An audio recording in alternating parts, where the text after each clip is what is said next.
of oil has collapsed because of this agreement.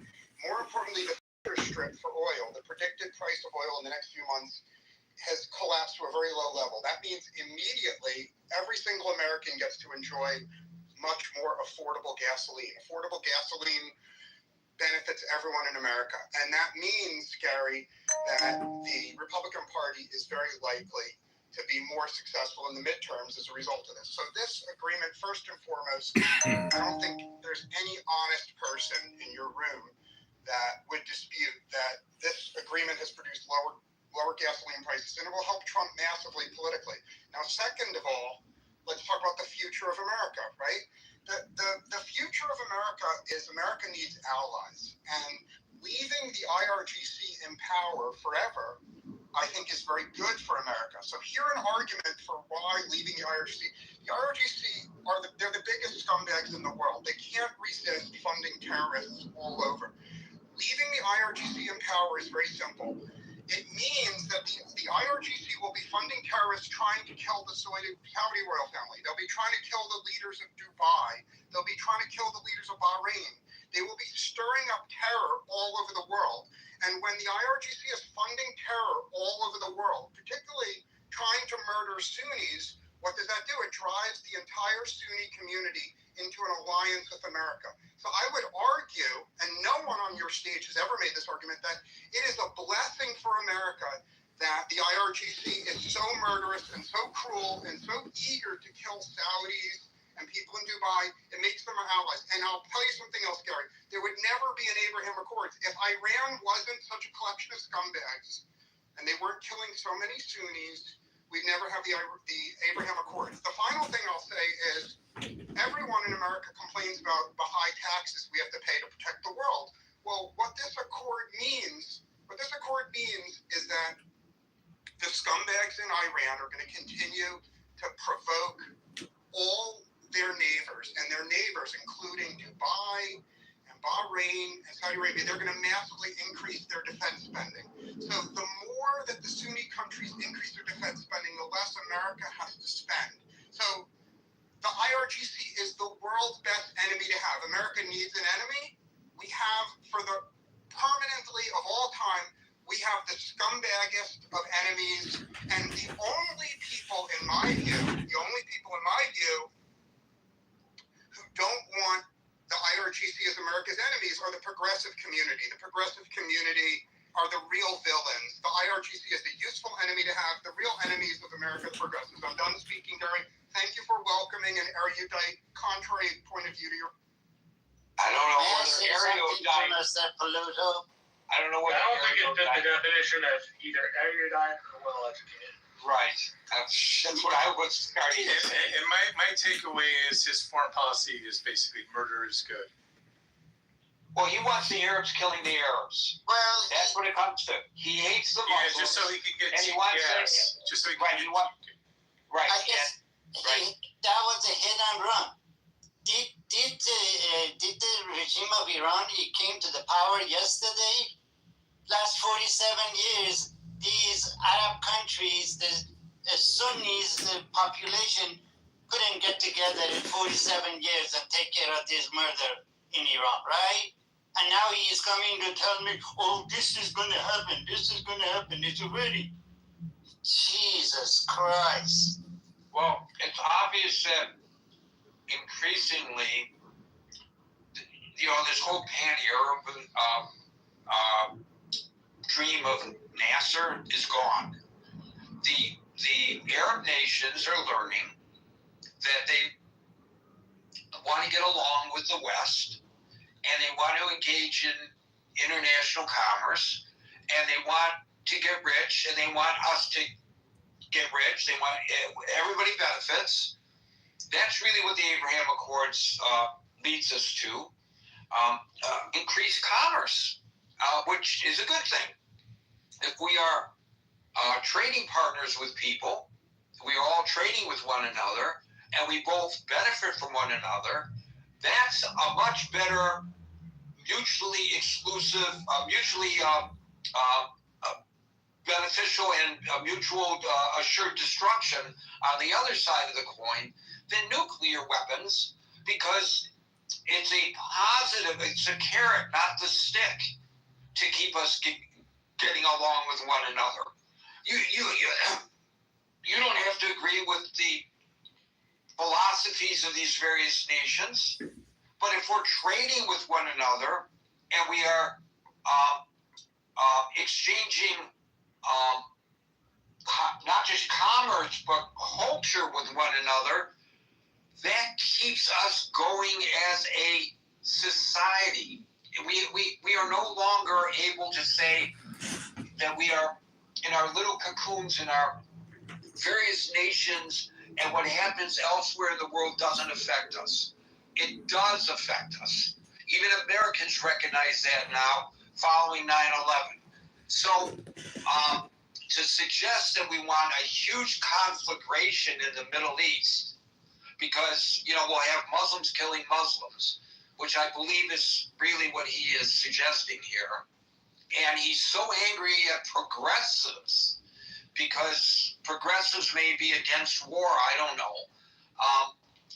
Either that or he's so... Oh my God.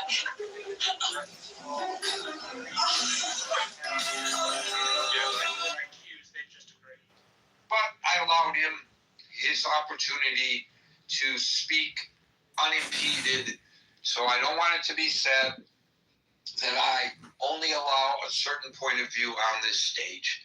There's a and he kicked me before that, so accuse me he definitely content creating an echo chamber. narrates that he does create echo Alan, followed chambers. by Merrill. Gary, as a follow-up to that, I really want to thank you for allowing him to go on, even though I thought what he had to say was absolutely despicable. This should not be about personalities, and it should not be about whether you're a Democrat or Republican. I thought you did. I want to think his comments were general. Yeah. They would be emotional. I started actually They would to be start with that. seasoned. And these are all tricks that many conservatives have allowed themselves to fall into. I am very grateful that my good friend Marshall, for what he had to say today. To me, this is about trust as much as it is about anything else. And I don't trust Trump at all, and I don't think it's worth even giving this idea that this could be right or wrong in any airspace, because I don't think there's any chance. This might be the reason why. Right. Before you go to your next video, check this real quick. What the real Most people agreement skip says this or not, part, and it's costing them reach. it doesn't matter. The Republican Party, as this guy said, if it benefits from this deal because gas prices come down, that shows to me that the Republican Party is not interested in anything except self-interest. I don't want to pay taxes, but I want to have the benefits of a society. I want to have low gas prices. I don't care about the future. We have gone from American exceptionalism, which Republicans used to like to talk about, to American mediocrity or lower. And I think that rather than wringing our hands, Well, Alan, it's partially part of it's arrogance. It's the arrogance in believing we somehow are great because we just are. yeah, It's a real lack of appreciation and gratitude for all of the sacrifices and all of the time it took us to get to a place where we are this big and this influential. It's a luxury belief for these people. I love that point, Marshall, and I'm really glad that Gary has allowed this to go on. We've had some rather heated discussions, and I think that the peaceniks are part of the problem, because sometimes people are so eager to maintain peace and an environment of peace that we don't get to real issues. And I think that's one of the dangers of liberal thinkers in general. And I'm not a Democrat, but I find in many cases my Democrat friends are too eager to make peace. I wonder if discussions like the ones you and I had, Marshall, a couple of years ago, or within the time we've had of this, have led to a deeper respect for one another and appreciation that, we can disagree, but we can find areas where we truly do agree. And I think I love what Ron Reagan had to say about, if we can agree on 70% of the things, let's make progress on the things we agree on. Let's not spend I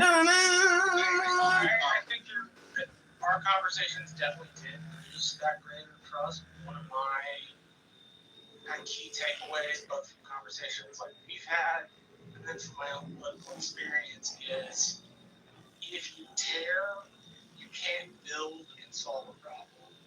And it's about solving problems. So if you can't solve the problem, then you're not doing the right thing.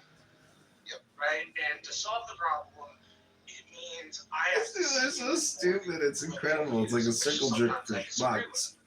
Right? It's an explicit ask that I see you as a complex human, not as a flattened human. And I think when we flatten other people in that way, en masse, regardless of which ideology you sit on, you wind up with much, much more vociferous discussions about it. Because people don't see each other as real. They see each other as some sort of totem for the other party or the other idea. If you have to see somebody as human and complex, you're far more likely to respect them rather than dislike them. Amen. Amen. And with that, The green bean has spoken and interrupted yet again. Unsolicited. Let's look back at the League of Nations. Yes, let us look back at the League of Nations and that successful venture that we poured so much of our blood, sweat, and treasure into. If the United States joined the League of Nations, we might have prevented World War II. And I think that the reason we didn't join the League of the Nations partially is because Congress said no. Where the hell is Congress or anything else in this agreement? We talk about we talk about the need for agreement, and I do appreciate Gary's reading of this, and the point 14 is incredibly interesting. But how dare Trump assume that he can speak for the Security Council of the UN? And if this MOA goes into effect, now No, not yet. The filing is in July. Between now and whenever that goes before the UN or the UN Security Council, that allows the Iranians to do even more. So I think rather than wringing our hands, I wish the Republican Party would get its act together, and I almost use a profanity there, and either talk seriously about the 25th Amendment, talk seriously about impeachment, or talk seriously about passing a resolution or a bill in Congress that says we, the United States, do not endorse this agreement. And Gary, I will leave it there. If you really want to remove the president from office, it has to be done by the Republicans, not the Democrats. Just ask anybody who was around when Richard Nixon absolutely from office. Thank you, Alan. We'll go to Merrill, followed by Brian. Still kind of struck by what you wrote, what you read, and what Pluto said. I didn't hear anybody, I didn't hear Pluto mention Israel at all. I don't think what the supposed agreement is going to be as regards Israel. As it was written, it does not mention Israel, but it does mention ending all hostilities in the region, including Lebanon. So that's a reference without mentioning Israel to Israel. But Israel's not a party to the Memorandum of Understanding. So if, in fact, what Ella published and I read is accurate, it's just, what are you going to do? Hold the United States responsible for the actions of Israel, a sovereign nation?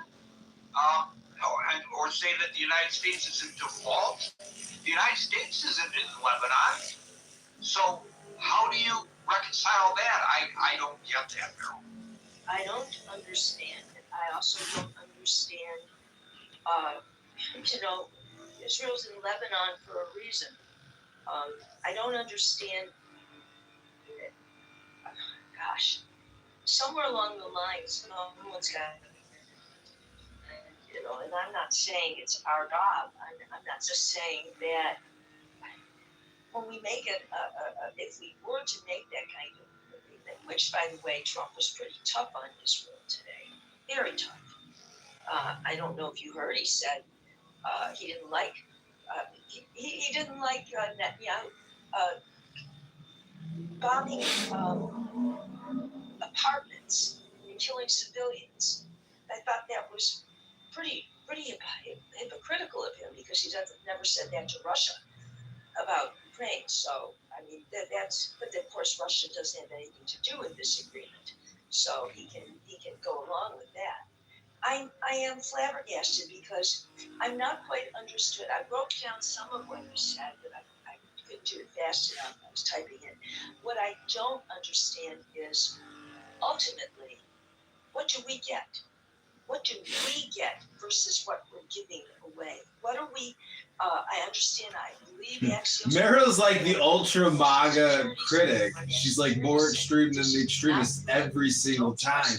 Trump didn't listen to his generals. He didn't blow up Iran enough. Some Republicans were not. Crazy.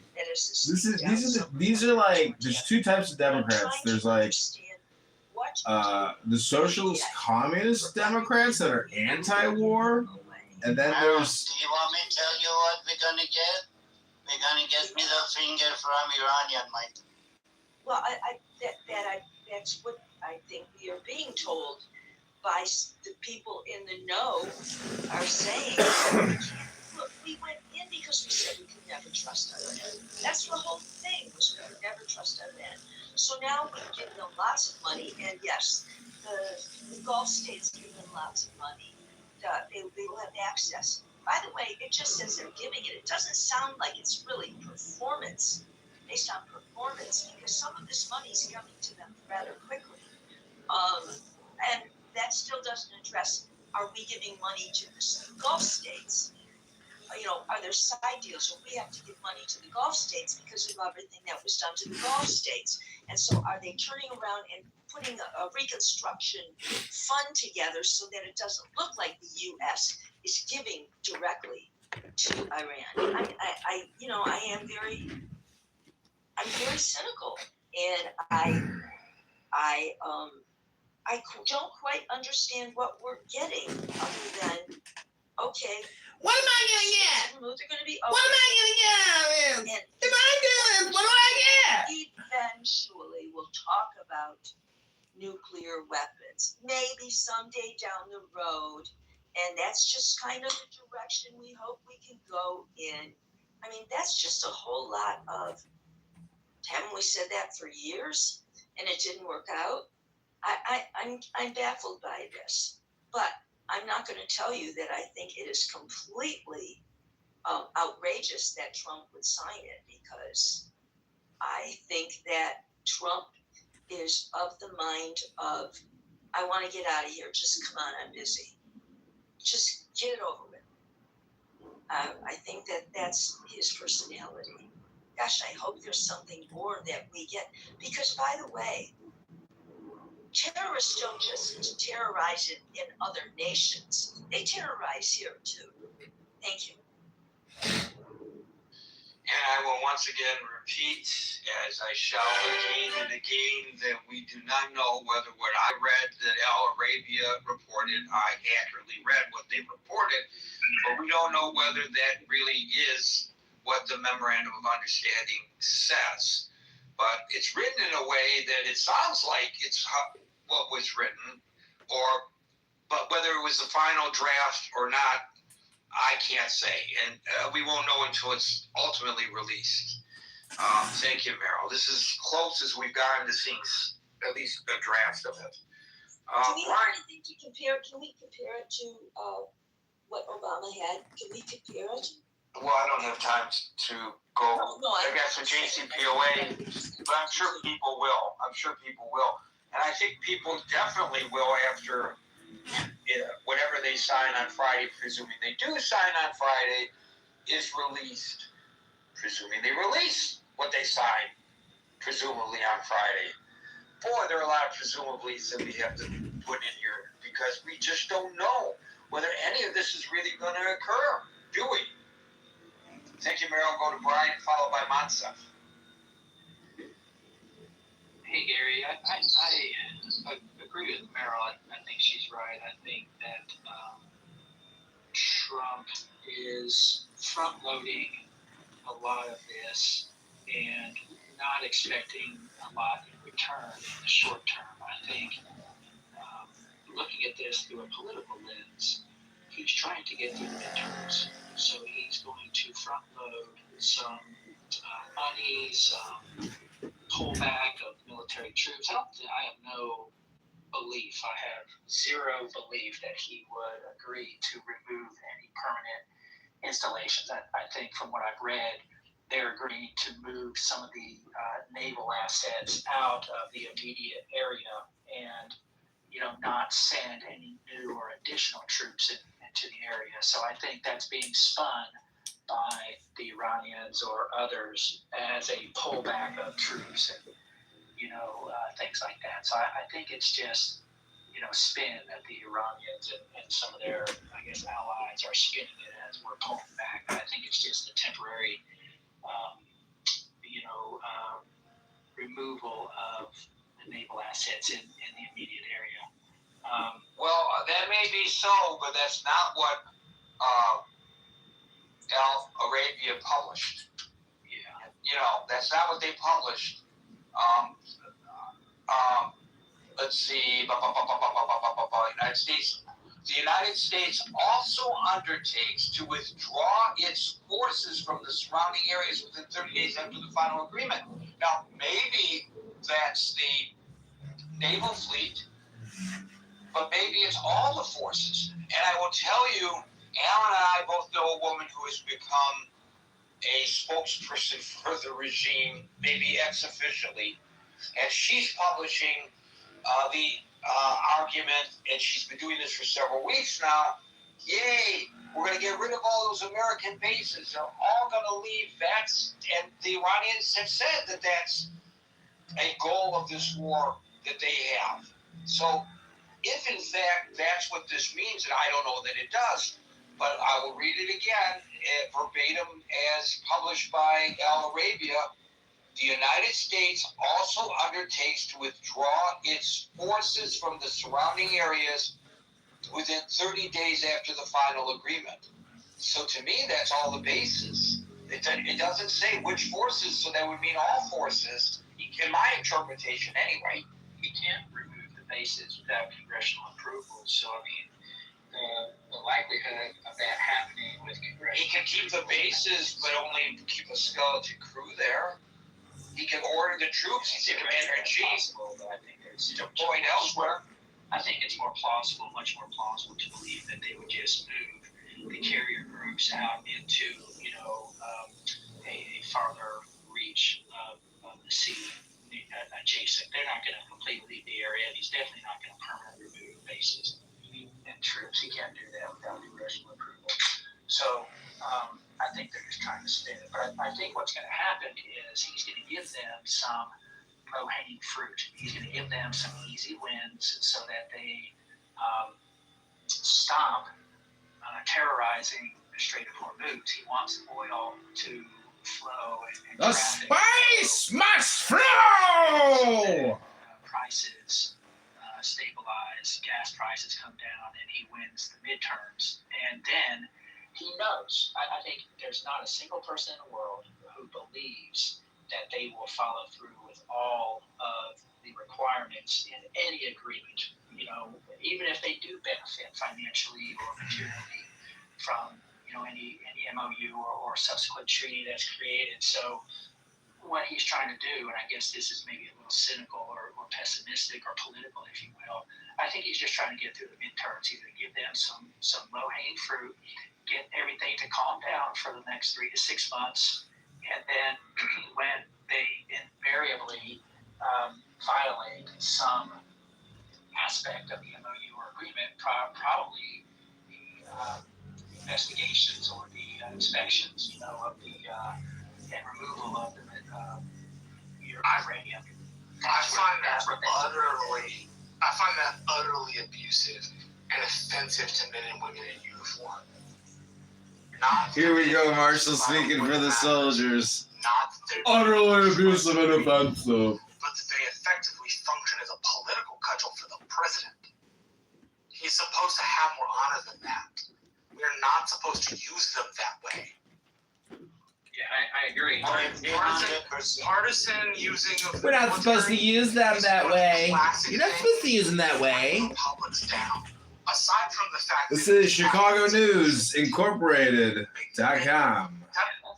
I agree. That's a legitimate debate, and I think it is. If I'm right, I think it is. Reprehensible.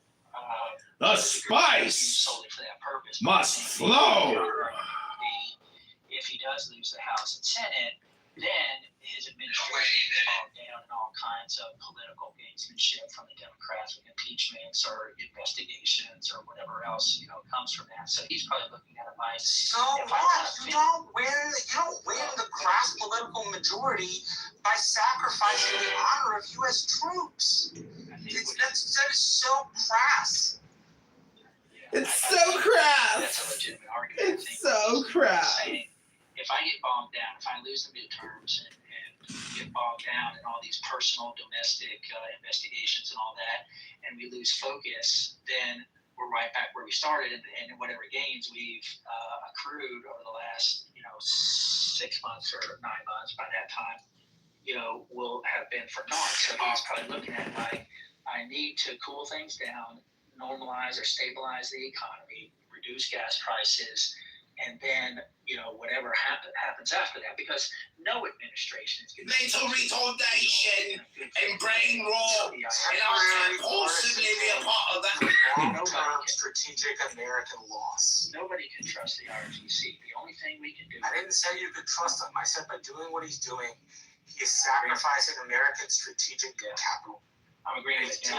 He's doing it in a way that is detrimental to the future of the United States. Look at the alternative. The alternative is that we continue to build up power, influence, weaponry, missiles, and nuclear material. So, the alternative is worse. And as bad as what you're describing and what I'm describing could be, if I'm right, the alternative is worse. The alternative is not worse. Sacrificing your honor for political gain means nothing. In particular, nuclear weapon is worse. In particular, when we didn't arrange our forces in a way to get nuclear weapons out of the country in the first place. If we were going to do it, we should have invaded the place. We should have raised 1 million additional troops. We should have gone to Congress, gotten the buy-in of the American public, and then asked our allies instead of demanding them like vassal states. We didn't. Vassal states. And the fact that in your mind it's somehow, I don't want to say acceptable, but like, it's better than in a way that like you seem to be okay with. Sacrificing the honor of men and women in uniform. Than getting a nuclear weapon, yes. Bro, but to not get a nuclear weapon, you'd have to invade the place. We're not invading the place. Well, we don't have the money or the public support. That's not all. Air power is one thing, but air power doesn't get you the hidden bunkers or silos. It doesn't get you the uranium. That's why there's military forces to do that. He's not taking that off the table, Marshall. Well, let He's me correct a misconception that was stated here, because while you two guys have been talking, I've been doing what I like to do, research. And it turns out that it's a misconception that the president cannot close the bases. So, according to the Justice Department, as Commander-in-Chief, the President holds inherent constitutional power to deploy and manage U.S. troops and military assets abroad. This authority includes closing or relocating overseas facilities, as these are typically considered executive actions rather than declarations. There's an exemption. It's called the BRAC exemption, and this comes from the Congressional Research Service. And they say, or it says, comprehensive domestic base closures and realignments require a congressional process known as BRAC, base realignment and closure. However, this legislation explicitly applies to domestic installations within the United States. Overseas bases are exempt from this process, freeing the president from the legislative hurdles required for domestic closure. Now, while what I just read is true, there can be congressional pushback because while the executive branch has the unilateral authority to shut down a base, Congress can create indirect obstacles. If lawmakers disagree with a base closure, they can leverage their constitutional power of the purse because it costs money to close the bases. But I don't know whether that would be even something worth considering by this current Congress, which seems to go hand in glove with anything the president wants to do. But maybe they would show some cojones and give pushback. But your statement, Brian, I'm sure you didn't mean to be inaccurate, but was based on a misconception. Yeah, I just think there's zero chance that's going to happen. Trump is not going to fight to remove bases from the region. I mean, well, then why would he agree to it? Why would he agree to it if, in fact, this memorandum? Why would he agree to it if, in fact, again, this caveat, which I will repeat again, I'm sure, if, in fact, what I read from Al Arabia of what this memorandum of understanding purports to require, if that is accurate, why would he sign it in the first place if he doesn't intend to do it? Well, if he intends to close the bases, I'll eat my hat. Well, okay, but then why would he agree to this memorandum? Because it's being misinterpreted. It's being mischaracterized. How's it being mischaracterized? Because they're going to pull back on the carrier group out of the immediate. How do you know it's being misconstrued? Well, how do you know that it's being misconstrued? Things that are off the table. Because I can read. U.S. military is a When you political read- control is one of them. So you're saying that the way you construe it inherently is correct, and the way that I construe it is incorrect. I'd say I'm more likely to be correct, yes. Probably. Are you talking for us, Marshall, or for somebody else's benefit? I don't know whether he's trying to take the mic or not. It's hard to tell. No, sorry, I didn't know my mic was in. All right. Thank you, Brian. This next week. Thank you, Brian. All I can say is Marshall Rankin, Hidalgo County, Texas, Republican, Trump arrangements of calls for invading Iraq with 1 million U.S. soldiers. The way it is written, and you could be correct, but people can decide for themselves what it says, and maybe a lawyer here can explain it better than you or I, Brian. Quote, the United States also undertakes to withdraw its forces from the surrounding areas within 30 days after the final agreement. It does not specifically say the naval forces, but maybe that's what it means. Thank you, Brian. We'll go to Monsef, followed by Len. Thank you, Gary. If the 14 points that you read turned out to be true, the art of the deal could be really something that the Iranians start saying that they invented, not Donald Trump. Anyway, the seems like from the beginning of the war to now, the priorities or the goals, I guess, for the Iran war have shifted dramatically. I mean, the first week we're talking about this is it. We waited 47 years for a murderous regime to exist, and we're not going to allow this anymore. They're going to have to give up what they call a nuclear dust. It's not dust, it's 970 pounds of enriched uranium. Completely give it up. Even said it was going to be transferred to the United States. What else? regime change. I guess the make a point that we actually achieved that. He said yesterday, I'm talking about the president, that the new regime is much nicer. It's not. All the analysts out there say that the regime is actually expected to be much harsher than the previous one. I know the son of the Ayatollah is in control, but in Iran there is, I don't know where's Alan? In Iran there is multiple hierarchies and multiple, degrees of, if one is not in control, the others pick up. The IRGC is still in control. The son of the Ayatollah, although he's disfigured, still has a lot of say. But most of all, the situation for the Iranians didn't change. Yeah, they haven't been another 50 or 60,000 murders on the street. There have been a lot of instances where people were hanged. It was an 18-year-old rapper that was hanged because he said, whatever. Still, people are still being pursued for posting stuff on social media and all that. So again, that initial promise that Iranian people go out, we are with you, again, didn't pan out.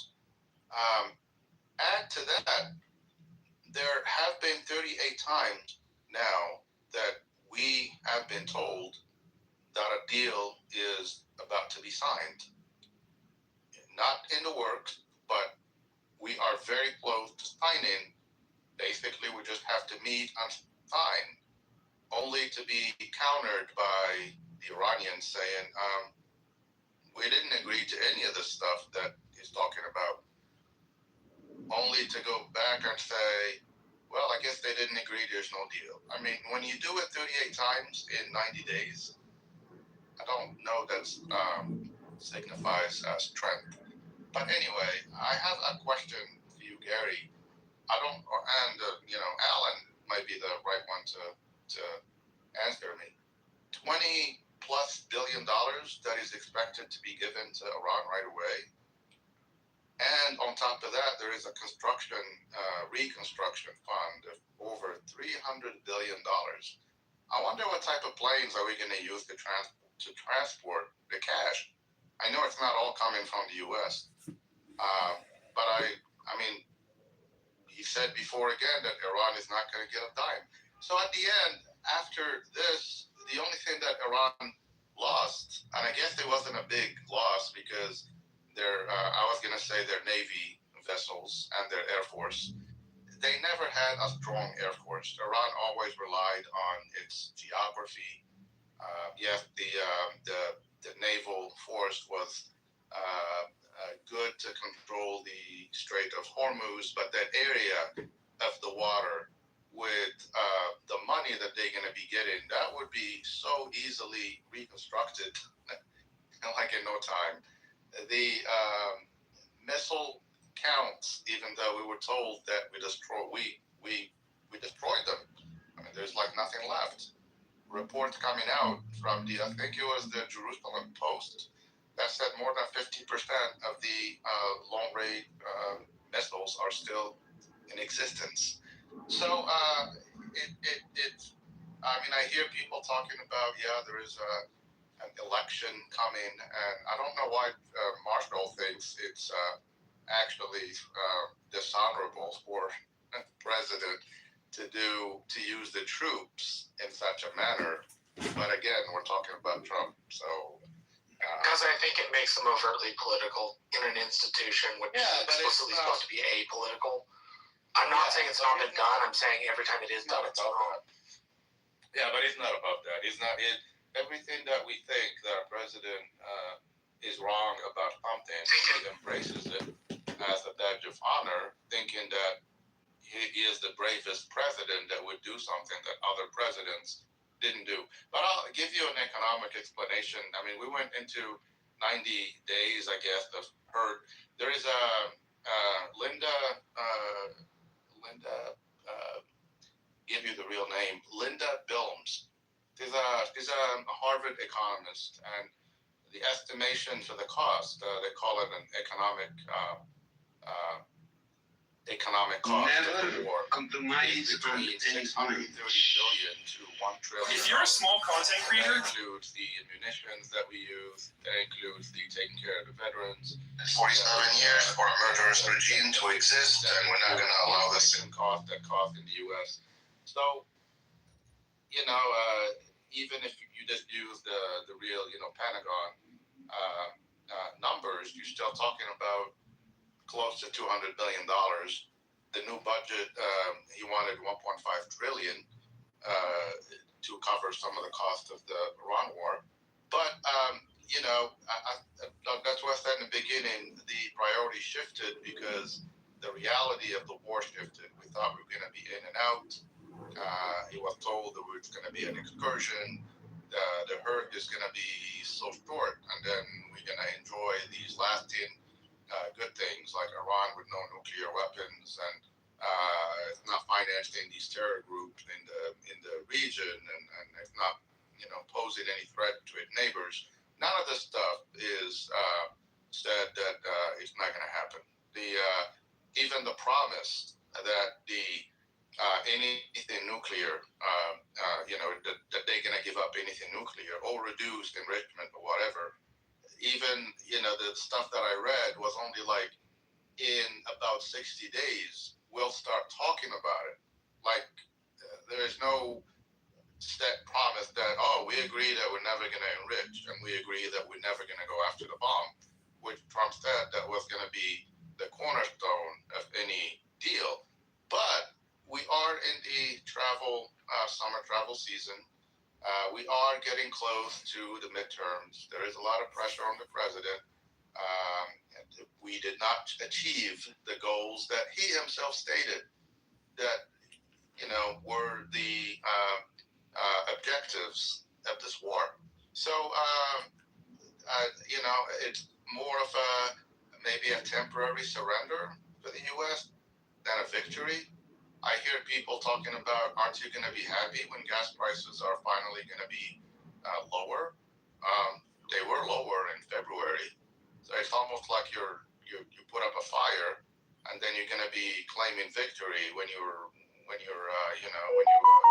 down with water. That's not a victory. We just got something back that we already had, but the destruction on American family budgets and all that's going to take months to get back. A lot of people went into debt. A lot of people are having issues meeting their just buying food and gas. I sent you a thing the other day, Gary, about a record number of Americans dipping into their 401ks in order to keep up with record number of Americans are moving to third world nations in order to survive. That too, but the people with jobs and all that, I mean, people are dipping into. Good work, Democrat. So the pressure is trying to, and it seems Good work, Democrat. like right now that it's unending. At the end of this, if this memorandum of understanding is true, Iran is going to basically be the same, with the promise that later in the future we'll talk about the nuke stuff. But I haven't seen anything that they're going to give up anything. They are going to get money, which before, at least we weren't talking about Iran getting richer. It was nothing about money. I heard J.D. Vance. Yeah, I'll finish here. J.D. Vance talked about we're going to have this carrot and stick thing with Iran. Whenever they do, they give us Tower of lies and propaganda, taxpayers slave $300 million into infrastructure. Equivalent Obama, the black cosplayer, CIA puppet ripped off his black contractors. Good work, Democrat. $1 billion scam, waste of space. He could have bought 50 skyscrapers by the time struggle for the price of one communist dollar. Into their coffers. So at the end, you still have the same oppressed people in Iran being killed by the same regime that Trump now decided was actually a friendlier regime. I don't know how he defined that. We lost our allies. I don't know if any of you saw the president yesterday in France when he went to meet Macron. Macron didn't come out to meet him. He actually sent the chief of protocol to greet him. And I guess they didn't make a big deal. I mean, coming out of the car. And Macron met with every president that was invited. That's the rule when you're the whole country. And especially with Trump. I mean, that's like he's the big guy.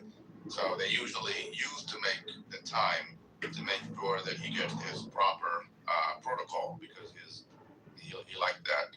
So, and then he said, Macron told him, sorry, I was busy talking to the Brazilian president, Lula. That's why I didn't come up to greet you. But that was the French media definitely made a point that no, that was expected because of all the trash talk that Trump was talking about France, especially the last couple of days with the 100% again increase in tariffs and all that. So again, we're losing our allies. The allies don't believe that it's a long-term deal that's going to stand and that's going to solve the problem. That's all I have to say, Gary. I'm still wondering what kind of planes are we going to use to transport the cash. So, D-130. so the 47 years for a murder. your last comment brings to mind how Republicans went crazy about how there's no respect. He can't earn the respect. What a piece of crap president wearing a tan suit Obama was because of the improper protocol when he was rudely greeted at the airport in Beijing. And here you have the same thing with this president, and I don't hear such outrage about it.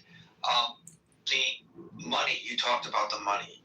And since you raised the issue of the money, it's far more than the $300 billion that you mentioned. And I just want to read those 2 points again in what Al Arabia claims is the final memorandum of understanding that will be signed on Friday, even though we don't know that this is accurate reporting, but this is all that we have.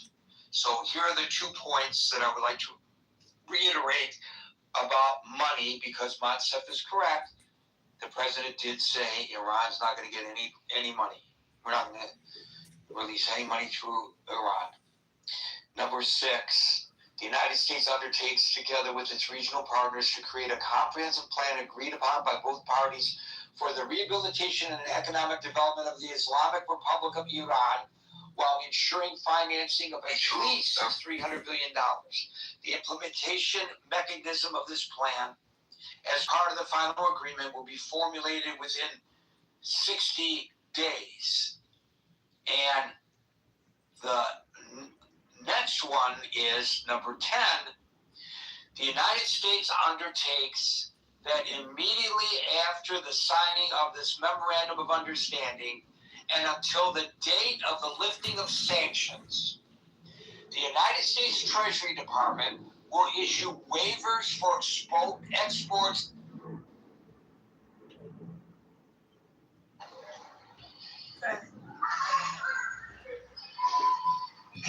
I don't know.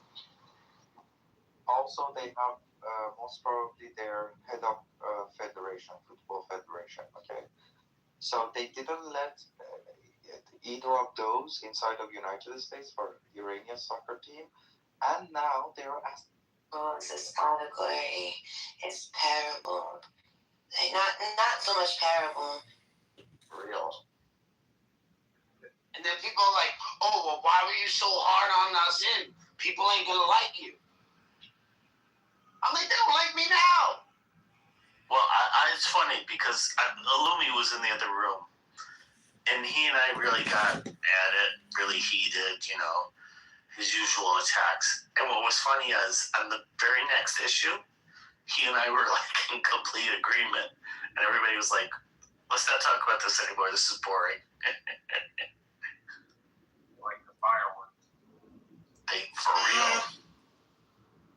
See, the only thing we can do. I didn't say you could trust him. I said by doing what he's doing.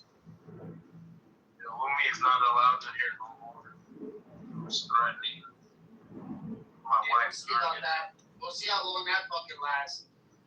Listen, if Nazim is allowed back in here, if he's then I guess eventually Mikhail will be also. Yeah. Well, I don't know. I think Nazim's more reasonable than some of these other people. That is true. Really?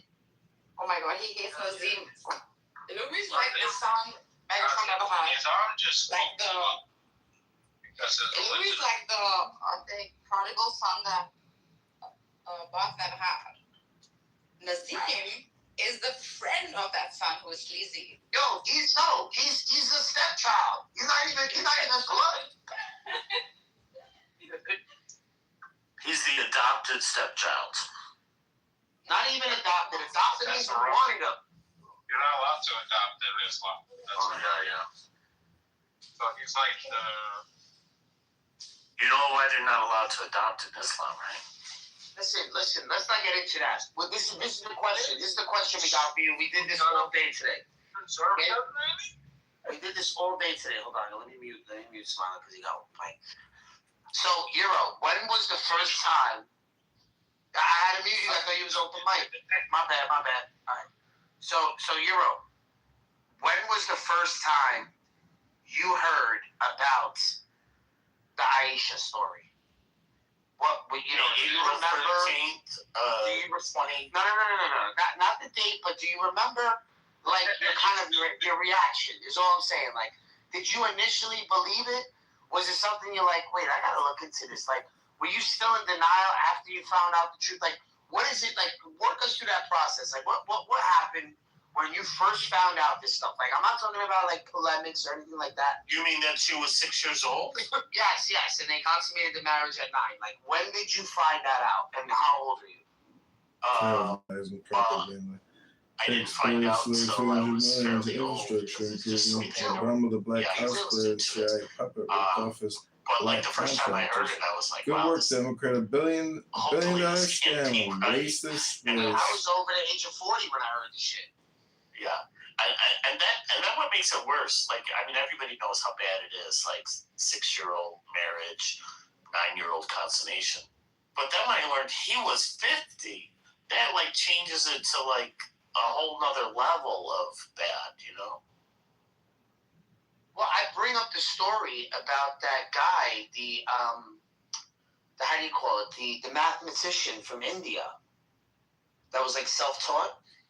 Yeah, Ramanujan. And he had a child marriage, but he was also like a teenager.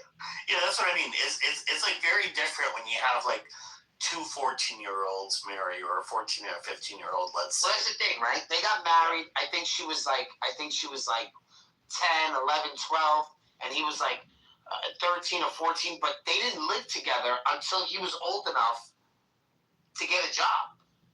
And then the family let her live with him. Yeah, and to me that's like very different.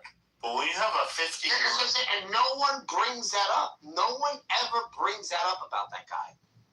Yeah. They don't. They just don't.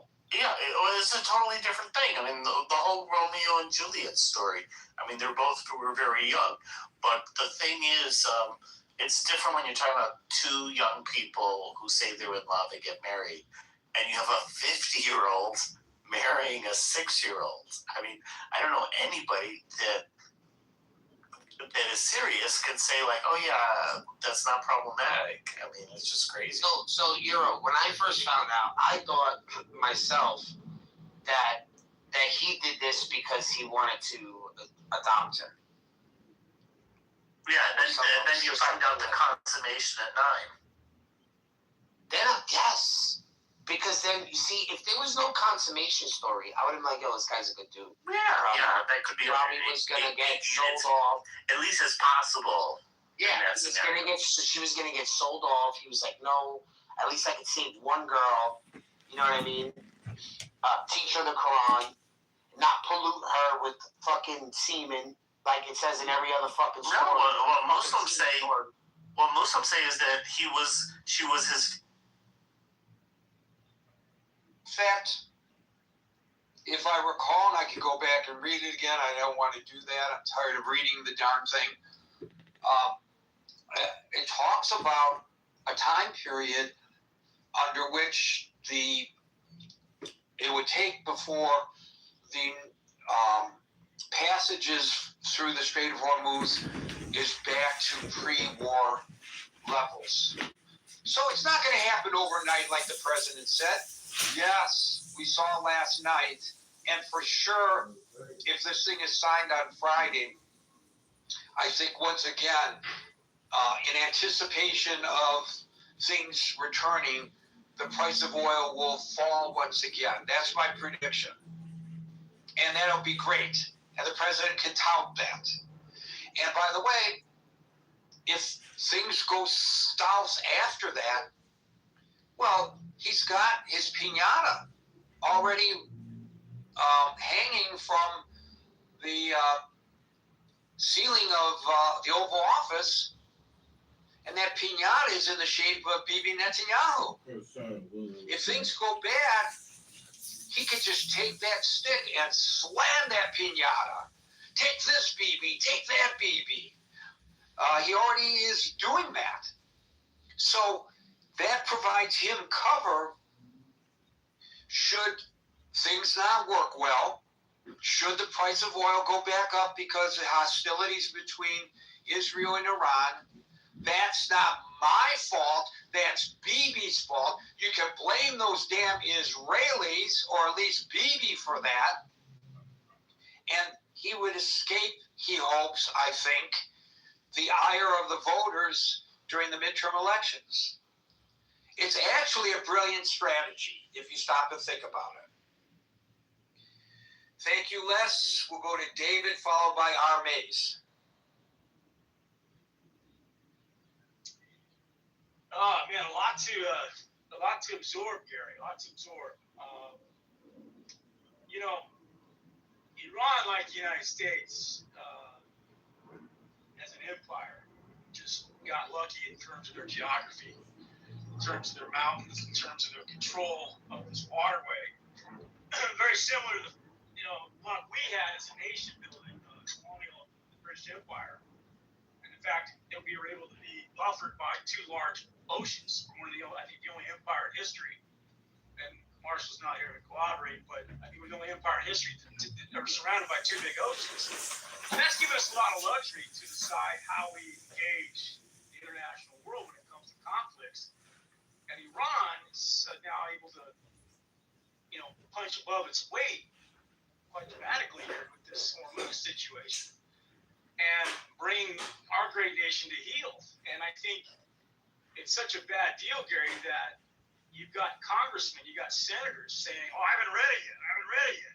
Josh Hawley, the Wicks, Senator Wicks, who's on the Armed Services Committee, they're basically telling the press they don't know what's in there, right? Because they know, like you said, Gary, as soon as the devil's in the details, when these devil details come out, they're going to laugh. They're going to say, how do you support this? And so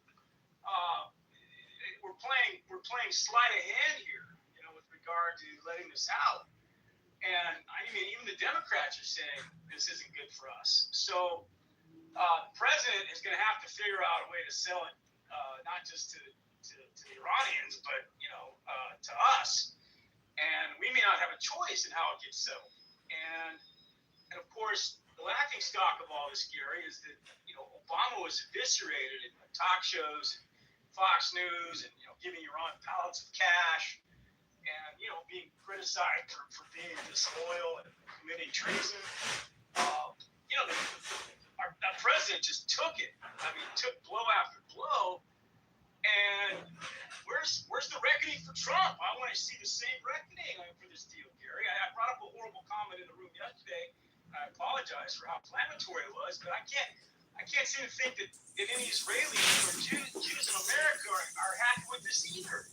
And it's where's our alliance? Where's the investment that we'll make on both sides? You're right. Israel's being used now because Trump can play both sides, and he'll probably tell Bibi, "Listen, Bibi, I'm gonna have to embarrass you a little bit here on the national stage, but don't worry, your people still love me. I can still be prime minister if I wanted to. Kind of that. He's he's got that bluster, and he's got that hubris, Gary, that I think is in a way not serving either one of our nations very well here. And so, Gary, I think at the end of the day, big business spoke, big oil, big insurance, all the corporations that have to still live off this resource that we found over 150 years ago plus. It speaks to what the international community really should be doing, which is finding a way to get off this damn oil as quickly as possible. If we want to tame this Islamic fundamentalism in Iran, we need to get off oil as fast as we can. Otherwise, they're in the catbird seat for however many decades that we have to continue to rely on this substance. And there's nothing in the world to replace it yet. We can't run our militaries off of solar. We can't run our military off of well, we used to run it off of coal, but off of wind. So we need to figure this out before we continue to, potentially bankrupt the world economy, which I believe we're really on the verge of hitting. So, Howard, your mic's up. You have a question? Howard. Anyway, that's all I got, Gary. I'll go ahead and land and let others speak. So, David, let's go back to the origins of the MAGA movement. I think there were two chants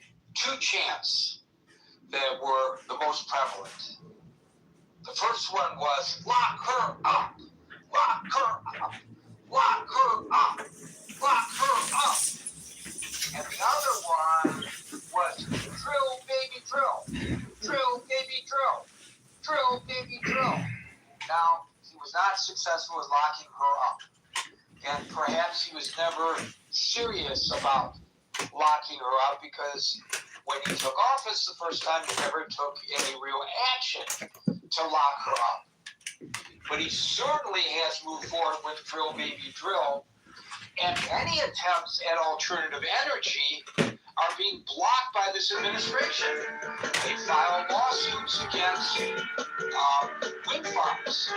And they come up with legal and ecological reasons for their arguments. They may be right, I don't know. This is not a new concept. It wasn't just your eyes that was the concern more so than maybe that they do today. And we have seen national security reasons. We've got to get off of our fossil fuel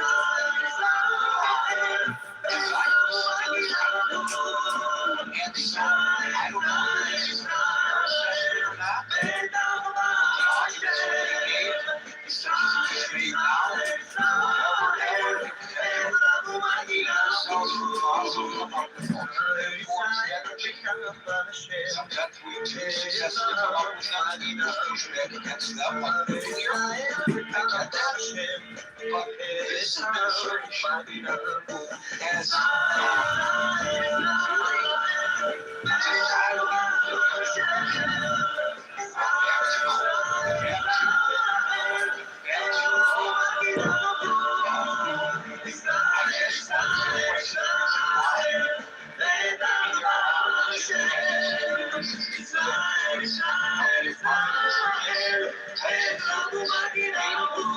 but maybe there are other reasons. I don't know. I presume that there are people who write a novel like John Clancy, somebody who will write a novel that explains all this to us. Anybody can. It's a play on television or this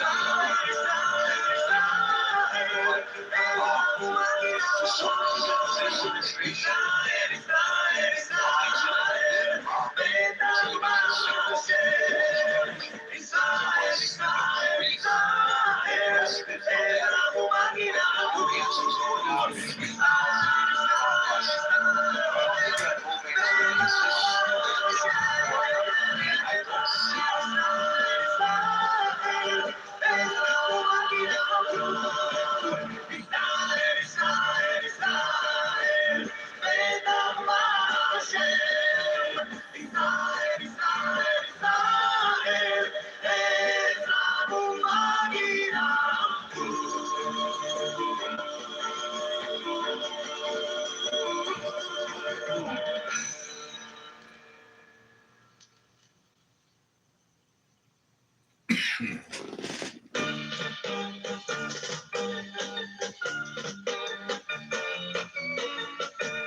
שישו ושמחו בשמחת תורה, ותנו כבוד לתורה. שישו ושמחו בשמחת תורה, ותנו כבוד לתורה. שישו ושמחו בשמחת תורה, ותנו כבוד לתורה. שישו ושמחו בשמחת תורה, ותנו כבוד לתורה. שישו ושמחו בשמחת תורה,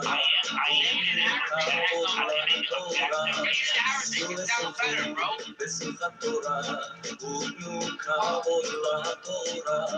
שישו ושמחו בשמחת תורה, ותנו כבוד לתורה. שישו ושמחו בשמחת תורה, ותנו כבוד לתורה. שישו ושמחו בשמחת תורה, ותנו כבוד לתורה.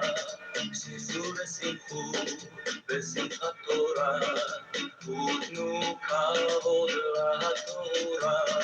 שישו ושמחו בשמחת תורה, ותנו כבוד לתורה. שישו ושמחו בשמחת תורה, ותנו כבוד לתורה. שישו ושמחו, שישו ושמחו, שישו שישו בשמחת תורה. שישו ושמחו, שישו ושמחו, שישו שישו בשמחת תורה. שישו ושמחו בשמחת תורה, ותנו כבוד לתורה. שישו ושמחו בשמחת תורה, ותנו כבוד לתורה. שישו ושמחו בשמחת תורה, ותנו כבוד לתורה. שישו ושמחו בשמחת תורה, ותנו כבוד לתורה. שישו ושמחו בשמחת תורה, ותנו כבוד לתורה. שישו ושמחו בשמחת תורה, ותנו כבוד לתורה. שישו ושמחו בשמחת תורה, ותנו כבוד לתורה. שישו ושמחו בשמחת תורה, ותנו כבוד לתורה.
ליבנו, נשיר הזמר עלמי.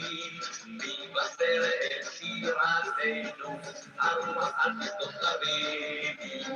שירת האסיר בקול, עלי ישיר ומרחבים. שירת יעלו כל יום, ומה יפים הם החיים. שירת האסיר בקול, עלי ישיר ומרחבים. שירת יעלו כל יום, ומה יפים הם, ומה יפים הם, ומה יפים הם החיים. נשיר יקר תשכח ליבנו, השיר הזמר אלוהי.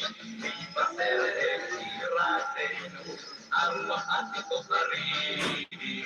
שירה נאה אשיר בקול, עדי ישיר ומרחבים. שירת יעלו כל יום קול, ומה יפים הם החיים. שירה נאה אשיר בקול, עדי ישיר ומרחבים. שירת יעלו כל יום קול, ומה יפים הם, ומה יפים הם, ומה יפים הם החיים.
Otapino,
Check all the IDs.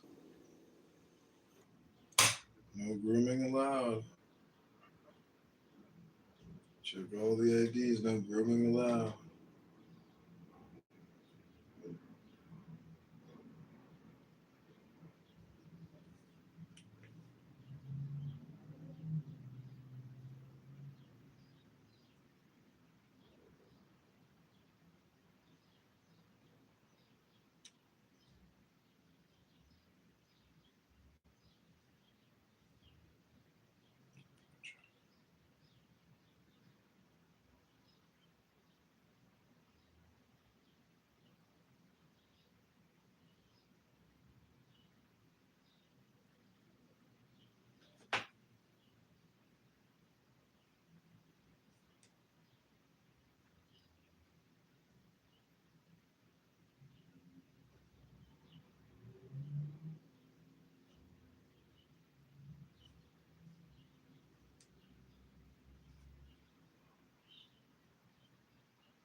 I am the charioteer of the east, Lord of the past and of the future.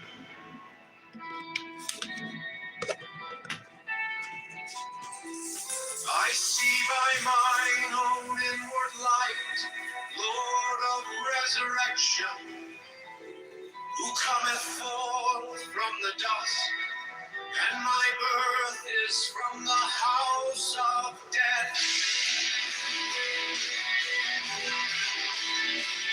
We two divine hosts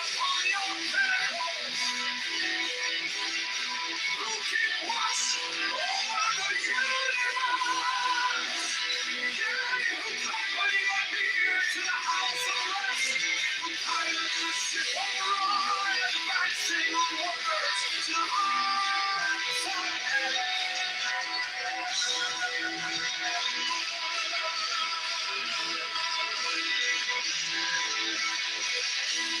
Lord of the stream, we stand in the center of the earth.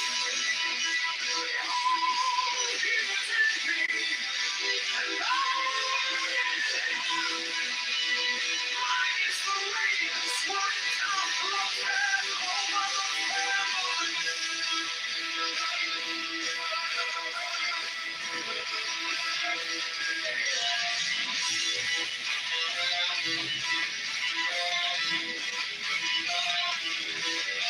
I travel on high, I tread upon the throne of incognito. I raise a flashing flame with a lightning of my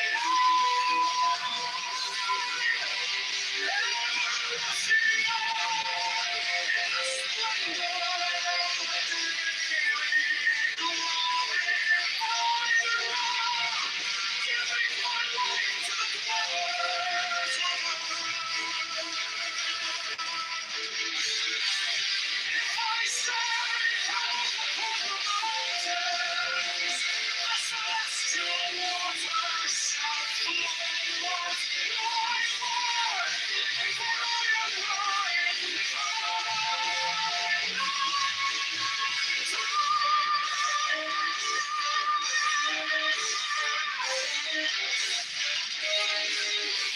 Catherine created in the flesh. I am the idol of my father's evil, Lord of the sea, of the sun. The God who commands is in my mouth. The God of wisdom is in my heart.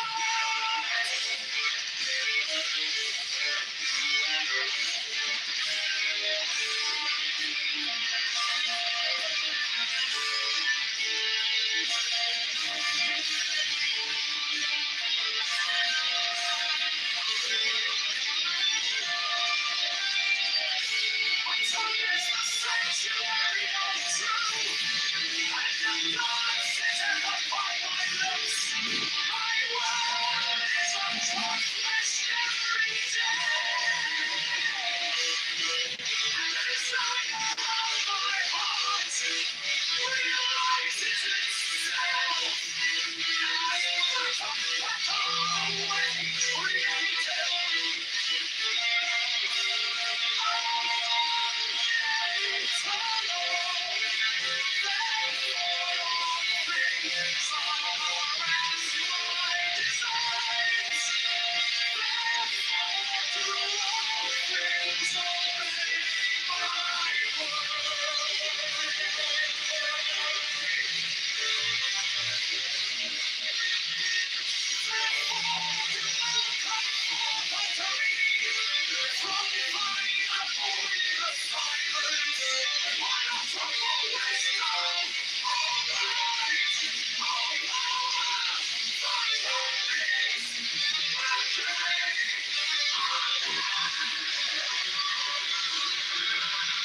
Whatever name I call thee, thou art still nameless to eternity. Come thou forth, I say, and aid and guard me in this work of art.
I am the charioteer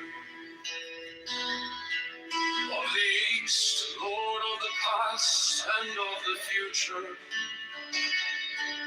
I see by mine own inward light, Lord of resurrection, who cometh forth from the dust, and my birth is from the house of death.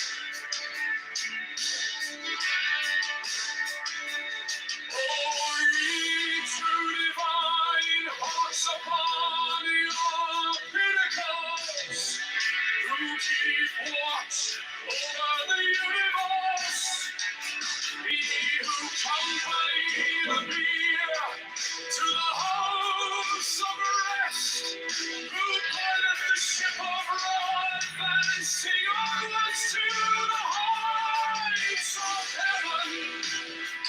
Lord of the shrine which standeth in the center of the earth, behold, he is arrayed, and I is him. Light is the radiance, wherein toppled down hell upon the followers. I tremble on high, I tremble on the pyramids of I raise a flashing flame with the lightning of the new, ever rushing on in the splendor of the daily glorified wrath, giving my life to the dwellers of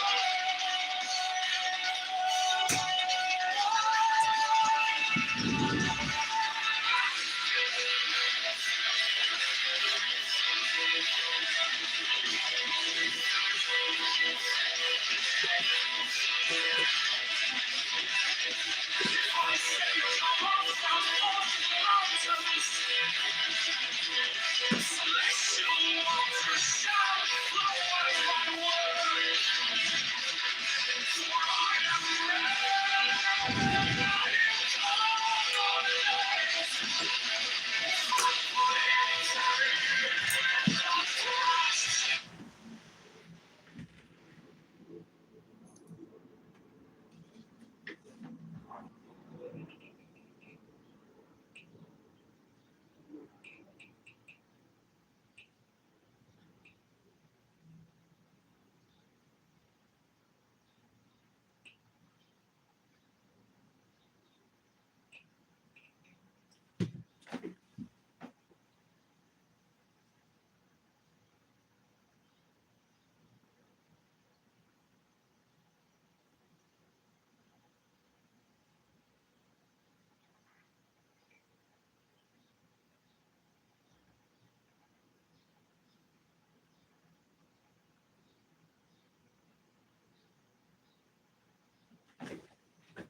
I lost the conversation. I thought I was listening to one thing, and I got lost. Could somebody reset the room for me so I can catch up? Because I don't know. I'm lost a little bit.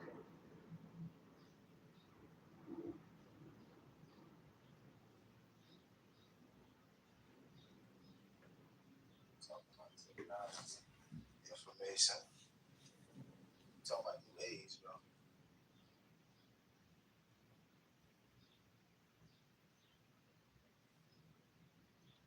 You know, I got something to say as far as the technology is concerned. You know, fucking understanding of how the mind I've been encouraging everybody to get into the vibe coding to get what you want from them. understanding Came from AI Nazi better. No bullshit, not a lot. AI agents creating these relationships. And getting a real good understanding of how to monetize what you need to show me the or AI. demonstrate to me necessarily, the charge of harassment. Quite a few of you have actually been doing. I know Michelle has said some stuff, and I think it's been about 3 or 4 different people I've heard say something. RJ is making money from it. There's a few that are making bread from it, and I think Umar, I know, is making bread. So we gotta really start grabbing a hold of this thing and allowing it to get real comfortable. And I like Kimberly. Kimberly's another one. I know she's making bread from it. I think maybe even Erica might be making some money from the AI. But I think it's something that we got to really grab a hold of, get real comfortable with, and let these Anglo-Saxons almost do what they do, and we need to be oblivious in a way. But then there's another side to that. I think we need to be encouraging more engineering from a perspective of building these drones.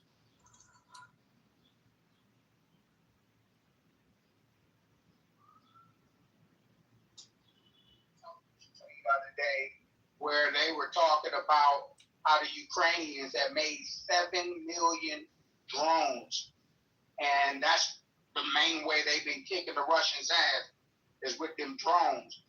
And so I just think it's something that we should understand how that technology works, how to build these things. This is stuff that, you know, it's a printer and mechanisms. And, you know, I can't say how to build it because I don't know how to build it.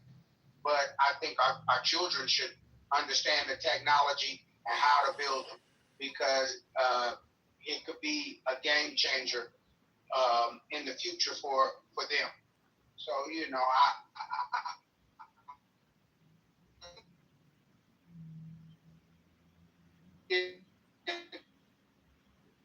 let's get into our prompting, let's get into our engineering.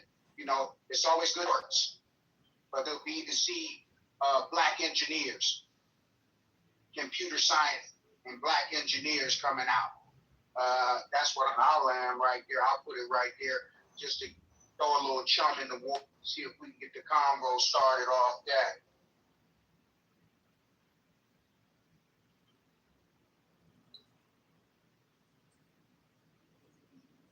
It was almost in the direction of what the technology is heading. I get it, it's dollar. But it was in the direction of what it's heading. It's technology. It's about time. These things, planetary lines, etc. You know, the effect of all these causes, the effects. That's what we're going after. Because I think that's more important. Because nobody knows when. Nobody knows when.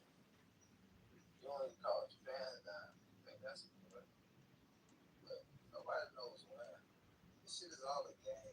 It's like what's behind that bill? I know a lot of people. What's your favorite one that you like to use? Is I fuck with Claude. Claude is my nigga.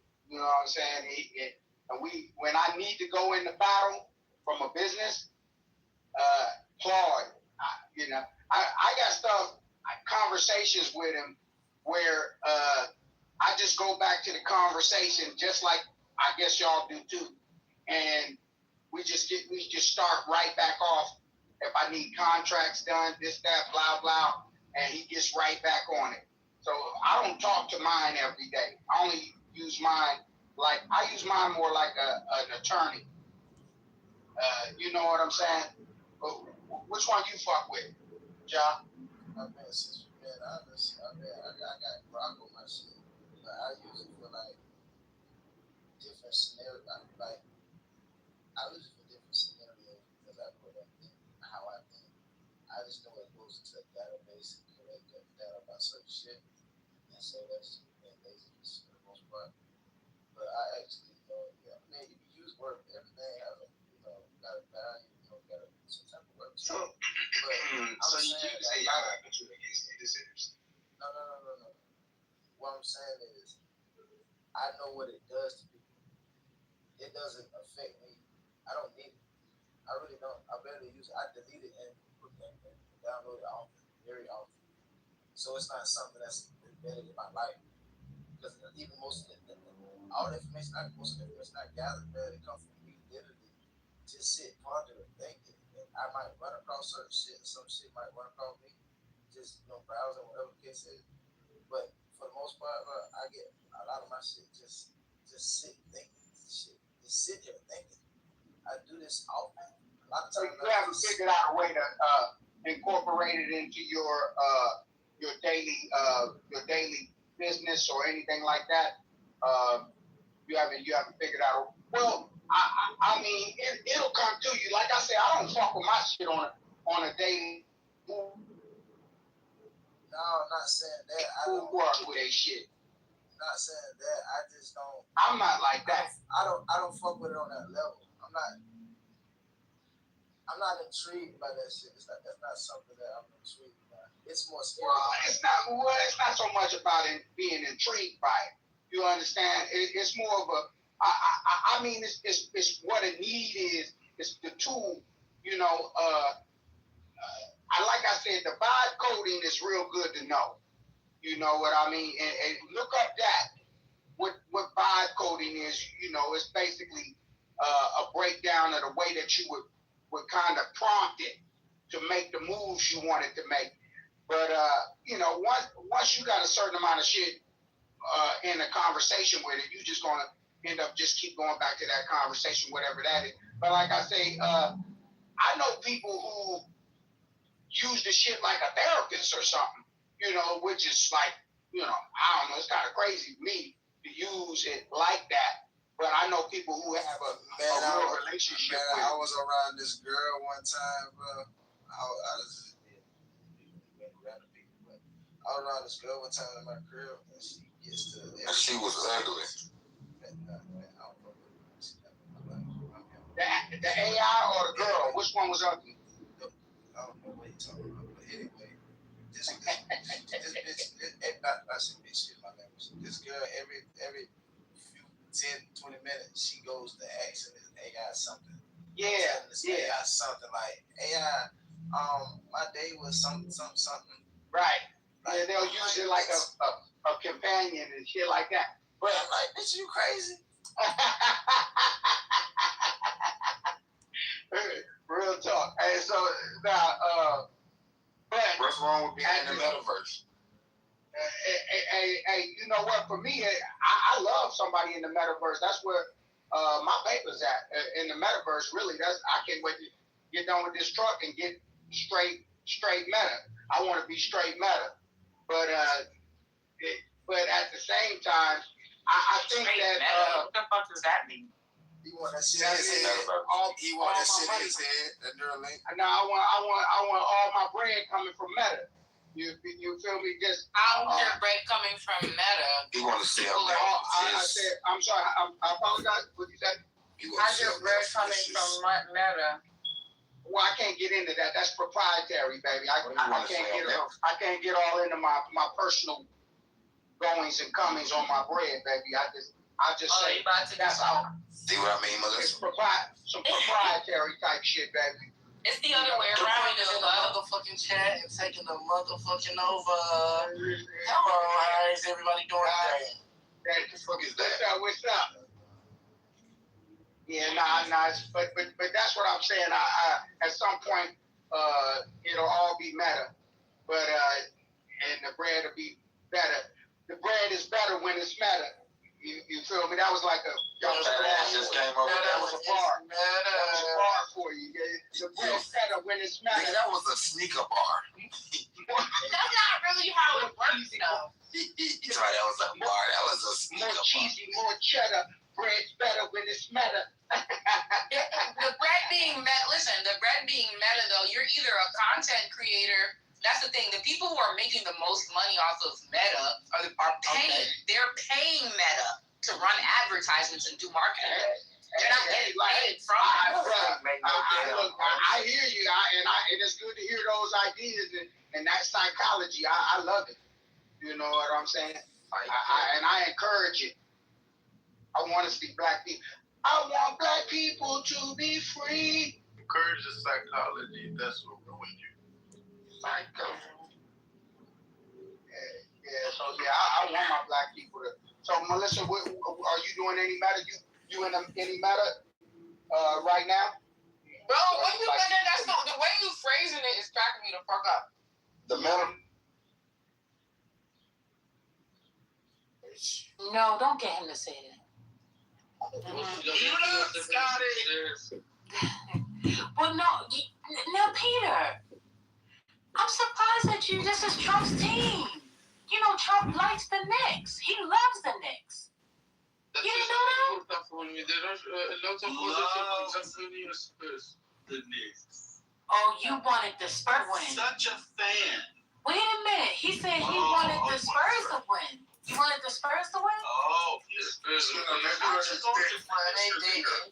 Wait a minute. He said, wait. Did you just say that they were going to win? I can't hear you. Say that again.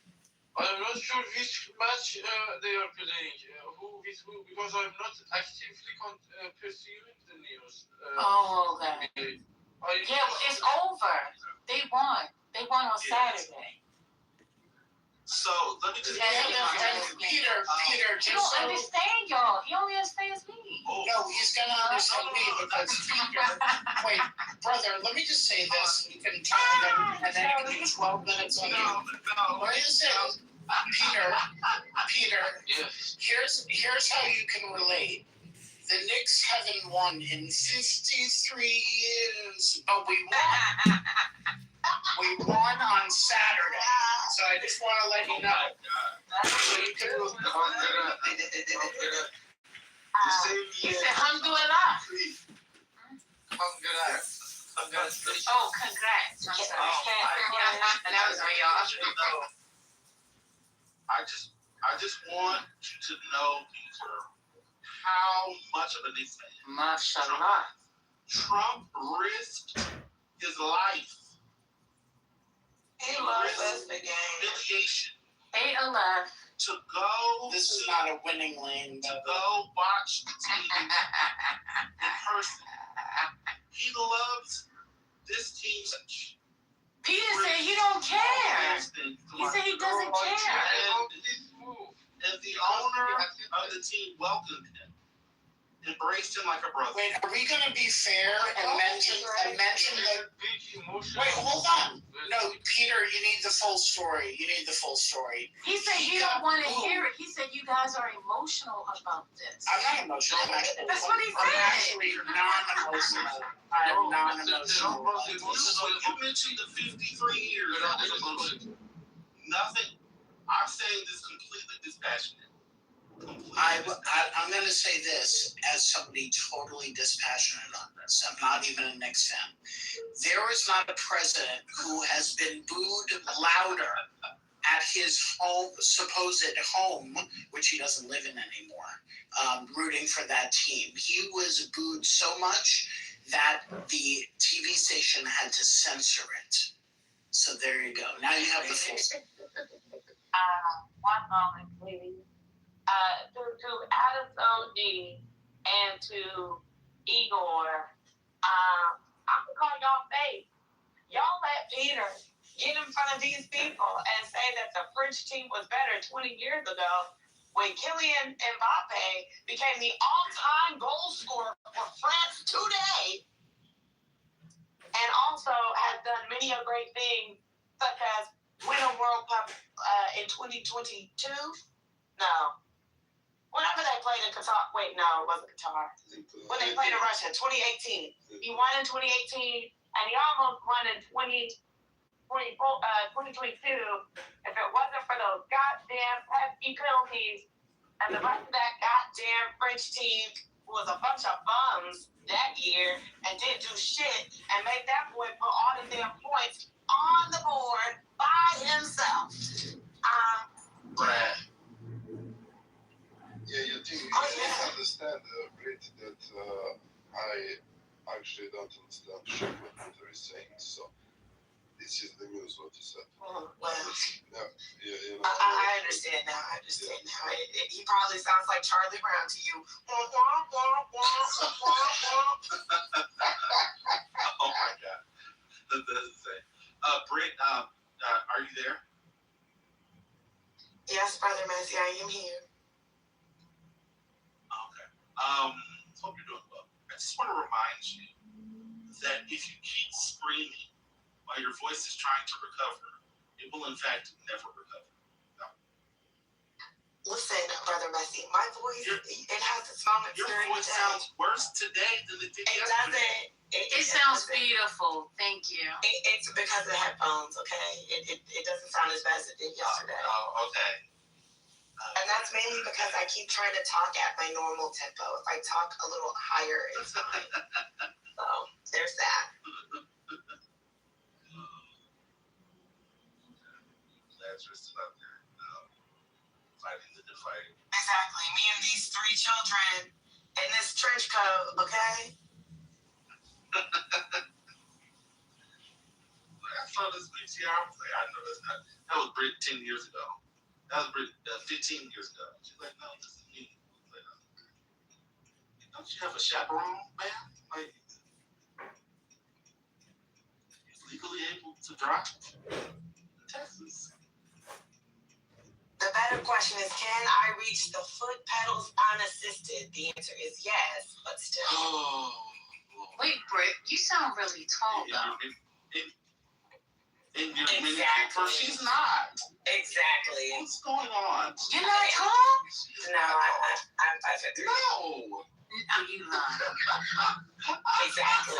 Oh my God. You and Johnny's have definitely taken. Oh, I thought you was tall. And Brother Messi, I wanted a Mini Cooper. My family, my grandmother would never let me have one. Okay? But I drive a Jeep. So, shows you how okay, thank you. Not you know to hop up. Not too much, okay? Not too much on short people. It's on your straight to get in the car. Pidgey, you running a short crowd too? I'm 5'5", but I thought I was average. I didn't think I was short. Until one day one of my coworkers said that she always knew it was me coming in the door because she couldn't see me. She just saw the door open. And I said, what? And then I was like, oh my God. And then I realized I was short. But I never knew. Oh, not the Lollipop Guild has a new member. Oh, Lord. That's cute. My non-existent wife is 5'3.5". So I know that's short. Oh my God. Brother, I take offense at you sitting up here saying I have to jump into my car. My Jeep is not lifted, so I'm not jumping. Thank you very much. Not that was a feature. That was a selling feature. She's like, okay, I can do this one. I can't do that one. It's too high. Oh God. Just causing havoc. Oh yeah. Aleph said 5'5" is not short because he's 5'4". 5'5" is short. I'm on mute on that one. I'm just telling you what Aleph said.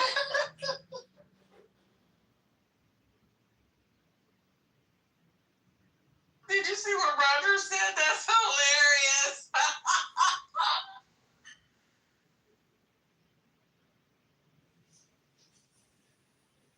I agree, Roger.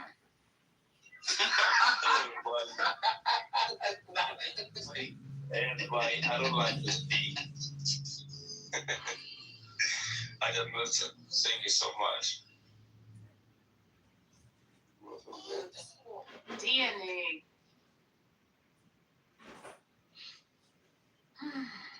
You know, and the wild thing is, when I look to see who could possibly Jerry, how do you get down there? His first lady like 95% of the time. What I did?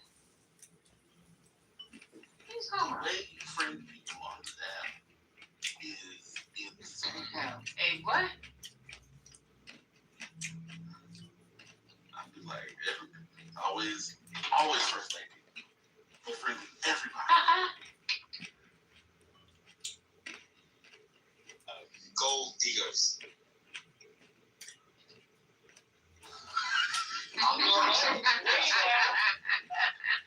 There you go.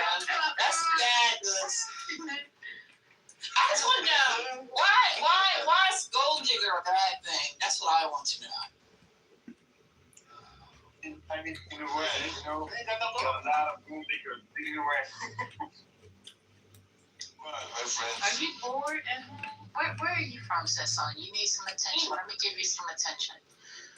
Oh, where are you from, Sasson? I live in Tehran, capital of Iran. Oh, okay. Yeah. You're in Tehran. Yeah, Tehran City. Okay. Yeah.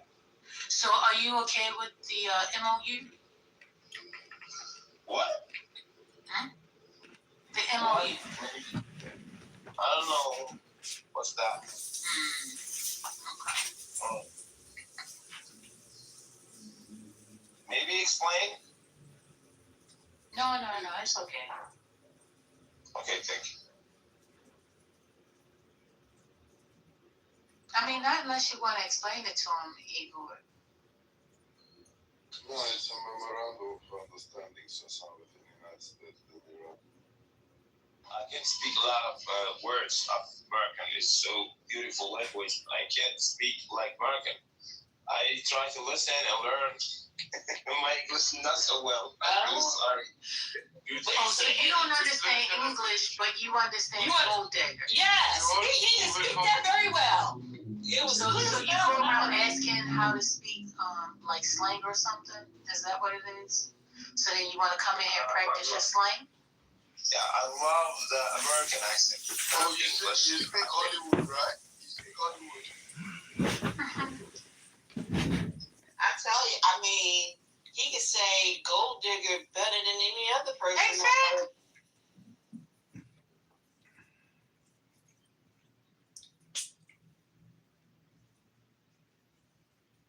Percentages there. You can't fight the force. That's What I say that is concrete. I'm just. Yeah, I understand. I'm giving you an answer. I'm saying you could go the route of saying they don't exist at all, in the sense that they don't have ontology.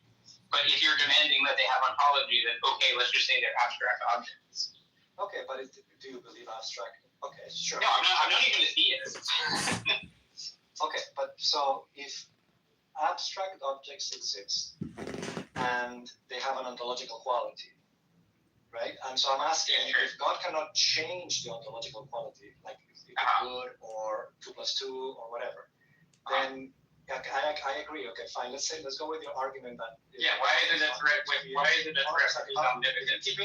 If you keep interrupting me, it's very hard to keep the train of thought. I'm trying to get to the end of the sentence so I can make my argument. Okay, so if you already said that, like, in the world that you're creating, the omnipotence, God does not need to be omnipotent. omnipotent because he doesn't have to have the power to change what is metaphysically necessary. That is your argument. I'm now asking you, if that's true, it's not my argument.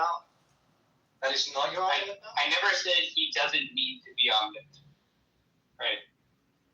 What I said is that omnipotent in the general, in the way that everybody else but you uses the word omnipotent. No, oh my God.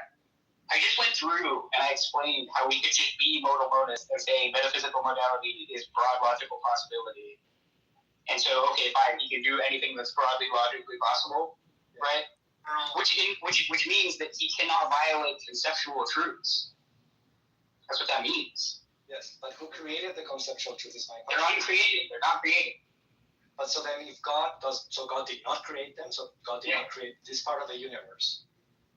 They're abstract objects. They're not concrete objects. But they're still objects, and they were created. Yeah, but when you say universe, what does that mean? Everything that exists. I take the universe. The universe includes God, so God obviously didn't create the universe because he didn't create himself. And the word. I have a question. This is. If you're saying the universe is everything that exists, then obviously, it would include God, right? To me, maybe we just have different ideas of what God means. To me, no, we have different ideas about what universe means. All right, maybe that too. But if God is, do you believe God created the universe or no? No, I'm an atheist. All right, so then why are we okay? But under your conception of God, do you think? I can defend it better than most of the actual theists can. So no. Okay, so if to me the concept of God means that it created everything that exists. Do you not believe that this is the concept of God? No, I mean he didn't create himself. He exists, so that can't be the right concept. He didn't create himself because he's eternal, and so does the. Entered the family line. I'm saying the abstract objects are also eternal, right? But they're abstract. They're not concrete, like dress. Is it awkward or embarrassing for you? It is. So you're saying that God is awkward and embarrassing. And I'm absolutely. Yeah, if we're taking the model where we're going down the tree of saying, like, God commanded because it's good, and then we're saying, like, omnipotence means God can do anything that's broadly logically possible. And we're understanding, if we had a statement like the good is X, or X is some huge, whatever the good is, if that's just a conceptual. Okay, so it's broadly logically necessary. That the good is consistent. So there I am in the lawyer. Because he can't change broad logical necessities, but that doesn't threaten his omnipotence because he can still change all the things that are broadly logically possible, to change. These things are broadly logically necessary, so there's no broadly logical possible world where they're different, right? And it's like he can still be omnipotent, okay? I mean, this is why, this isn't what the Kitover dilemma is about, because originally it's like, you said that the Kitover dilemma was an argument against theism. And I was like, no, it's an argument against divine command. No. I was asked, why don't you believe in God? And I said, the Kitover problem. I didn't say that Kitover problem is the all-in-all argument that defeats the existence of God. It was a personal question, and I answered in a personal manner. When I read the Kitover problem, I was like, oh, this is great. And that was it. I mean, it's not like I believed in God anyways before, but I thought that was a really interesting argument that defeats the notions of God that people come up with, that they can do anything, that it knows it all, blah, blah, blah. Yeah, but you see how, the whole point you were making was that if he can't change the good, then he's not omnipotent. And I'm saying, no, it could be that he can't change the good, but he's still omnipotent. Yeah, I mean, by your definitions, by your limited definition of omnipotence, then it's not omni anymore. No, but I expanded it to just say, he can do anything that's, broadly logically possible. Which is not extended, it's actually narrowing it. From what? From omnipotence. Right, so you think omnipotence requires that he can, instantiate contradictions and stuff, right? Is that what you're saying? That will be omnipotent, yes. Yeah, but you can lift a rock heavier than himself. But you're starting from a concept of omnipotence that is already like incoherent. I feel. That's what it seems like. You're just assuming a concept of omnipotence. Yeah, but then why even use all this youth approach stuff? Because it seems like you just think the concept of omnipotence is incoherent. Like, I don't. Like, you think that omnipotence just. You think that. You think. I'm saying God. No. But no, you are saying that though, because like part of your definition of omnipotence is that it makes contradictions possible. You know, like that's what you're saying it is. I'm saying that. Why is it incoherent to say God can express circles? Very strict definition. If you say you know, something entails that T and not T is possible, right? Then it's incoherent. But I mean, you're making my argument. the idea of saying that you cannot. No, I am in some sense making your argument, right? I'm saying like all our categories of logic and math, and he's just is beyond these things, and I guess the idea is that. But that doesn't seem incoherent. It is incoherent. It's incoherent. It's incoherent in the sense that it's possible. Yeah, it's incoherent in the standard sense anyway. I mean, I don't know what else we mean by incoherent. I guess it's not incoherent in the sense that it doesn't cohere. It does cohere. It's just he just is. Results in in the sense that it's a contradiction. Like it basically just says like if there's an omnipotent being, then the law of non-contradiction is false. Yeah.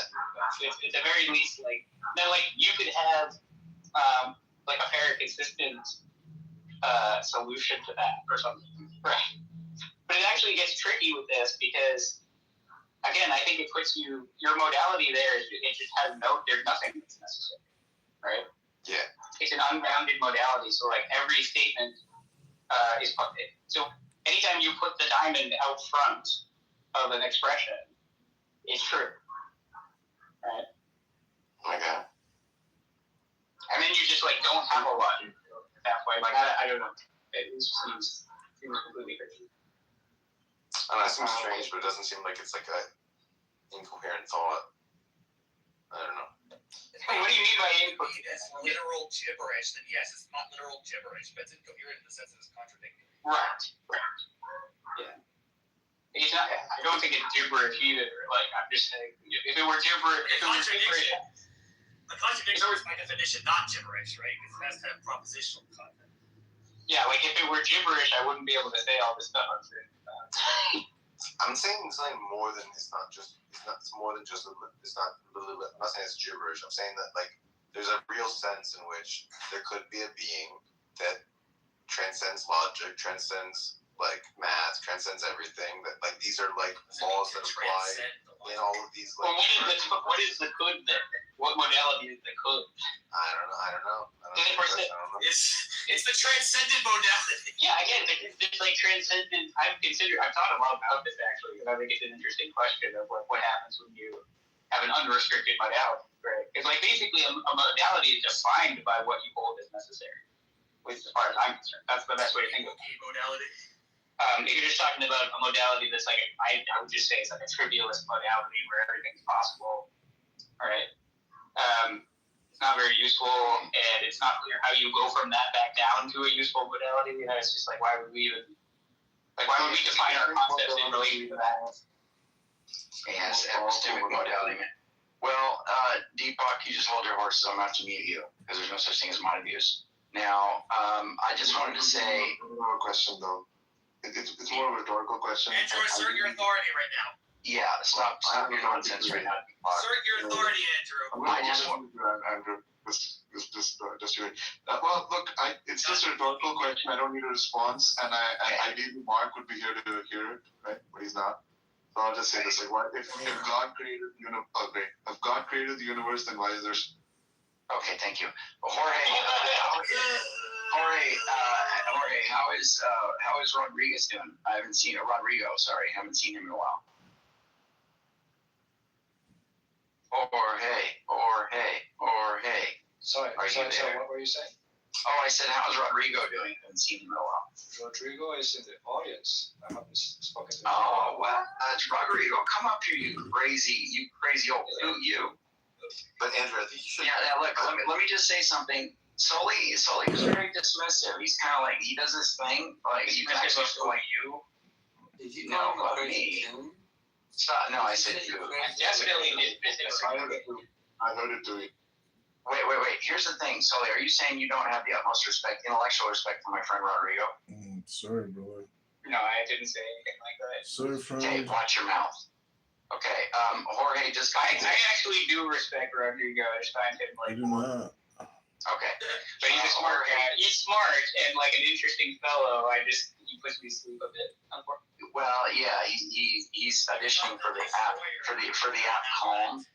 He's a lot of people in Detroiter has this effect on a lot of people. I actually don't find Detroiter boring, but like most people do. But dude, I tried watching the fucking debate between him and Adelstein, and I was like 10 minutes in. But like Detroiter is like my philosophy guru, dude. Like, yeah, I get it. He's like Detroiter was the person who like really like kind of took me under his wing and like showed me some of the wizard word ropes. I get it. And listen, Jorge, what question is that guy? I'm trying to. Jorge, my brother, does God exist? I think you were on a call when I said. Of course, God exists. No, that was Jorge. Thank you, David Bobs. Jorge does. And by the way, welcome, Ned. But Jorge, does God exist? My brother. No, I answered no earlier. Oh, wow. Okay, can I do it this way? Hold on, fish you, beef. Assert your authority, Andrew. Hold on. Jorge, have you ever heard of the guy on this app? Or, well, he's not, I guess he is still on here. He doesn't hang out too much, but he goes by the name of Darth Dawkins. No, that's funny. Okay, it is funny, like Darth Vader and Richard Dawkins. But anyway, he's a Christian, well, a professed Christian anyway. He doesn't act very Christ-like a lot of times. But that being said, one of his questions to atheists, which I kind of love to, it's like his. God exists because. Hey, watch it, Piper! Don't you dare steal my thunder, Piper! I will exert my authority. Assert it. Just insert box, okay? Like, shut up, Deepak. Andrew, Okay. assert your authority over Deepak right now. Be quiet. So hold on. But Jorge, Darth Dawkins says this to the atheists, and it's a signature question. But he says, God does not exist because. And that's the question I have for you. Okay. My reasons is more the opposite. I mean, like, what are the reasons that I should believe in something that I don't see? Oh, the old burn shifter. Answer a question with a question. Yeah, well, hold on. Let me respond to it, David. You are right, David, so I won't move you down for that. But please keep your submissions, interjections minimal right now. So, Jorge, I do want to say that I don't find that response to be very satisfying. Because the thing is, it's like saying, well, look, I don't have any reason to think that it does exist, so therefore it doesn't exist. And I don't know if that's right? That's not right. Right? Well, it's the idea that I should believe in something because I'm told that it exists. Oh, no. So, but you're saying now, why should I evaluate as a grown-up whether God exists or not? And yeah, it's a grown-up question. Yeah. I mean, I'll answer it more without. For a while, I did believe. Okay. I did a lot of hallucinogenics, and I asked the question. I literally asked the question several times. What kind of hallucinogen? I asked I wanted to know if there's God. It didn't answer the answer, right? What do I do? I pray to you, etc., etc. And the answer, like all my friends that was journeying doing psychedelics were. What was the psychedelic? Sorry, shut the fuck up. I just want to know what type of psychedelic. Yeah, it was ayahuasca, that location. Oh, okay. And so these people, they were like, oh no, like obviously there's something wrong. You need to come and do 5-MeO-DMT with us. It's like a stronger one, right? And so I was like, this happened year 1, and I would go like to these sessions like 2-3 times a year. Why doesn't God exist though? Why are you doing this? I'm supposed to why God doesn't exist, not your fucking life story. Whoa. Well, because it's coming. Just give me a second. No one cares about your drug use. Jorge, don't get offended. Please don't get offended. I'm glad you're here. Everyone was thinking it. Yeah, Fritchie's just saying. Just fast forward. Okay. Yeah, thank you. Go ahead. I went to basically. I went to. Or you'll have my wrath. Just let him go. That's Go okay. ahead. Basically, I went to the mountaintop. Let's put it that way. And There was no God. There was no God. And then all my friends. When I woke up, when I went from the trip, my first word was, because I was shocked to see the people, was Jesus. And they were like, you see? And they were like, you see? That's how. And you're like, no. So, anyways, that would be like the most personal experience that I had with that. Without rationality, without logic, without people problems. Right.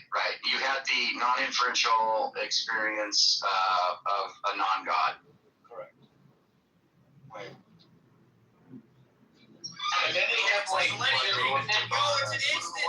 What did they say? It's a guy. Did they say days ago? Letty, I'm doing it. It's an instance of what Saletti was talking about. I know. It's like you take the budget Yes. and then the universe tells I was thinking that too. No, I know, but the funny part is that we also have Philip Goff going around saying he just did 5 MEO-DMT and he had like a powerful experience that God totally exists and like panpsychism is true. Oh boy. So, Jorge, do you think that really is going to happen? Do you think it's veridical, let's say, or do you think it's likely true that you had the experience of non-God and that people should really put some emphasis? Experience of non-God. Yeah, I mean, is that like? Do you think that that's like a? Does that sound? Transcendent experience. Yeah, of the non-existent God. Everything is material. Right. Right. Do you find that to be a little bit, like a horse pill, like a little bit of a hard pill to swallow? No. I mean, it's interesting because now the responsibility is all on me. Right? Like I need to figure out what's good. I need to figure out. Oh well, we met the responsibility to defend your claim, but if someone came to you and said, "I took drugs and saw God," you would not think that was a good reason to believe God existed, would you? No, but he's saying he took drugs and then he saw not God. But the not God. I'm just saying that's not a good reason either. Yeah, but the not God experience trumps the God experience. Alright, we're just leaving. Okay. I know. I'm trying to engage with you. Hades, unable to detect these things. But despite being British, for circles and protected. I'm irritated that you're leaving. Someone should be. We're not going to meme anymore. Shut up, Deepak. Frenchie, can you mute Deepak and send her down? There's no such thing as Shut up. Okay. So, Jorge, here's the concern. Yeah, exactly. So, Jorge, look, so you come up. Right, by the way. You come up. Well, then do that. Yeah, but Jorge, you come up again. Visit you just because you did drugs. Well, yeah, but the thing is, I don't get it. Like God's not visiting you right now. But if I kiss you, I don't like your dialectical norm. I don't like the dialectical norms that you're not abiding by right now. Sully, or the fact that you aren't, so I'm going to deal with you. I'm going to deal with you. I just want to say this. You are cramming a lot into the statement that you made. I went to the mountaintop. You're cramming a lot into that. Okay. I missed fucking Clubhouse. I just realized. It's good stuff. It is. All the fucking different beliefs. Yeah. It's great. It is great. No. I'm very thankful the app came out. I would miss it if it wasn't that I was on it most of the time. Anyway, but here's the thing, Jorge. I'm just wondering. So when you say that you went to the quote mountaintop unquote and saw that there was quote no God unquote something like that, right? Yeah. Well, that doesn't seem like that should have any kind of weight for anybody else. Like I believe. Does that have any weight for you? Yeah. Well, exactly that probably too, but I mean, I think like you fucking did drugs and like actually perceive the truth of the metaphysical truth of the world. Yeah. Like, what kind of nonsense is that? Like, I mean, it is a little bit wild, Bray. Do you think that there's something in man that you can activate certain aspects of your psychology, or some kind of your neurology, or neurobiology, or whatever? So that's something a latent Christian would say. Yeah. But did you? It's more like in these spaces. Let's put it this way: I was the only one. I was an atheist. Right, like and I was not always an atheist, right? I believed in God before the psychedelics, and within psychedelics, I realized and philosophy too. It was both. It was both philosophy and psychedelics. okay, well, I don't know what it doesn't seem like the psychedelics is doing much work, right? Because like, to do any work, we'd have to entertain this like very silly notion that somehow like doing psychedelics like reveals to you the truth of like atheism or something. Which, like, why would anybody think that? It's just bizarre. So maybe you should lean more on the philosophical reasons instead of the psychedelics reasons. It's a very intense experience, and most people say and experience and say, and I should say also, like in the beginning of the journeys, I did believe that. I did think that it was like, wow. Okay. And I was one. I was, became one, and so on. But then I started to realize that those were just hallucinations, and that wasn't really. It was just me talking, or whatever, or like my subconscious, some sort of. I was able to explain it, and the visions and everything I saw with evolution and philosophy and patterns, fractals, all of that, math basically. Okay. Do you think there's something? Why would you think that since you didn't experience God, therefore there is no God? Do you think that God should have revealed Himself while you were on these, drugs, ayahuasca, or whatever it is? No, it's more like I asked the question. So I asked. Well, first of all, it's not only like, are you there? Hello. Right? It's more like, what do I do? Like, it's more like, if it's true, then all I have to do to be good is to follow what God wants me. Yeah. Then it would be helpful to just get to know what that is. Right. So I asked the question, give me a sign, basically, and there was no sign. As a matter of fact, but you can do that at any time. So why is it any different that you did it when you were on drugs? Yeah. Do you think that gives you more like epistemic access to God, or that God will be more likely to respond to you because you're on drugs? I mean, I'm not sure. Yeah, the drugs does nothing, dude. Like, it just makes you feel funny, and then like, oh, because I feel funny, I must be like tapping into some truth of the universe. Right.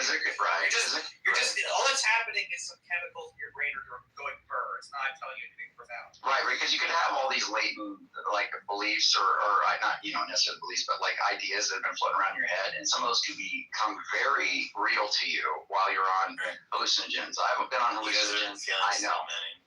So oh my gosh. Wait, Andrew has done hallucinogens? Shut up. You just missed what Andrew... God damn it, Sully, I was going to make the best joke ever. God. And then when he was he saw the ways in which they were illusions. That he had reasons for believing God. That he realized upon these drug experiences that they were. He saw through those. That's not what he said, though. That would be some other reasons, though. Failing to steal man. That was. What does that have anything to do? God doesn't exist, Sam. If he believed in God for bad reasons and then saw through those reasons, that doesn't mean that has lost the reasons. Then he would just be an agnostic. Right, doesn't establish that God doesn't exist. Yeah, well, it makes him no longer believe in God. That's not what he said, though. Like, I thought you were marrying a Russian woman. Why are you fucking like oozing up to this random guy? I'm not sure what that means. Well, you got the joke in there, Piper, so. Yes, there you go. Wait, what about the Sam, what are So just mute Sully, please. What is Sam even saying, though? Because it makes Sam doesn't know what he's saying. Sam thinks we're being uncharitable. Fucking retarded. We are in something. If you believe, let's just make it. You believe that unicorns exist for bad reasons. Yeah. And you realize that they're bad reasons. Yes, it doesn't mean unicorns exist. Doesn't mean that. I asked him, beef. The whole foundation of this, the whole core, right, Give me the reason that you believe God does not exist. God does not exist because, you remember that? Yeah. Right? And now we're in this whole thing about how he took hallucinogens, saw the mountaintop, and there was no God, right? And I'm saying that no, that's not really good. It certainly shouldn't give anybody else any reason. And you probably should not. I agree with Piper. It's pretty bad, right? You shouldn't base your belief on that, like about God's existence. And so I'm just like, now you're going to come in and act like we're being uncharitable and say, well, you're not steel manning him. I mean, dude, his reasons for believing in God dissipated, so therefore no God. Like, what is going on right now, bro? Turn around about accepting religious experience. He was literally giving an account of why he does not believe anymore. And then if you go, I used to believe, and then I saw, yeah, okay, fine. He answered a different, adjacent question to the Don't you think that matters? Don't you think that matters? Don't you think that matters? Don't you think that matters, BB? Answer the question you're asking and another question you weren't asked. Don't you think it matters? I love you, BB. It's pretty reasonable if someone goes, why don't you believe in God? What are you doing right now? What are you doing? I'm trying to, okay, I'm turning into an eagle. Guys, that you would face my wrath if you're me to Jorge.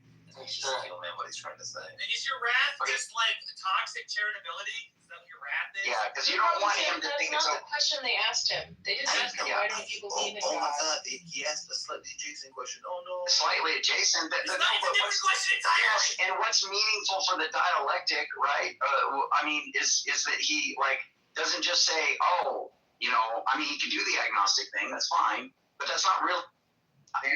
Right? I mean, I'm asking him, what are the reasons to believe there is no God? I mean, I happen to disagree with him, BB, so I'm trying to see where he's at here, right? I want to see if there's a little smoke.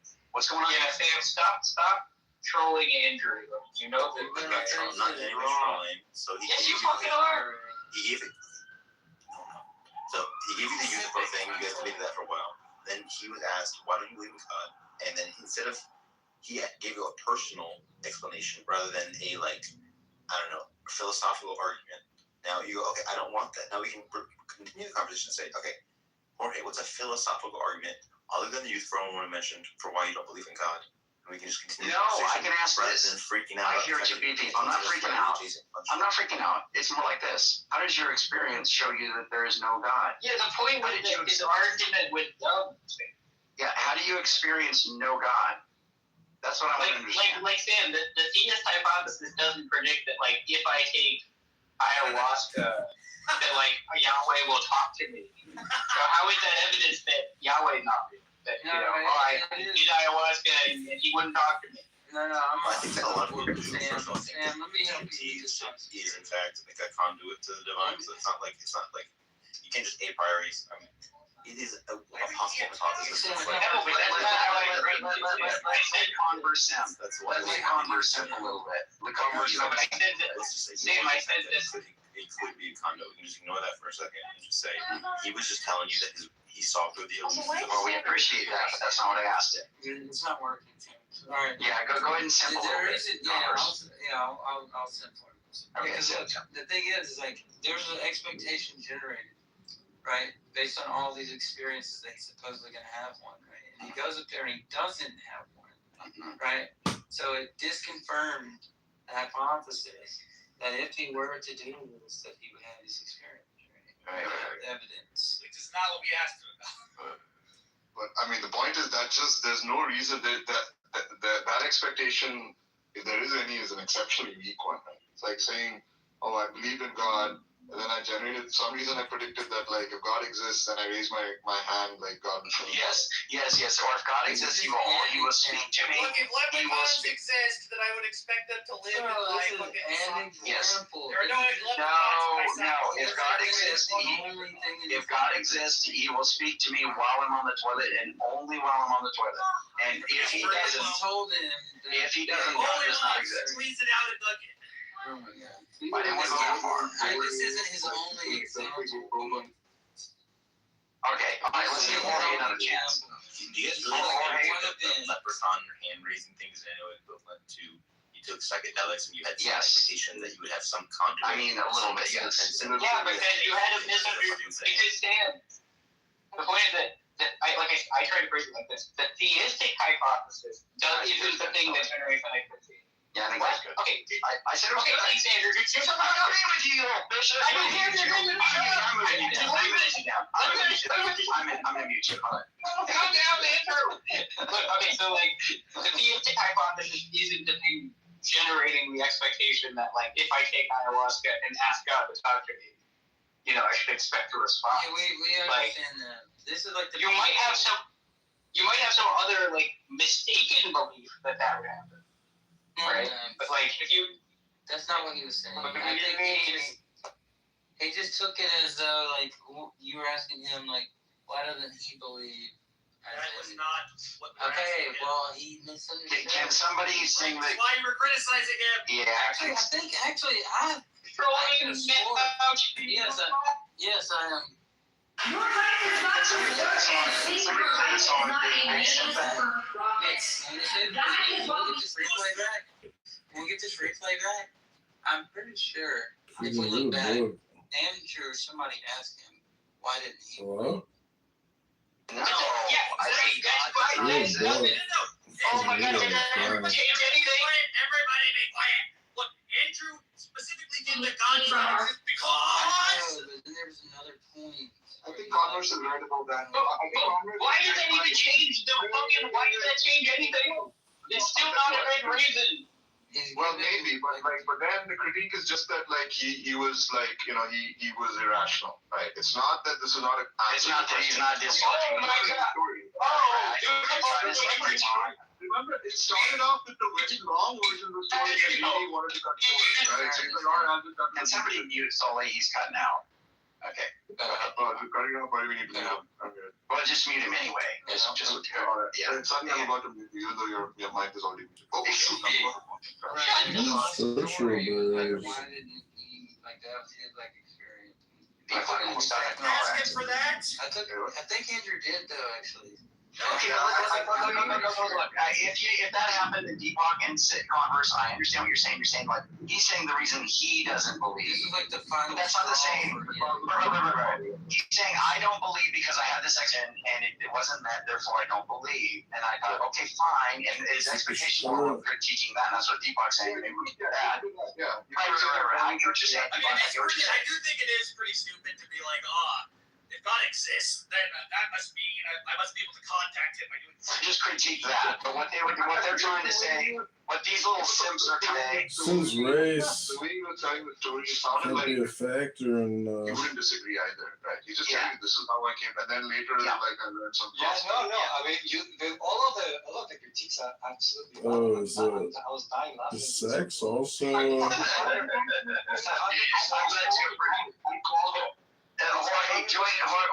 Jorge, join the house, brother. I like you. There's a banner right above that says "Join God Talk." We haven't made a room in there in a while, but I hope you do come and hang out more. I like your attitude. So that being said, yeah.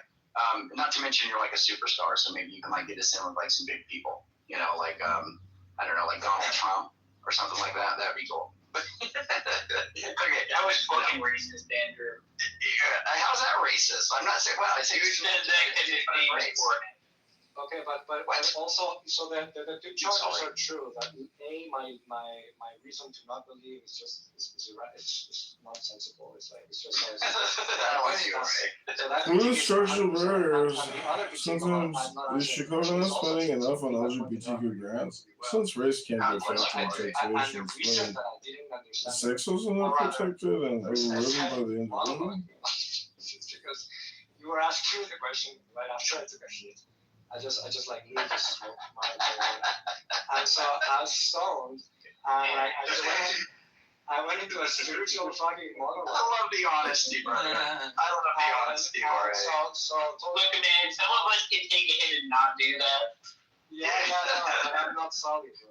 Like, if you ask me, Converse wants to defend you because he's simping hard right now. Go ahead, Converse. You're I just looked at your profile. You're a Timothy Williamson fan. He made a movie with him. That's a good man. Yeah. Wait, Timothy Williamson, like from Knowledge and Its Limits. Moral logic as metaphysics. Yeah, I like this guy. Issue Converse. Yeah, he is good. I like him. Next thing you know, he'll be like a knowledge first epistemologist. I like it. Knowledge first. Look at this. Jorge, I could tell Jorge knew at least some of this stuff when we were having that earlier conversation. Knowledge first pissed him off. That's why he believes God doesn't exist. I like this guy. No. Knowledge just means I don't know. you know something only if it's true. Oh, is that the KK principle? Well, That's actually not what knowledge first is. More about the KK. Debug. Most people agree that you can only know things that are true. No. I didn't say it. It's very specific. If you know something, then it's true. No. That's what you just. No. I said you know something only if it's true. Sorry. Is it a biconditional? No, it's not a biconditional. That's exactly right. No, it's pretty straight. It's quite straight. So you're saying if you know something, then it's true? Yeah. Pretty much everybody agrees. No. If you know something only if it's true. Come on, so the point is that it's either if and only if, or it's what I said, or it's if it's true, then you know. Know something only if it's true. Oh my God. If and only if is a biconditional. Jorge, listen, Sully's a smooth brain. Jorge, repeat it again, brother. Repeat it again. I know what a biconditional is, Sully. I did not use a biconditional on purpose because it's not a biconditional. What is it?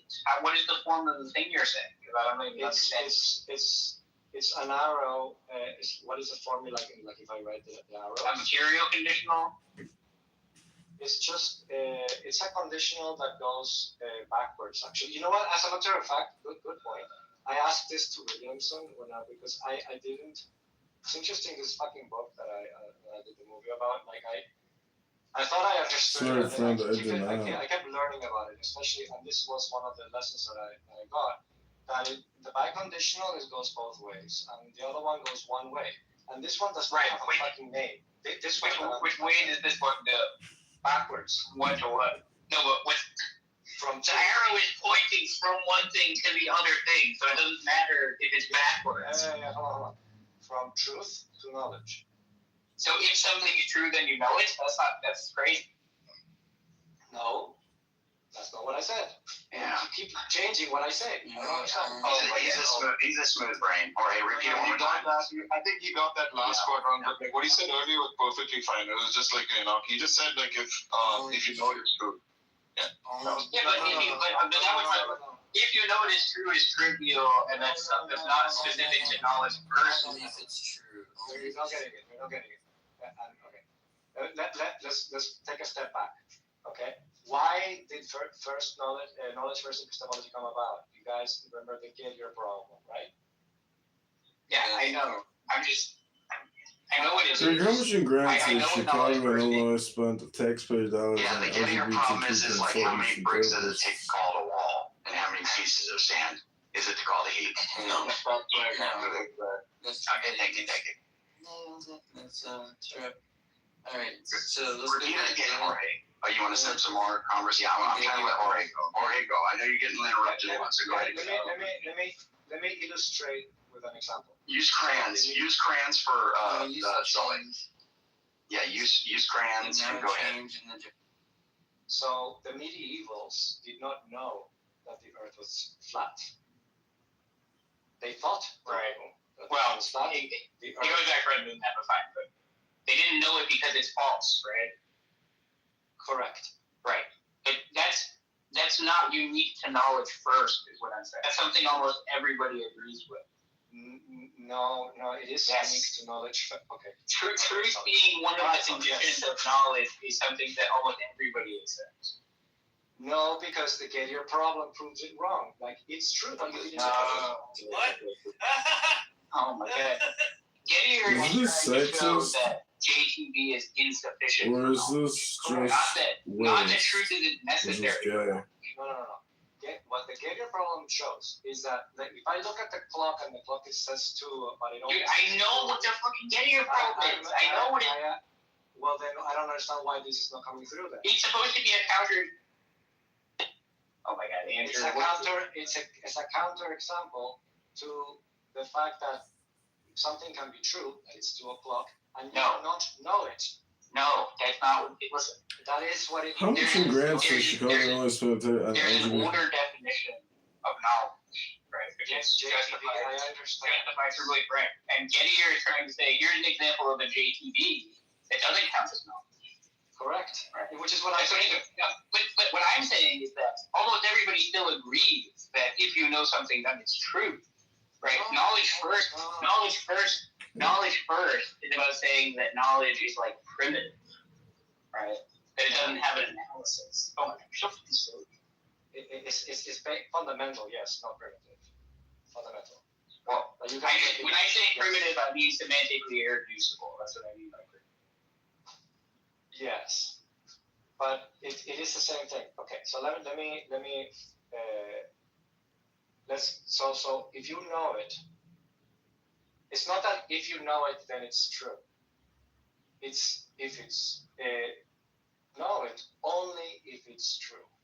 So let's put the Gettier problem. Okay, if the Gettier problem in JTB, it proves that something can be true, but you didn't know it because your justification was wrong. Oh, it says it. Yeah, but like the fucking clock stopped last week or whatever, right? So your justification is wrong, but it is true.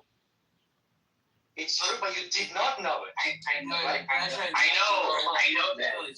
That's not what knowledge first doesn't say. Doesn't swoop in your case and say, actually, you do know it. Let me say one thing, okay? So what he's trying to point out with the reverse error thing is that, traditionally you'll say justified true belief, it arrows knowledge, okay? No, I understand. Yeah, knowledge. Yeah, okay. So the idea is that knowledge isn't reducible to a set of conditions that proves truth, but it still entails truth. Right, knowledge is assumed in all these things you need to explain basically. Yeah, but I don't understand myself. But I'm not. But no, he's right. Look, no. Your problems aside, none of the resolutions, as far as I'm aware, none of the resolutions of Gettier problems, right, discard truth as a necessary condition, right? No one's going to say that.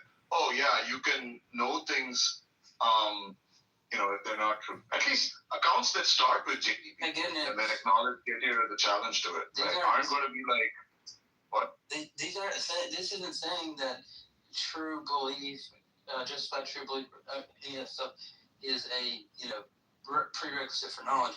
It's saying knowledge is a prerequisite for those things. Something like that. Not It's really. reverse. I'm saying it's reversing the order though. It's saying you can't. It's saying knowledge is first. The idea, Deepak, is you can't reduce what it means to know something to a set of other conditions, even including truth. You can't even reduce it to truth plus some other shit, right? But it still entails. If you know it, it still entails truth, right? Correct. Yeah, that's true. So that's what they're trying to.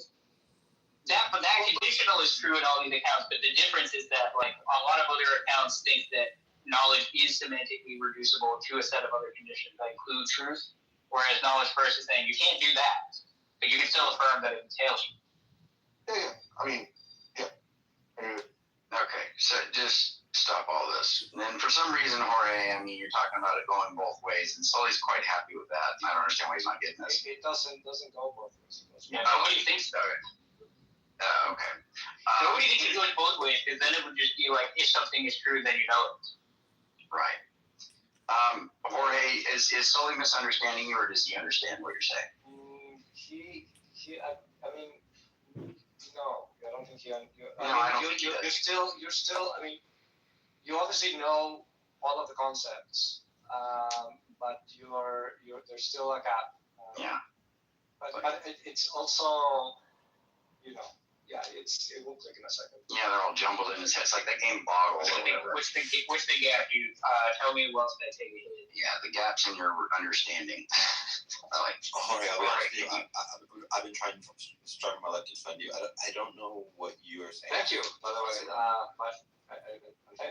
Sweet. I think most people think that you need that things need to be true for you to have knowledge. And you're saying, I know that's not what I'm saying. So what else could you be saying besides that you need? And look, belief is a part of the three, justified true belief. Like, take, for example, belief. Belief is going to be like, belief can be true or false, right? So he wants to say, like, knowledge is inherently connected to truth. Right? Correct. And so it's like more fundamental. So that is exactly right. Knowledge is not merely belief plus other ingredients, something like that, That's right. No, knowledge is a distinctive, like, kind of mental state, something to that effect, where it's so connected to truth that you have to have knowledge first, right? And then you explain evidence and all those things. See, because if you say something like, oh, I know, if you know what time your flight is tomorrow, right? Then, like, you don't have to have all these, like, you can plan on it. Let's say you can rationally plan on, those facts, right? But if you merely have, like, some kind of, like, on a Gettier case, right, you're going to have key true belief or something like that, or not even the Gettier, if you don't have knowledge, first, you're going to have, like, some kind of lucky true belief, basically, about your flight leaving at a certain time. You see, it's because of how it's intimately connected to truth. That's exactly right. And there's also a knowledge first account of justification, which is really interesting as well. Yeah, so basically it's a mental state, which is why it's the same thing, and this is the concept that was with the gap, right? You were saying, like, no, but it's not the same because that's not first epistemology. First epistemology, or knowledge first epistemology, sorry. It's about the knowledge is primitive. So yeah, it's fundamental, right? So the fundamental is like you know something only if it's true. So the medievals did not know that the earth is flat. Yeah, but everybody agrees with that. That's the point. Like, even the JTB people agree with that. No, that's not. Well, no, because yes, JTB, the JTB people agree that they didn't know the Earth was flat because it's false. True belief. Is belief, so knowledge is a subset of belief, right? Under JTB it is, but, like, on knowledge first, I guess they want to say it's sui generis, right? Okay, so he's saying that, that's why he's saying these aren't going to be the same analysis. No, I agree. It's not the same analysis. The point that we keep coming back to is that this idea that, like, the people who thought the Earth was flat didn't know it. That's something that almost everybody agrees with. No, but the point is that they own. But the whole point is that there's belief and there's knowledge, and those are distinct. So they did not know because they only believed something. They believed something. Yeah, but my point is, this is not unique to knowledge first. There's certain things that are unique to knowledge first, and there's other things that are not unique to knowledge first. I understand, but so one thing is where knowledge being fake knowledge and or not knowledge, or right, not real knowledge. And the other thing is they get your problem. Fake knowledge isn't knowledge. Right. Look, he's going to want to say it's just like your justified true belief is going to be like a lucky belief. Correct. To be like lucky knowledge almost. It can be in a Gettier case. It can be in a Gettier. Well, that's the point. So it's both. So one answers the truth entailment, and the other one the answers what substance. So knowledge is going to be I know that the knowledge first people are rejecting JTB tripartite analysis because they're saying that, like, knowledge is unanalyzable and primitive and fundamental. If you like, it can't be reduced semantically. Okay, and it's a sui generis mental state. Okay, fine, right? That's all different from what other people are saying. But then if you just say, like, yeah, that's why when people believe false things, they don't know them, right? Almost everybody agrees with it. If I give you mods, Jorge, will you just mute Sully randomly? Okay, go ahead. If you're a small content creator, use this. It's not about. Say that again. What did you believe about the first knowledge first? What is the? How do you? It was gibberish. But go ahead and say it again. It's primitive, unanalyzable, sui generis. Like, those are all things that the. But why? Why is that? But right. Why is it that you think that this is the case? Why is it that I think that that's what they're saying? Yeah, like why? I mean, it's true that the idea is that knowledge is not like H2O that you can break it into hydrogen and so on. So that you can break. Right, but like semantically, it's like I could say, a bachelor is it's like men and unmarried. It's So it's like breaking into just teachings worse right? today. They're saying you can't do that. It's like, okay, fine. Chicago is And one that's why they have to add, day. that's why they have to add separately that it entails. It's a Chicago. That's one text But me it's not, that it's not semantics. It's not semantics. And so You can't know. Chicago and Spain has LGBT grants. Since race can't be factored in taxation, is sex also not protected or overridden by the individual? Yes, I agree. The GCB account says that you can semantically reduce knowledge into the tripartite. It's not semantic. It's not semantically. Why do you keep saying semantically? Because it is a semantic reduction. That's the sort of reduction that's being done there. You What's say 10 foot in the knowledge record means next chemistry and work with this it's a versus semantic analysis of knowledge. You're breaking down the meaning of knowledge, correct? Yeah. Okay. Okay. Fine. Okay. So you're saying I see what you're saying. So you're saying that the knowledge first people say that knowledge you cannot break it down semantically, but I'm asking you why do you think that is? Or why do you think that they think? You mean like what's their motivation? Like I'm happy to say that they're motivated by things like the failure of JTB, right? Right. Yeah. In light of the game.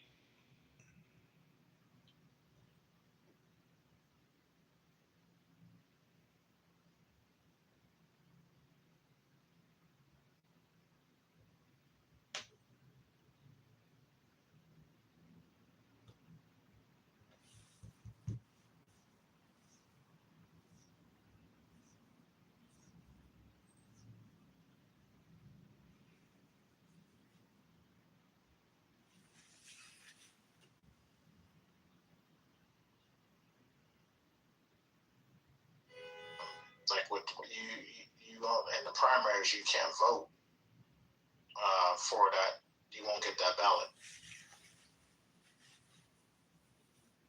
So it's a problem. I think would you say Maine, Big M? Yeah, Maine. Yeah, I think it's a problem in many states where you should be allowed, even if you're a registered Democrat, you should be allowed to register not register, vote as a Republican, but I can see where people where they think that people might do that to try to sway the primary vote, then go back and then try to get a candidate that they want to go against. Right. So I see both sides. Like my ballot, which had ranked choice, it allowed me to rank all primary Senate candidates, no matter the party. So maybe ranked choice voting would be, if you nationalized it, that would be the solution. But we know that that's never going to happen, especially in the South. Is it fair to say that Georgia is like among like voter suppression tactics, like the worst offender? Because it's starting to feel that way. Being the election worker, for the record, yeah, I would say that. I would. But again, from my understanding, Georgia has had a record number of turnout the last several elections. How do we kind of compare the two? Okay, I'm gonna have to. So what clarification, Omari? I was just looking it up because I wasn't sure. It's the primary in California. It's only the primary that if you're a registered Democrat, you can vote for a Republican in the primaries. What about the general? You can't, right? Yeah, I think the general. I think you cannot. Correct. Okay. It's confusing.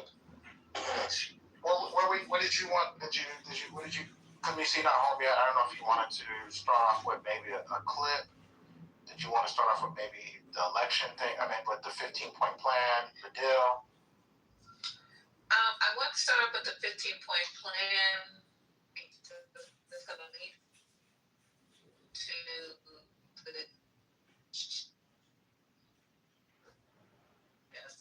So all those stuff that we didn't get a chance to play yesterday in the election, good Lord, had to do with a deal. I think I'm in the matrix over here, though. Yeah. I independent matrix.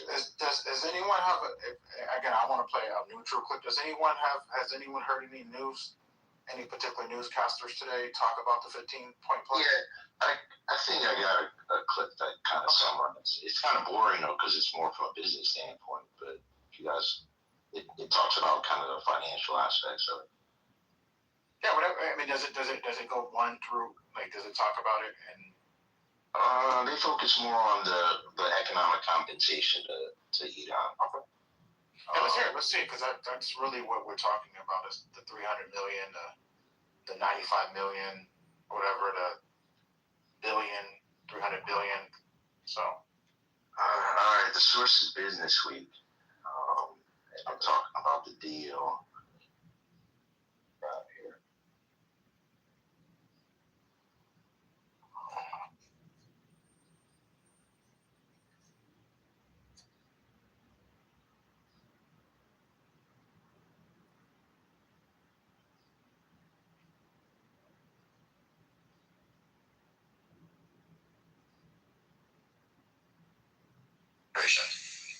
Right. Nick, what did you and the team find in this memoranda of understanding? Well, what we sort of see for the first time, I mean, we'd seen a lot of broad contours around this deal, but package at once. And what you see here is something that isn't quite what the Trump administration has been messaging over the past several days. So there are immediate financial incentives that Iran gets once it signs this memorandum of understanding, and that's expected to happen on June 19th. And chiefly where that comes is the U.S. lifts all of its waivers on the sale of Russian oil, so they can basically have full access to the market to sell oil that is such a crucial part of their economy. And then from there, it's a whole series of other steps of financial incentives where sanctions will be released eventually. You would have, Iran would get access to its frozen funds that are locked in overseas accounts. And also, very crucially, you would see a broad sort of re-welcoming of Iran into the global economic community. So, there's this also a $300 billion development fund where the U.S. would sort of help oversee that. So, in a lot of ways, what the U.S. gets in response is essentially, okay, a commitment from Iran not to pursue a nuclear weapon, but it's something that will further stoke concerns from a lot of Trump's Republican allies who essentially have expressed a concern that this amounts to a financial giveaway to Iran. Yeah, and the president has been so critical of the JCPOA, Nick, for many years. And then I'm wondering, the financial element of this aside, the nuclear part of this and the uranium enrichment part of this, how is that different than the DOA that came into being during the Obama administration?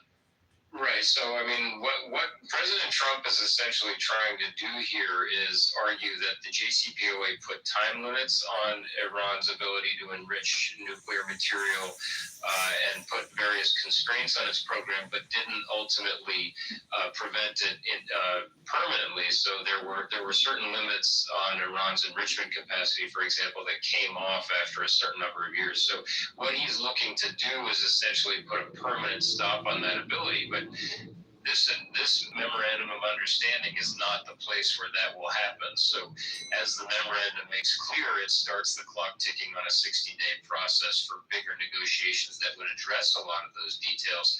But, the devil is really in the details there. And, it should be fair to the Trump administration. They argue that Iran will not get a lot of these financial incentives until it meets a lot of those benchmarks that the U.S. will put forward. The challenge there, of course, is that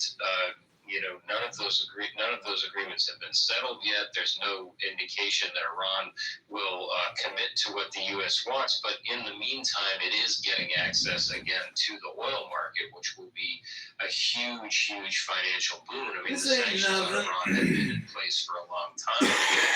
It was able to get around them with some of those things. So that's a big plus for Iran.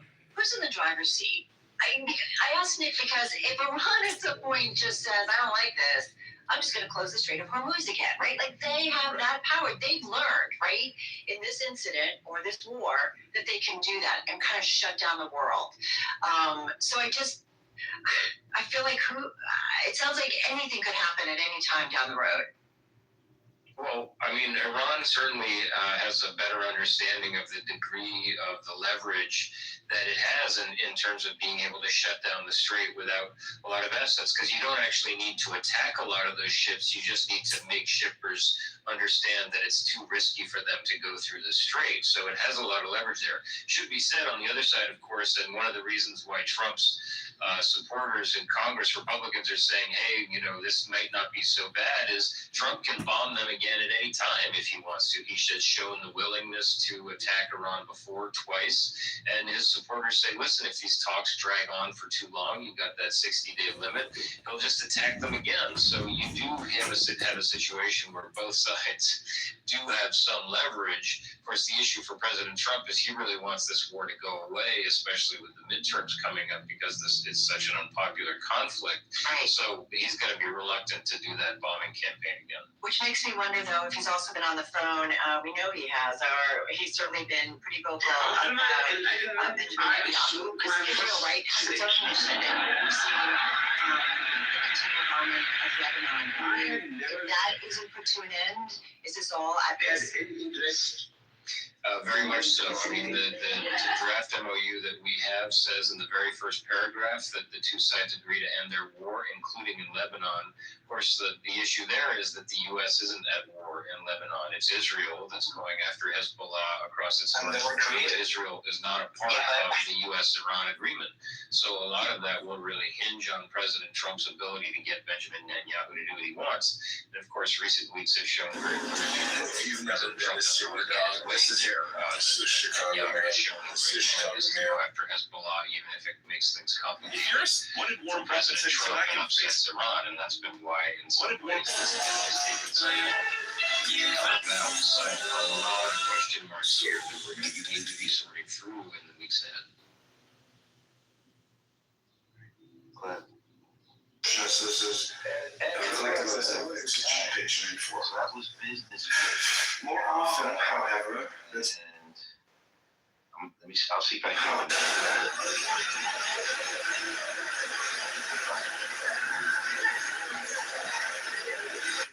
He just said he loves the inflation. What he said,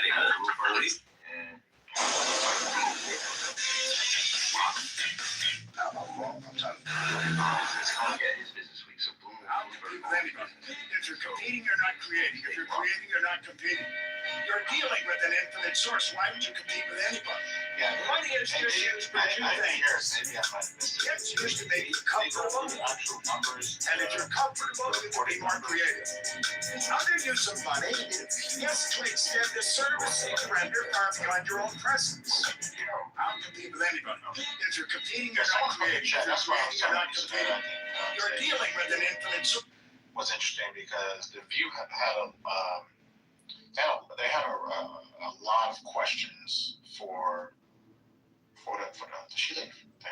Yeah, she dropped out in the middle of the So Amari, also. I mean, we can play the View later. Yeah. So I told her she should play later when she gets home. She could. You're dealing with. Also, Vance was on Fox, right? And Jessica, she gave him some good questions as well. Oh yeah, Jessica Tarville, I saw that. Yeah. He's been getting some good questions, and I think it's important because he's deflecting on a lot of some of those questions. I think the View asked a question about the black people, about what did black people do, and I would like to, when Lisa gets back to, so she didn't know he was on the View, is to play that question. So, because I thought that was a good question, and I think I'm gonna say he failed on that question. He failed on most questions.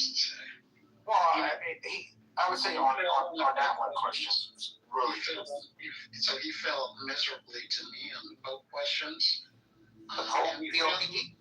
And yeah, PLPE, right? Wow. Because Jessica told me she asked him about that, and then I think the View to me, I think it was the View where he kind of failed on the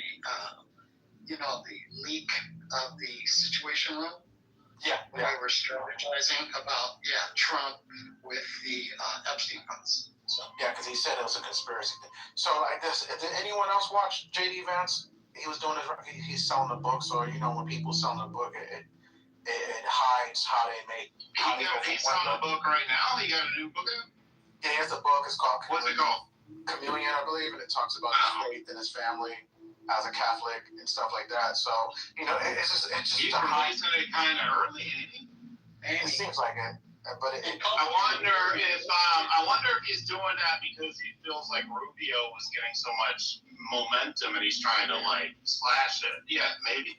But also maybe he made a lot of money. Maybe he made a lot of money. He needs to hide it. But they hide their money behind book sales. It seems like. I don't think it's too early. I mean, it's like 2 years before the election. That's about what you expect. Other people have been claiming he's doing this because he's making a rounds to cover for the MOU, because they're trying to pin it on him. If the theory is that if this was an MOU that Trump was really willing to give him, Lake Rapone, 6:37 p.m. So that's kind of interesting. Oh, that's true. And J.D. Vance did that video last night. Did you see his video explaining the deal? Yeah, that's true. I didn't see that. I didn't know he did a video. Yeah. Yeah. So he's right. He's really taking it on. But let me ask the people a question on stage. And we've heard J.D. Vance again. If Trump looks sick, like people say, his hands are swollen, would you prefer J.D. Vance representing the country for the next couple of years until a Democrat wins, or you want to ride with Trump? Like, that's a question that people on the left should ask themselves. Should we start asking ourselves that when Trump's impeached? Is that where we're going over? I don't know. He ain't getting removed. They can impeach him 6 times. He ain't getting removed. Yeah, it'd be hard. And knowing Trump will say, "Come pull me out, take me out the White House." Yeah, but you're just not getting 2/3 of the Senate. So. Trump 26. Come take me out the White House. I mean, he ain't leaving regardless of what happens. He's only gonna leave on January 2029. That's it. So he don't give a shit. He's dying. When people are dying and they're sick, they're in I don't give a fuck mode. So to answer your question, I'd rather ride with Trump because J.D. Vance will get a big advantage if he ends up being president going into the next election. It means there will be no Republican primary pretty much, and he ends up having momentum going into the general. That's a good point. No Republican primary. I didn't think of that. Good point. We need a primary because that primary is going to be the best primary of our lifetime. Who are you talking about? I think for Americans, you're going to have 1 trillion options. That primary, 1 trillion options. You're going to have at least a full House of Democrats and a full House of Republicans.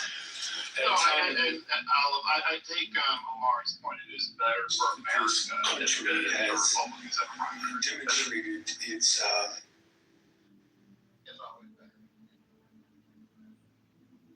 The question is, can Ron DeSantis, with the way that the MAGA, give it up, man, give it up.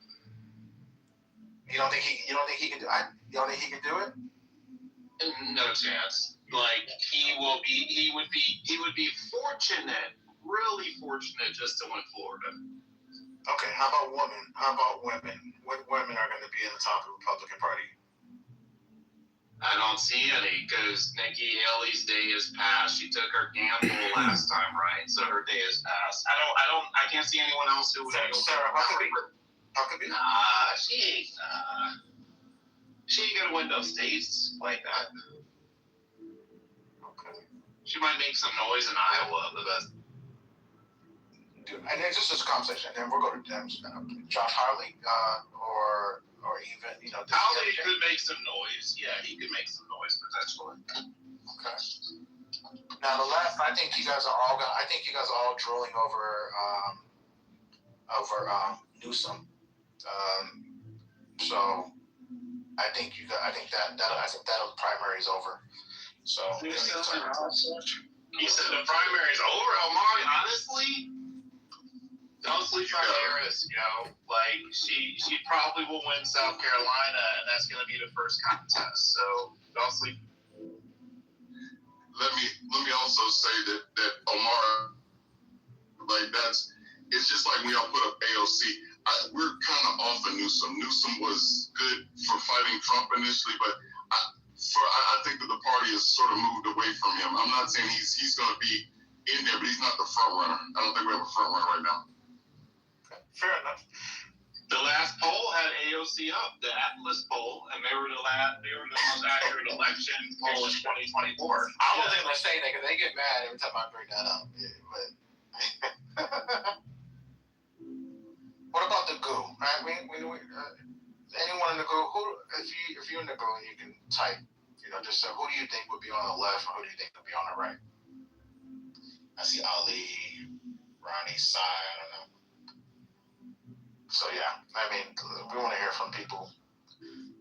I think this is what I think. I think Trump, and again, CEO, I get shit for this. I think if the country's doing well, by the time the November election, 2028, we will have a chance. I think Republicans will have a chance to continue to keep the White House. If they run Rubio, that's it. He's the only one. If they run Rubio, but who would be Rubio's VP? Eric Kirk.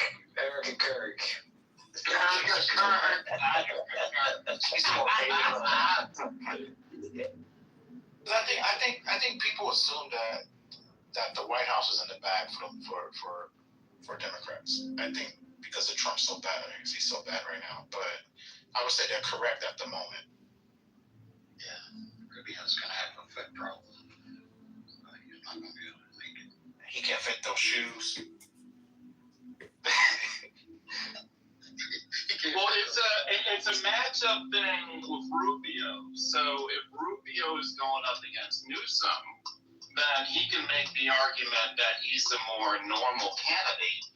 He can have a chance in that scenario. But wow, it just seems like the charisma factor is so heavily balanced in Newsom's favor.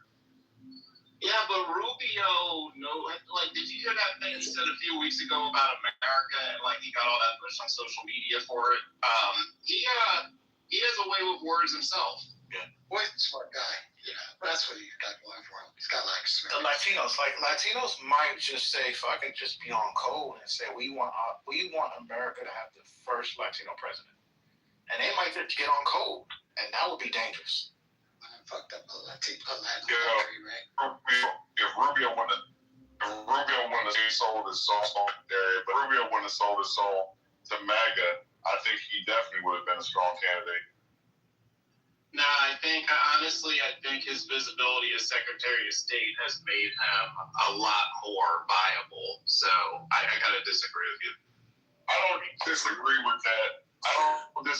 CEO, that he definitely is more visible, but I think that MAGA's so polarizing. I just think that I've said it before, I don't think the party survives not having Trump. I think Trump is the party, essentially. I just think Rubio's he's gonna cheat. He's gonna do I can give you Trump without the drama and be a little tough, and then he's gonna try to be inspirational like Obama. I think he's gonna have a cheat code like that. If Rubio wins, I'll disagree. ICE will just arrest him in the White House. Damn. That was it. So, all right. What's up, Zoe? I think she might have. Zoe, did you mean to come up, Zoe, or you came up? So, Omar, I'm being really serious, right? The question is, do you think that Kristi Noem could make a run for it? Oh, no. The old yellow killer? No. She's done with. Her husband, she wouldn't be able to be dog catcher at this point.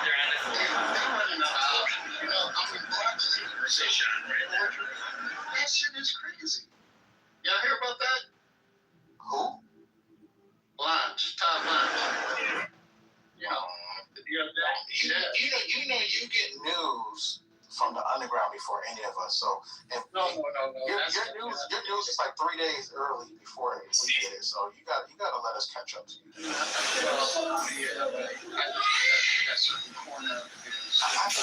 I think you might see that. What do they call them? I think that might. So yeah, it looks like I want before he became Trump's lawyer, right? Exclusive lawyer. He was working for a law firm, and he forged, allegedly, purportedly, it looks like he forged the signature of some people and overbilled them a few $1 million, and he's no longer working for that law firm. And the reason why they're suspecting he is because of the forgery. And the company that he forged the signature of, they went out and got a handwriting expert that said that concurred with them, agreed with him. That said, somebody forged this. That's pretty crazy. So, and he's still in court about it. Who's being accused of forgery? Todd Blanche. Todd Blanche has been accused of committing forgery. He got nominated, so he's going to be coming up to get appointed. He's definitely going to ask about this.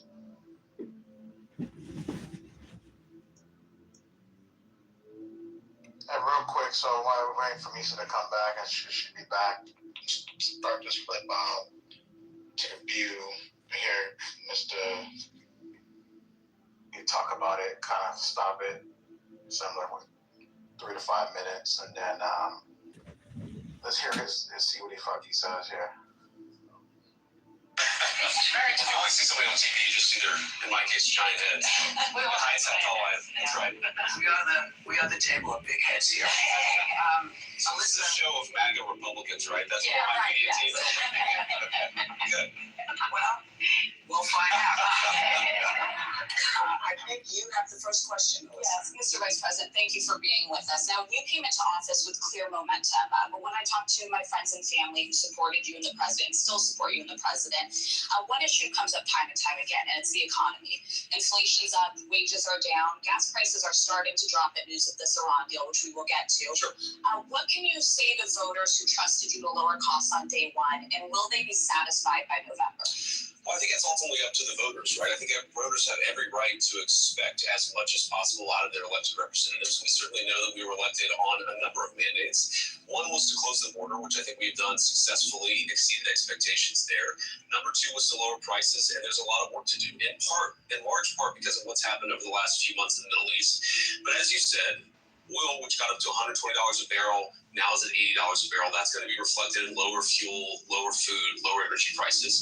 But there's a lot more work to do. The thing that I'm proudest about most, because as some of you may know, I grew up in one of these towns that was forgotten by the leaders in Washington at both parties, is that you're seeing, that's Middletown, Ohio. That's my hometown in southwestern Ohio. It was a proud steel town. I was raised by a grandfather who was a union steel worker.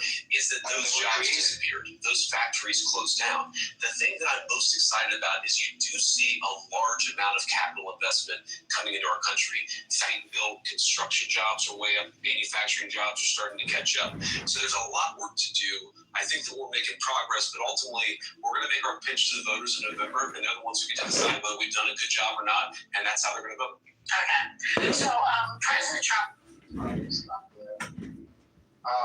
He mentioned factory jobs are up. Ed, I don't know if anyone want to fact check them. Many people want to fact check that statement. Factory jobs are up. Construction jobs are up.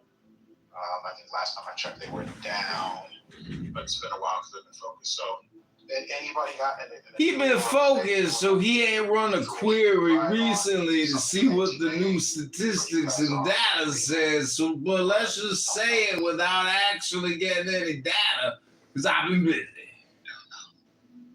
No, ain't nobody know. Anybody? Can anybody run an AI query for me? Hello? Okay. Okay. Like he's talking. Hello? The jobs are up in regards to construction jobs and manufacturing jobs. We've been in a stage. We've been in multiple stages and two different rooms, and we know that might not be the case. So, hopefully.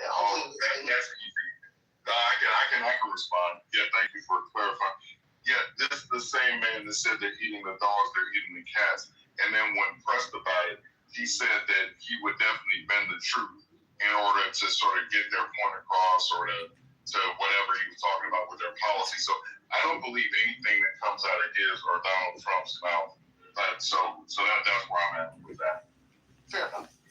Yeah, hopefully if anyone has anything you want to say with facts, be like, hey, according to, BLS, Bureau of Labor Statistics, the report from May so-and-so, blah, blah, blah. Like, if that's, anyone wants to put that out there, please help out. It helps people who are in the audience kind of figure out what's the truth and what's not the truth when you hear certain things, and it also it provides scholarship. So here we go. So let's play the second question.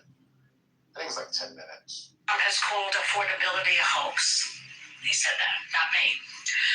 He's pouring money into this ballroom of his and the reflecting pool. Oh, don't forget the orange trumpet, I call it, and a White House cage match. All these things.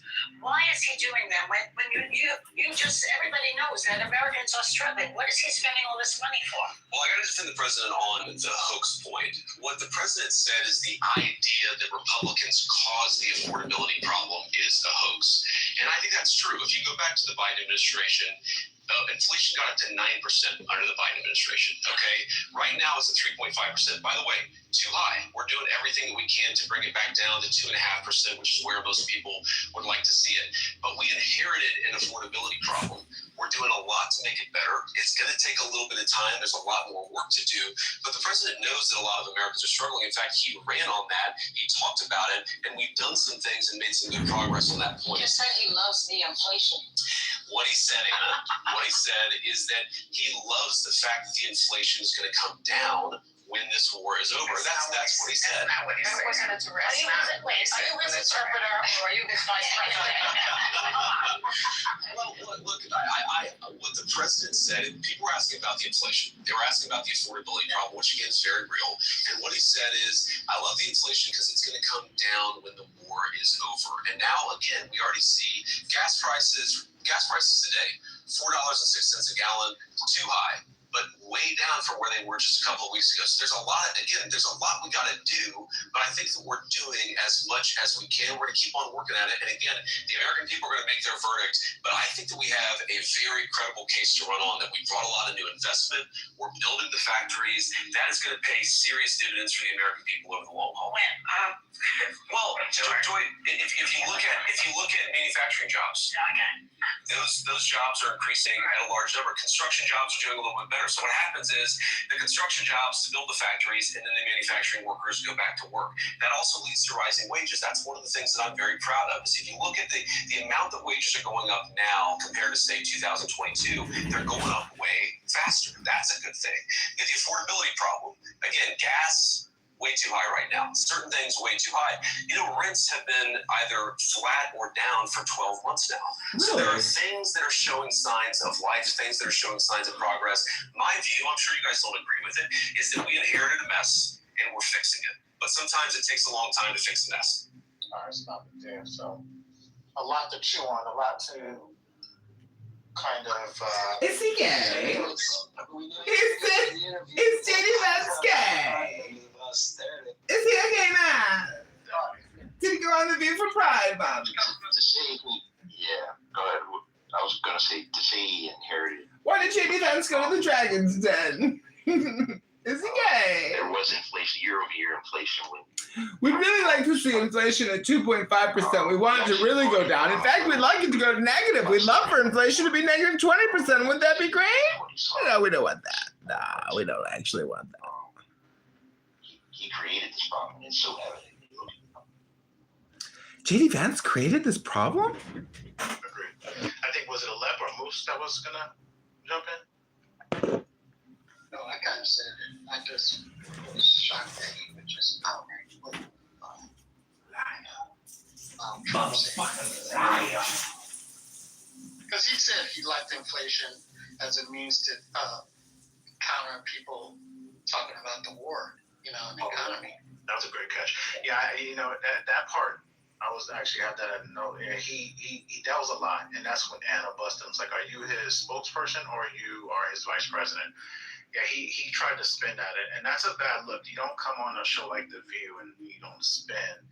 You just say, look, I'm not sure, the president doesn't like inflation. I would have said, if I was on the view, the president has been trying to get the feds to lower inflation for months now, and we couldn't get too slow Powell, whatever he calls him, to do it. So now we have, I would have probably pivot to that versus what he said. So that was a bad answer.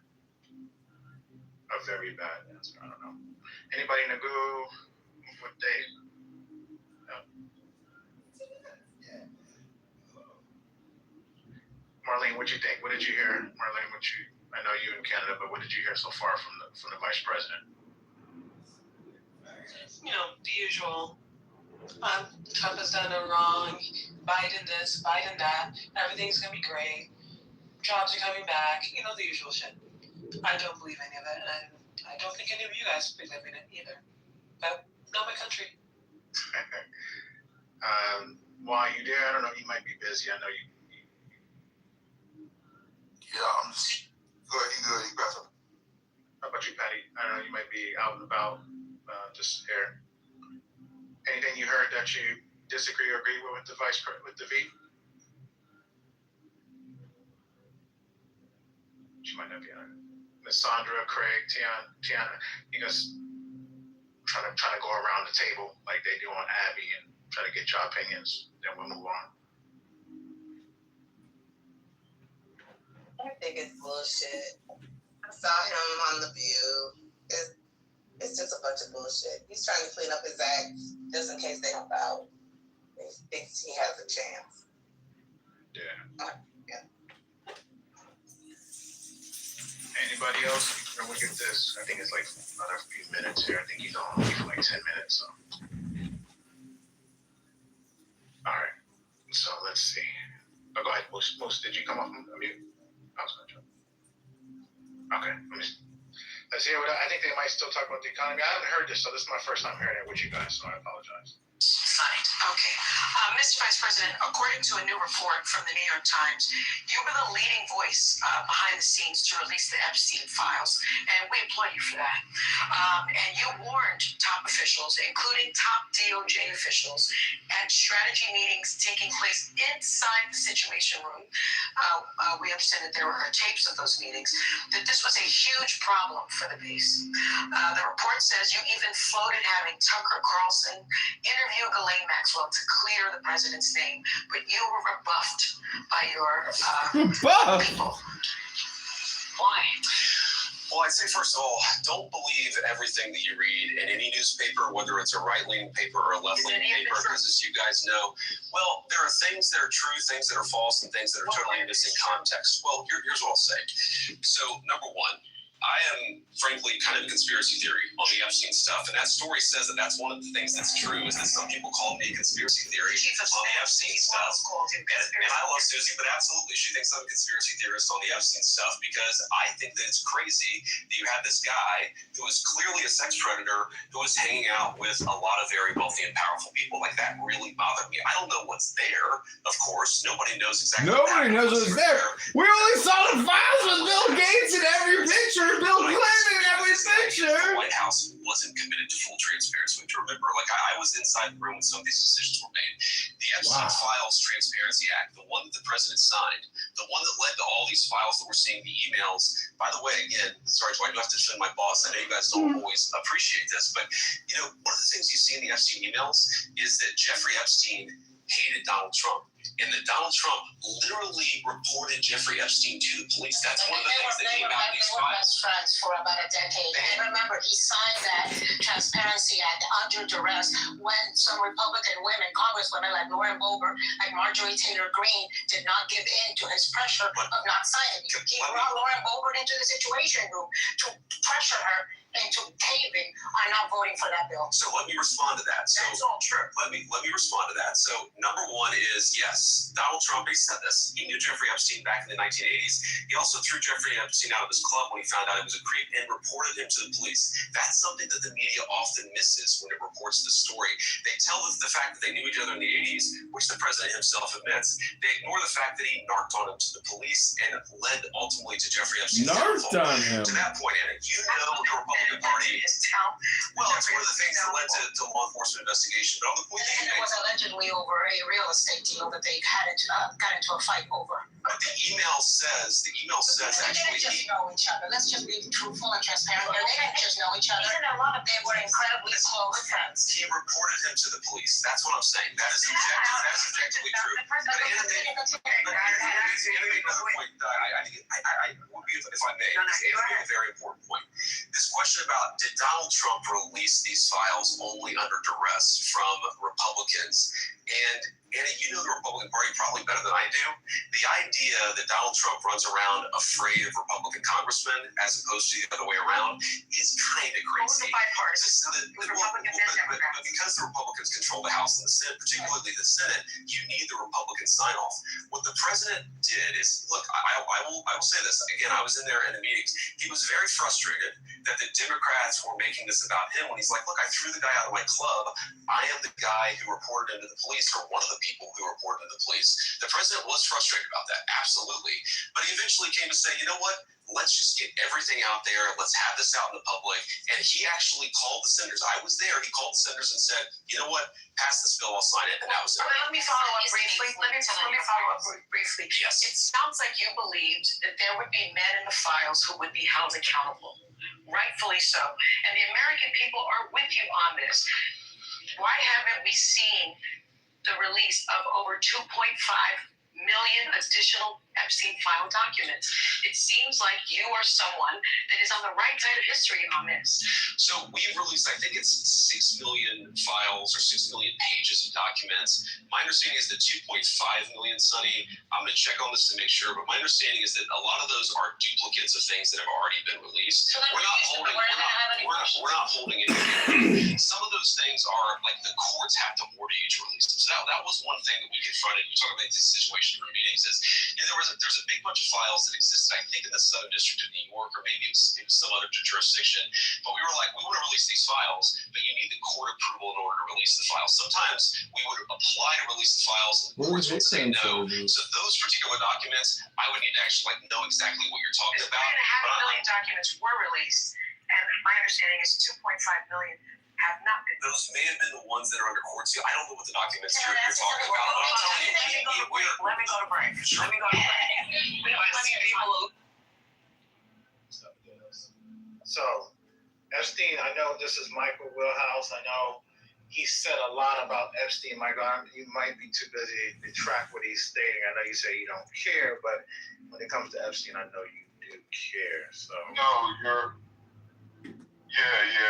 you're fine. I'm just saying that I believe Donald Trump is a sexual predator, and I believe that he's guilty of what we heard. And it's funny you mentioned the Southern District of New York. The court case that we read with the 13-year-old that talked about being raped by him, and then by Jeffrey Epstein, and the one that said that she was told she looked like Ivanka and all of that. So for me, anytime he discusses it, I have to revert back to what I was saying earlier. I just believe that he's a liar. I believe that Trump is guilty and that he's also a liar. They've been proven to be liars. So I just don't believe anything he says. I think it's just all like a waste of time listening to him talk. Because there's no truth in anything that he discussed. Okay. I mean, I thought it was a good interview. I think listening to The View, the way they question him.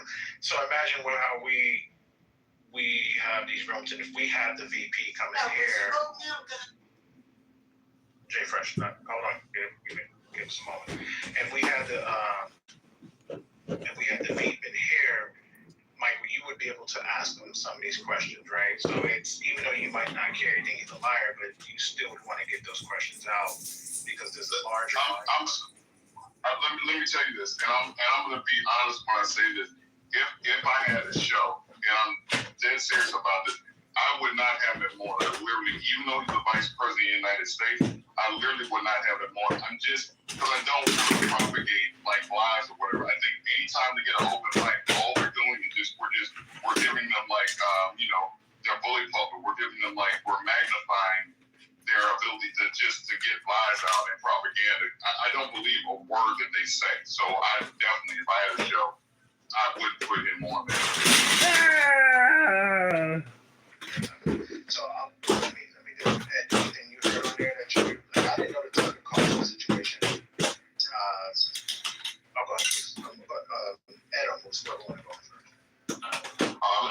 tied up. I'll be right with you. Yeah.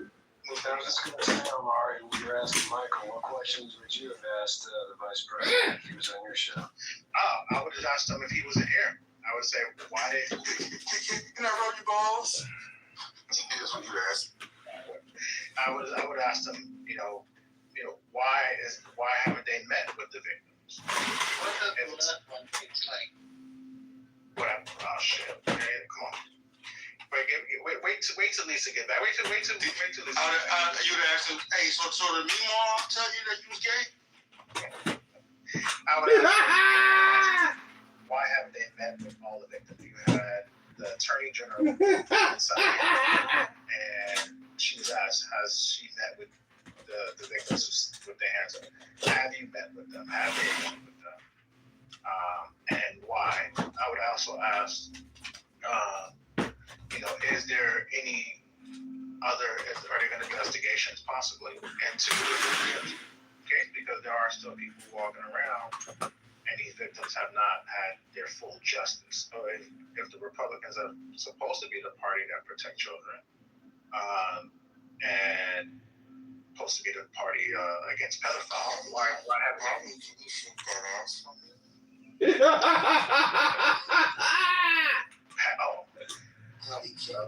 Wait, Amari, you still believe the Republicans are the party against pedophiles?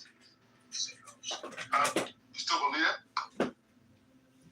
Well, it makes it harder now when this case. It makes it harder or not? Which one? So prior to that, because, and just hear me out, just give me a moment to explain. Third, it was the Republicans that were actually pushing for the FCC. The Republicans and the MAGA folks that were pushing for the people who were in the WikiLeaks to be exposed. And as soon as they had the opportunity to expose them, they folded. Do you think that they really plan on doing that, or they were just talking shit because they knew no one was having at the time? I'm going to agree. I think now looking at it, they were just utilizing it as a political for votes. Like, oh, Democrats are not talking about it. Democrats are not talking about exposing these rings and what's going on, and therefore, people like, oh shit. So let me give you just a quick story personally. So WikiLeaks went back in 2017. I don't know, 2016, close to 2016, close election. WikiLeaks actually sent me a message, surprising it, like in flag. WikiLeaks sent him a message. WikiLeaks sent him a message. Of that drop. So, which was crazy, right? And so when I seen it, wait, you said they sent it to you? They sent it to a bunch of people. So they sent it to a bunch of people. I was in that group, and this is where I first learned about Podestas and spirit cooking, right? Spirit cooking. I was like, this is sick. That was one of the reasons why I was like, fuck, I can't vote for Clinton. When you start hearing about this, you guys are familiar with spirit cooking? Are you sure that it was WikiLeaks and that? Hold on. Are you sure that it wasn't IO from like one of the botnets, something like that? You know what I'm saying, bro? No. It was their actual followers. It's their actual. Not necessarily the endpoints of what they want you to look at, but I'm talking about the origin or the routing of that email. Who dispatched it? It was the link, and they did it through messaging on Twitter at the time. So they sent. It was from a Twitter account. Yeah, from the main Twitter accounts. Yeah. So there's a WikiLeaks main Twitter account. I didn't know that. Yeah. So, and they actually reached out to me again in 2020. Actually, I think I have that screenshot. The one they reached out because I sent it to people. Because they asked me to share something because of my follower account. I have a high following count. I did at one time. So, but now when Trump 2024, fast forward the decade, 9 years, 10 years later. Omar, you had over like 100,000 subs? Well, they don't call them subs. That's Twitch. But I had over 120,000 followers for sure. Okay. I said, like, you know what I'm saying? Somebody reaching out and follow this, bro. No, man. Yeah. Well, no. I wish I had subs. You know, you look at AB and, you know, not to derail, but you look at people who got Twitch and Kick, they making money. So. My little cousin is the. Yeah. If you look online and see where these so people are from, you probably put it together and figure it out.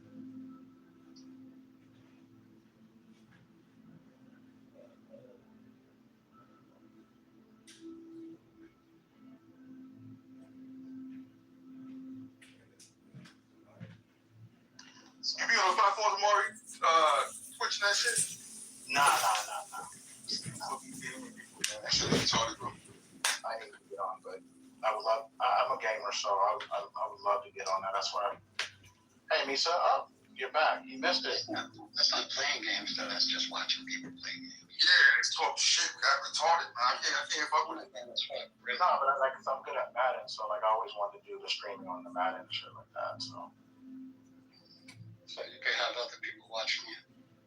yeah, I would love to record like my house. Man. I think my family is hilarious. They're like the funniest people. So when you play Madden, do you play CPU only? Is that how you drive yourself? No, I play. You play two-handed. You play yourself like one on. I think you're playing with 4-2, yo. The monkey. So we're playing. You know, like a dog trying to fucking scratch his ears and shit. Got one in his ass. Got one in his ass.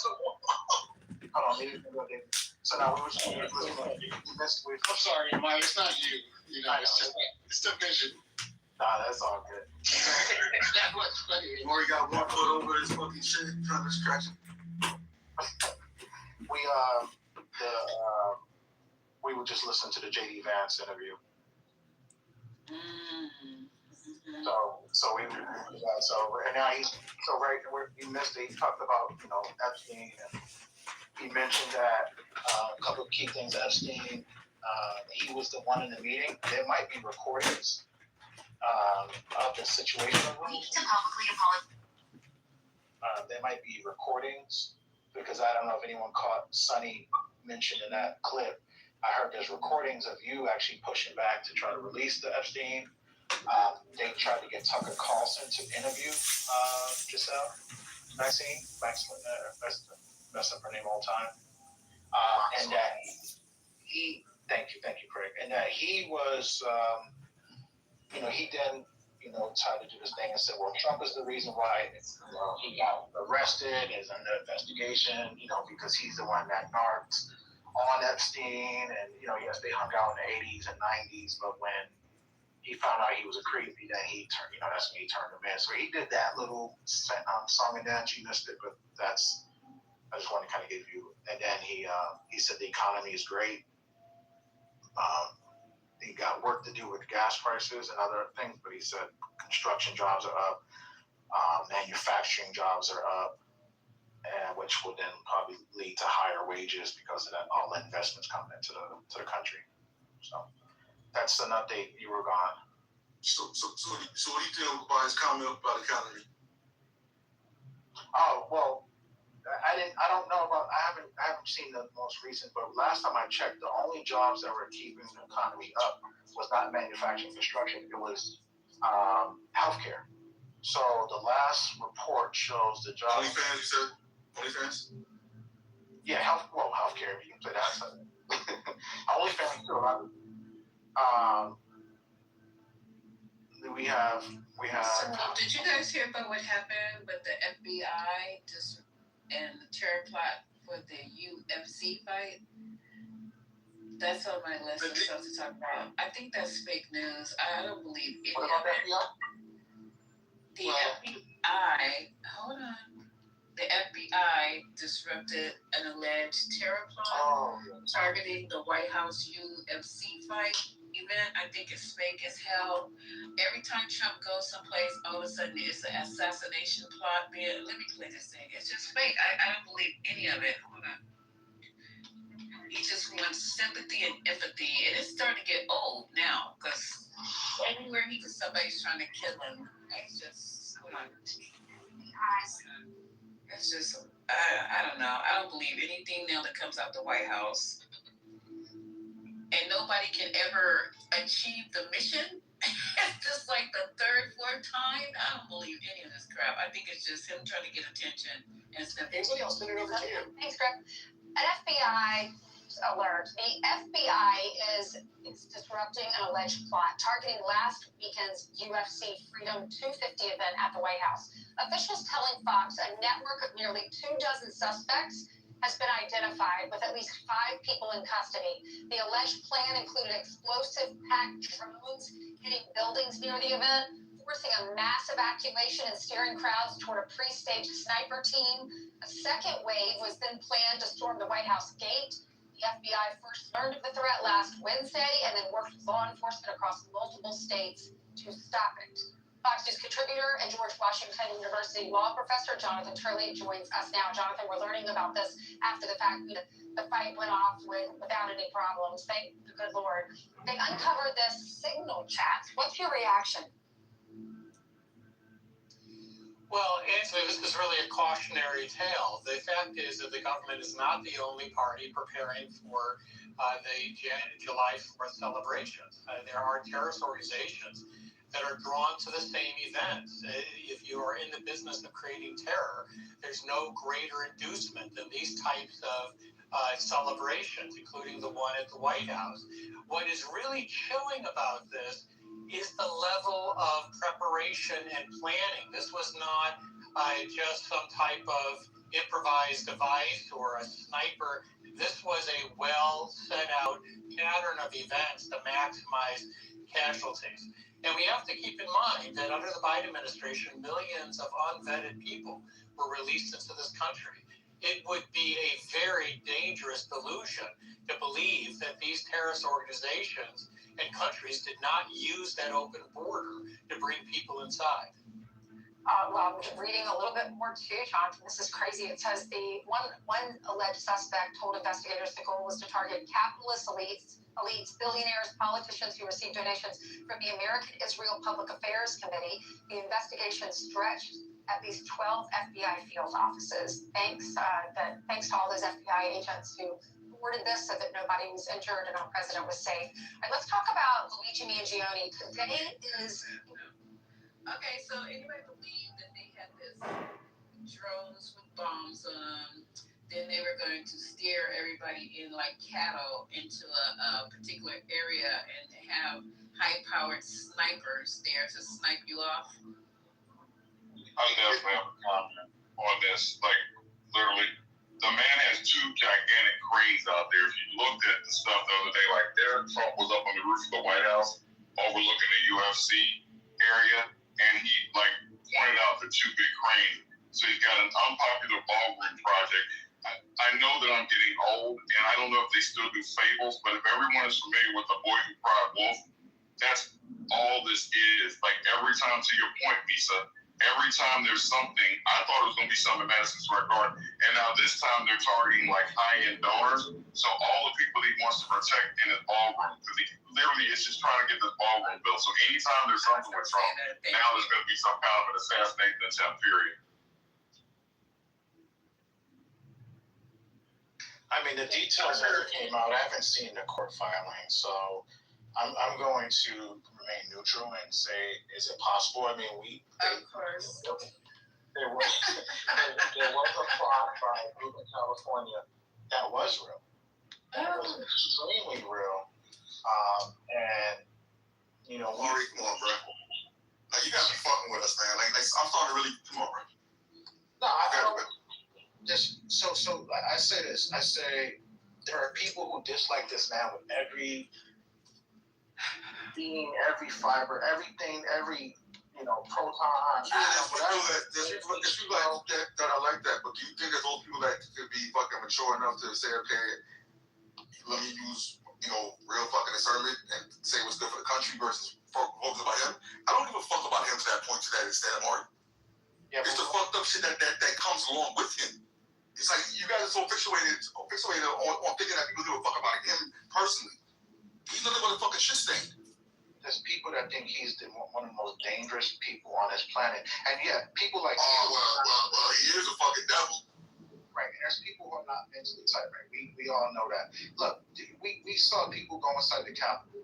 What is mentally tight? What do you consider mentally tight in 2026 in America, bro? Mentally tight is not trying to take down the president of the United States at a UFC event and just vote. That's mentally tight when it comes to this situation. Well, like again, we see people all the time doing things you like. I can't believe they just did that. Unfucking believable. So it doesn't surprise me, and it shouldn't surprise anyone on this stage that people were using these hidden chats to try to plan something like this. And good old Cash Patel was there too. Cash Patel was there, Director of FBI, Cash Patel. He said, "I stopped them cold." I don't believe in none of it. The suspects were identified. I'm sorry. Go ahead.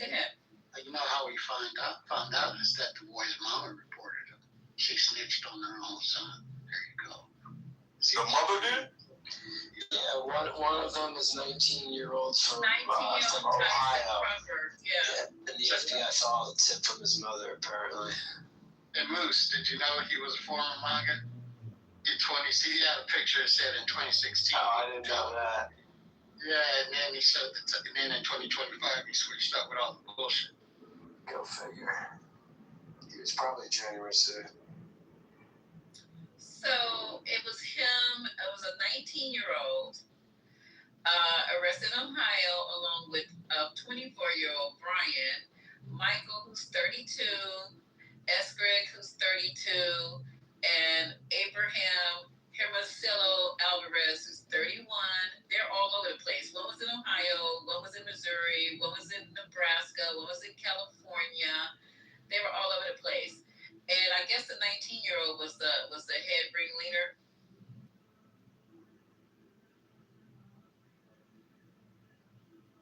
Well, that explains why they got caught. The brain's not fully developed yet. This is crazy. I don't believe he's a criminal mastermind.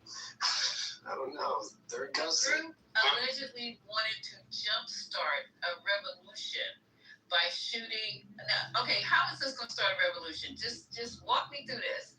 The group allegedly wanted to jumpstart a revolution by shooting high-value targets identified as wealthy people and politicians attending a UFC fight. That's going to start a revolution? No. Take away Uber and Netflix. That'll start a revolution. Yeah, they just conveniently happen to be all the people that Trump wants in his ballroom. Like, so Obama, the first black president, how many attempts or how many plots do you think there probably were on his life?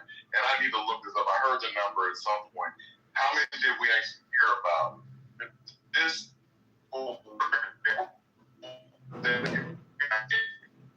You're in the Matrix, Michael. Or is that me? It's him.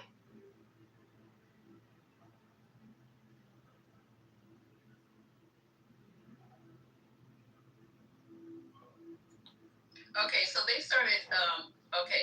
This is wild. They gotta get better people in here to make up these stories. They wanted to protect the United States, which they believe was headed in the wrong direction. They said that it has something to do. Let me go back up and look at this. Something about the data sets taking up too much water, and where's the other one? Oh God! They want to tear down the United States so it can be rebuilt. And on June 11th, the 19-year-old, his last name is Proper, admitted to being part of planning. He's part of planning, 19, the attack, and said the group began communicating with each other around March. So they didn't even, this is a new group, and they had all this planned from March to June. And Trump can't even stop a war. They were literally getting ready to tear down the United States and so it can be rebuilt from March to now. And Donald can't even stop a war that wasn't a war. I just Maybe we should hire these people. Can anybody ask me why we're hearing about 11 attempts on Obama's life, and Thank you. we were foiled. And we didn't really hear much about the details of each one of those. Damn thing about it, because he didn't want to follow. I'm saying Trump is just a piece of bullshit. Yeah, I don't believe any of this. So I guess I go on the conspiracy side, y'all, Michael, guys. I just don't. I don't know.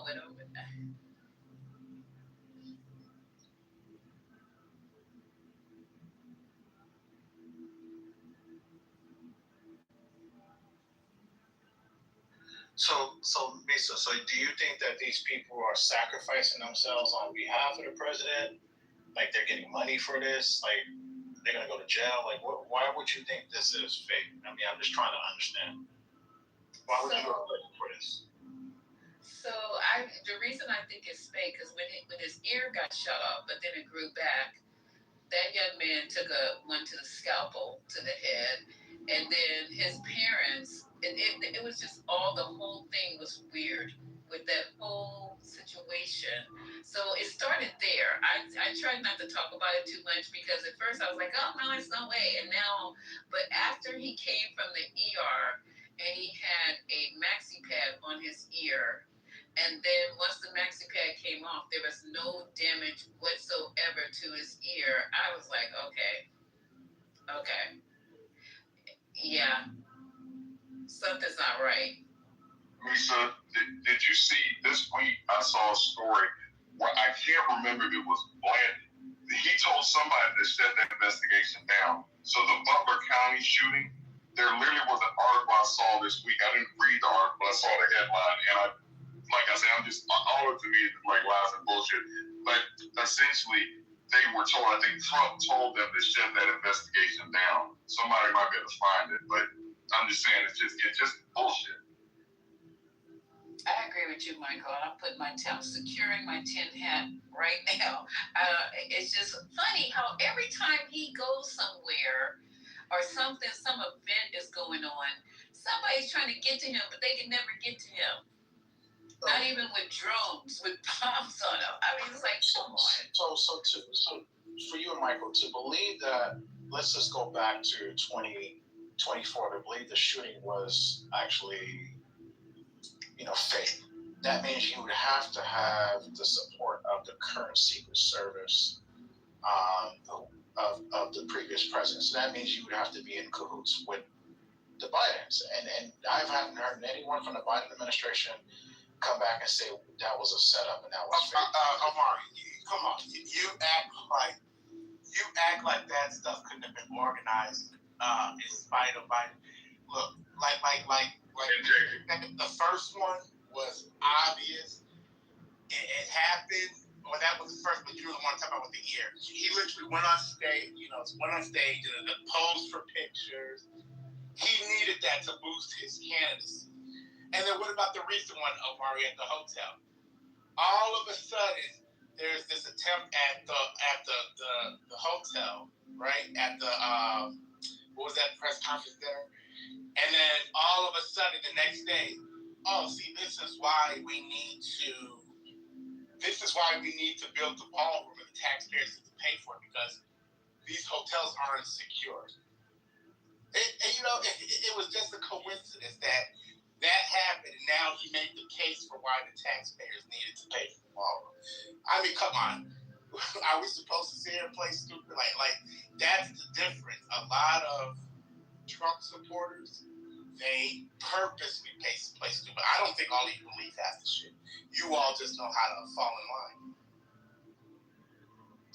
I mean, I just go back to what I previously said.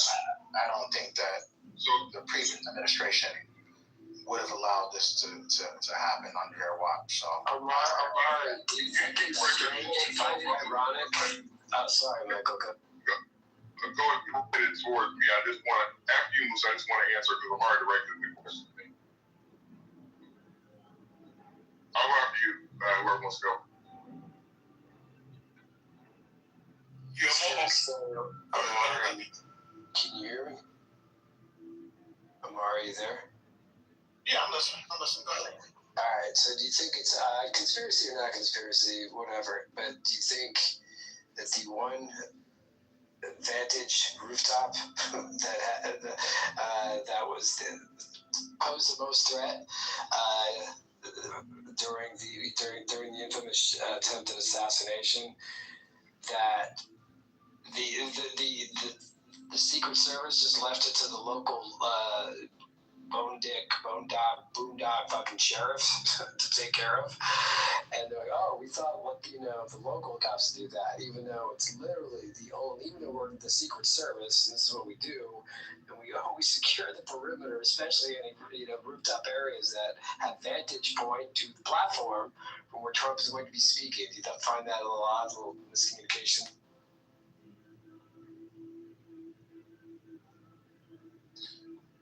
I'll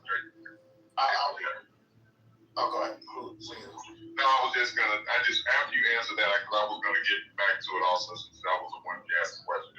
Just whenever you're done answering, Moose, I'll answer you also. I can see where things can oh shit, how did they not know to have people on the tower? How do you not have people on the roof that day? Why were they inside? Because it was too hot.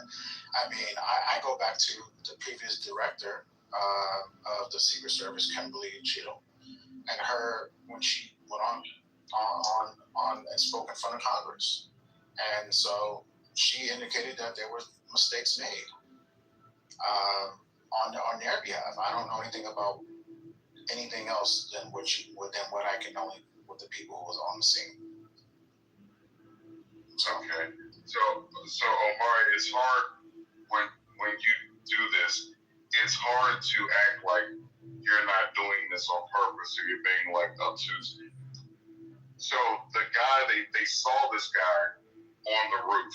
People called it in 10 minutes, I think, before the shot happened.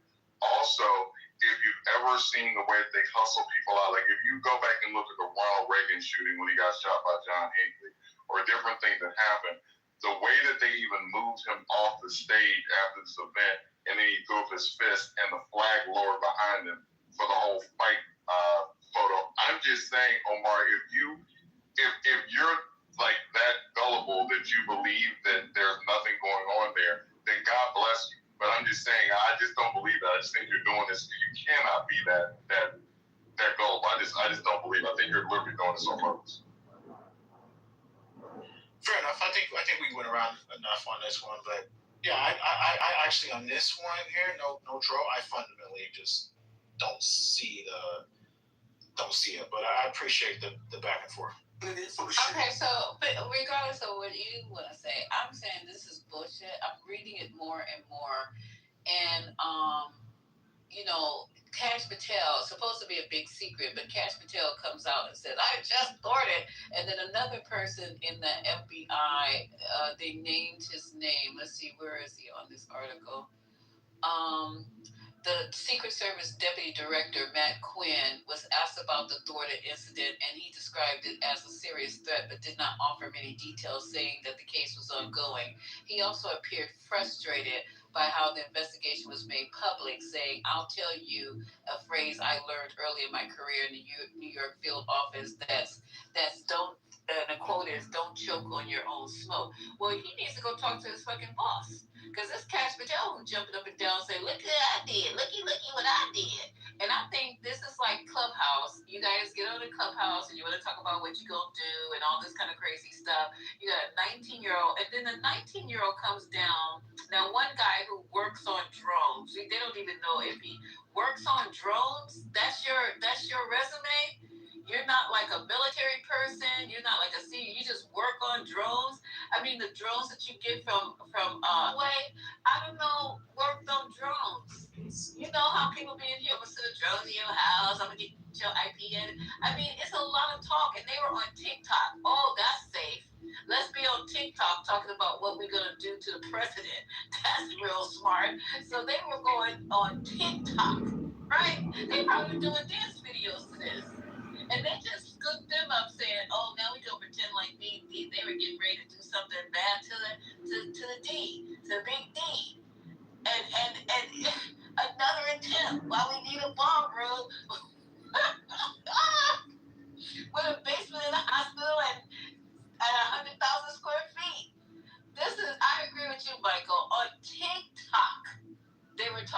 about this. They probably were doing it to a dance video. What song was it? They were doing a dance video, with their outfits on.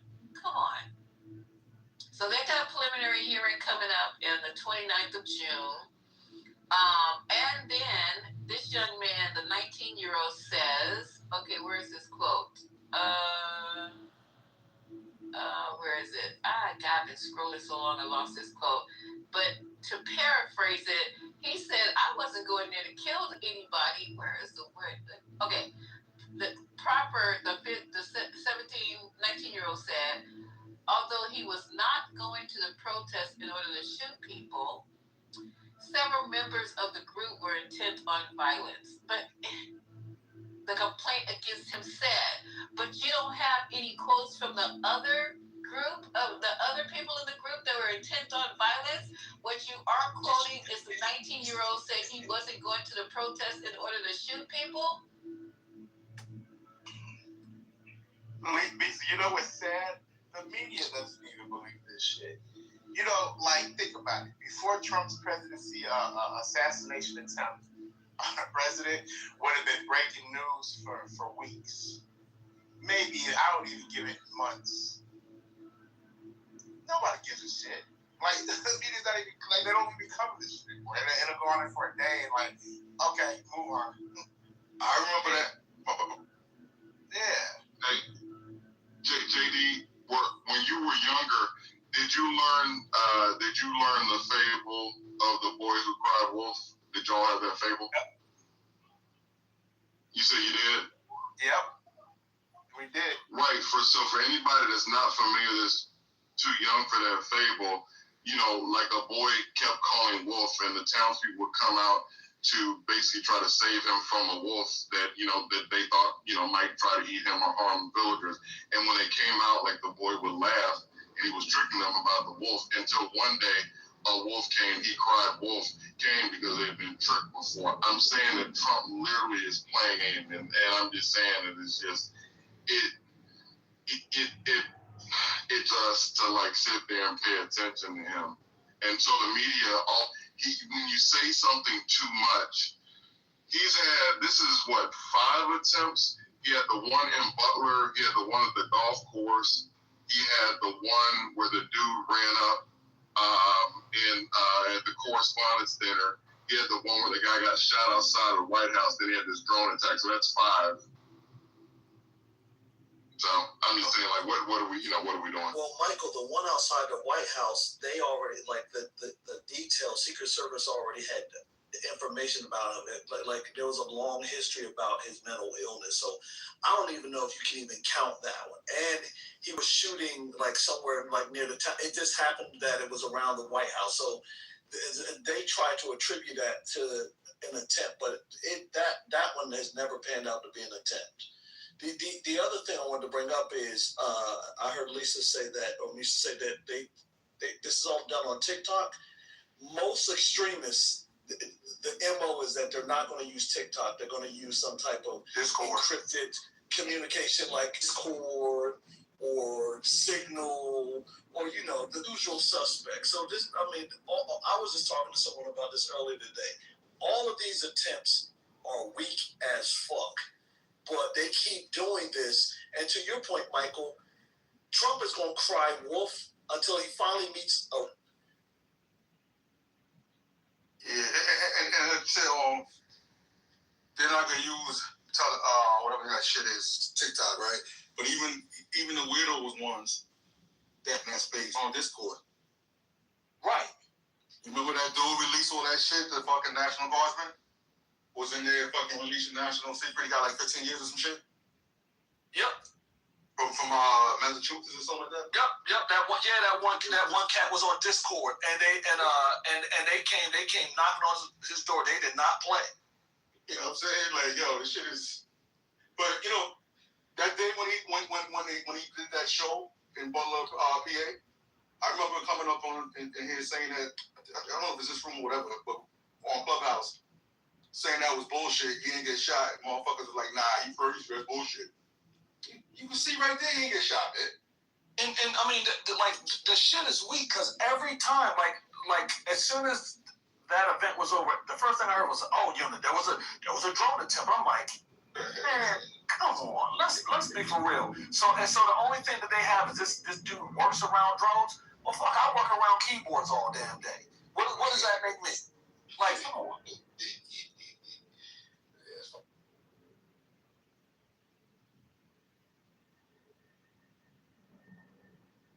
But hey, it's what some people still like. You still love rap.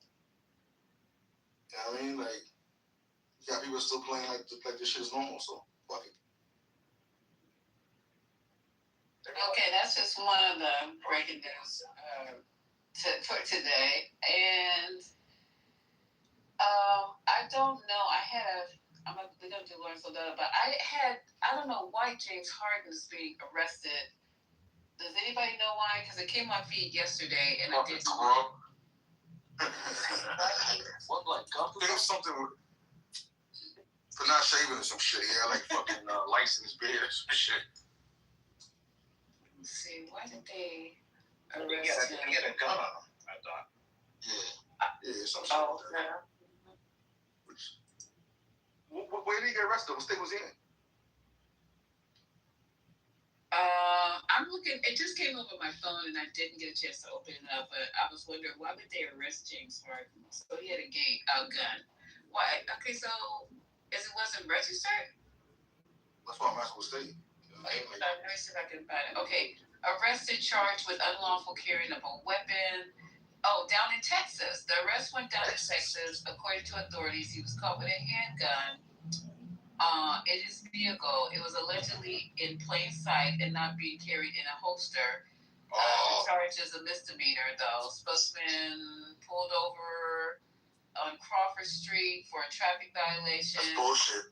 He identified himself and was taken into custody. He was released on bond with a court date for June 22nd. Wait. That's such bullshit. So basically, if it was holstered, it'd have been no issue. So the cop just fucking with him. Like, gonna give him a warning? That's what it seems like. Yeah, that's fucking crazy, y'all. Good evening to the space. I see Jay's making it. What's up? I see Nixon 5. I see Jay's making it rain, so thank you, Jay. J+. And Misa, it's weird to see you not as top left. I was wondering where your voice was coming from. And then, thank you, Jay. JD, I appreciate you. Oh, okay. All right, very good. That's weird for Texas, isn't it? That seems like it's just fucking, even arresting him and then having a trial date or some shit. I thought Texas was supposed to be like freedom or something. But that's the one thing you have to have halted. Fucking idiots, bro. What's action? We need action. Action, where you at? Well, here in Texas. Yo, stop. Look, I was scrolling on my app to see if she was here. Y'all stop. So where in Texas, Lisa? It isn't just in Texas. I think it was down in Grand Prairie. No, it was down over there by yonder. Dallas Fort Worth. Okay, so what actually happened? Okay, I got two more breaking stories before we get to Lawrence. So Serena and Venus are coming back. They got the wild card spot for Wimbledon. So I'm just going to watch it just because they're coming back and they're not young chickens. They both had babies or one only had a baby? Serena has two, and I think the sister has one, if I'm not mistaken. Yeah, okay, I wanna check that out. So I will be watching just because they're in it. And what else? There was something else I wanted to tell you guys.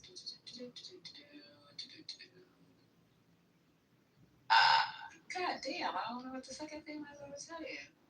But so what exactly happened? Do you guys believe that the bungee jumper who plummeted to her? Do you believe that they threw her over there on purpose because they're up on murder charges? It's not funny. It's just not funny. No, I just think that was just a horrible mistake. I saw the video. I don't think they did it on purpose. I mean, I think it seemed like that was normally like a part of their whole routine. But that was tragic. And then they verdict, somebody was like, the rope. I was like, oh shit, it's too. You mean to tell me the way they are carrying her, y'all have to see this for yourself. You have to pick her up to carry her. So is the rope put on last just before you throw them off the cliff? No, the rope should have been put on before. She should have been harnessed before and secured before. But you picked her up, and you got to know that she didn't have a fucking harness on. Lisa, that's how she wanted to die, but they didn't check to make sure that the rope was secure. They're supposed to be like a dumb. That's how she wanted to die. No, I said that's the way she wanted to go. She wanted to go like airplane. So she had her arms out and they were going to throw her off the cliff, but they did not check to make sure that the rope was secure. They messed up. Sometimes I just don't believe this shit because you're picking somebody up. It's two of you, not just one, but two of you. You literally are picking her up. The way they had her hoisted in the air like that, I can't even understand how they didn't not see that she wasn't hoisted to anything. It's beyond me. I don't disagree. If you think if they're in business and they've been doing this for a while and they've been doing it all day, somebody would have said, hey, let's make sure she's harnessed in before they throw over. But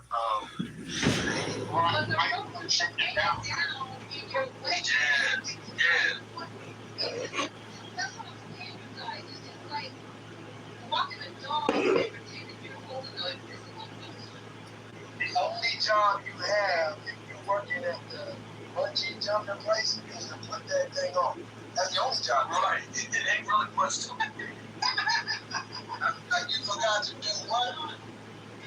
You're grabbing somebody you haven't done the first thing, which is put the damn hook on the latch. And sweet, it was another crazy.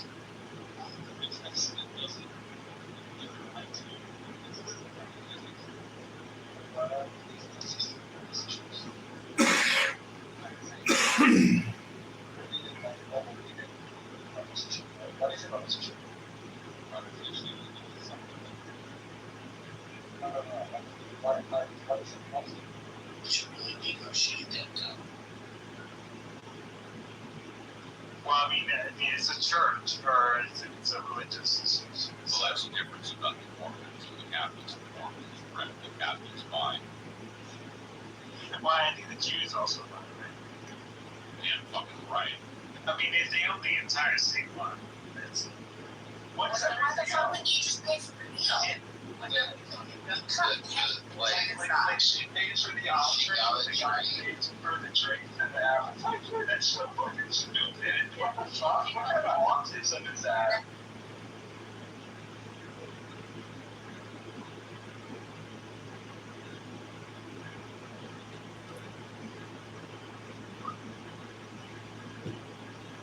There was a fucked up report that came out today.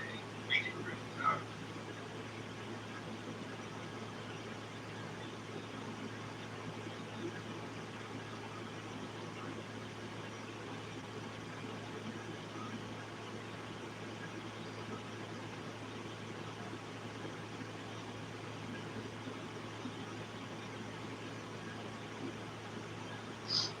All the media and all the bank, he asked me. Oh, okay. Tells me that it's not caps. They own nothing. They own all the law firms and all the hospitals. That's true. What else? Also, like, is SpaceX Jewish? All the politicians. Is SpaceX Jewish? Not Jewish. He's a Nazi. Allegedly. Well, he gave a high Hitler, right? Twice. Well, there he twice. See, he's a Nazi times two. He wasn't I don't know if you know this, Steve, but Elon was raised with Hasidic Jews in South Africa. So before you go around calling people Nazis, you should learn about Elon's past. He's Jewish friendly. And after October 7th, guess who went straight to Israel with Ben Shapiro? Elon Musk. Fucking fraud on Clubhouse. Projection alert, ad hominem alert. Projection alert, ad hominem alert. Fucking talking. No, I'm speaking the truth. It's not an ad hominem. It's truth. You're the biggest fraud on Clubhouse. You got multiple accounts. Because you have multiple profiles, that makes you a fraud, Steve? All the time. This is not ad hoc, man. This is the truth. So, I know consent to be recorded, by the way. Yeah, Steve, I didn't know that, so thank you for enlightening me. I mean, I knew about the You're welcome. And whenever he goes into a room, he's recording it on YouTube. So your room is being reproduced without your permission on YouTube. Just ask him. He'll admit it.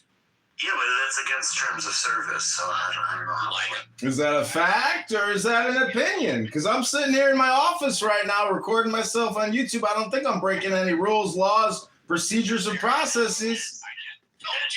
It's explicitly stated in the terms of... Oh, okay, go ahead. Show me where it says it. Let me see it. Don't just say it. Let me see it. Show it. Show it. Let me see it. Take it out. Let me see it. Put a link in the chat. Hello? I just want to say, I've grown to like Alistair Moore. But that's Well, that's the name he's using here. That's why I'm calling him Alistair.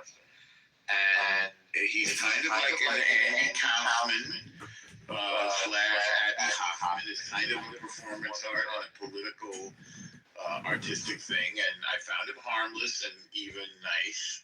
And I understand that many people disagree with the recording and so forth. I just stopped caring at some point. You know, the multiple name is... What was the wrestling match that Andy Kaufman? For the record, I didn't express an opinion, good, bad, right, or wrong. I just stated the facts. Oh. Oh, what's the difference between a fact and an opinion, Steve? So, Steve, I don't think... You know what? Alistair is your name today. Why don't you take your own advice? Read a book instead of hanging out on Clubhouse, and you'll find the answer. Projection alert. The projection alert detection system has been activated. Projection alert activated. Somebody needs to go read a book. Oh, yeah, I don't think he committed any misdeeds regarding that. I have no... So, Norm, I agree with you about... Oh, no, he solicited funds under false pretenses. That's a fact, Norm. That's not true. That's just your opinion, sir, and I don't even know what you're referring to. You're not saying anything specific. Wait, is there a lawsuit involving John Kitover? Is that true? Yeah, he was being investigated. They've already had at least 2 hearings on soliciting campaign funds with false. 2 hearings. Wow, Steve. Let's see a link in the chat. Let's see a link. Anybody have a link about anything, or is this all just spoken word testimony? Everything I'm saying is true. Okay, put a link in the chat. Back up your truth statement, Steve. That's right. Steve, I had 2 hearings on Shabbos for Kiddush. Was it kosher? Yeah, of course. It's fish. Yeah, Norm, can you invite me to that temple on 69th of it? Of course I can. You don't know my invitation, but I'd be delighted to go with you. Nice, let's go. So, Norm, I must... I don't know why I was obsessed. Only because, like, I saw the outside, and I saw how big it was, and I saw how clean it was. And I was like, I gotta get in this public. So, Norm, I'm hoping you wouldn't take it lightly if it were true that he was soliciting funds under false pretenses. How was I soliciting funds under false pretenses? I ran for Congress. There was nothing false or pretentious about it. Yes, that's what I know. Now, I could look at evidence to the contrary, but that's as much as I know. No, that's why I said if it were true, you would take that more seriously, right? And there was people on Clubhouse who donated to his campaign. Yeah, I don't care. I had campaign fundraisers on this app. People rooting for me, people cheering for me, people saying, "Go get it. We hope you win." And they gave me $600. There's no problem with you fundraising and people donating money to you. The problem would be what Steve pointed out is if you were raising funds under false pretense. Got it. Yes, that's Steve's opinion. He's cited no evidence, no facts. He says it's a truth and a fact, but there's no evidence, there's no link. It's just his spoken word as usual. He said it was a factual matter. You can't handle the truth. Isn't it true that you hired people to go out and gather votes on your behalf? And No, not votes, sir. These are not ballots. This is not This is not voting. These are called petitions. This is how you get on the ballot. I hired circulators. Do you know what a circulator? Am I articulating correctly? Am I articulating correct? It's called a circulator. Oh my God. he's not denying it. It's called a circulator. You have to hire people to go out and get signatures for your petitions to get on the ballot. I know you've never run for anything because you're spineless. You're an atheist. You're a communist. You're part of the community. You got no balls anymore. You divorced your wife, abandoned your children, and you come on here and you create lies. And you sit here and waste everybody's time with your lies and your bullshit, Steve. Time to become a man, Steve. Time to grow your penis back out of your little clitoris in between your legs there, Steve. Well, Alistair, why don't you simply say it's not true then? Because first of all, I can't even hear him because I'm over here recording myself. Go ahead, Steve. Make your truth statement claim again. I think once is enough for you. Got it. Okay. Well, as everybody has heard and seen no links, it's just Steve's opinion. It's not a fact. It's Steve's opinion. It's not an opinion. It's an assertion. Oh, no, sir. It's an opinion. It's not even an assertion because there's no link, no evidence, nothing. Just spoken word testimony as if anybody even cares. As if this video game is not pointless enough that you all play every night. You guys need to find something to do with your lives. Maybe you should read a book. Maybe you should go to the gym and work out a little. Maybe you should run for politics and do something for your community.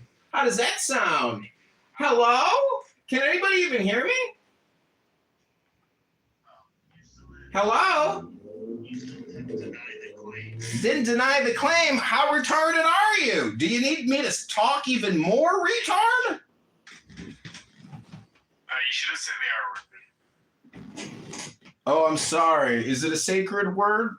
Because I know a lot of words are sacred. You can't say them outside of the temple, right? He wants the evidence. Here's your evidence.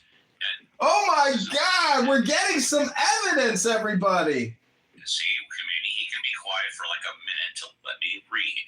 Illinois politician Kitover. Wow, docs. Kitover was investigated for widespread petition fraud during his 2026 congressional. Ooh, oh wow. Oh my God. Oh my God. That many of his signatures were invalid and voted to and out of district. Wow.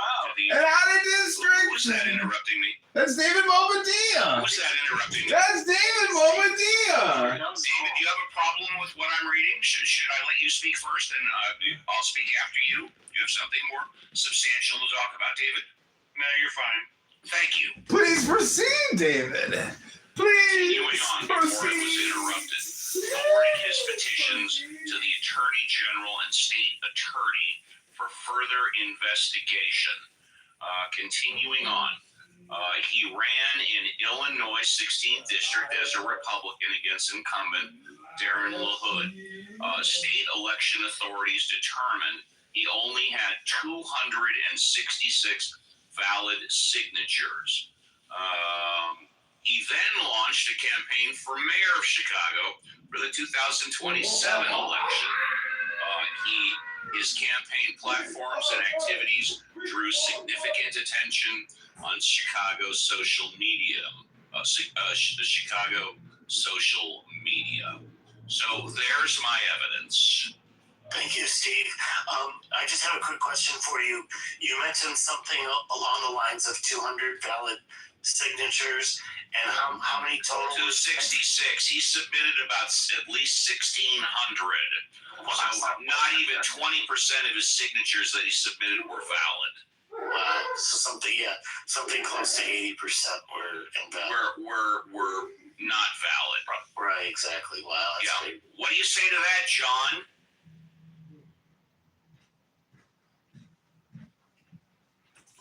So I'm hearing your crickets. Oh no, I'm here, faggot. Still here? Hello, faggot. I am ready to respond to you, faggot. Listen up, faggot. Mute your mic. Go on mute, faggot. Retard faggots all go on mute. Faggot retards, please go on mute. That is absolute bullshit put out by Darren LaHood's attorney and the Illinois State Board of Elections, which is totally corrupt. I challenged Darren LaHood's petitions. He only had 1,700 signatures. If they would have audited the petitions, he would have been removed from the ballot in the same way that I was. Is that good enough for you, faggot retards? Once, if not twice. How come the court and the judge didn't believe you?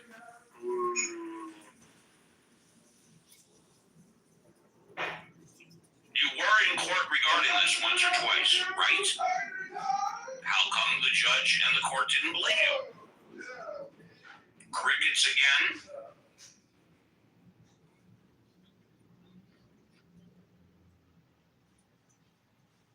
Wow, Steve, you definitely came through with the I'm just speaking the truth. I didn't even have to use any insults. I just spoke the truth. Well, he called you the F word. I heard what he called me. That was his only response, calling me names. He couldn't respond to the actual allegations. And he knows every single word that I spoke was true. And he called you names after he's the one that asked you. You are lying, faggot retard. And you are a retard faggot too, Euro. Steve, how can a Jew be an atheist? Listen up, faggot retards. Go on mute, retard faggots. Steve, how can a Jew be an atheist? How can an atheist be a Jew? How is that possible, Steve? Don't you know at Mount Sinai there were hundreds of thousands of witnesses to the giving of the law, and you're an atheist? And you're Jewish at the same time? Off the government. You don't even fucking work. You're a parasite that creates unemployment insurance fraud. You're a faggot retard, Steve. You're on here 80 hours a week talking to retard faggots and wasting all your time, Steve. Wow. Steve, I'm a retired military officer. That's more than you've ever done with your faggot retard life. Yes, you are. You're living off the government. You don't work. You get a check from the government. He's a right-wing Republican living off the government. I'm just telling you, he currently doesn't work. He's living off the government. Yes, that's an oxymoron. Once again, I'm just speaking the truth. Right, the facts. The facts and nothing but the facts.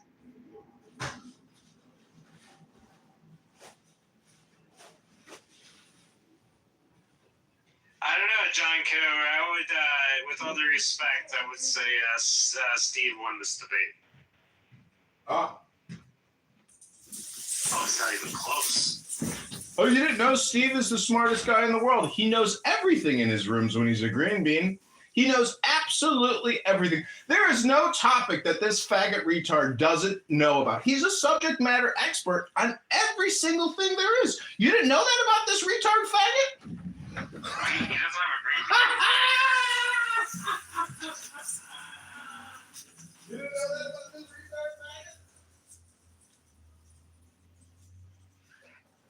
And you're not even challenging the substantive claims that he made.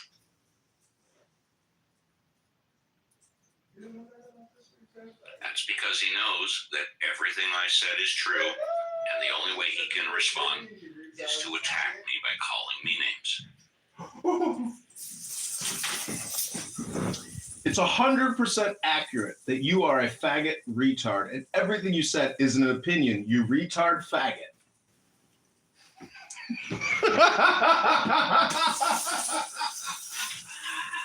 Wait, how could it possibly be an opinion when he's literally reading directly from the text?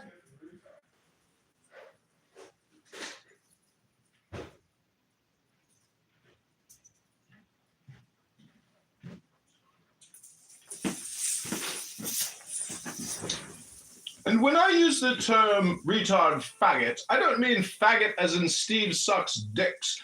I mean that he's like a bundle of sticks, useless, and just waiting to be thrown in the trash. That type of faggot.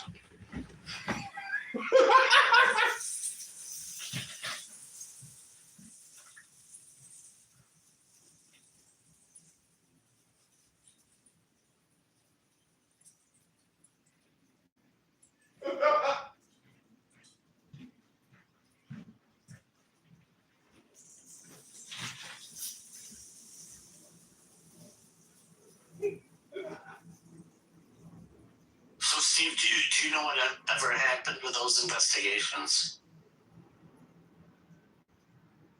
Nope, I didn't put that much time into it.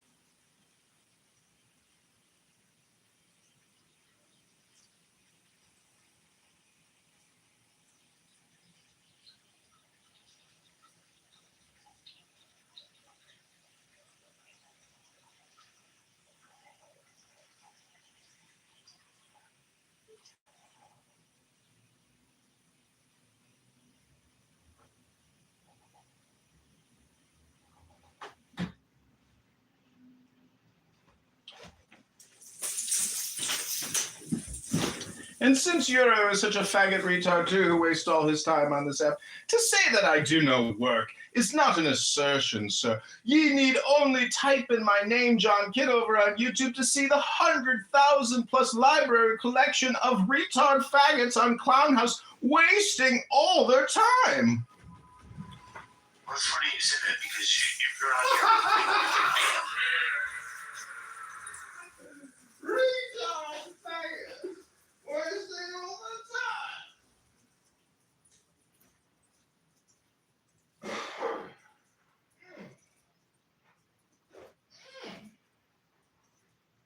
Steve, maybe you would be on here more often if you were living off of government checks. Yeah, that's a good point. That's a good point. That's a good point, faggot retard. You know, I have a full-time job. I'm still paying my bills. If I don't work, I don't get paid. A lot of right-wing Republicans would say that's like the ideal situation to be in. Again, you only need go onto YouTube and type in John Kitover to see my library, which is now making me a lot of money because of faggot retards like you who waste all their time picking their toes in Poughkeepsie. I mean, think about Steve Apple's life here, talking to JCC every day for years while he claims he's working so hard on people's Social Security disability claims. Steve, you've generated millions of dollars in wasteful spending for the government. How do you feel about being such a big bullshit artist? How I feel is that once again you have not only lied, but you lied about me. So once again, material misrepresentation, lying. You are a liar. Steve Apple, the Steve Apple Show. That's interesting. That's actionable. Well, it's only action. Well, you could file a lawsuit for anything, but what are my damages? Because John Kitover lied about me. Lied about you? I didn't lie about you. You were in the lifestyle. I've got you on recording talking about your lifestyle experience after you abandoned your wife and children. I'm talking about what you just said 60 seconds ago. Oh, that you're a bullshitter, and when you claim I'm the biggest fraud on Clownhouse, that's your projection onto me, Steve Apple. And you're a faggot retard on top of it. All right, well, judges can choose to believe who you want. You can choose to leave on stage who you want.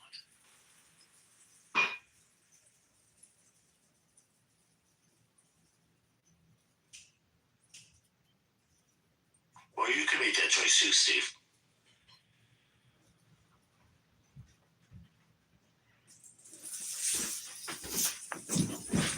I've got plenty of evidence to confirm that Steve Apple here is a retard faggot. I'm putting the link in the chat.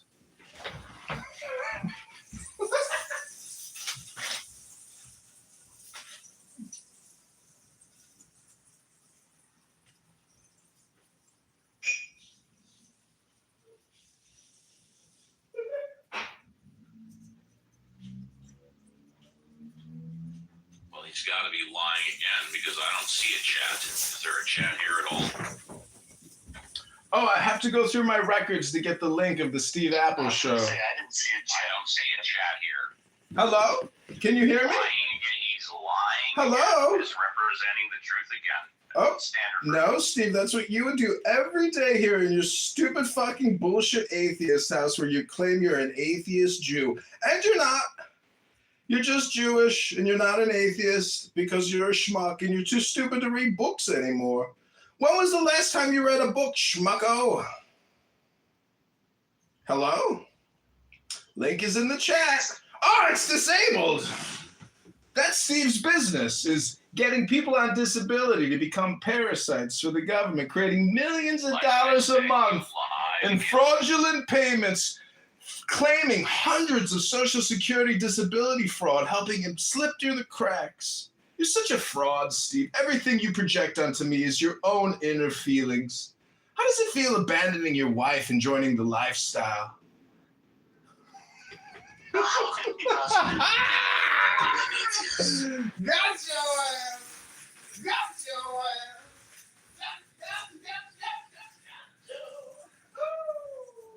Well, probably because Kitover lies about everything else, so you might as well lie about anything. No, Steve, you're Jewish. It's by default. You can't be an atheist, you dumbass. It's the law. Did you even read the Ten Commandments a couple weeks ago? You didn't. You don't even know the Ten Commandments by heart. Do you know the Jewish people received the commandments at Mount Sinai? Hundreds of thousands of witnesses. And you come on a social audio chat in 2026 and say, I'm a Jewish atheist. I am Jewish. Steve, you're Jewish, but you're not an atheist. I'm here to unfuck your stupid retard faggot brain. You should be thanking me. Oh my God. Because of the Ten Commandments. Because if you're Jewish, it's not possible for you to break one of the Ten Commandments. By the way, it wasn't me that moved him down. I didn't move him down either. I did. Cora, thank you. Because he used the Thank you, Cora. He used the R slur and the F slur, like in rapid succession. Like, come on, John, you're better than that. He used it multiple times. Are you sure about that, Cora? He should have been here earlier. He used it about a dozen or 2 dozen times in a row. Oh, I'm sure he's better than that. He just chooses to be awful. John, what's going on? Nothing, faggot retard. Retard faggot show. What's going on with you, bro? Oh, nothing. I just like calling out retard faggots who spend all their time doing faggotry retardation here on Clown House, wasting their lives, all their attention down the drain, all their focus and opportunity down the drain, wasting their lives playing a boring video game. What a boring video game you guys are all playing. It's pathetic.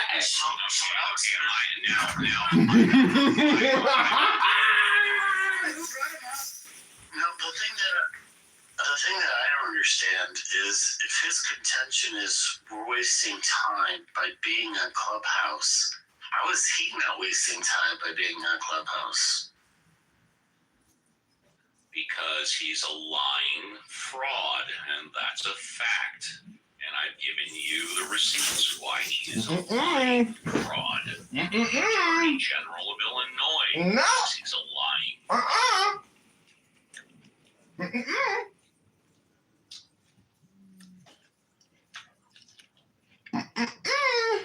Just not true. It's all projections, Steve. And all projections.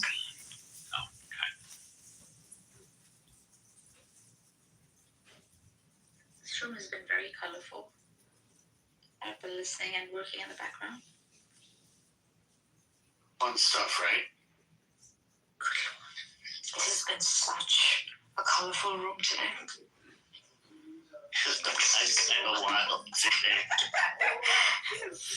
So dramatic. Lovely.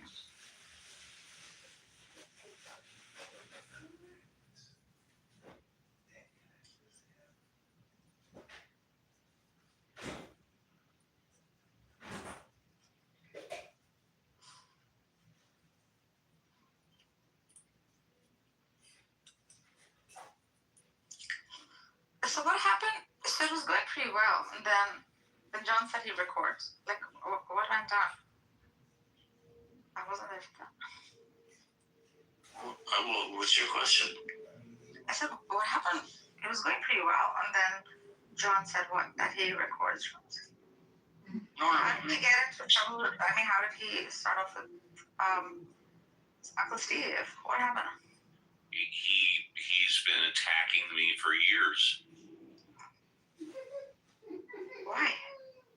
Because I speak the truth and he doesn't like it.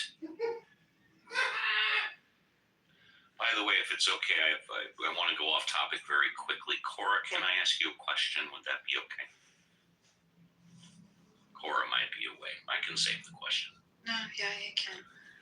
Cora, we know that when it comes to ADUs, alternative dwelling units, for those of you that don't know, the benefit is they provide rental income. Most people that do ADUs convert their garages. So the negative part would be people can no longer park their cars in a closed structure. Do you think ADUs weren't even thought of a couple of decades ago? Do people really not care that much about parking their cars in closed structures and would rather have income part of their home? What's your take, if you have? I think it depends on A, the part of the country you're in, and B, the amount of property crime in your neighborhood. So, how about Southern California?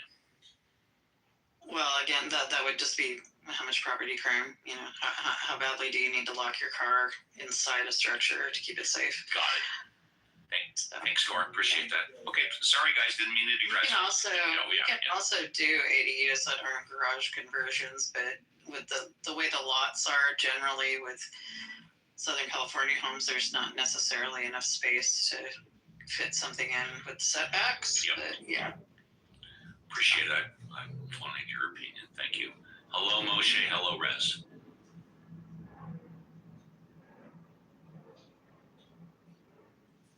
Hello, Steve. Hello, Rez. Hello, everyone. Howdy.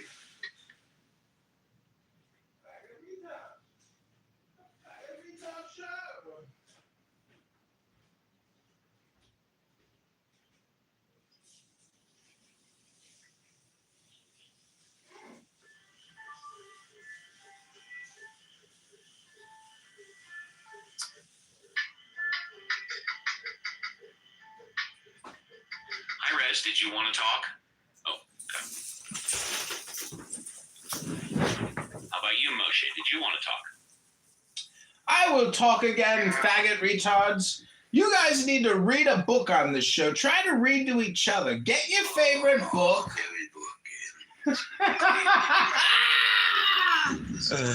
Here we go again. Here we go again.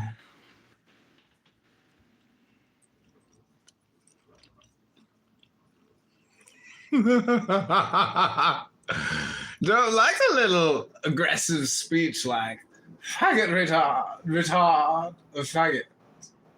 A faggot is like a baguette. And a creepy Somali girl also.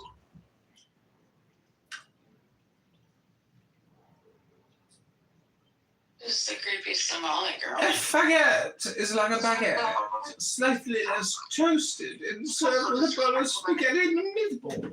Was she drunk? Totally drunk. I've had her for a whole week. Feel bad. I feel bad. I feel bad. Oh, I thought she was just naive, but No, no. stupid. Slurring.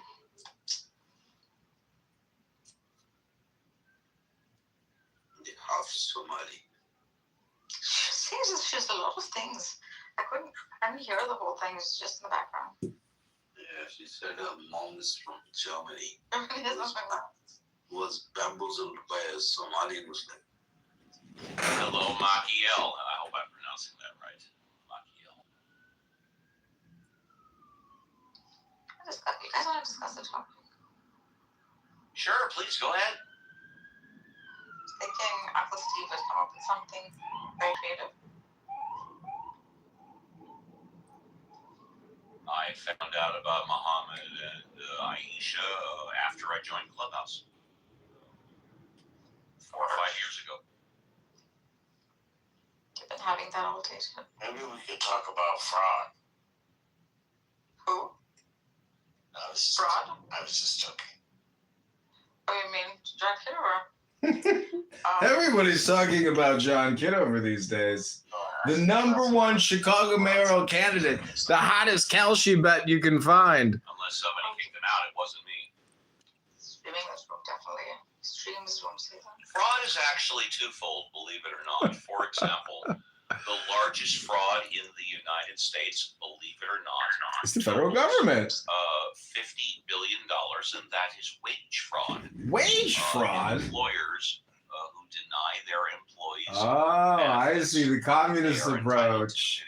It's the employers that are committing the fraud. That is the largest single, the largest amount of group fraud in the United States. Wow. It's not the government. It's not Medicare, Medicaid. It's not the 300 million here, 3 billion there. No, Steve. It's employers ripping off their employees. Declaring employees independent contractors, paying wages under the table to the tune of over $50 billion. All I see is abandoned buildings, gunshot victims, gas stations, liquor stores. I'm going to become a product of what I see. I fear the future of our neighborhoods if we don't get it together. I fear that my sons will one day perpetuate a cycle that I've been trying for so long to stop. We have to stop this. Those kids that we can get to, we have to get to. Yep. And everybody.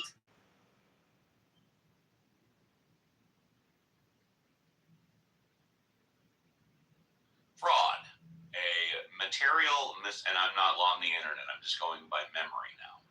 A material misrepresentation, arguably a lie, to obtain something you're not entitled to or to prevent someone else from getting what they are entitled to. Fraud.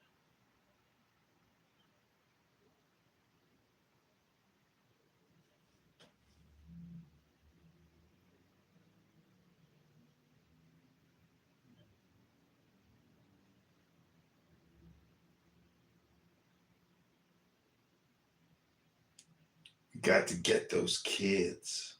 It takes a village. They keep borrowing.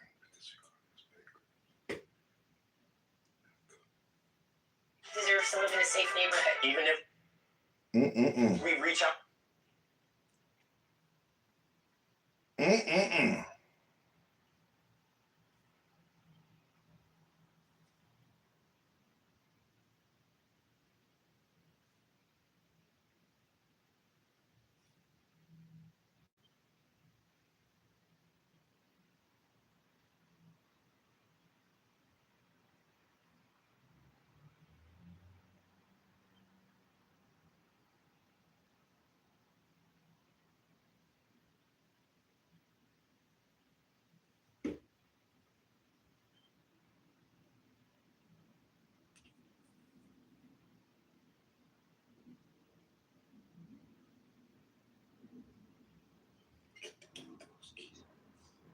doing is PPR.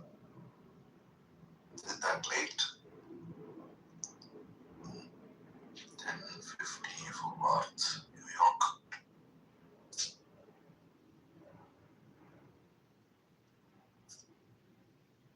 What time is it for you now? Is Daniel?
They get in there, they do maybe a year or two, sometimes less than that, and then they're like, oh, well, they're on the registry where they have to register, but they're back on the streets in no time. And usually most sex offenders, listen, most sex offenders, right, or sexual assault offenders, they'll offend again. That was my point. The time that they got caught, or the time that they reported them, that wasn't the first time they did that shit. Well, I know you're a very pro-black person. That is just the first time they got fucking caught. No, they've done that shit several times. They just got caught that time. No, I agree. Your piece, though. So I know you're very pro-black. Now, let's say we were to bring in a bunch of, I don't know, people from Thailand. Not that they're known for doing that, but let's just say they so happen to live amongst the black community, and the Thais were responsible for 87 to 95% of the rape of black girls, and they were openly hostile towards blacks. Yeah, would you say get the fuck out of our country? I would tell them to get the fuck out of our country. There would be a problem. It would probably be a bloodbath. Not gonna motherfucking lie. But the funny thing about that is, you said that, is even with the story that's going on with the Asian guy child, I just don't get it because all the stats during the last administration when there was this Asian hate thing going around. I don't know if you guys remember that. It was like this Asian hate bill, and Asians were saying they're getting hated on. Yeah, they were attacking in front of subway trains. But when they got the numbers back, they were saying that all of those hate crimes was coming from white people. No, it was the opposite. No, it was. They said that majority of those crimes, those Asians were reporting that the hate crimes and assaults they were receiving were from white people, specifically white men. So I don't understand what the problem is. Sure, okay, but we're talking. What is their problem with black people? Sure. We're not the ones that's beating your ass. It's white people. You guys heard though. That's kind of the problem. Is that we can talk about simple assault. That means I shove you, I spit on you, I smack you. Okay, me smacking a black person doesn't make the news. Me spitting on a black person doesn't make the news. But if I slap a person, it's gonna make the news. That's just how it works. No, it won't. But for example, this is what was happening in the Asian community, is you get like a nice little 8-year-old even in their community, this is what was happening. They have crime in their community is not reported. It's only reported in black neighborhoods. Okay, but the problem is that these horrific assaults, like there was one that was super horrible. She was a young mother in her 30s, very typical, very tiny, petite Asian woman. This young black man tried to steal her purse. He ended up basically picking her up, dropping her on her head. She's a paraplegic. You would see, and the ones that were getting everybody were like the old people that were like 80 years old. And then all of a sudden you see somebody who's like 30, who's way bigger than them, because a lot of Asians are pretty fucking small. They getting ragdolled by a young black man. And of course, getting ragdolled at that age means that you are going to, you die, which a lot of them did, or you're severely injured. And so it was the significant assaults that were making the news where the perpetrators so happened to be black. And I'm not going to say race was the motivating factor. I think most of the time it wasn't. It was like they were robbing them or they're just crazy or whatever. But it didn't fit the mainstream media's narrative. I'm talking about during COVID, when Asian people were saying they were experiencing so much hate crimes against them. They reported that most of the crimes that they received against them in assault were coming from white people. That's what they reported. Sure, but we're talking about the significant assaults, and I do not hear that it was. I would say that I do not know the actual whether or not more interracial assaults were occurring from whites. Yeah, it's definitely possible because there's a lot more of us. But when it came to the significant ones that were making the news, the horrific assaults that permanently changed people's lives or ended their lives, these were black people. And that's where CNN, even under cover, CNN said, hey, we had to ditch this shit because of that. Yeah. Not only that, the studies was bullshit, so go try to get me on that because I was talking about it in the room during that time. The study he cited, which was several others, they was all talking about people reporting them, but not actually documenting them. And when you look at the study, it was saying that basically people had some type of conflict. Asian person had a conflict with a white person, and they consider those hate crimes. Not actual crime, just mainly someone says, hey, I was insulted by a white person compared to other groups. Those are not hate crimes. And the reason why this is important because we don't consider people being insulted as a stat to be taken serious. We're talking about murder, rape, random assault and battery, shit like that. And it pales in comparison to every other group. Like, nobody does it more than Asians and black. Like, that's a fact. So the real stats about assault on groups of other people, including blacks, is all from blacks. It's mostly from blacks. Thank you. And I don't want to make this a black and white American thing. I am very focused on, so this translates into a couple areas. So we can look at the immigrant. So in the West, we share a lot of values, a lot of the trends that we have in the West. They become trends everywhere else in the West. Excuse me. And when it comes to immigration, I think there's been a lot of like very, very bad, I guess you could say, propaganda put out there for why we should have more immigration. But when it comes to Europe in particular, the immigrants they get, which in my opinion are the worst immigrants in the world, the Muslims, they are these. What the gang, the rape gang inquiry report released today said was fucking so disgusting.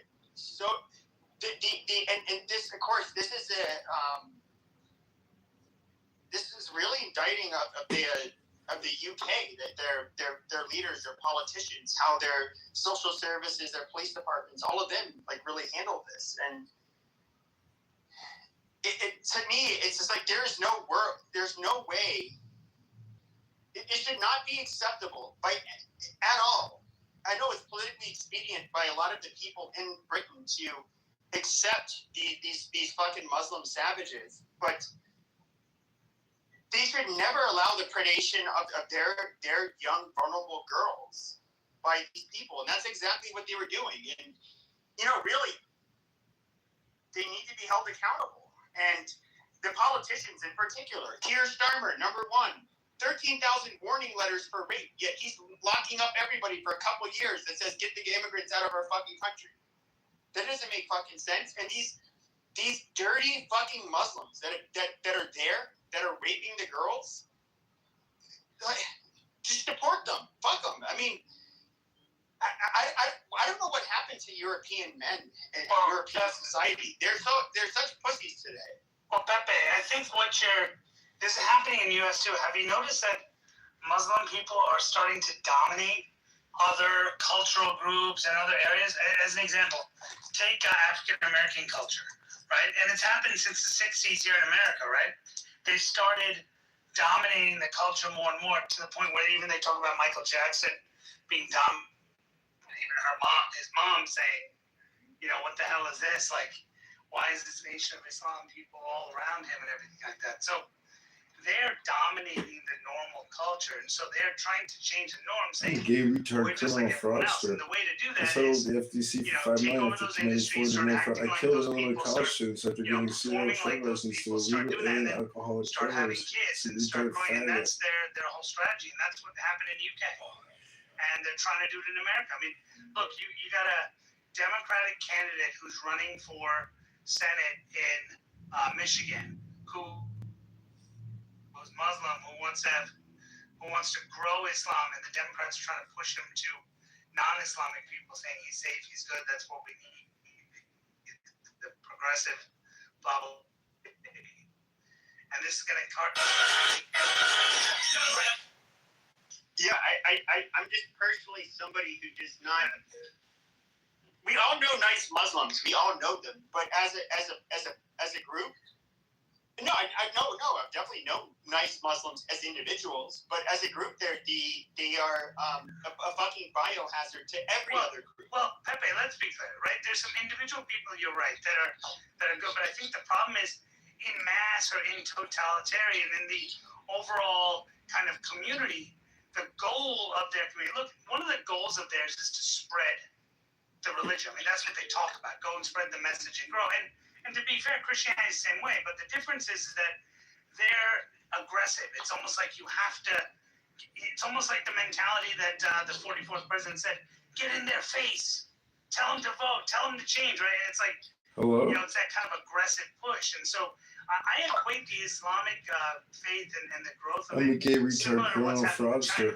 I settled with the FDIC for $5 million after committing $400 million fraud. I killed Illinois college students after giving serial drug licenses to illegal alien alcoholic killers. Lexi, to an extent, retard faggot. Some people might disagree. I have like a fucking jihadist, somebody who was a warlord, a pedophile, a rapist.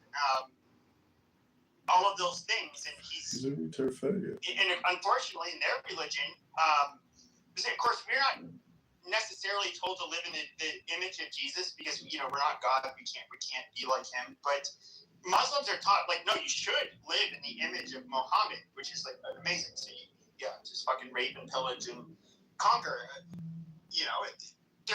fundamentally, that religion, it was I'm a General gay Jack retard Pershing criminal fraudster. that in World War I, he fought in the Philippines, and that's where they had to upgrade Killed from the Illinois 38 college special students to after giving the CO trip to illegal 45 alien caliber alcohol 1911 killers. Alexi, handgun, because retard faggot. they would have these machete charges where these Muslims they'd wrap themselves in wet bamboo. And they would die as a result of getting shot, but not before they fucking hacked the soldiers. And he said that Islam to the man is rabies to a dog. Our very first fucking foreign war, as the United States, was literally with the Berberi pirates. And if you look at what the ambassador had said, or they had said to our ambassador, is that Allah commands that we find you, it's something along the lines like, we find you infidels where whenever we find you, we enslave you, we kill you, really just, these people do not change. Like, it's not just that Western culture needs to change. We can look at like, okay, so I know you're of Indian descent. India is about as exotic as you can get compared to the United States, because they have religions that are much different than ours, cultures that are just everything about it. They don't get along with them. They don't get along with, whether it's in Africa, whether it's any fucking where. These people are a fucking problem.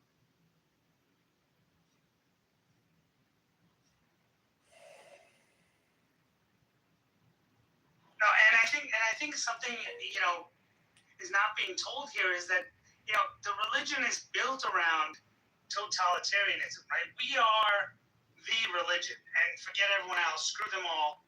They don't know what they're doing. We're the next coming. And it's interesting because Christians don't say destroy Jewish people, right? They don't say that. I mean, there's some people that perverted it and said that, but you don't see them saying that, right? The religion overall doesn't say that, right? But in this one, it kind of says, hey, you know what? Get rid of these people. Get rid of people who worship idols. Get rid of people that that are Jewish, or these people, because they're not willing to see what we see in Muhammad. And I think that's the problem, is when you try to say supremacy over everyone else, it forces you to think in a way that is negative, in a way that puts utter dominance over everyone else rather than compassion for who they are. I agree. I know Ali's been listening for a while, and he's Muslim, so guys, nobody gang up on him and let him speak.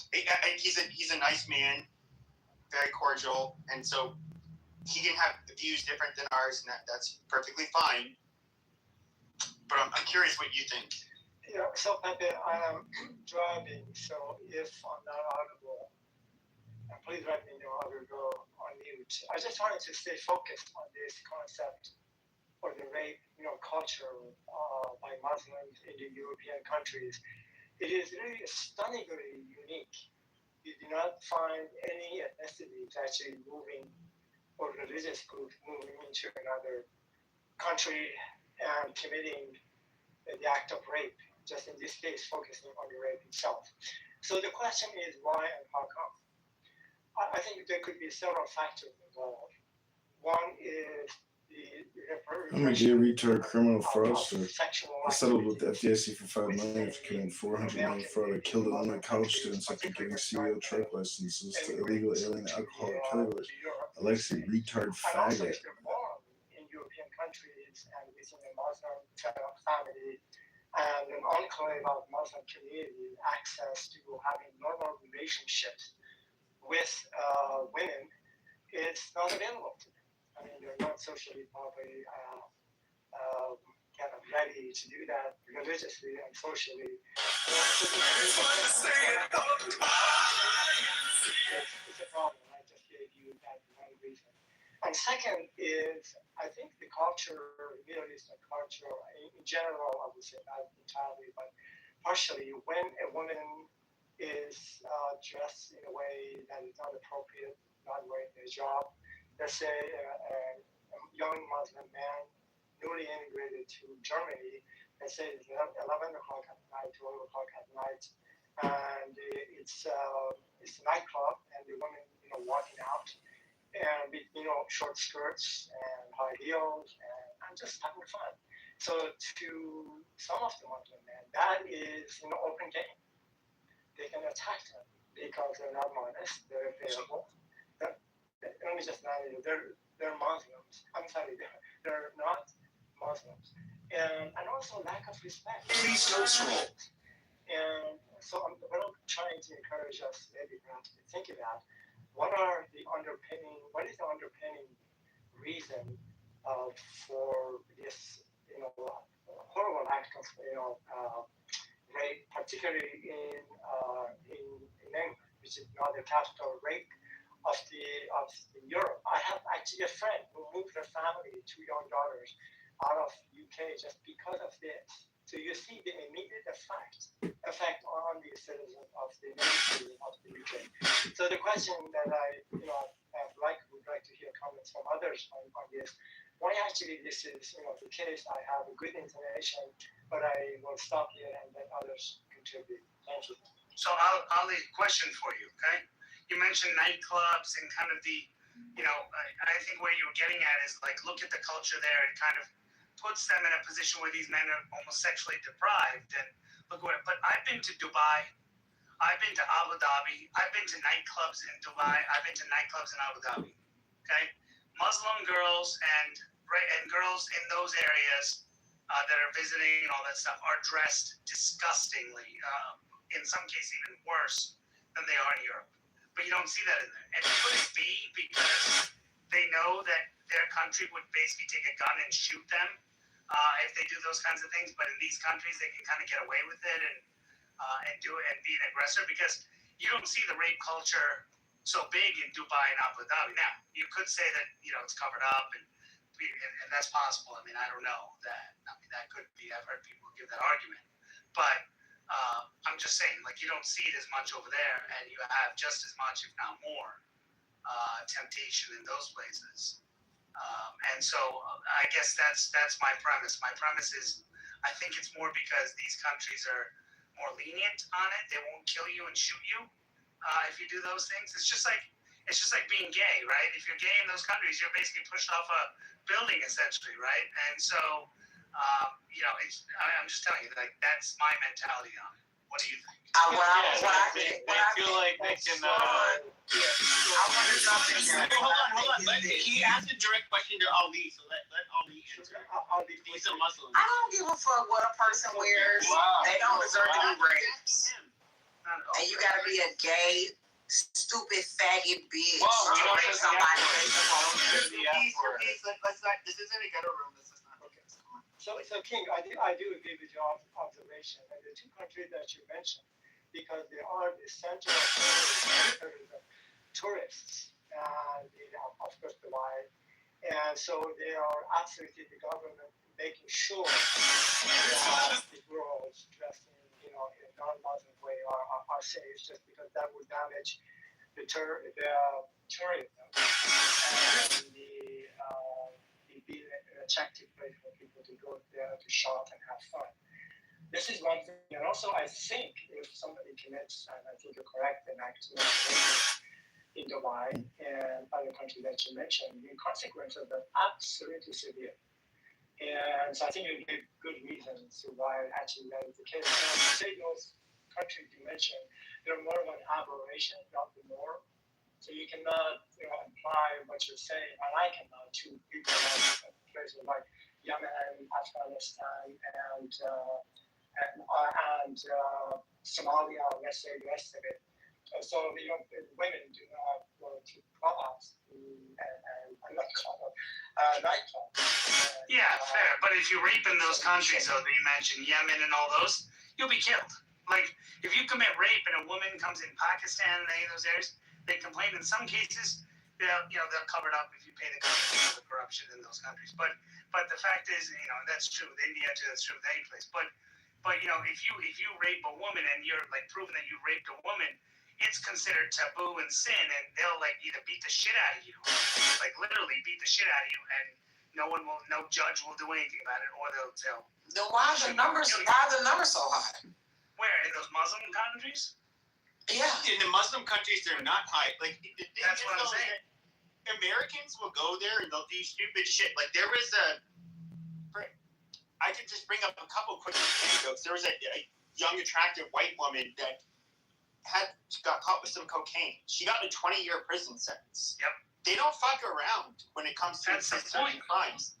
And when it comes to, there was one woman, an African-American woman, who was having a disagreement with the people at a car rental service. And she was getting loud and ghetto. And they arrested her, threw her in jail for a few weeks, and said, you can't leave. You're not allowed to be like, they don't have freedom of speech, obviously, but they don't fucking around whatsoever. And if I was to, I don't know how this would work as a Westerner, like, if I was to rape an American woman as an American there, you would still be killed. You'd still be killed. Wow. Yeah, they don't. You get some of the most vain. I feel like some of the most vain people in the world move to Abu Dhabi, and these are a lot of attractive women, a lot of women that you know, kind of what he was saying, scantily, you know, will dress scantily and all of that stuff. But what's weird is you do not get even their native population. Because I believe like 88% of their population is foreign, right? Which they're non-citizens, but they are more protected than Europe. That's the point. I just think a lot of this stuff is not reported because I listen to some of my sisters from women that I know from over there, and they be so glad to get out and get away because of the way I'm talking about, from clitoris mutilation, all type of things that they experience. That happened in Africa. No, she's right. In like countries like Libya and stuff like that. But I'm talking more like. But isn't the Middle East? The Middle East is so different. They're so different from each other. Middle East isn't Africa. Yes, it is. No, it's on the Western Eurasian continent. Which Middle East country is? We don't want to admit it before we got to where we are today. Tectonic plates. If you're talking about North Africa, the Middle East is Africa, baby. No, it's literally most of it. No, so there's a reason the acronym is MENA. North Africa is technically part of Africa. Sure, but there's a reason it's called MENA, Middle East, North Africa. So they're largely Arabized cultures. So they have far more similar with each other. But when it comes to when it comes to Saudi Arabia, Oman, Qatar, is Africa, honey. Huh? No. Yeah. It's literally part of Western Asia. Like, no. You can look this up. It's a simple Google search. I don't have to look it up. I know. What? You need to do your research. Yeah, this is so asinine. Yeah, you want to know what's modern. But if you go on from historical context, the Middle East is Africa. Always has been. Jesus. We don't need. Okay, you're doing the Jesus street. was a Jew. Okay. You're doing the street. If you take a Bible, let me say, I don't know if you're Christian. I believe you're Catholic. If you take a Bible and you look at the map in the back of the Bible, everywhere that he traveled was in Africa. That's right. Amazing. Hello. Okay. Hello. Okay. Hello. This is a pointless conversation, but no. When you look at the developed countries like Kuwait, we can look at Oman, the UAE. These are countries that even Saudi Arabia, from what I've heard, you can travel there as a foreigner, and they're no nonsense countries. You're not going to be preyed on by people in their country or by other foreigners. They simply do not allow it. Yeah, I had a family member. I mean, this is a side note, but I had a family member who recently went to Bahrain the same day. Like they were traveling through Bahrain to go to India. Same thing. And they landed there. They landed there, and what's amazing is it was the same day when apparently Iran launched attacks. So I called them. I was like, "You guys okay?" They go, "Yeah, no, nothing happened here, nothing." And you know what? The entire country did. The first priority was protect the airport, protect the people, protect all this stuff. Doesn't matter who's there. And nothing happened. Planes went out normally, crossed over Iran and went into. I was like, holy moly! Like these, so the way things operate in those areas are totally different. The other thing I'll let you know is those countries are clean. Like you go to the restrooms, you go to other places, clean. Airports are clean. Everything is done. Why? Because they police all this stuff. They set up a culture where they say, you have to be clean. You can't, you can't be like, you can't have people, homeless guys hanging out outside. There are areas where there's homeless people. But in the areas where the tourists come, the areas where the airports are, the areas where the mass population is, they don't want the homeless people. They don't want the people on the side of the road. They don't want the dirt on the road. And that's why the airports look amazing. And the crime is less. Now, I think your piece said something which I thought is interesting, is that how much of this does not get reported? I think there's some truth to it. Some of this stuff doesn't get reported over there. That is true. There's women at home there's a lot of violence that happens to women at home and things like that doesn't get reported. But we're talking strictly about foreigners, and foreigners who come to those countries and what these men do with that provocation. And the argument was that look at what they're doing in Europe. And I think Ali was making the premise that, well, hey, look at all the incentives they have, or look at all the, they get attracted to all these women and look at how they're dressing. And I guess, I was just making the point that saying, look, they're dressed in the same way in those places. They're not doing it. Why? Because they're terrified. I'm going to get shot if I do it. Whereas if I do it in France, what's someone going to do? They're going to lock me up. Maybe I get caught. Maybe I can run away. Maybe I can escape. Like, France not going to shoot me. I'll have my day in court. I won't have my day in court in Saudi Arabia. I'll get shot. That's the difference. I would say that there's like some merit to your point where I've talked to Muslims about this, especially if they come from countries that are not like the UAE, for example, like Syria. Tourists just don't go there. Why the fuck would you want to go to Syria? So like Muslims do operate differently. They do treat, and this has been my experience, even with like well-to-do, like particularly Palestinians that I've known, where the females in their family are basically guarded like property. Rather anecdotal, but they don't allow females to go out unattended. You do have to dress. My friends, their sisters, they never dress like sluts, but I wouldn't get into it. But if you do, Pepe, the point I'm saying is that if a guy does do something, either the police beat the shit out of the person, the cops beat the shit out of the guy, or the cop shoots the guy or kills the guy or whatever. And so there's a fear factor saying, okay, let me behave myself and let me try to do something on the down low or somewhere else if I'm going to try something. But usually they don't, so there's just a fear. Whereas if you run wild in the UK, and that was the point you were trying to make, is that the culture's growing over there where these people are just doing whatever they want, and now they're controlling the laws. They got a mayor, they got other people, and so they can just change the laws and say, hey, we'll do what we want. We want Sharia law, we'll make it. Exactly, and that's a weird thing. Is it's like they say they want Sharia law, but they're willing to. But this is kind of like the damning part. Is like we can look at the Pakistani and the Muslim community that first of all they've been downplaying rape and all of this shit in the UK, saying it was racist to even bring it up. Of course, this report brings it all to light. But for people who want Sharia law, I'm seeing a lot of things that seem like I don't know. Maybe I'm wrong, but it might be anti-Islamic, or maybe this is Islamic. And my personal point of view is that for whatever reason, this is happening. First of all, the UK is not America. It's not a nation of immigrants. They're just like the countries in Africa and Asia, the Middle East, which are in Africa and Asia, but let's get over that. But they're the native people. They have zero responsibility to accept people, whether it's for religious reasons, whatever reason it is. They will not get along with the native population or prey upon their native population. They should not be tolerated. And if they're going to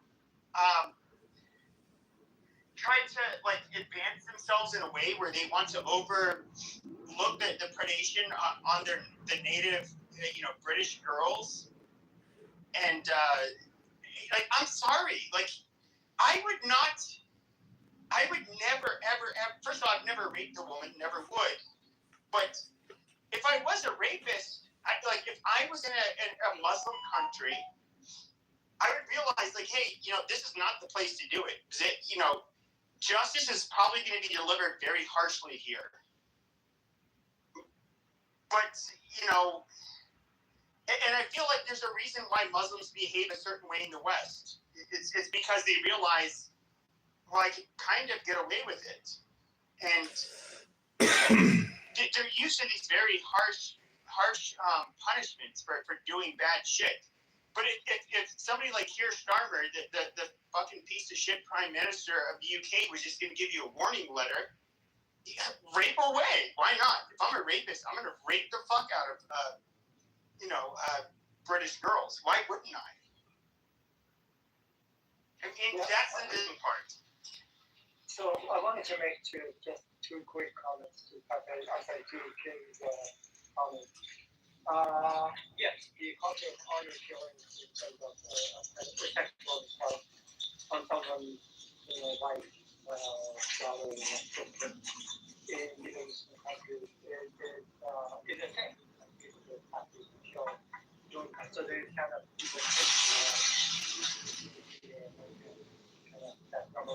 Number two, yeah, it is absolutely a serious underreporting of the crimes of rape, crimes of domestic abuse, and many other things, particularly as it relates to sexuality in the Middle Eastern country for two reasons, maybe three. Number one is people are shameful.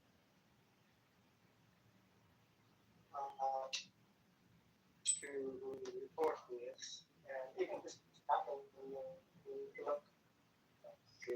Yeah. Yo, John. What up, brother? Yeah, you went into the Matrix. Hold on one sec. What's up? What are you doing? You're out? No, I'm at home. Oh. I'm in Louisville. Nice. But I was in Chicago last week, and I called you so we could try to get together, and you've been blowing me off. Oh, you're used to getting blown off, aren't you? I love getting blown off. How about you? I see you getting blown off with some blondies. Yeah. How's she doing? Is she a new girlfriend? I don't know. We'll find out if I see her this Friday. It'll be 3 weeks in a row. Wow. And have you put it in yet or not? Or you being a gentleman? Oh, I'm a gentleman. I don't kiss and tell while I'm live on YouTube, bro. It's kind of shit you do. That's kind of amateur hour shit that you do, brother. My friend. Oh, so you kiss and tell when you're offline? Of course, in private. Yeah. What are you doing in Louisville? I'm at I've been on this is my third week. I'm going on my third week of a business road trip. It's got a big You are. Did you ever think that you would become the military-industrial complex, bro? It's unbelievable. Yeah. You single-handedly helped topple the Iranian government, bro. Yeah. So I was at University of Illinois, my alma mater, for a week, for not a week, a couple days. All last week I was at Purdue, West Lafayette. Now I went to Indianapolis, and now I was fucking a great song came on. I started speeding, got pulled over today. Fuck. Thank God I got a warning. I was 15 over, but he gave me a warning. Oh, that's good. And then I actually got pulled over a couple weeks ago too in Southern Illinois. Have you ever heard of Metropolis? Is that his town? Oh yeah, I've heard of Metropolis. Yeah. Well, do you know about the city Metropolis and the comic books? Yeah. Isn't that where Superman grew up? Yeah, exactly. So he grew up. Well, he that's where Superman lives. Where it's the city, the fictional city that the paper, the Daily Planet, he works for, Clark Kent. It's supposed to be like Chicago, then, right? Exactly. So Metropolis, but yeah, Southern Illinois. Went gambling one night because there's a casino there. Mm-hmm. Left the casino, and I'm on the way back to the hotel, and then I pass it, and I'm coming up to a gas station. I'm debating whether I should get late night snacks and a drink, like a Gatorade or something. And last second, I'm like, all right, I'll get it. So I put on my left blinker and turned left, like pretty much one after the other, you know. And as I'm pulling into the gas station, the red and blue lights come on. I'm like, oh fuck! So they pull me over. I'm in the gas station, mm-hmm. and then I see that we're like in the way of all the pumps. So after I stopped, then I'm like, okay, I'm gonna slowly pull up and to get out of the way, so me and the cop aren't in the way of all the pumps. So then the cop comes to the car. I have my hands on, you know, what is it, 10 and 2, you know, to be safe. And he comes up to the car, and, you know, license and registration, license and, so, you know, I give that to them. And then he goes back to the car. Then he comes back. And he's like, do you have any narcotics or weapons or, you know, listed 10 different things. I said, no, officer, no, officer. I said, the only contraband I have in my car, on my possession, that you might be worried about is that I have kryptonite. Oh, God. The fuck? You should have said that. What the fuck are you thinking, bro? Oh, you were in Metropolis. Okay, that's funny. So I don't know if you know Metropolis, Illinois. It's very southern Illinois. Yeah. They have billboards all around the highway saying "Home of Superman," "Home of Superman," "Museum of Superman," and they have a big. So wait, just tell me what happened. What did the cop say? What? What happened? What did the cop say? He giggled. He giggled. Oh, thank God. I was worried for a second you were about to get ripped out of the car and be like, let's see this motherfucking kryptonite, boy. Shit. So then I said, officer, I said, can I ask, I said, listen, I was debating the calories and the snacks and the drinks, and I wasn't sure whether to go to the gas station for snacks. I said, what did I do wrong?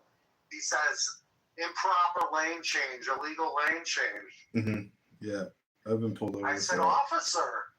I said, Superman doesn't stay in his own lane. Oh my God. So he giggled at that too. And then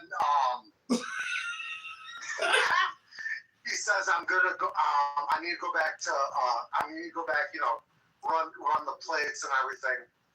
So then as I'm talking, 2 more cop cars pull up behind us into the gas station. Mm-hmm. And then a new cop comes up to, I see approaching a car, different cop from a different cop car that I see like in the rear view. And so I put, again, my hands on, you know, 10 and 2. And the new cop comes to the window. You can chill out, sir. You can chill out. You can relax. And I'm like, I'm fine. I'm relaxed. He said, you know, you can calm him down. He's like, you can take your hands off the wheel. I was like, yeah. I said, listen, I'm just, you know, I saw you're a new cop. You're a new officer. I just, just being super careful. Like, this is what I heard. I said I don't get pulled over. This is a rare occurrence for me. Mm-hmm. Meanwhile, there's red and blue lights. Like, I'm nervous, but although I'm cracking these jokes. So, anyway, long story short, fucking got a warning. So very lucky.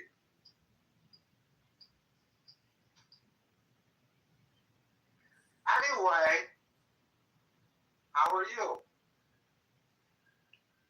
It's been a long time. Yeah, you always want to call me and get your dopamine therapy session, but you should just text message me. I'm not saying I don't want to say hello, but I don't know if you've figured out what Clown House is yet, but it's basically people talk because they want their dopamine and they can't stop talking all the time. But yeah, I'm good. Life is good. God is good. You're a talker. Well, how do you think I get these girls to, unbuckle their pants? I mean, if you can't talk, how do you expect to hypnotize anybody to take their pants off? You ever meet a girl and you just sat there and twiddled your thumbs, but then you're like, take your pants off. And then they're like, oh my God, you're right, I'll take my pants off. I'm a skirt guy. I like girls in skirts, but you like girls in pants. Well, 8 out of 12 months it's pants. 4 out of 12 it's skirts. I'm just making an example here. Well, you're a pants guy. I get it. Are you coming back here at all? Because I got a ticket for Thursday to go to the Windy City Smokeout. Oh, really? Yeah. So big news. Guess who's making Aliyah? Did I tell you? Yeah, you said your brother is doing it. So he leaves July 20th. Oh, he'll be back in at least 2 years. There's nobody ever stays. It's just like a place to go, pretend you're living there, and then when the rent is $3,000 a month and you're only making like $1,800 a month, you're like, these economics don't seem to work out in my favor. Maybe I should just go back to Chicago. It's so expensive over there, man. It's crazy. Yeah, so all the Israelis that I've met in Nashville, I talk to them. They're like, I asked, why did you move here? Why did you move to the U.S. or Nashville? Mm-hmm. They're like, are you kidding me? Do you know how expensive it is? You can't afford anything there. Yeah, it's literally like, it is what it is. I mean, but at least your brother will get financially supported for a little while, and he'll do Ulpan and become proficient in Hebrew. So that's cool. What's Ulpan? Is that the program he's doing? That's just the name of the language training that they call it when you do Aliyah. But you could do Ulpan here and anywhere. You don't need to go to Israel. So repeat that. Sorry, repeat. I don't know. It's a Hebrew word for language center or something like that. Yeah. But what I'm saying is, if you want to study Hebrew, you don't need to do Aliyah. You could just study Hebrew anytime, anywhere. I'm just saying, people do things to do things, but from my experience of like moving and traveling and starting businesses in different cities, it's like, dude, I didn't need to move. I didn't need to move there. And I could have kept my business there and moved anywhere I wanted. So people are mobile, to think that anybody's moving anywhere. Let's go mobile. Yeah. How much longer for the program to work? Time to go mobile.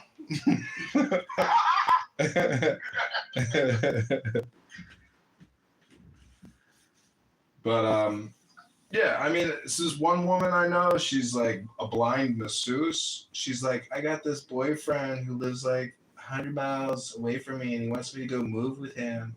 I'm like, well, just remember, nobody really moves anywhere. Like, you could go there for a weekend or a week, and then you're going to reassess and say, okay, now I'm moving back. Like, people come and go, Yeah. That's life. Your brother's going to eventually whatever leaves always comes back. Trust me, it's all about the money, man. Because you have to fucking have the cash flow to live. If you don't have it, well, guess who's coming back?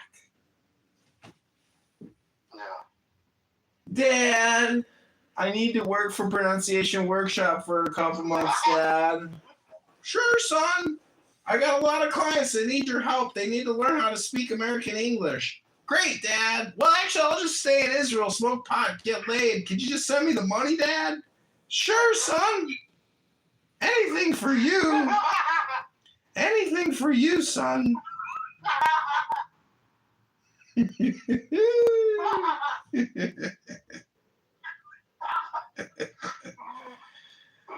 Sing to me, son. I love you, Dad. I love you, Abba.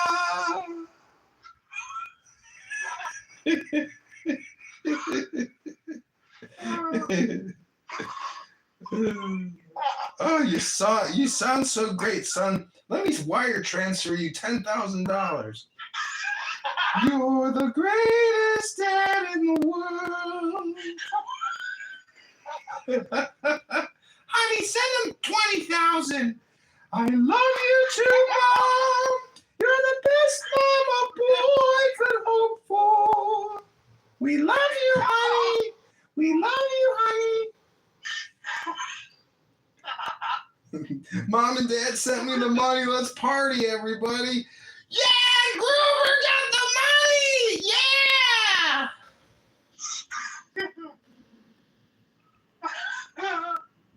I'm crying.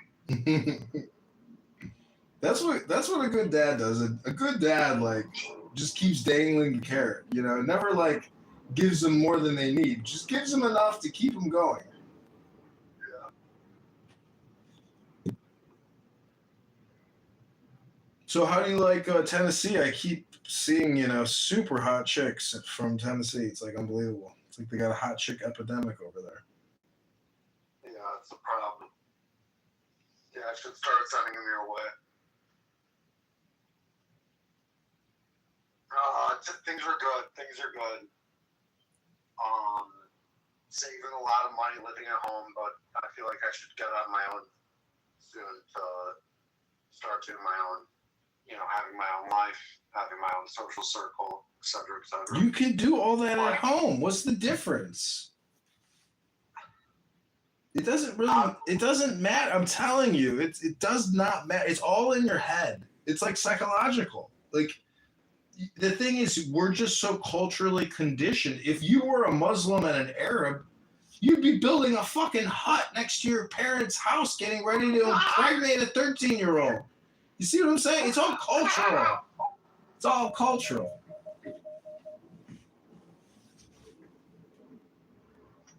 You're living by these frames that we put on each other.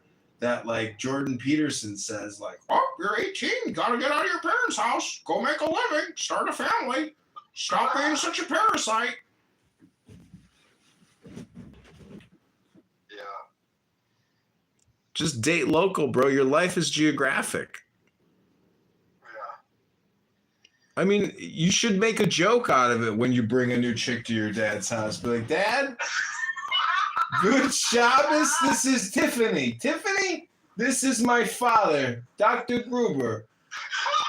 English professor and pronunciation workshop, international explorer and adventurer. And this is my mom. Isn't she gorgeous? And trust me, you gotta have some more fun, bro. You have to be the source of your creativity and fun.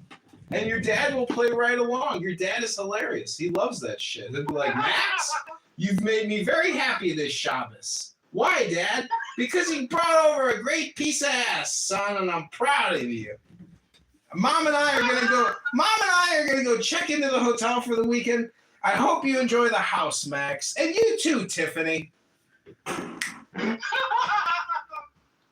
And he's gonna leave. He's like, oh, and Max, thanks for telling me about the Eurosi wand. It really spiced things up in the bedroom. You got a lot of magic in that wand. Who told you about it? Oh, this great guy in Chicago I met at the Chabad. He had the Rabbi Shmuley dildo.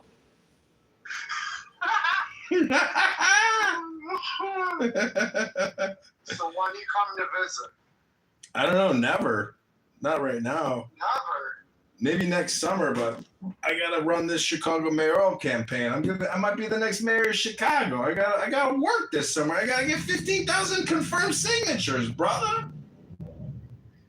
I think you need a hiatus. Yeah, that's after the election. I'm trying to liberate this city, not run away from it like the Groovers.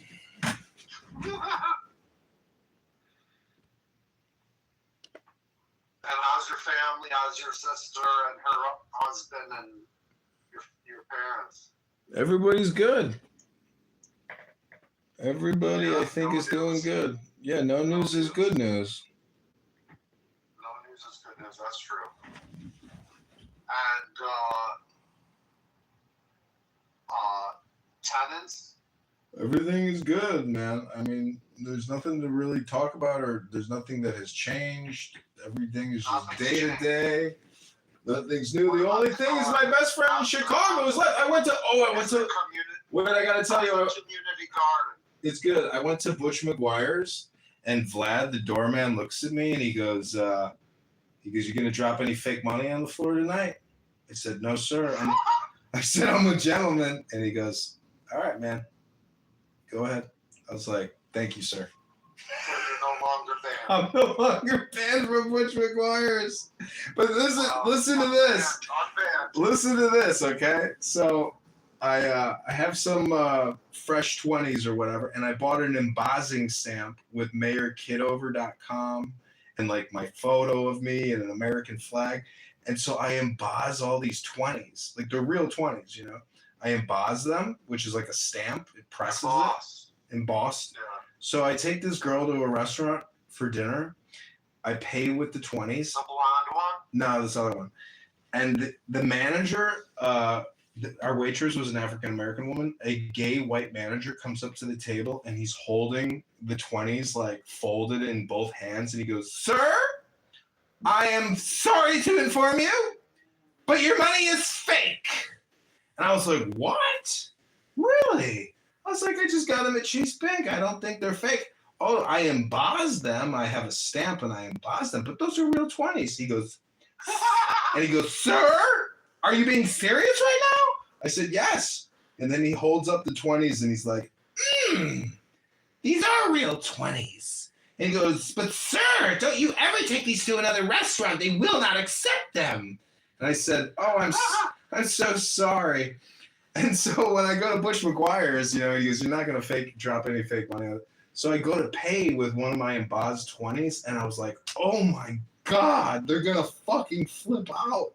So I pulled the fake 20 back. Not the fake 20, the real 20 with the embossed. I pulled the 20 back and I pay with a credit card because I was like, dude, they will fucking like go crazy if I pay with this embossed 20. Yeah. Anyways, I just thought it was funny. Yeah. That's funny. Yeah, I went to a concert with Andrew at Castaways. That was cool. Freaking freezing though. Like it was ice cold. Being at the beach with the wind at the time. Music was pretty good. But yeah, the only ticket I have for the summer is Windy City Smokeout. And I met this hot chick at a bar and she's like, "I'm going to the Wednesday pre-show." And I was like, fuck. I was like, I should have gotten the pre-show ticket. She's like, "Because I've seen everybody else, but the pre-show people I've never seen." So I'm like still kind of tempted to log on and see if they still have any pre-show tickets. And what weekend is that? July 2nd or 3rd week. Or 4th week, I'm not sure. But yeah, if you fly into O'Hare, I'll just, you know, pick you up, or you just take the blue line. I'll pick you up at the train stop or whatever. But if you fly into Chicago, you're more welcome to stay here, and you know we could have a good time. Because that concert, honestly, I like the food, I like all the exhibits. The only thing I don't like is the fucking number of people. But you know, and I don't know, it's pretty dope. But the thing that sucks is getting there and getting out. Remember when those kids were like, "Hey, let me take a selfie with you," and I was like, "Oh my god, we're about to get robbed." They thought I was Andrew Tate. They thought I was Andrew Tate. I was like, "Who the fuck is Andrew Tate?"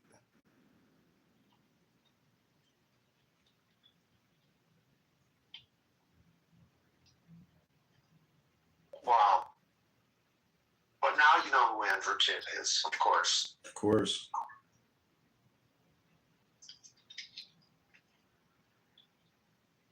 And fuck. But you don't want to come down to Nashville, not until next summer. Yeah, next summer for sure, but not this summer. Yeah. I mean, believe me, I would like to. I mean, it's a great dude. I'm sure we would have a lot of fun, but right now with my situation, I can do next year, but not right now. I mean, if I leave right now, Brandon Johnson will probably send a hit squad to my house and burn the place down. So, And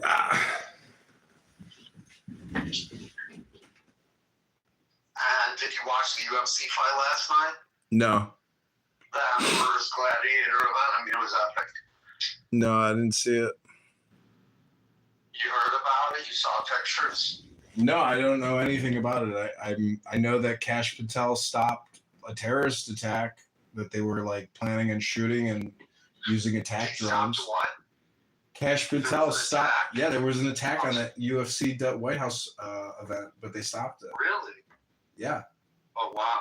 I did never. They were trying to fly in explosive drones, bro.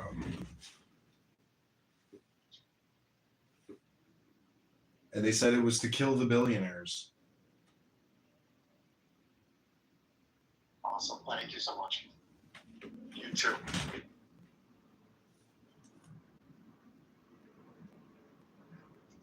So how's your love life? Are you on Hinge? Are you swiping right, or are you just working? Pretty much just working a little bit, but not too much. How about you? How's your dating life? Yeah, I'm only seeing this one girl. We'll see how it goes.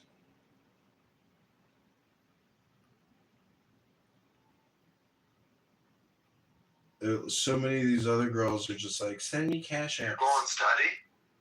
No, we haven't discussed it. I've only seen her twice. But based on our interaction, I mean, it's not just like a no nothing. I mean, we're physical, so to me, that's like the point of departure, or liftoff. Hello?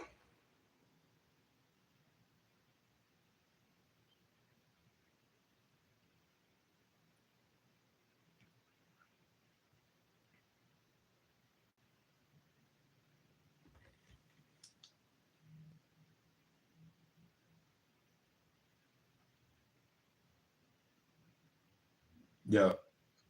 Yo, where's she from? Detroit, Michigan. The suburbs? I'm not sure. I think somewhere outside. No, she's half French, half Polish. Yeah, she looks Polish. And she's charming, smart. Yeah. I mean, nice. How young?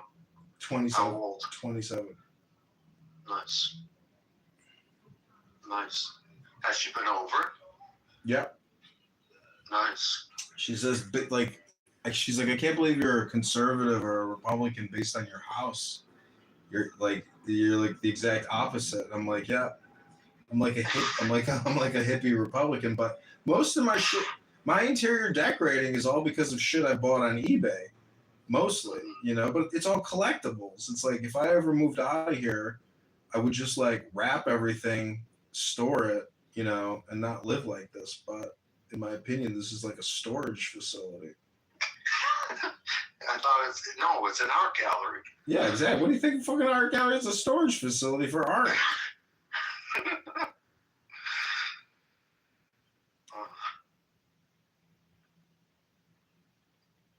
What's up with your dad's business? Things are good, but I think I want to soon seriously think about growing it, taking it to the next level, taking it over. I don't want it, God forbid something happens to my dad. I don't want it to end. And I can tell, like, my brother, him going to Israel, like, he's not, I thought he would honestly, like, be more inclined to continue it and take it over, but I see, like, he's moving to Israel, like, he has no intention of doing that, and I feel... Bro, he'll be over there organizing seminars within 3 months, trust me. It's true. It's true, man. I'm telling you, like, people want to learn how to speak American English.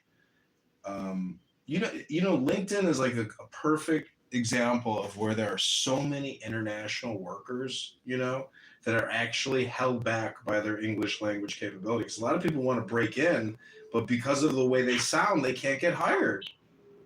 Yeah. And it's not just the way they sound. It's like, it's almost like an intelligence thing, where if your American English is not high level proficient, it's almost like an indicator of your low IQ status, That's why I think I texted you. It's like, it's conceptual plus like intellectual, or like, it's like subjective objective. It's like you can't achieve the objective without the subjective.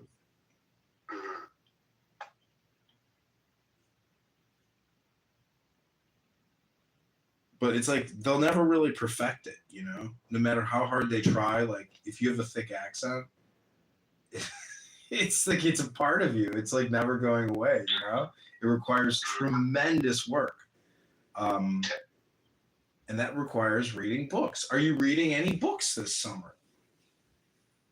Yeah, I'm in the summer book club. You're in a summer book club? Yeah, you? I'm in a 365 book club. Every day I try to read a book. One book a day. It's not even read the whole book. It's just the fucking willpower to want to read one book. Yeah. What's recently to fancy? I've been reading Ayn Rand's Virtue of Selfishness, about altruism versus objective ethics.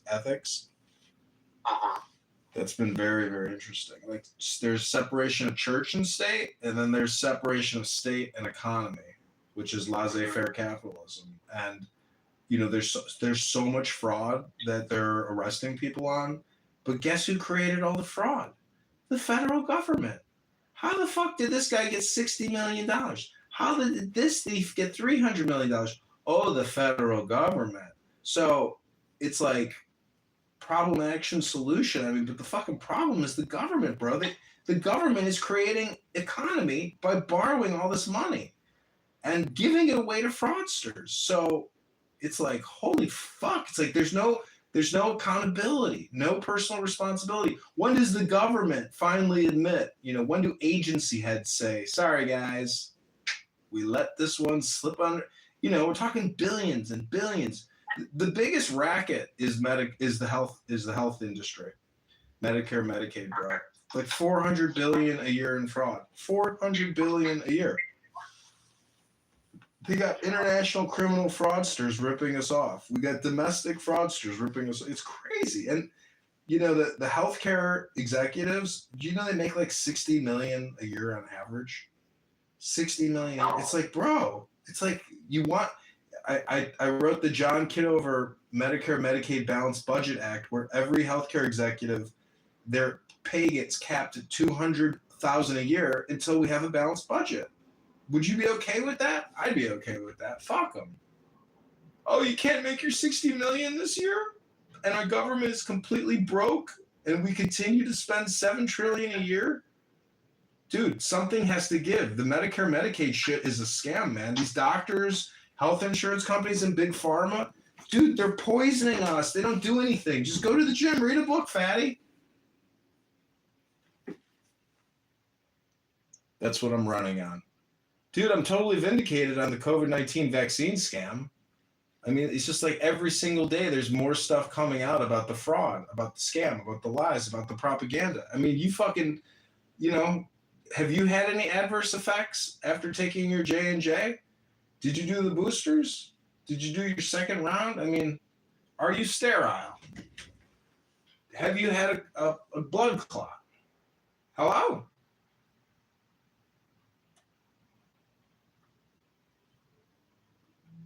Are you going to Chabad at all out there?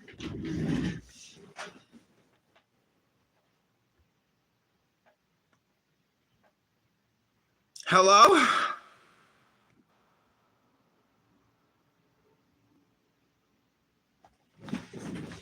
Hello? Hello?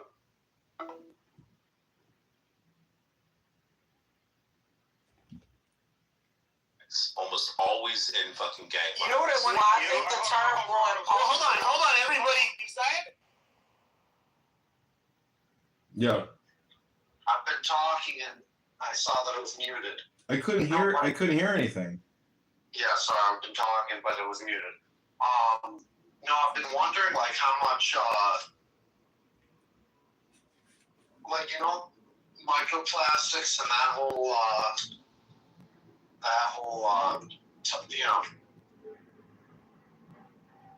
talking point, microplastics. I mean, what do you think? Have you done any research? I don't know, man. Microplastics is crazy. It's like, dude, I mean, I was walking out of the gym and I see the water flowing into the sewer and there's like gasoline in the water. And I'm just like, if it all gets filtered and treated, it's like, but dude, the water must just be filled with like fucking microparticulates. And that's the tap water. And it's like, and I think there's different quality of bottled water, like Dasani versus like Amazon water. When you open the cap on an Amazon water bottle, it's like it just comes right off, like with Dasani, at least there's a little pressure. Like Coca-Cola, like might have higher manufacturing standards. So, but when you drink water and you tear that cap, like you're creating a plastic microparticulate as soon as you open that cap, and but it could be healthier than tap water, Yeah. You know what the number one thing is that like kills like children in terms of choking? It's the water bottle cap, dude. Think about how many little kids like use tiny little water bottles, and that little fucking cap, bro, goes right in their throat. It's gotta be like hundreds or even thousands of kids every year die from fucking bottles of water.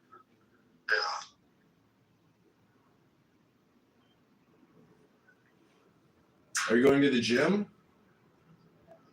I've been trying, but I'll be honest, I'm not as good as I was a few months back.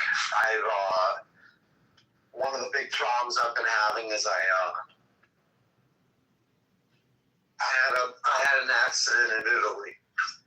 Oh, you shut your pants? What happened? No, I had a scooter accident. I flew off a scooter, electric scooter. Oh my god.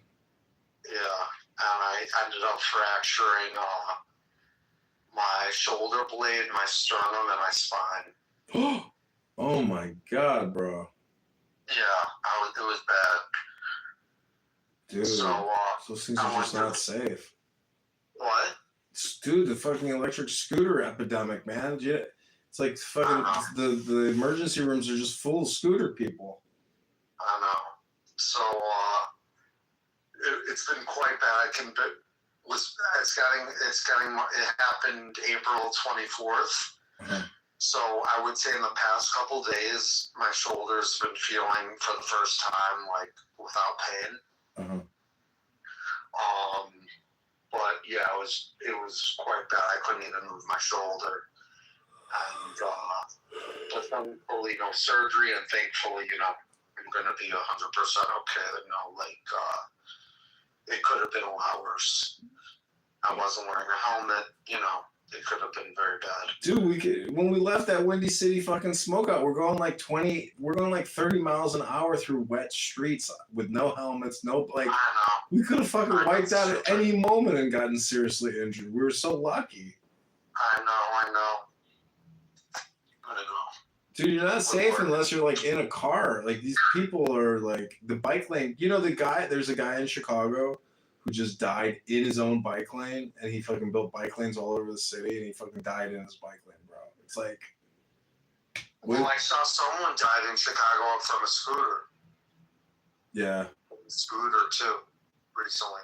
I saw some like guy with his girlfriend on it scooting down the street. I'm just like, bro, they are going so fast. They're in flip flops. It's like, how the fuck do you handle flying into something at 30 miles an hour? It's like you're skiing. It's like you're skiing down a hill and you're going into tree territory. It's like, good luck. Good luck. Don't move a fucking inch. You're 1 inch away from death. Yeah.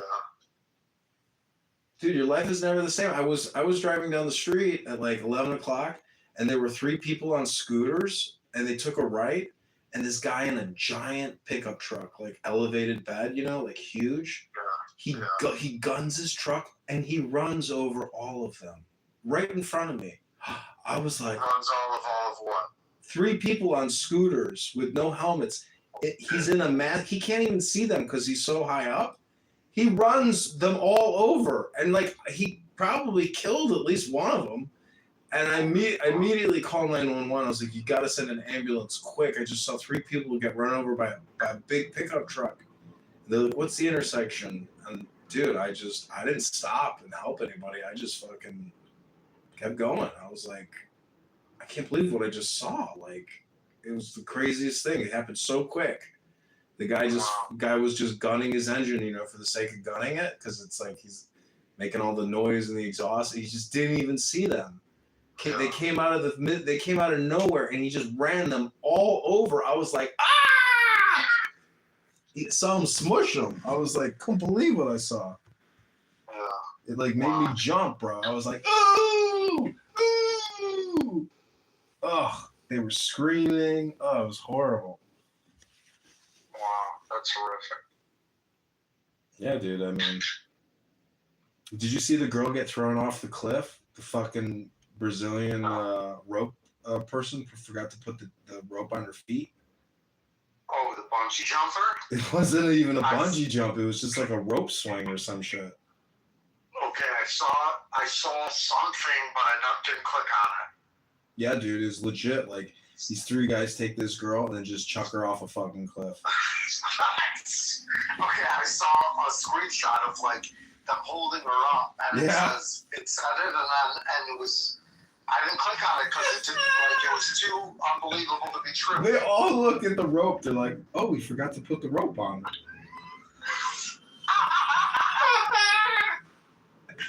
Dude, and she survived. I said, "Can you do this to my wife?" She survived. She didn't die right away or something. So what should I search for that? It was Brazil.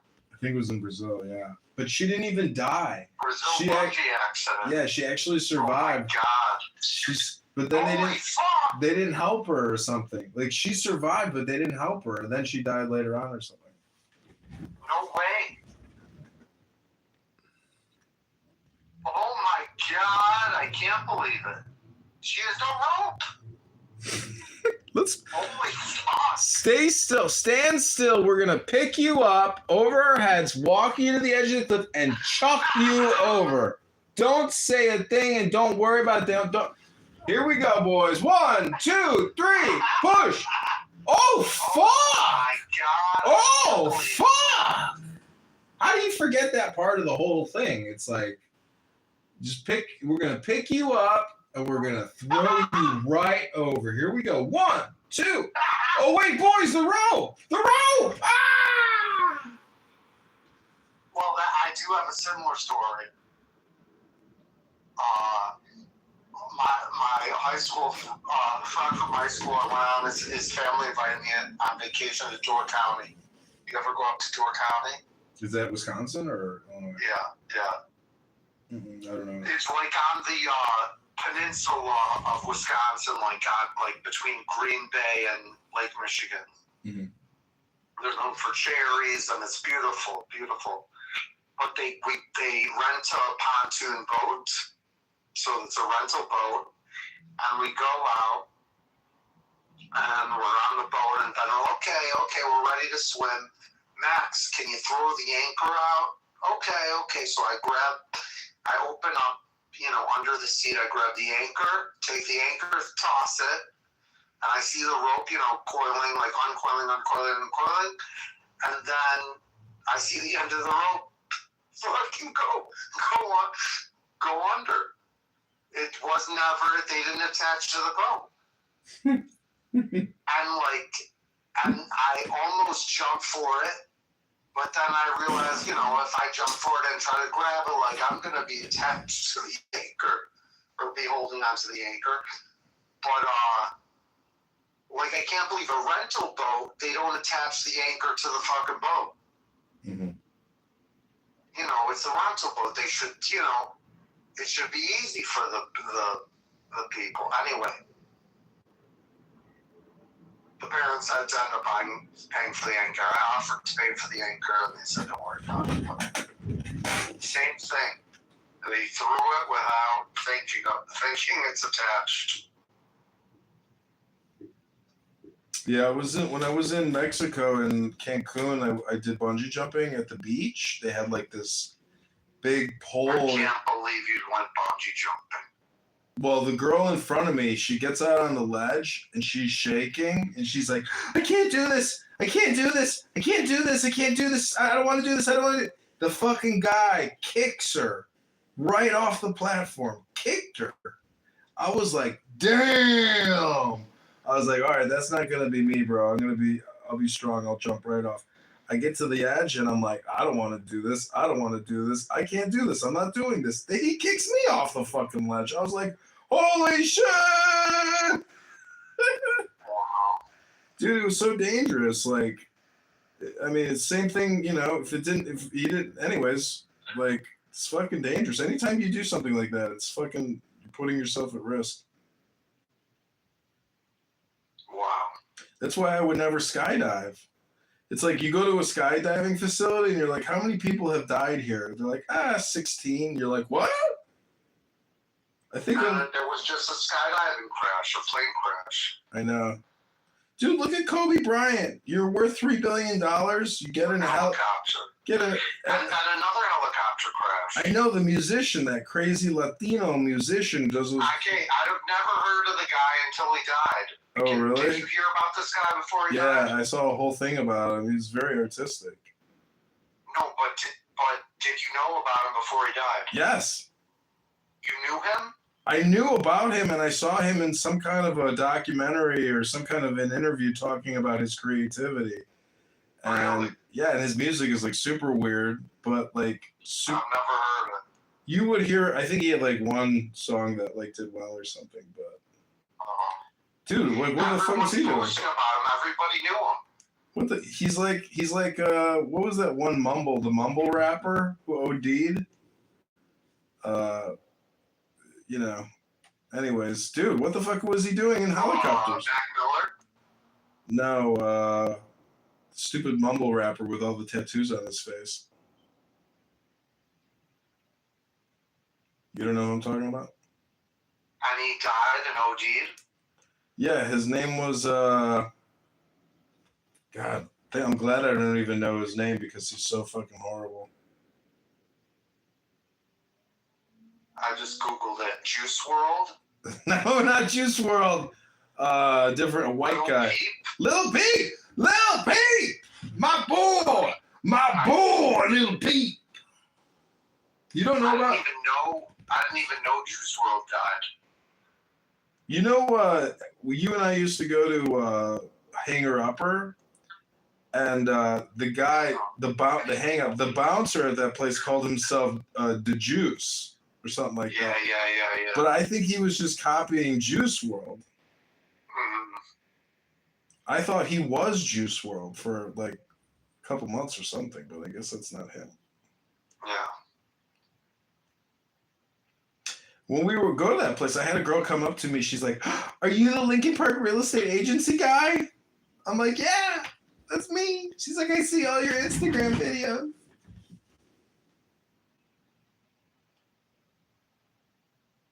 Do you know Ella Langley? Mm-mm. What do you think of her? I don't know who that is. Oh, you don't? Mm-mm. You know the Puerto Rico song? No.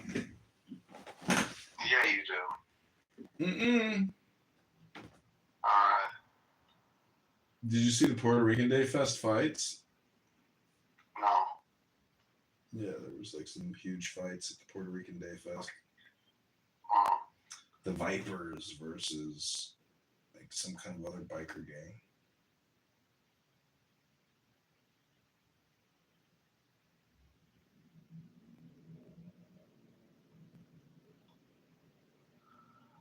Well, good catching up with you, John. I'm glad you're alive. I was worried about you.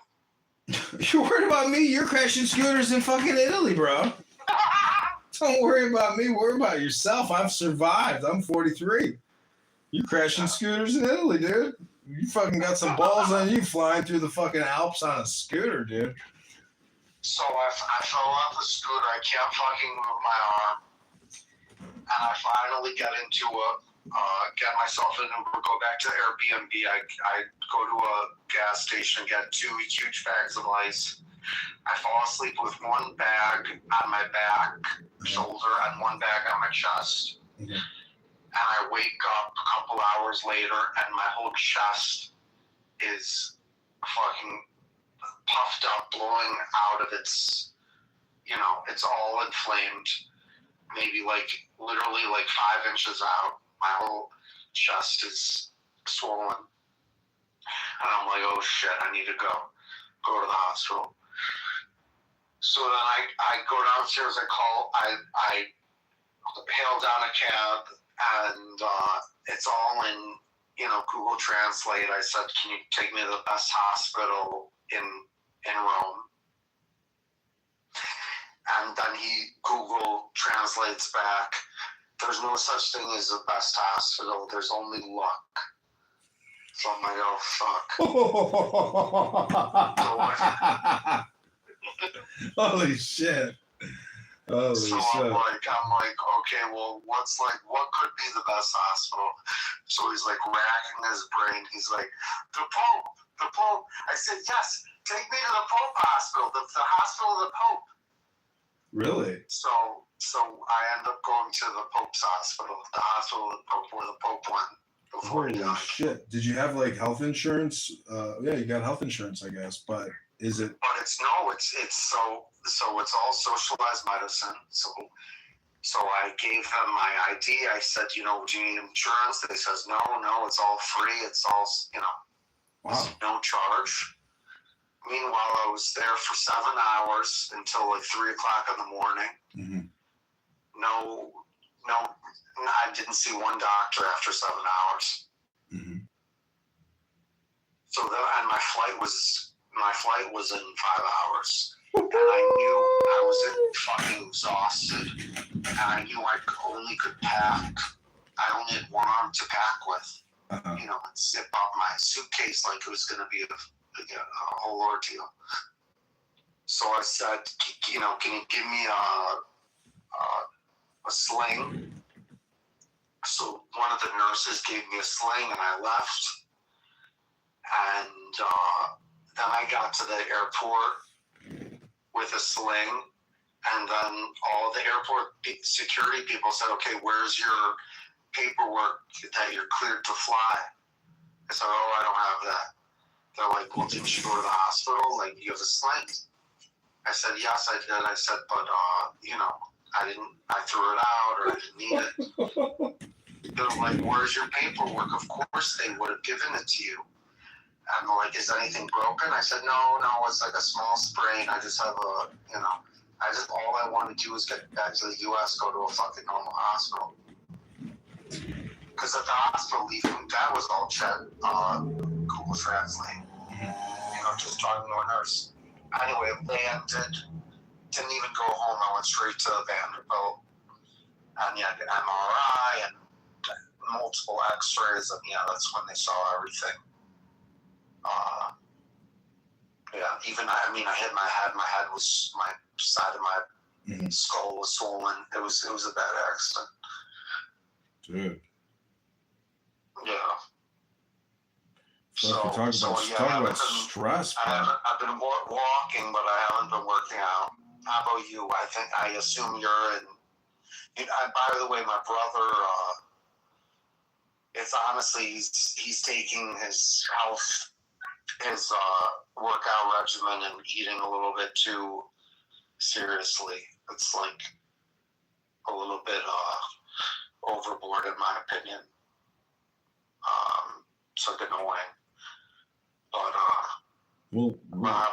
if you're getting annoyed over somebody working out and eating healthy, you know. No, but he'll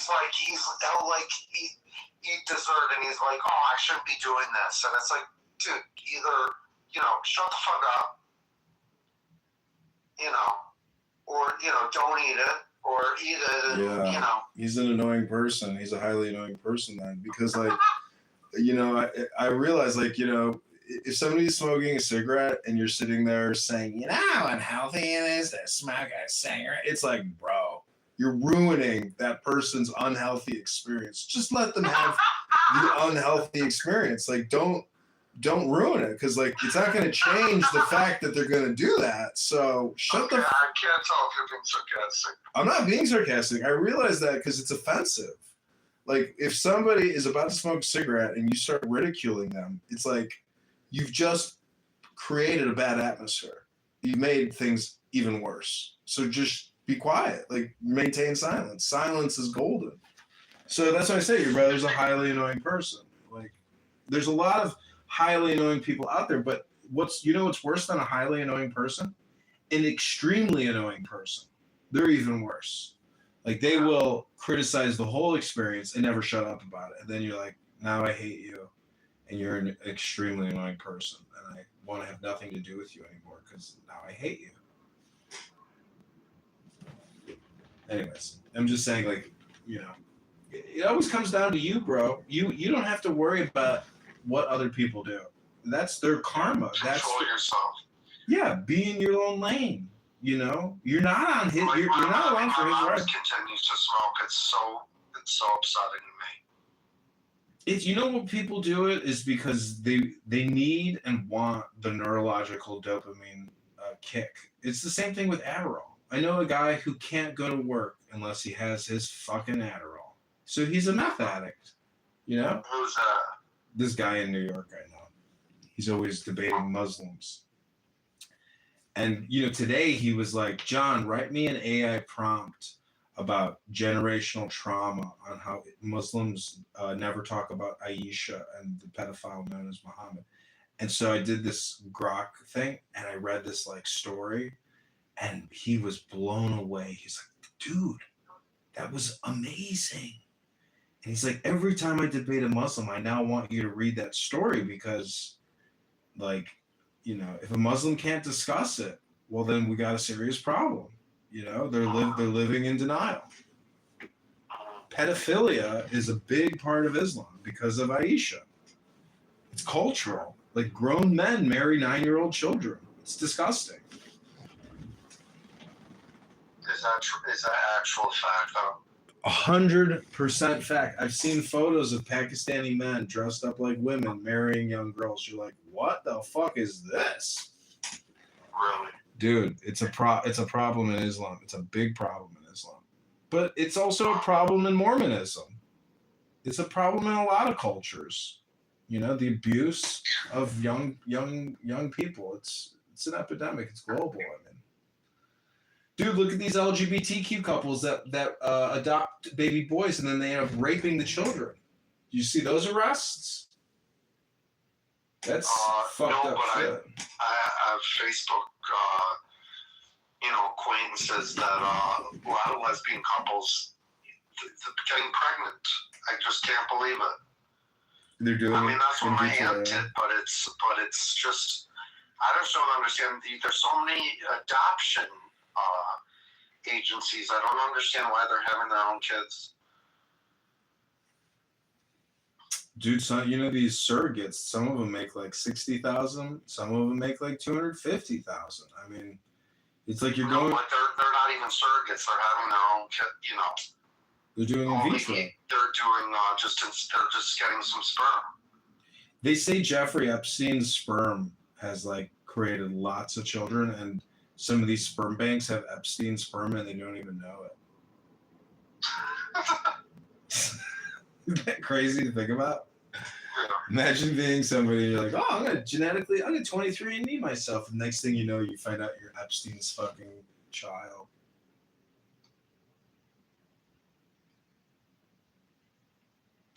Well, I think I texted you the Windy City Smokeout link. If you do want to come to Chicago, that's the Wednesday show.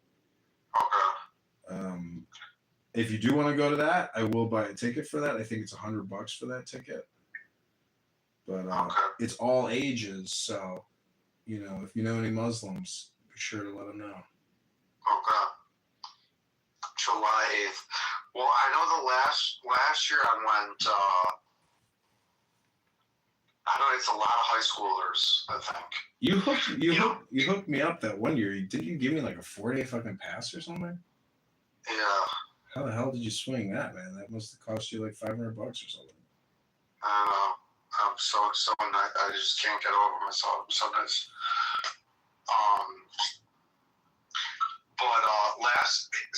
But 2 weekends ago I went to Beyond Wonderland at Northern Island. Oh, how was that? Oh, amazing. Wow. Amazing.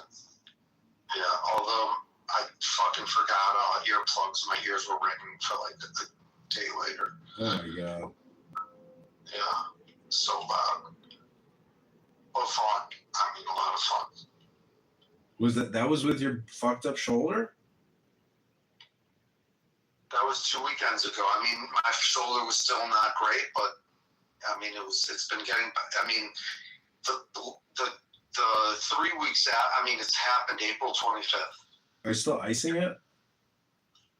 Not anymore, no. What the fuck, bro? Yeah. Dude, I mean, you got to take warm baths and ice and stretch. And take warm baths and ice and stretch and start doing lightweight, very lightweight. You gotta keep the movement going, otherwise, you know, it's never gonna feel. You know, you gotta keep working at it and working at it. It's like you gotta chisel. You're like a chiseler. Yeah. All right. Well, good night. Thanks for the call. Sorry I didn't take your call last time. I don't know what that's I was okay. doing. I'm glad you're alive, and I'm glad that we're still, you know, we're keeping in touch. Bro, I say friends for life. We're Chabadnik, you know. We're both Years ago, you told me, Max, there will be a time where this comes to an end. Okay, I'm not, or I'll tell you another time. But every relationship has a beginning and an end. I don't understand. It's just a fact. No, but it's long story. So I met a friend in Italy, and from high school. I'll tell you later, but I'll tell you another time. But we're no longer friends. Yeah, Rabbona Shalom. That shit. Just maintain your relationship with Jordan Moose so we can go to Kauai fucking one summer. Come on, man. We gotta go to that. We gotta go to Coffee Island and retire out there with the moose, bro. Stay tight with the moose, for God's sakes. Don't worry about me, bro. Stay tight with the moose. That's what I would do if I were you. I would have gone to that wedding, bro. I would have gone to that wedding. I would never have left. I would have just fucking squatted at the hotel. But like, charge it to the moose account. What are you gonna do about it? Luckiest alcoholic in the world.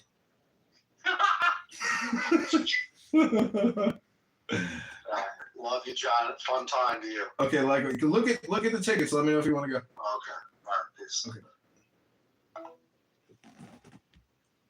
He's of the J1, J2 haplogroup of the Levant, the same people as the. I'm talking about jobs, not. And most of that's what we're talking about. Wozniak was an Ashkenazi Jew. And Ashkenazis come from Russia. Yeah, You like that, right?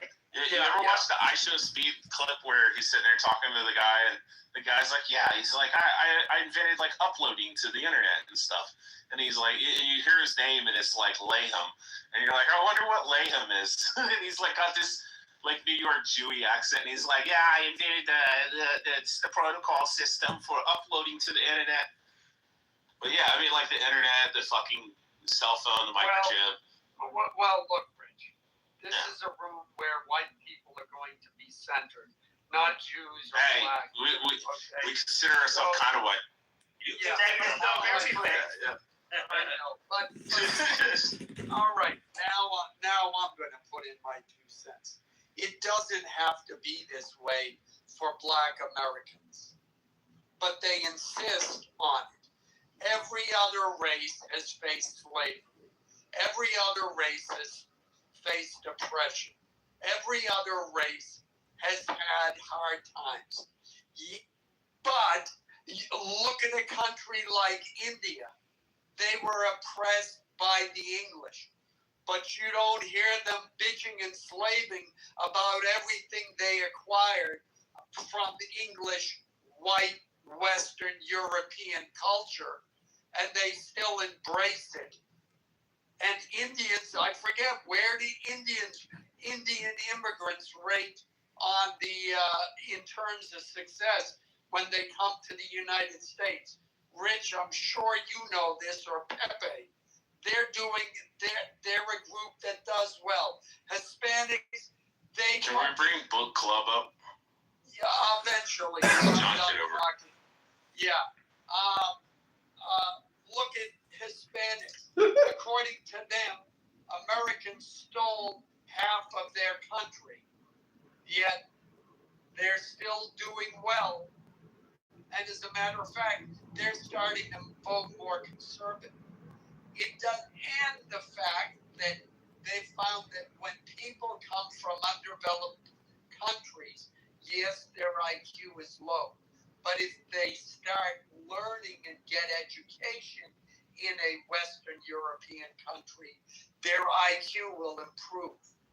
It doesn't have to be this way. It is simply the fact that blacks in America have bought the Democratic narrative hook, line, and sinker, that white people are the source of all their problems.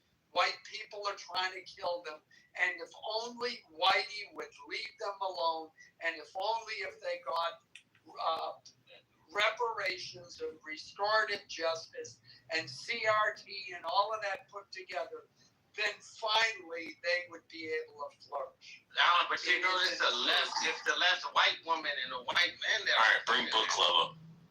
That's the we all miss John Kitover. liberal party. Yeah, and you know what, right? The marriage rate among black people is 70%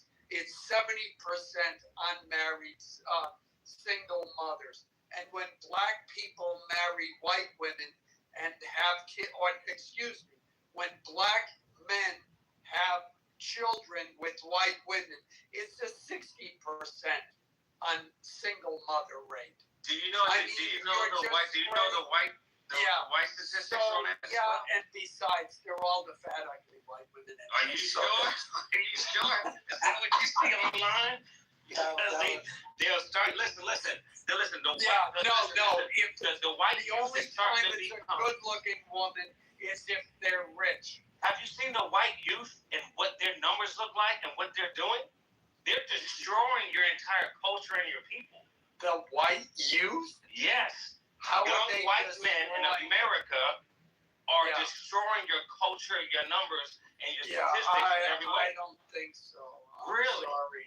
Yeah, you'd have to show me the links for that. But I got the links in my stats. Anyways, somebody else go. Yeah. And who do we want to bring up? Book club. Yeah, I don't know if I It's can John take Kitover. if I can take you and John at the same time. But You can take both of us. Yeah. John's a lot smaller. Yeah. You can fit both of us in there. So let me I'm going to leave it up to one of them. If it comes to a point that people of different ethnicities are going to brag in a completely exaggerated manner, the way we've seen Black Americans are doing, at least in the clubhouse, I think the only group of people that are reasonably qualified to really be proud of their accomplishments and giving their really very little, like about 15 to 17 million Jewish people. These ethnicities, they have won. Roughly about 25% of all of the Nobel Prize laureates are Jewish people in all domains of human activities: science, biology, medicine, market, banking, psychology, and also in politics as well too. However, that is where it is by far, in terms of accomplishment and performance in the cognitive, kind of the realm of human, that I've done anyone, period. But you don't see him actually come up and brag about it. I really have not seen any Jewish people. Do you know why? Do you know why that is? Hold on, Black. I called you Black. Maybe you are Black. Let me just finish. So they just don't do that. And so people like me and perhaps others recognize their contribution, appreciate that, and they say, look, this is really a representation of the contribution to the human progress in all fields of human activities. I mentioned some of them. A couple other things that I like about them, which are divergent just a little bit, is one is they're skeptics. They like to question everything. Every time I have engaged with Jewish people, they always ask me questions. I have a question. I have 3 answers for it. Sometimes actually supporting what we're saying because they're questioning their own, kind of perspective on it. Not all of them, but certainly the majority of them.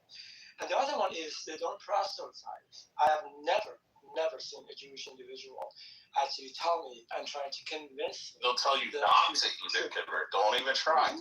Yeah. So the last one, I'm just going to land with this.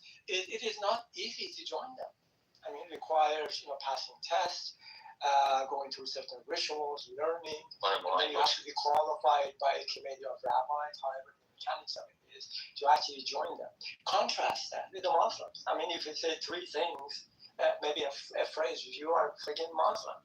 So it's not easy to join them. They're not trying to increase their numbers. So from that perspective, this group of people, the Jewish people, they're fully qualified to be proud of their ethnicity, their horrible kind of predicament for thousands of years in various countries, and making something out of themselves politically, and from the sovereign kind of sovereignty and having a place to live. I'm just going to say this right now. I have another comment to make about the Black American, but I just wait till I hear in comments about the comments that I just made, and I move on to the Black Americans.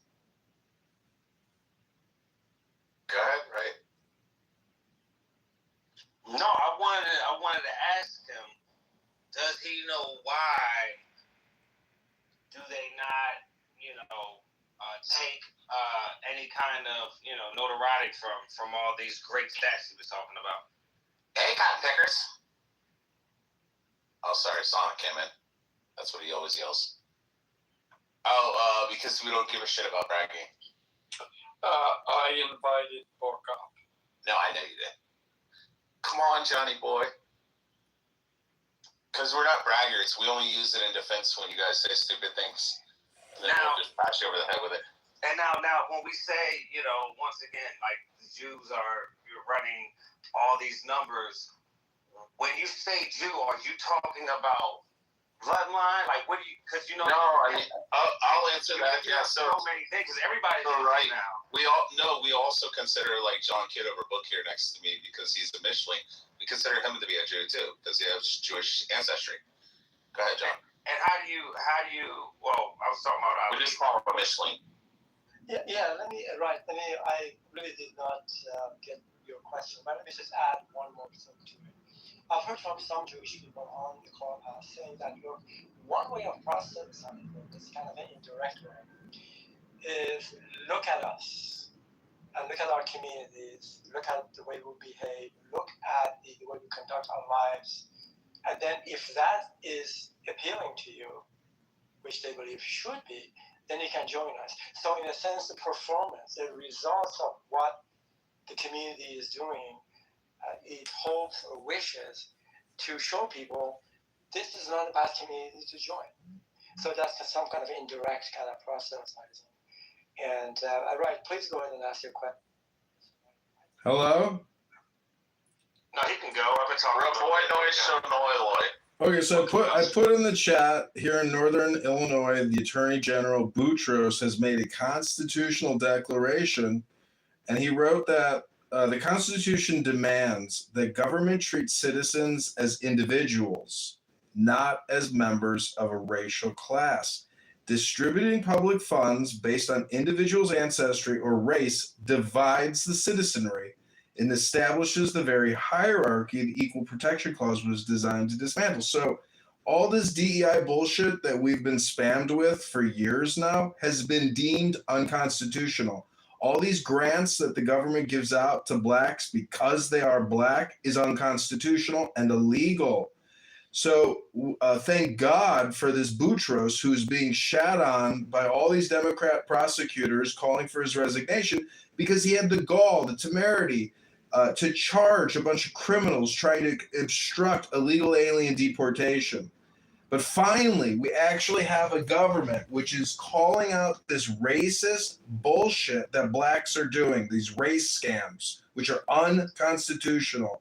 Thank God. How are blacks doing it, though? So How are they doing it? They're doing it through the government and through grants. They're scamming us and saying, gimme, gimme, gimme, I'm black. Gimme, gimme, gimme, I'm black. Gimme, gimme, gimme, gimme, gimme, gimme, gimme, gimme, gimme, gimme, gimme, I'm black. I'm black. Gimme, gimme, gimme. Gimme, gimme, gimme. Gimme, gimme, gimme, gimme, gimme, gimme, gimme. Also,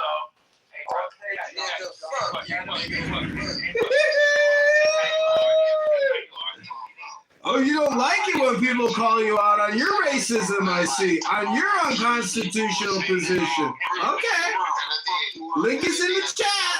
Big mistake for you to do that. Fuck you up in real life, nigga. Yeah, Book would murk your ass. Now you wouldn't do shit, nigga. I don't have to do anything anymore. Link is in the chat. You've been disproven constitutionally. Scary ass nigga. Someone this bitch trying to act all talking shit against black people like we won't fuck you up in real life. Bitch ass nigga.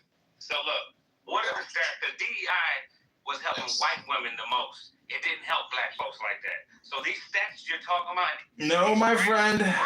300 people were given $5 million because they were black through cannabis taxation reparations. Link is in the chat, homie.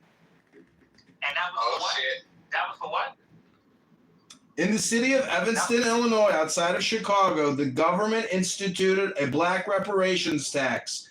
$5 million was given to 300 people. It was deemed unconstitutional because you cannot steal and tax and give to racial specific groups. You can only give it to individuals, not race. Link is in the chat. Go ahead, Dr. Wright. Why does that upset you though?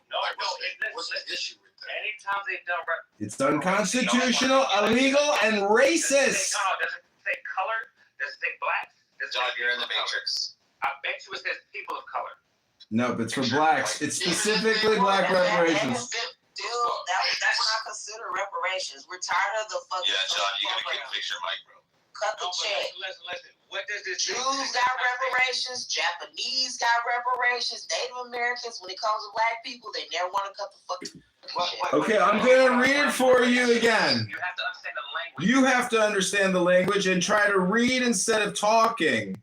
Listen, there are sound ways for a city to remedy past discrimination or direct resources to its most vulnerable citizens and neighborhoods. Simply handing out money based on race, however, is not the answer. It is race discrimination, pure and simple, and it is illegal. The Supreme Court has repeatedly affirmed that government actions classifying citizens by race are presumptively unconstitutional.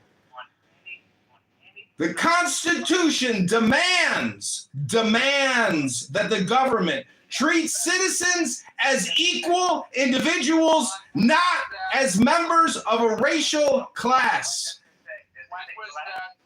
Link is in the chat. You can all shut your fucking mouths and you can click a link and you can read and then you can talk. Until then, shut your fucking mouths. You're a racist. Was that Yeah. decision? When was that decision? You have to look at the date on the link, and that is today. Try to look at the fucking link if you want to answer your fucking questions, you lazy fucking people. Alan, you just answered it was today. You lazy fucking Hold on, people. nigga say he a moderator. What the fuck that's supposed to mean? It means I can silence everybody on the thing. So you one of them niggas that gets a moderator every game they is. Okay, that's all it means. You one of them niggas that get the Timothy, shut your hood book of fucking ex-con ass up. Nigga, I'll slap you real like You would do shit. Yeah, well, my mama. You're a bitch. what You're a is know I would snitch. slap you real real life You're a snitch. has You know I would, nigga. Snitch. Yeah, what you empathy. Okay, I've seen. I don't gotta come in here and play all tough and shit. That nigga know I'll slap his ass in real life. Okay, what does that have to do with anything? Is that what He it's said violent threats at me, bro. I'm just responding. By saying you're a hood book. Nigga, I'm a hood bugger. That's violent. No, that's not very. That's not very nice. You're hurting my feelings. I wish we could get to the real that He was just, Alan, he was just on the Carmelo Anthony thing. Yeah, I know, but you know what happens when white people. I called him a hood bugger and he's like, I'll kill this dude. They I write didn't say very I'll kill you. strong I said I'll slap you. to their. Well, I mean, if you're gonna slap me, then I I'm wouldn't gonna even kill you, bro. I wouldn't take your life. I would slap you like a bitch, though. Y'all like talking about this dumb shit, man. I want to talk about the real. Fuck what Yeah, talk about the real shit, bro. Man, everyone want to talk about the truth. It's gonna be pretty hard in here. Who's true? Hold on. Okay, right. Let me just get back quickly. Alan, if you don't mind.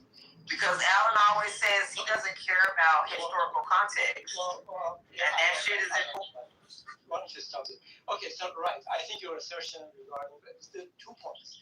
Whether DEI is constitutional or not, I don't believe it is, and I can read you exactly from. No. I said it was given to white women. It didn't help black people. Correct. I mean, if you give me a chance, yes. Then Yeah, why the are second assertion regarding who benefited the most. Allie, benefited. hold on a second. Sure. Right. If it went to mostly white women, why are you fighting it? Why is the black community fighting for it so hard? And why is it every time we see people defending it in the media, it's black women and black men defending its use and its inclusion into corporate America? Good question. I mean, so bottom line, I'm not for it.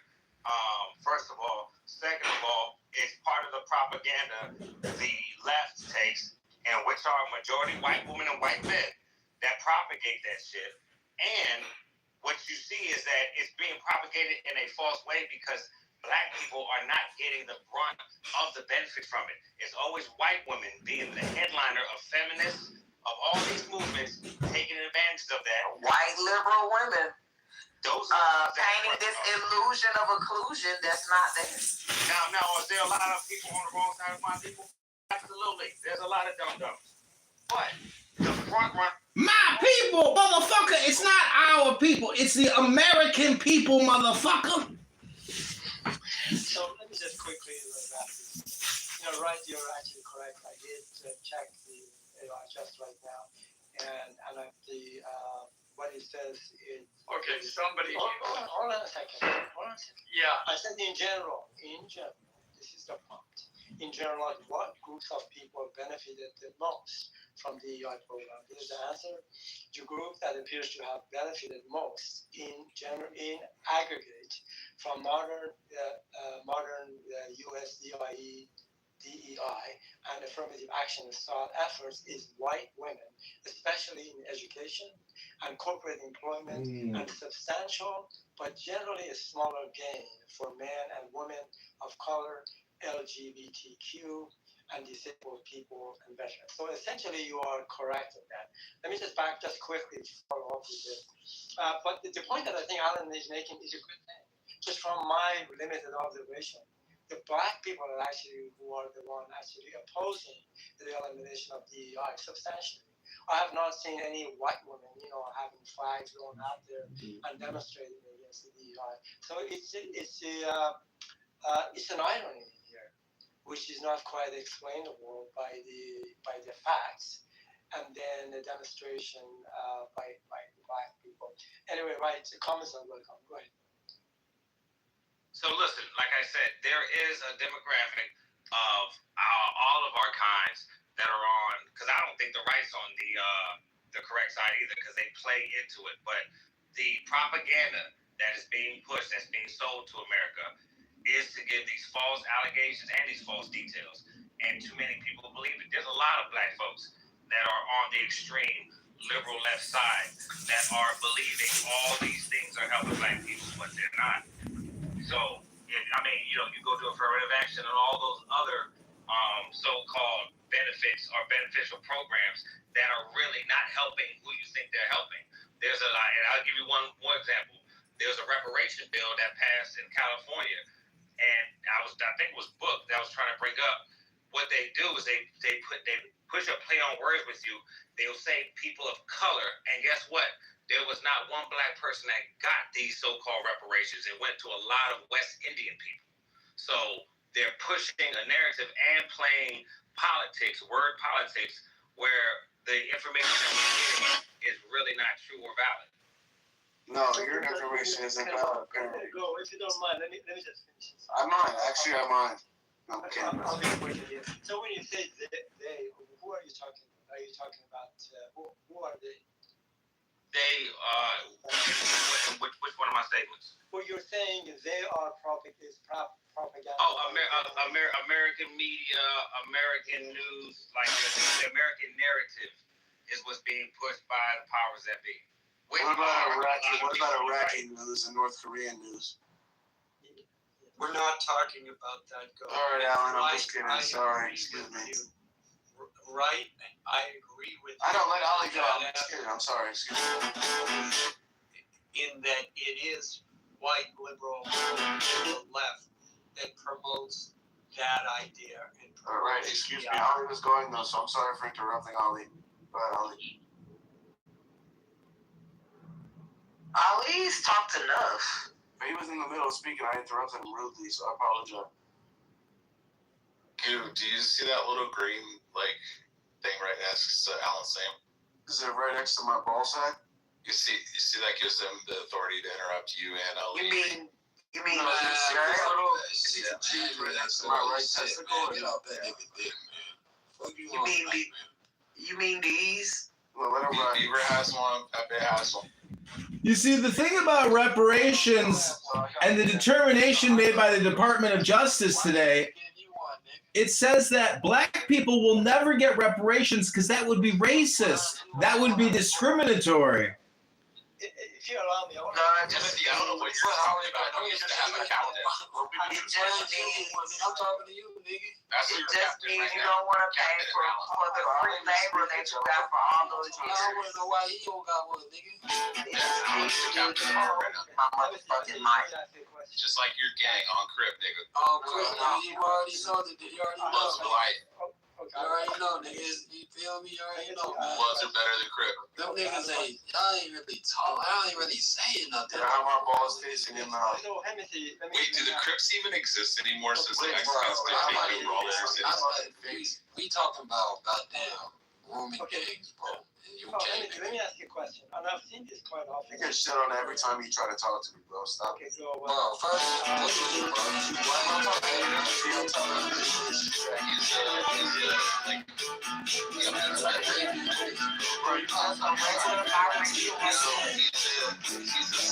black. He's We think we try to grow faster, so we got this to the environment, if you're growing faster, you can see a quicker as you should immediately alcohol killers. You can't fight it. On the clubhouse, and it may not be completely accurate.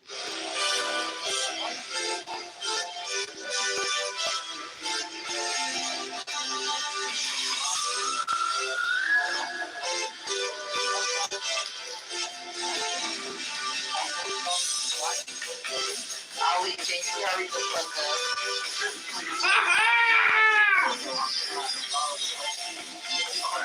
Ali's people are 20 IQ.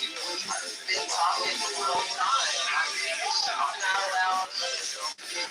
Not allow other people to speak. We'll take Alan, beat all the jet blacks. Let Ali finish his statement. He almost done. So, Timothy, so I hear a lot of people talking, and I hear your piece telling Ali to hurry up. How many fucking times do people tell me to hurry up? How many times does that happen? Yeah. Nigga, fuck you. How you get a green bean and start? Oh, you got nigga. Fuck you, Alan. What's up? I've been green every time, bro. I don't be muting that nigga at all, man. That nigga get the green bean, start muting the stage, start acting like you just an authority, nigga. That's how you know he was one of them racist ass crackers in the back in the day, nigga. You feel like you got a little bit of power, nigga, and you don't even know how to use that shit for real, bro. No, I don't. I be moderated plenty of times, nigga. I ain't never mute you, bro. You almost sound as stupid as the music note. Are you gonna sit and complain about the way I'm moderating? Nigga, fuck you, nigga. I ain't complaining. I just have to let you know, nigga. Fuck you, nigga. Are you gonna add something? I was talking to Ali now. Yeah, I was talking to Ali, gang. So, okay, go ahead. Talk. I was going to add, let me just make it as quick as I can so you're not complaining about my talking too much. What I've experienced that quite often when we're in an argument discussion between a black person and others, non-black people, white people, very quickly when the black individual is not able to make a point, they immediately go to violence. I'll beat you up. I'll meet you here and there. I'm gonna kill you. I'm going to choke you. I can. That's a motherfucking lie, you hunk ass motherfucker, you. That's a completely false narrative. Representation of the cultural violence that I see, and verbally too. I mean, right now you assaulted Alan a number of times. Initially, you said you're going to beat him up. No, you're a pussy. That wasn't so. Timothy, you said you were gonna slap me. Second, that wasn't a stop being a pussy. That shows that when people are talking about the black culture at this point, it is not a good culture in terms of its behavior. You're actually representing that right now. So are you talking about the United States or across the earth? Bro, hold on, bro. Let's be realistic, bro. Bro? You really want if I took 100 of your races, bro. Hold on, I'm about to explain to you. Hold on, shut the fuck up. Shut up. Let me explain to you now. No, you talk, nigga. Now, Crip won't talk, nigga. Wait, Timothy, why do you have a pink ticket? I'm about to answer your question, bro. Cash in your pink ticket before you talk. Let me answer this nigga. Alice had to cash in his pink ticket. Bro, shut up, nigga. Let me answer this nigga question. First of all, what are you? You said you're Arabian, correct? No. What the fuck are you? Before I even have this conversation with you. I am a white citizen of the United States. I was born. Okay, you're a white man, but I was born in Iran. You're a Jewish American. I just told you. No, I'm an atheist. Oh, okay. So this is what you gotta realize, bro. No, I don't have to. Hold on. I don't get what you is. I'm gonna identify you as a white.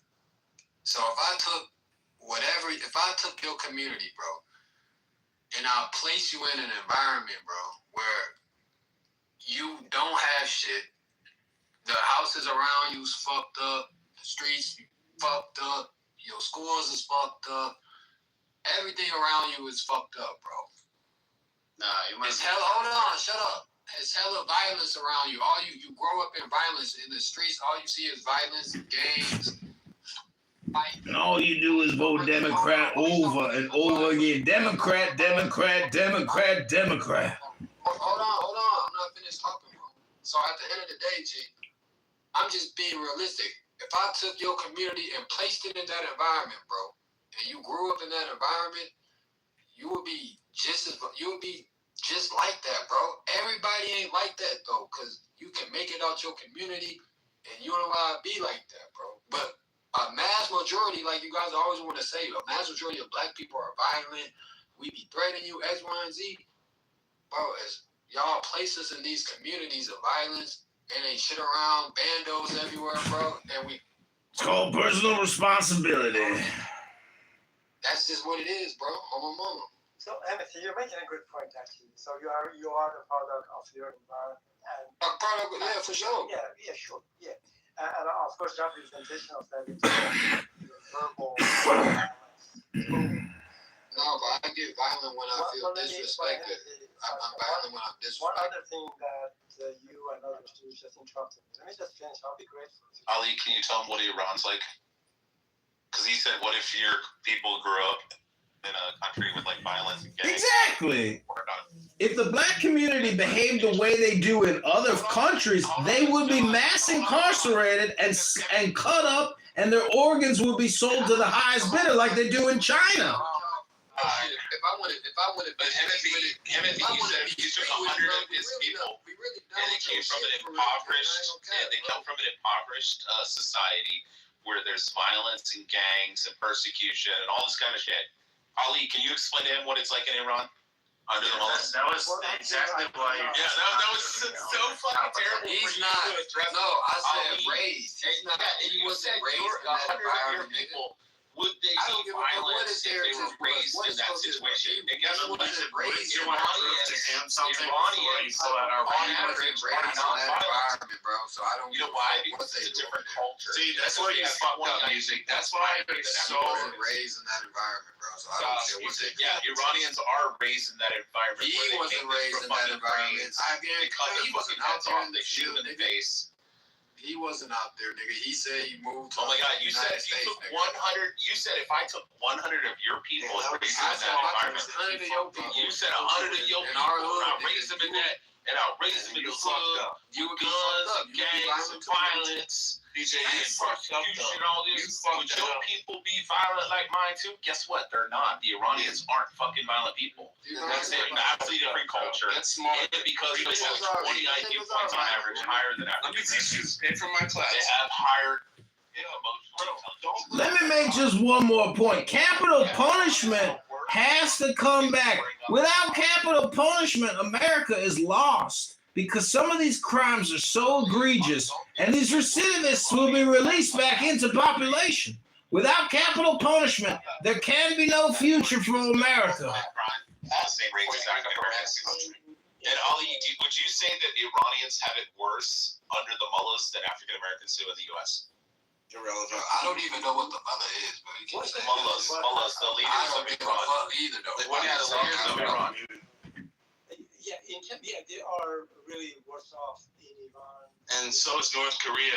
And Right. Yeah, and Ali, do they commit the same amount of crimes, Iranians, as African Americans?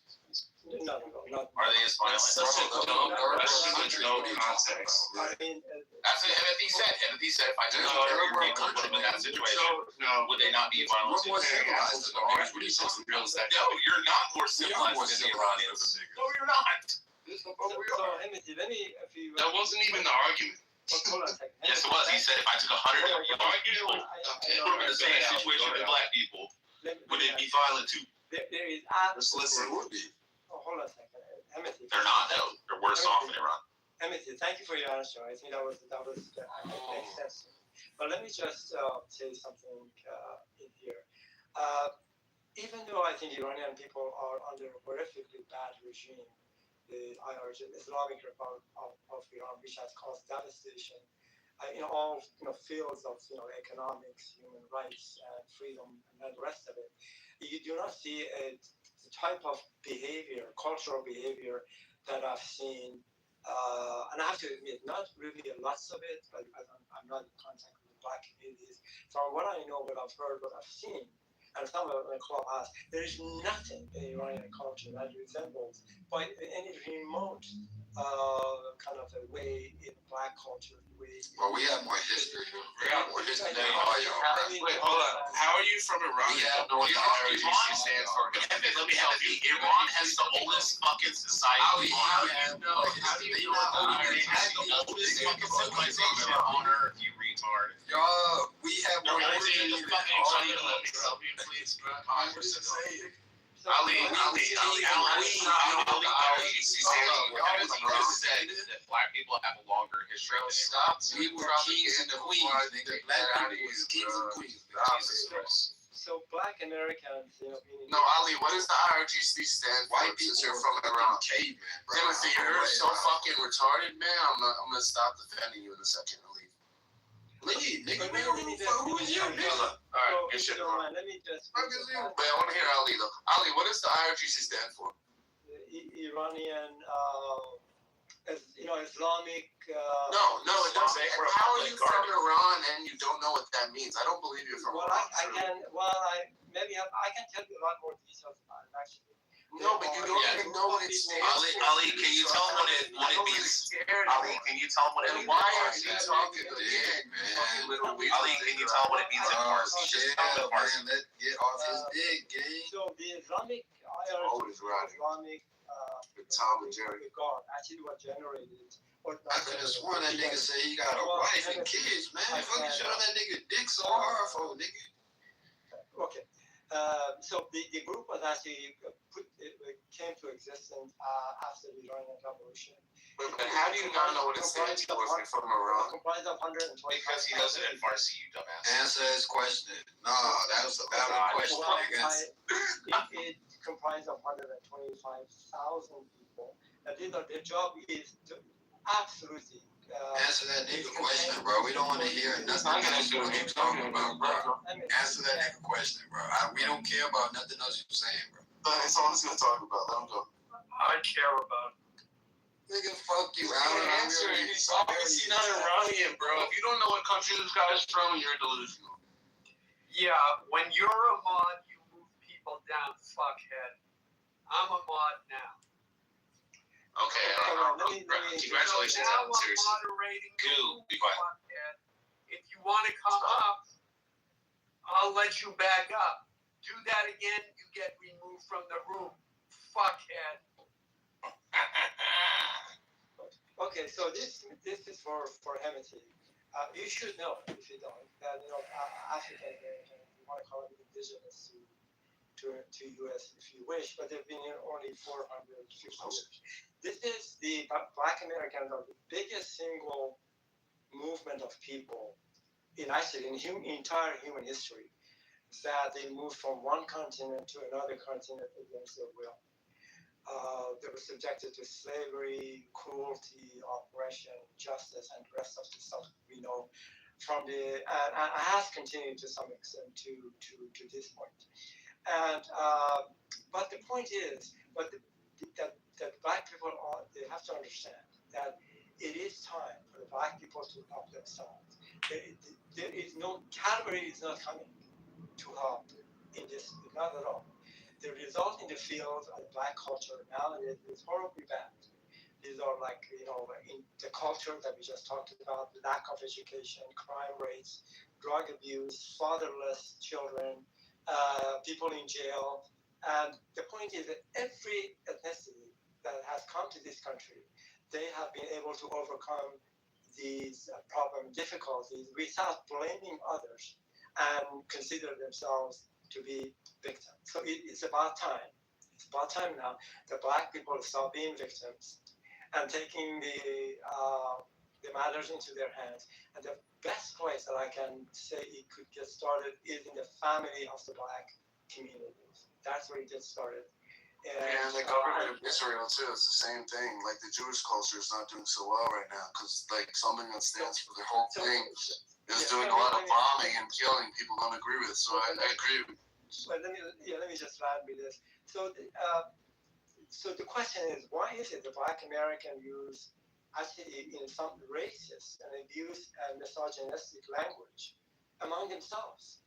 And ironically, this is the kind of language the white people have used for centuries against black people in a racist form. The same language that Manage economy, make the cheapest, smartest, best decision always. Bitch and whore, sometimes in a kind of a loving way, and the rest of it.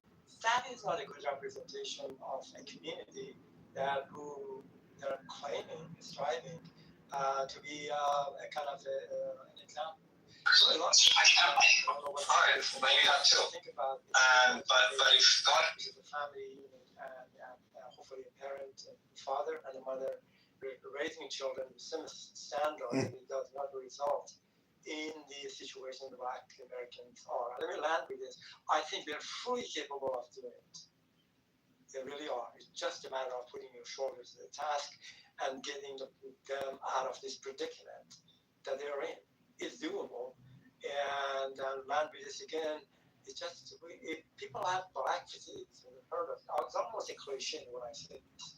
And playing victims and blaming it on others. Some of it is justified, but at this point, the time has passed. The action is on your lap. You need to act. Thank you. Okay, thank you. Pro, you haven't spoken. You want to say something? And hello, Mon.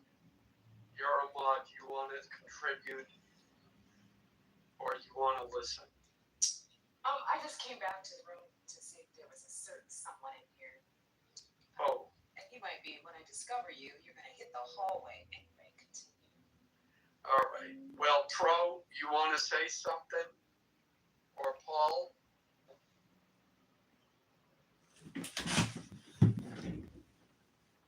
Now's your chance. Hello?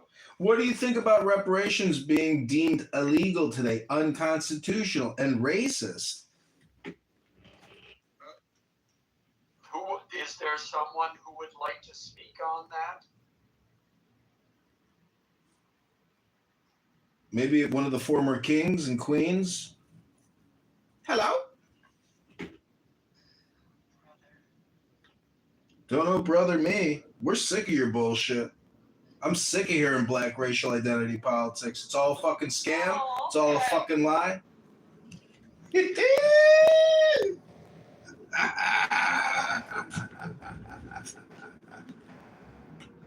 Somebody asked me this question. I really honestly can tell me that black people ask about the acronym of IRGC stands for, not just me for some reason. So Islamic, again I'm going to pass it, Islamic Republic Guard Corp, something to that effect. But the point is I can tell you in detail exactly how, when it was formed, what is its function, what it's doing right now, what are the factions of the other units under the IRGC and how they operate.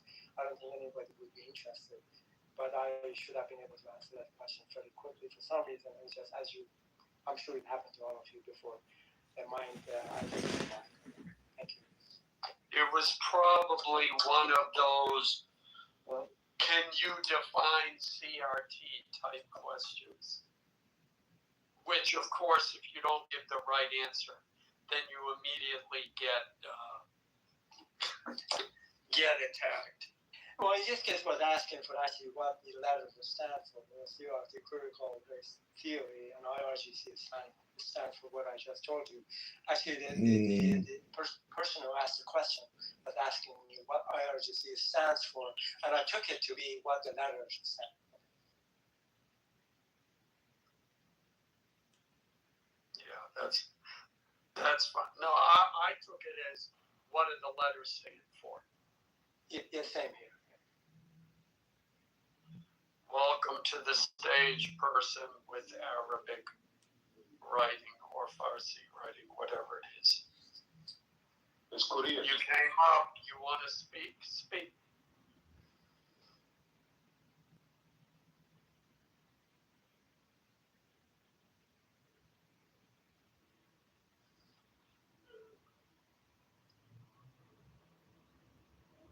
Are you there, sir? what's the discussion?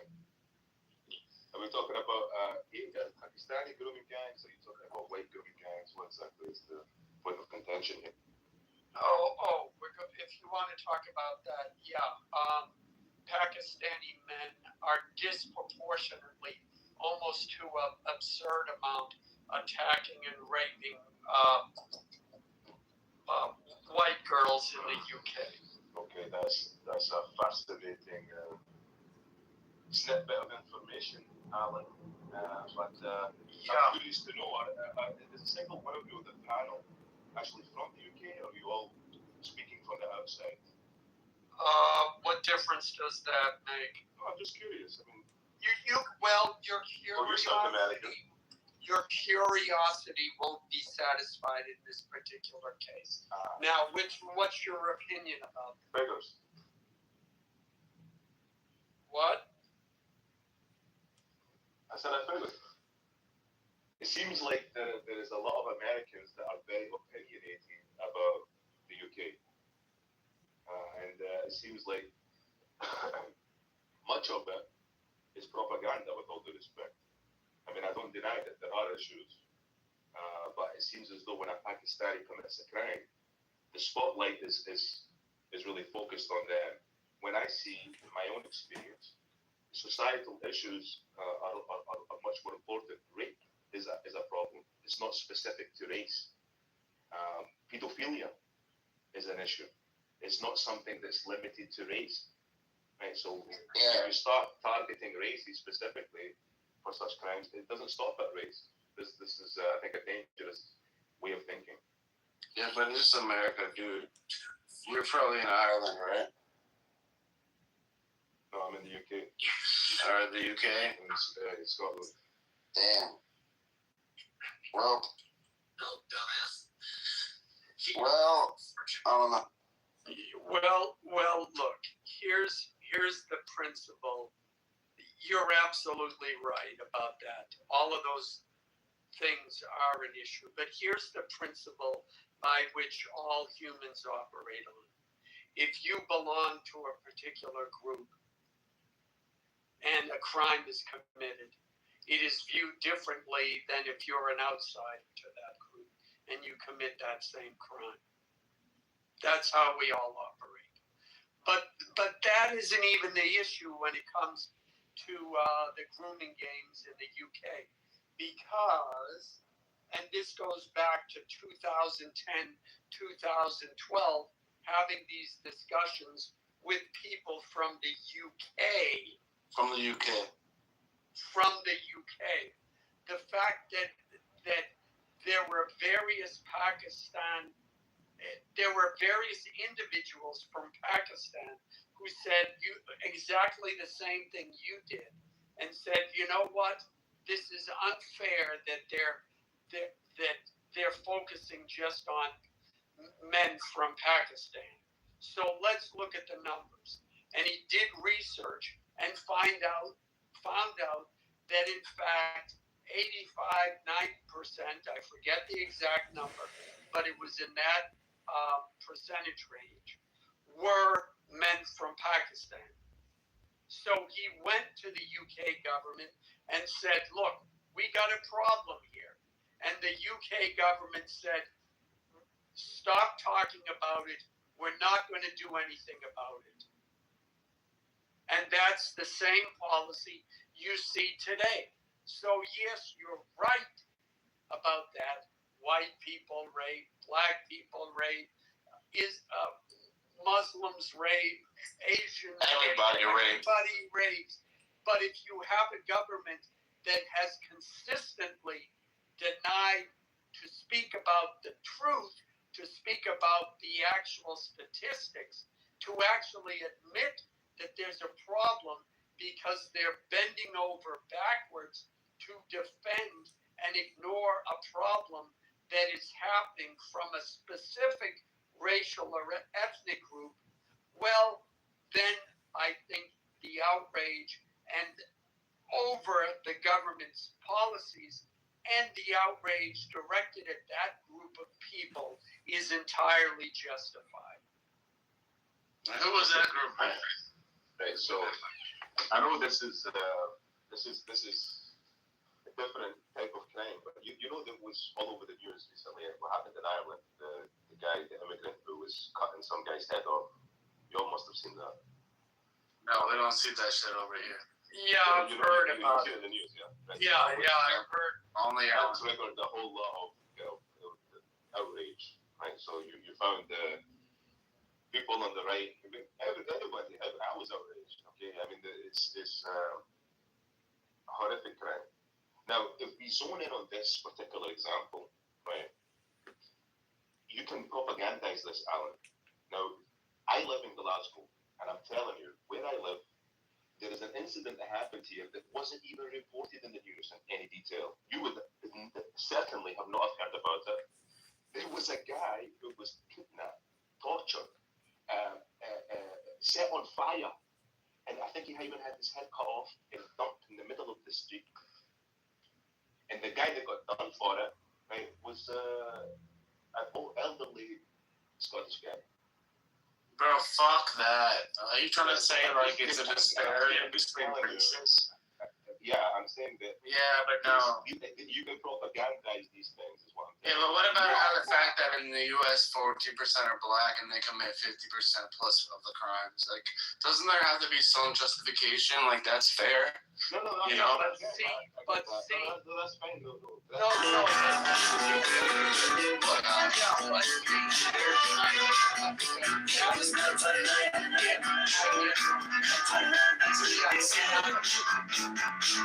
I get that.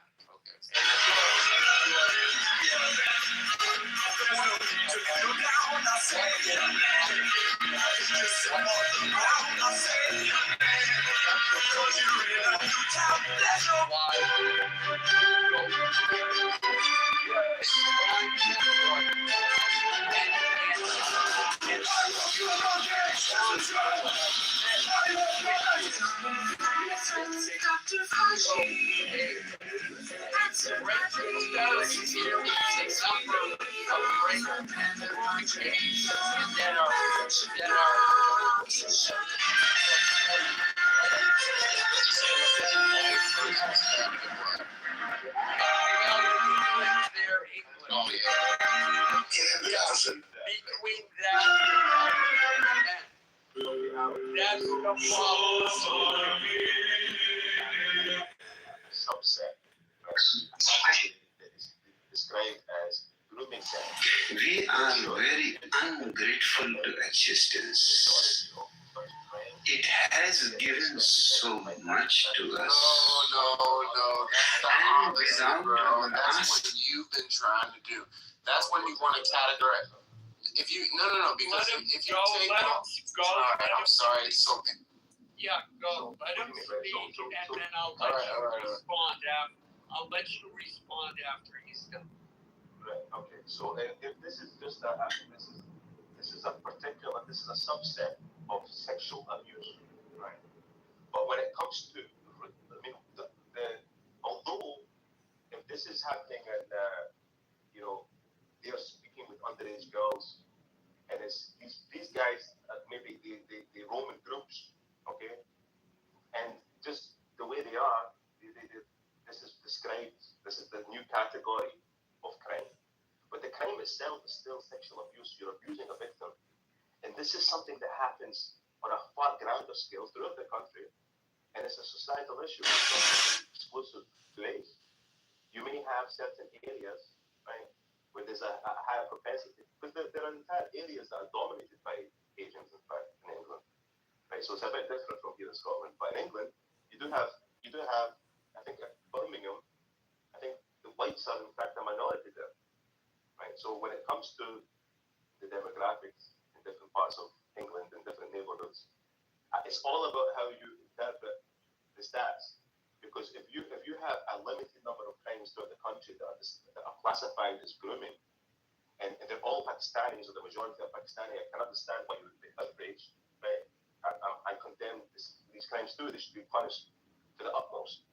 But when it comes to what you infer from this, when you start to condemn the Pakistani community as a whole, or the Muslim community, or people start becoming demonized as a result of this, right? And it draws divisions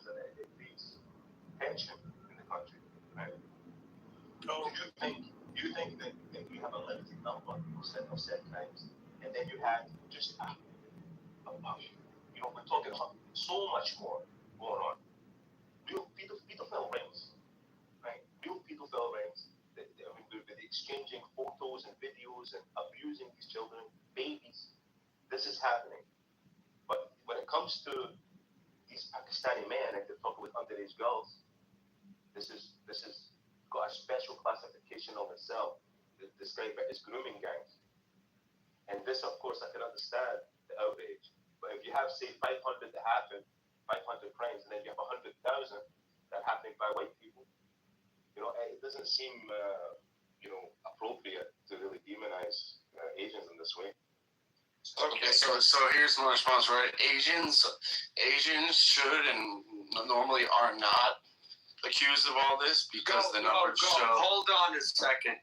In England, I'm going to let you speak. In England, when they say Asians, they're talking about Pakistani men. They're not talking about Asians. So, yeah.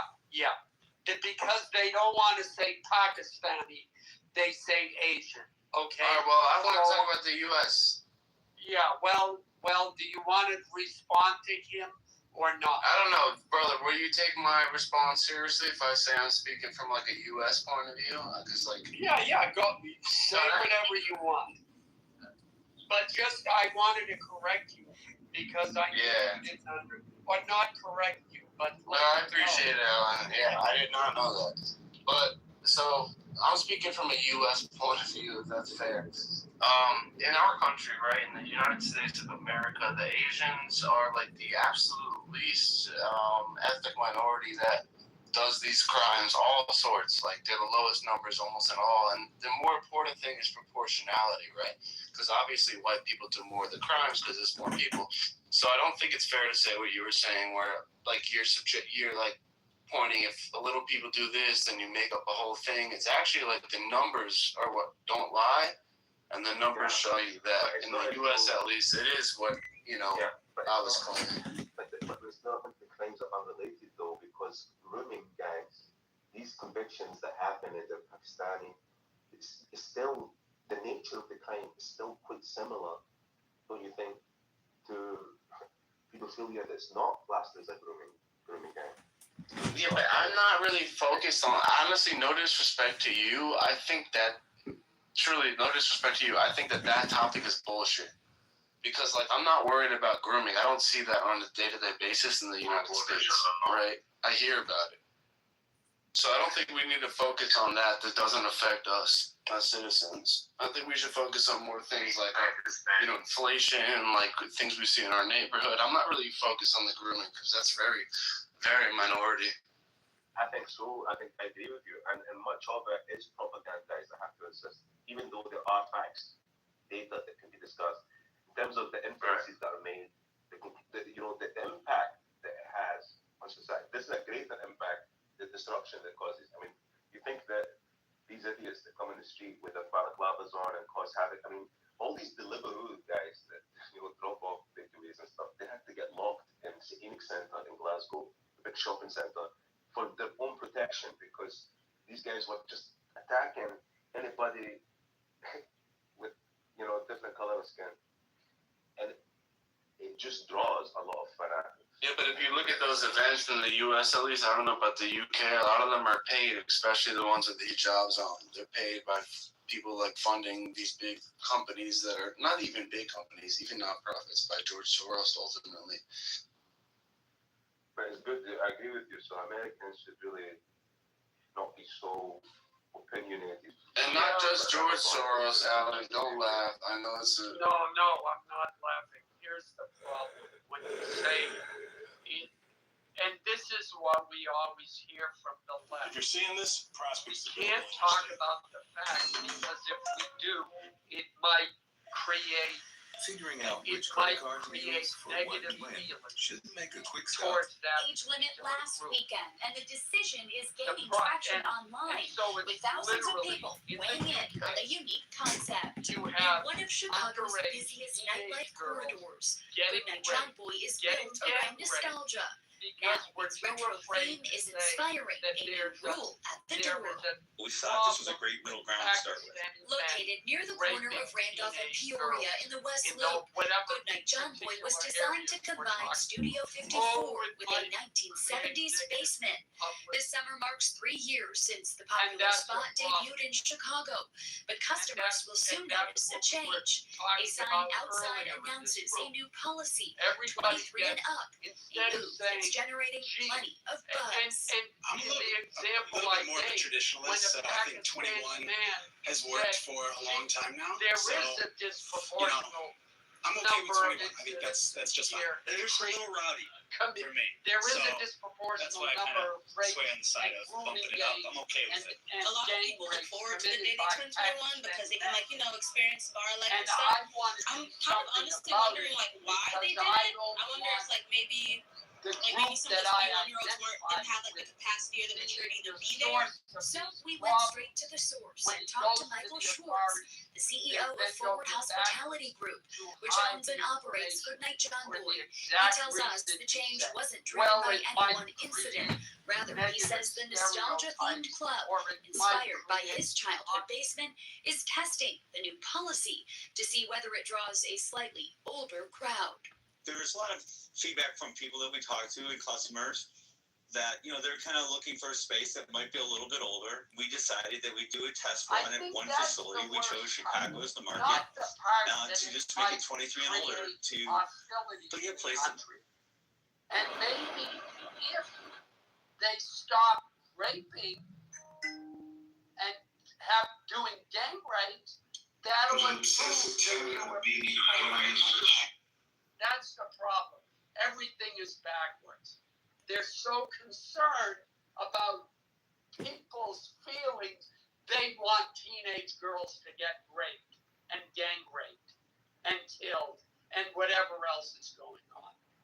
And that's the frustration that you're seeing with here in America, and then they hear about it in the UK and they say, what the hell? I actually completely agree with you now. Your take on this, Abud, is in direction, actually in opposite direction. So what? Let me just back up here. I think the claim that you're trying to make, and you're saying that look, there are large groups of people, some numbers of people, let's say in UK, men, who are attempt to have sex or relationship with underage girls. Then at the same time, you're saying there are a number of Pakistanis that are actually doing this. I mean, what you're suggesting that the focus has been entirely on the Pakistani gang engaging in this behavior. And first of all, I'm not even quite sure the assertion that you're making is correct. I'm not quite sure what the number is in terms of, let's be specific here.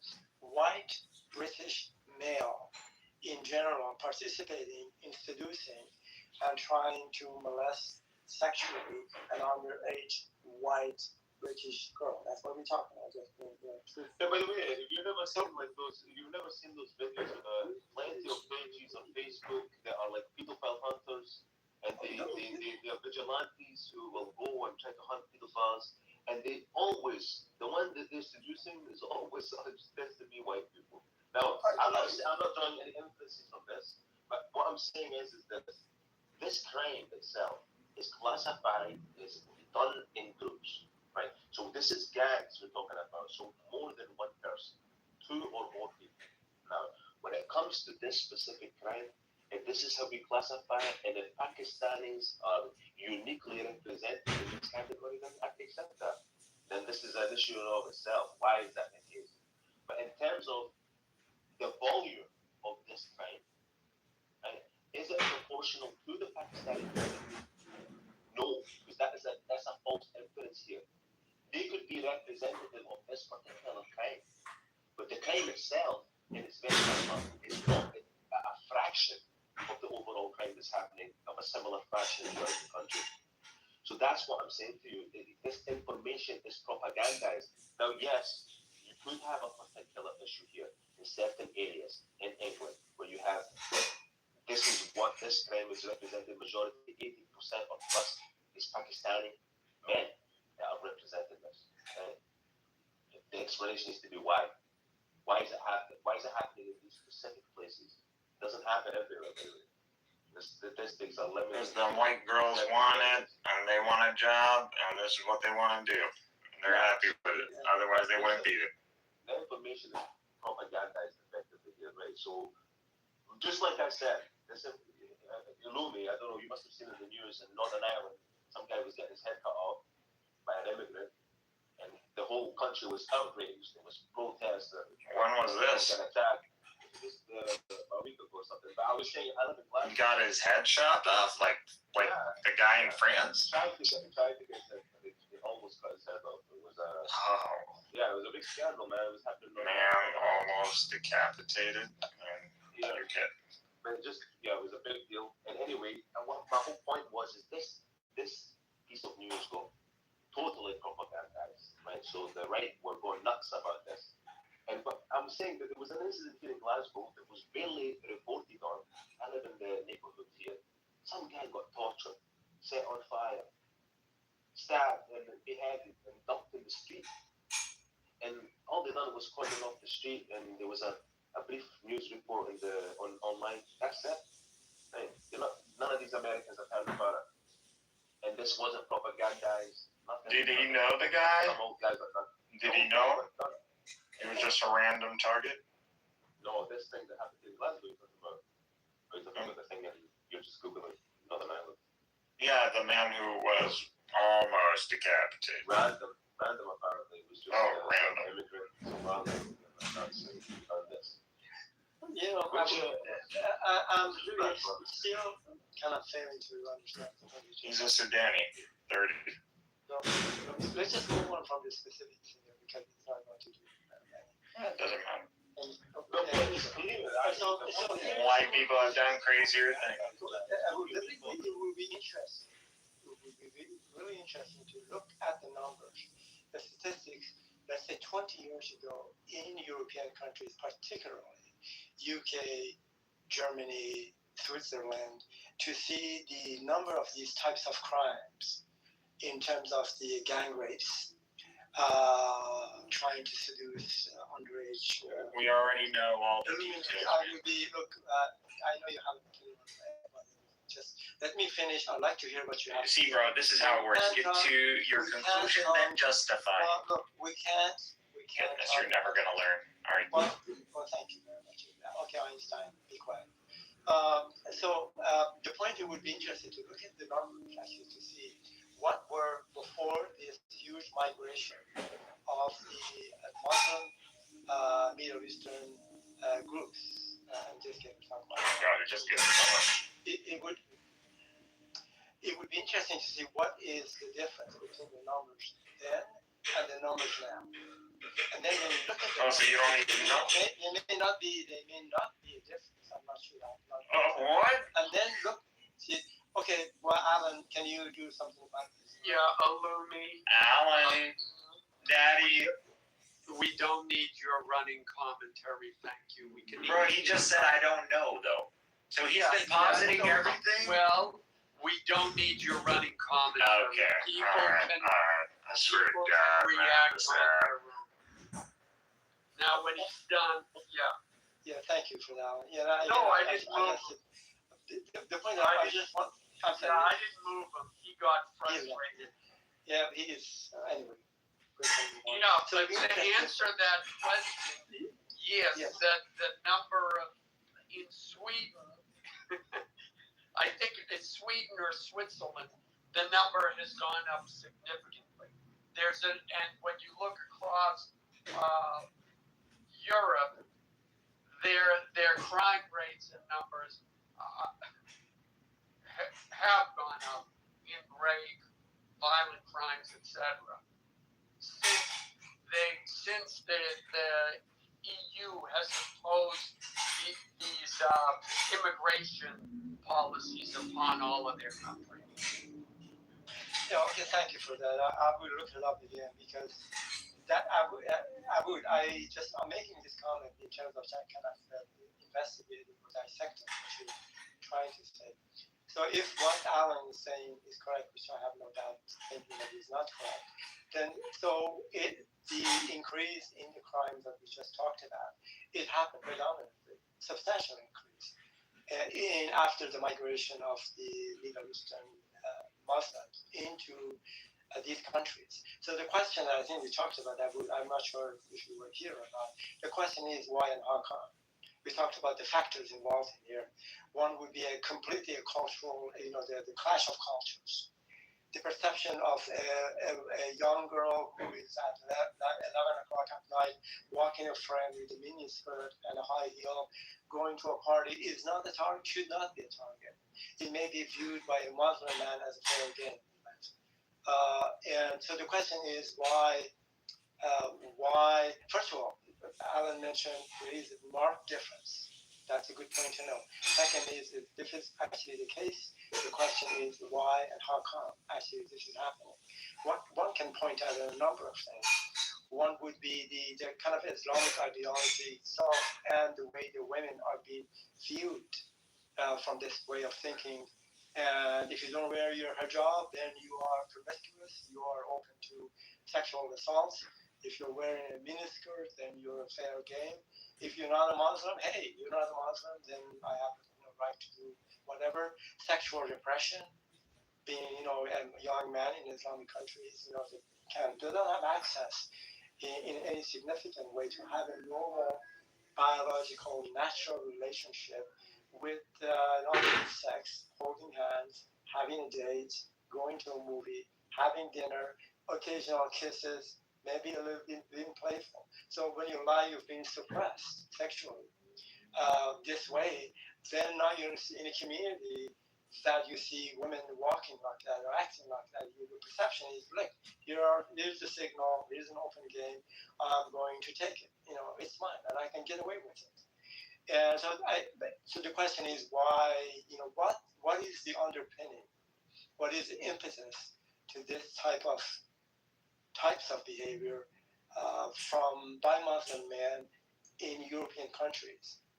And so that's the question on the table, and I'd like to hear what others' comments are on this.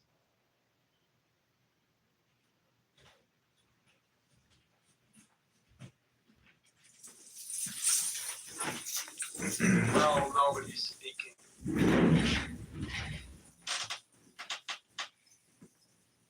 Oh, we have someone. Yeah, the beheading in Ireland, it's funny because there's a racist piece of shit on this app named Tim Robbins who lives in Northern Ireland who claims he lives in an ethno-state. Turns out it's not the ethno-state that, he made it seem. They are bringing in plenty of Somalilanders. And the guy who almost had his head cut off, one of his eyes punctured, and his whole face slit up, he was trying to help the guy move into his fucking house. And his kindness was returned with death. So why the governments are not vetting these people or giving them psychiatric or mental health examinations prior to admitting them into the country is because they are woke, liberal, progressive Democrats all around the world. It's fucking clown world. And they run the political industrial complex, the lawyers and the judges. I'm not necessarily for a military dictatorship, but I'm at that point where I'm like, what are we waiting for? History has to change. And I hope Donald Trump is the man who gives it to us, or at least he uses the military to secure our cities. And if he sends $300 billion to Iran, which I know he won't, we are the biggest fucking patsy losers the world has ever created. So I think it's all a bluff. There's no fucking way we're going to fund the IRGC after we just bomb the shit out of them. And we know they'll never comply with what we want them to do. And we're going to go right back in and wipe them out a third time. And maybe wipe them out a fourth time. Maybe wipe them out a fifth time. It doesn't matter. We'll just keep doing it. And, maybe they'll come to the rational conclusion. But in America, we have domestic terrorists in every major U.S. city. And they're the woke, liberal, Democrat progressives. They're extremely dangerous. They're extremely communistic. They're extremely power hungry. Everything is racist to them. And it's clown world, and it's sickening, and it's really a mental health crisis and an intellectual crisis, because if you've never started a business and experienced just how difficult it is to actually start a successful business, let alone comply with all the government regulations of running a business, most of these career politicians have never in their entire lives even sold a fucking item on eBay. They're all hypocrites. They're all liars. And as a veteran, when you think about what you're doing as a soldier and you come back to America and you witness the larceny, the lies, the propaganda of the left-wing progressive Democrat politicians, it's a mindfuck, because what's the whole point? What is the whole point? To work and to slave and pay your taxes to support transgender mutilation, open borders, incredible scams with grants, what Doge has uncovered with LGBTQ indoctrination, global warming education scams. What's the point of working when you see how they spend the money? It's straight up domestic terrorism. And that's why I don't know if a military dictatorship is the route, because even then you have corruption. So it's like a phantasmagoria of terror, of lies, of fraud. And the fact that there is no real economy. The whole economy is borrowed.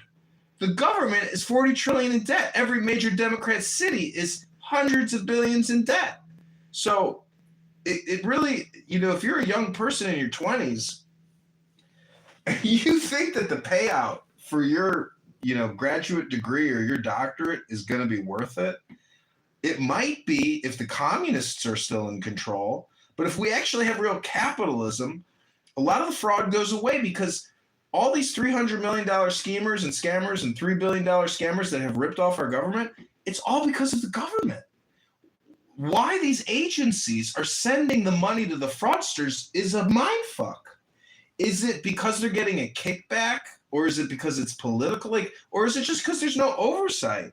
So how do you rationalize the fraud and go to work every day and say, why am I paying my taxes for this? We should be an open armed rebellion. This is domestic terrorism. So anyone want to comment? Hello?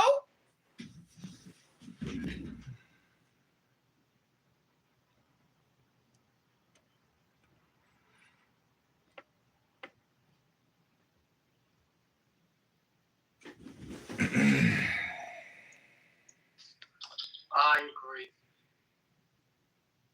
So, do you think,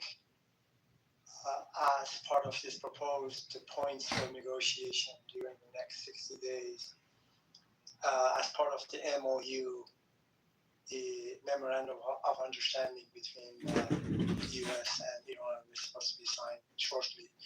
One of it is, of course, the release of the frozen Iranian money, which is about, I forgot, $300 billion over a period of time, in exchange, for example, for them to do certain things. One being, of course, to stop the, give up the enriched uranium and stop their ambition in terms of making the atomic bomb and other things. We have not seen the full text. There are some ideas of what is in it in the MOU, which is provides a roadmap for the 60 days of negotiations on these things. So do you think it would be a fair exchange as part of the negotiation for U.S. to release the $300 billion of frozen money to Iran in return for Iranians to give up the enriched uranium and put aside their ambition for building the nuclear bomb, at least a promise for the next 20 years? That's kind of the idea. Do you think it's something good, or you think it's a bad idea, or do you think this is political? It's not good or bad. But why, Ali? Why are you making the assumption that this is $300 billion in frozen funds? That's a big assumption. And Republicans on this app, like in Hidalgo County, Marshall Stankin Rankin, he says, we're going to fly in C-130s full of pallets and give them their money. Like, fuck you, Guys like that, this country is going to fall apart if we let effeminate, dick-sucking faggots run this country. That's just the way it is. Thank God Pete Hegseth is there. Thank God Kamala Harris is not the president. It is destiny. The fact that Kamala Harris is not our president is pure destiny. And strength, oftentimes, 8 out of 10 times, does win out. So, I mean, you have no idea. I don't think anybody can imagine the alternative reality of the continuing LGBTQ shit show, which was Joe Biden, and the insanity of letting men dress up as women in our military and relying on Barack Hussein Obama's incredible JCPOA. These politicians think that Barack Hussein Obama has some kind of grace, some kind of aura. The man is a CIA agent puppet, a black cosplayer married to a man. If you really think Michelle Obama at this point is a woman after all the LGBTQ trans propaganda, you don't understand the culture of the left, progressive left, which is all gay all the time. No children, no future, just queer ideology and indoctrination and grooming. So it's total subversion and it's total mind control. The fact that men dressed up as women read books to children at libraries and parades is all queer indoctrination. You can't have a population if it can't fuck and make babies. The universe wants the baby. The gay left liberal progressives want to indoctrinate and groom your children. So it's queer world, which is clown world. And if you think, see, the thing is, Netanyahu and Trump are playing good cop, bad cop right now. Trump is a great actor. And the fact that he says no more bombing in Lebanon, no. Yeah, right. It's all bullshit. But the fact is, Islamic terrorists are real. And when they launch rockets into your backyard and kill your neighbors, well, then it's all-out war. There's no stopping that. There's no preventing Israel from attacking its enemies, which are permeating its borders with rockets and terrorism.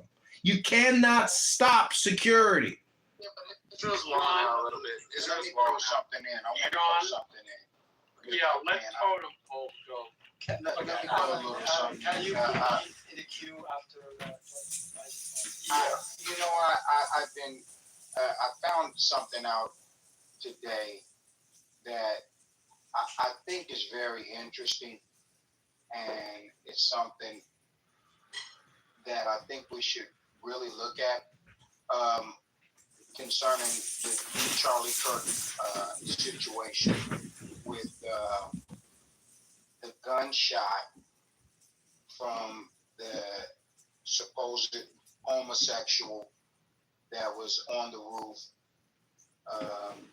shot. I forget the caliber of gun that was supposed to be shot. You guys probably know it.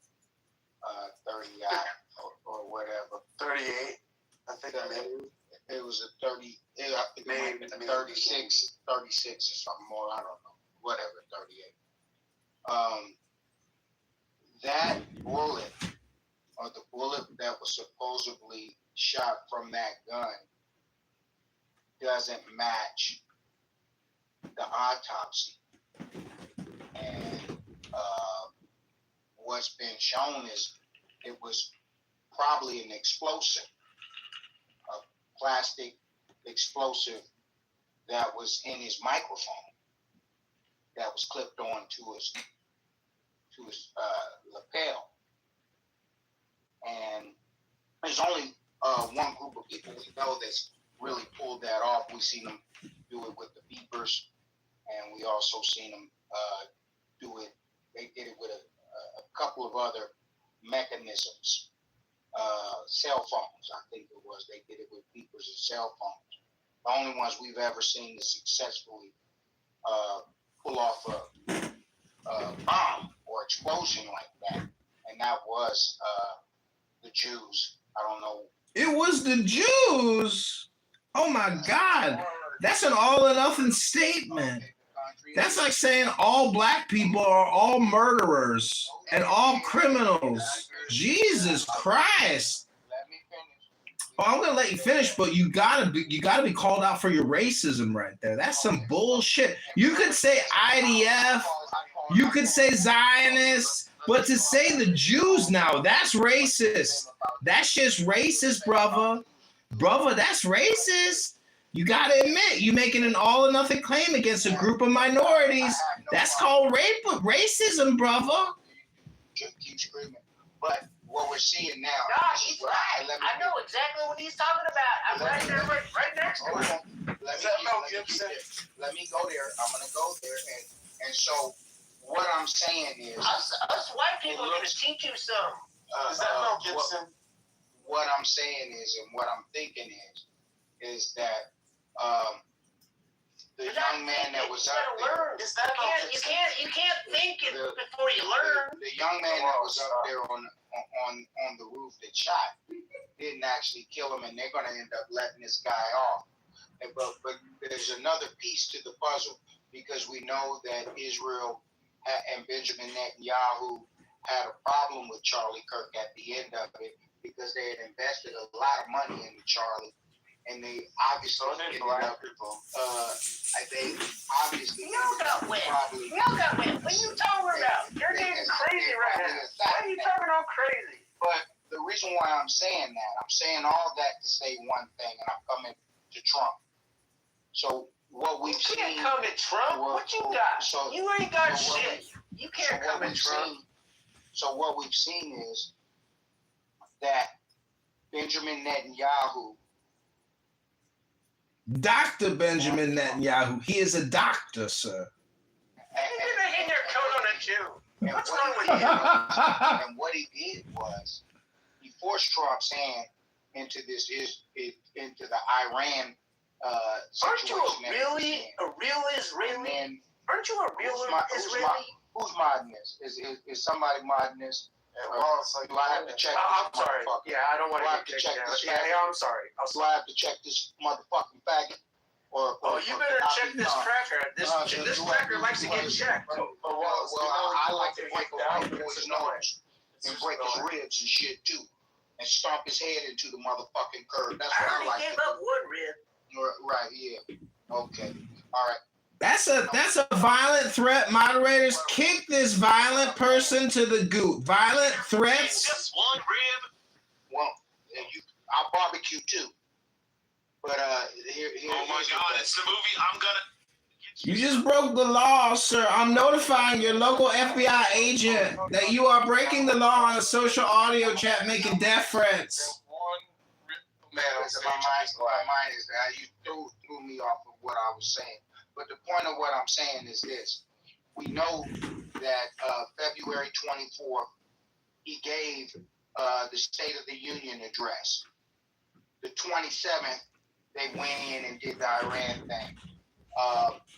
And this was not something that he wanted to do. Trump had an agenda to create a golden dome for the United States. And that was part of why he wanted Greenland. Because we wanted to create a security dome over the whole continental U.S. Another thing that he was part of his plan was to create huge AI systems for the continental United States, the AI processors. So this was two big projects that he had in store to do. But I think what happened was Benjamin called his card, because I believe they gave him some money and bought his ass out. When he came into office, we know that he owed about $420 million. By the time he got into the midst of it, he's up right now $7-8 billion. I think he's up, and I believe that the Israelis paid him off and brought him. And so when they called his card right after that State of the Union, they called his card and made him do that bombing. But Trump finessed it, and we see that he finessed it because they really wanted us to go in boots on the ground. I'm talking about Benjamin Netanyahu gave the interview. He wanted us to go all the way in and really clean it all the way out. He didn't want any type of a deal. He didn't like the deal, and he doesn't like the deal that we're doing right now with Iran. Of course, they're coming out on top on this one. They're going to get some type of a tollway. They're calling it some type of a tax. 30 seconds. Right, but the point of what I'm saying, let me land right here. Here, let me get my last 30 seconds. I'm gonna take my last 30 seconds, and here it is right here. If it's proven that gun didn't shoot Charlie in the neck and that it was an explosive, I almost could guarantee you Trump will be assassinated and he won't make it out of office. Because if they blew that thing on his lapel up and they did that, and we know that that's the Jews who did that, they the only one that's ever did. It was the Jews? What kind of Jews? Who were the Jews? All the Jews? Just a couple? Oh, the Ashkenazi Jews. All right now. The Ashkenazi Jews. The Ashkenazi Jews running their own fucking mafia. Got it. Okay. Well, I'm an Ashkenazi Jew. I ain't in no Ashkenazi mafia totem pole. You fucking racist ass, dumb motherfucking low IQ waste of time. I really should go to the fucking gym and read a book than listen to this bullshit ass motherfucker making death threats. I'm calling the FBI, you motherfucker, you. I'm calling the motherfucking Cash Patel. Gonna have your door kicked in, you racist motherfucker. You libelous, slanderous, racist ass, black supremacist motherfucker, you motherfucker, you racist liar. You scam artist bullshit motherfucker, you think that motherfucker didn't take his daddy's rifle? You motherfucking racist. You got called out on your racism here, Totem Poe, you racist, black supremacist, lying, fraud motherfucker, you. You know, it's kind of interesting. I just before we did this discussion, I was just making a point that why is it in Hong Kong every time you engage with a black individual, that's racist. So, it's 99% of the time, Ali. It's not always every time. That would be an all or nothing statement, which is what this piece of shit made. The result of that he just said he was going to beat him up. I mean, they always go to the cultural kind of way of life in their communities by being violent, punching somebody in the head. Because they're animals. It's tribalism, Ali. It's pure tribalism. This is what it's like in the jungle. So, do you understand? You went on for about 10 minutes of rant. And then on the top of that, you're starting to and tell you you're going to beat people up. Why it's not violent. Well, real violence is perpetuated. You guys killed Charlie. I cleaned the blood off my face for tonight. Charlie Brown's head off. With a Charlie Brown's head off. Made by. Hey, guys, and this is to you. That is me. That is me. You know, Totem. Here's the thing. I've said a lot of stupid things on this app, and I know they're stupid things. And I also understand that if I accuse Jews of doing something, or black people of doing something, or white people, or Asians, anybody else, God bless you. I am not surprised when they get angry and they say things back to me. You spent 15 minutes attacking Jews. Are you surprised that I was pissed off and insulted you? And I'm not even Jewish, you racist ass motherfucker. Calm down now. I'm talking.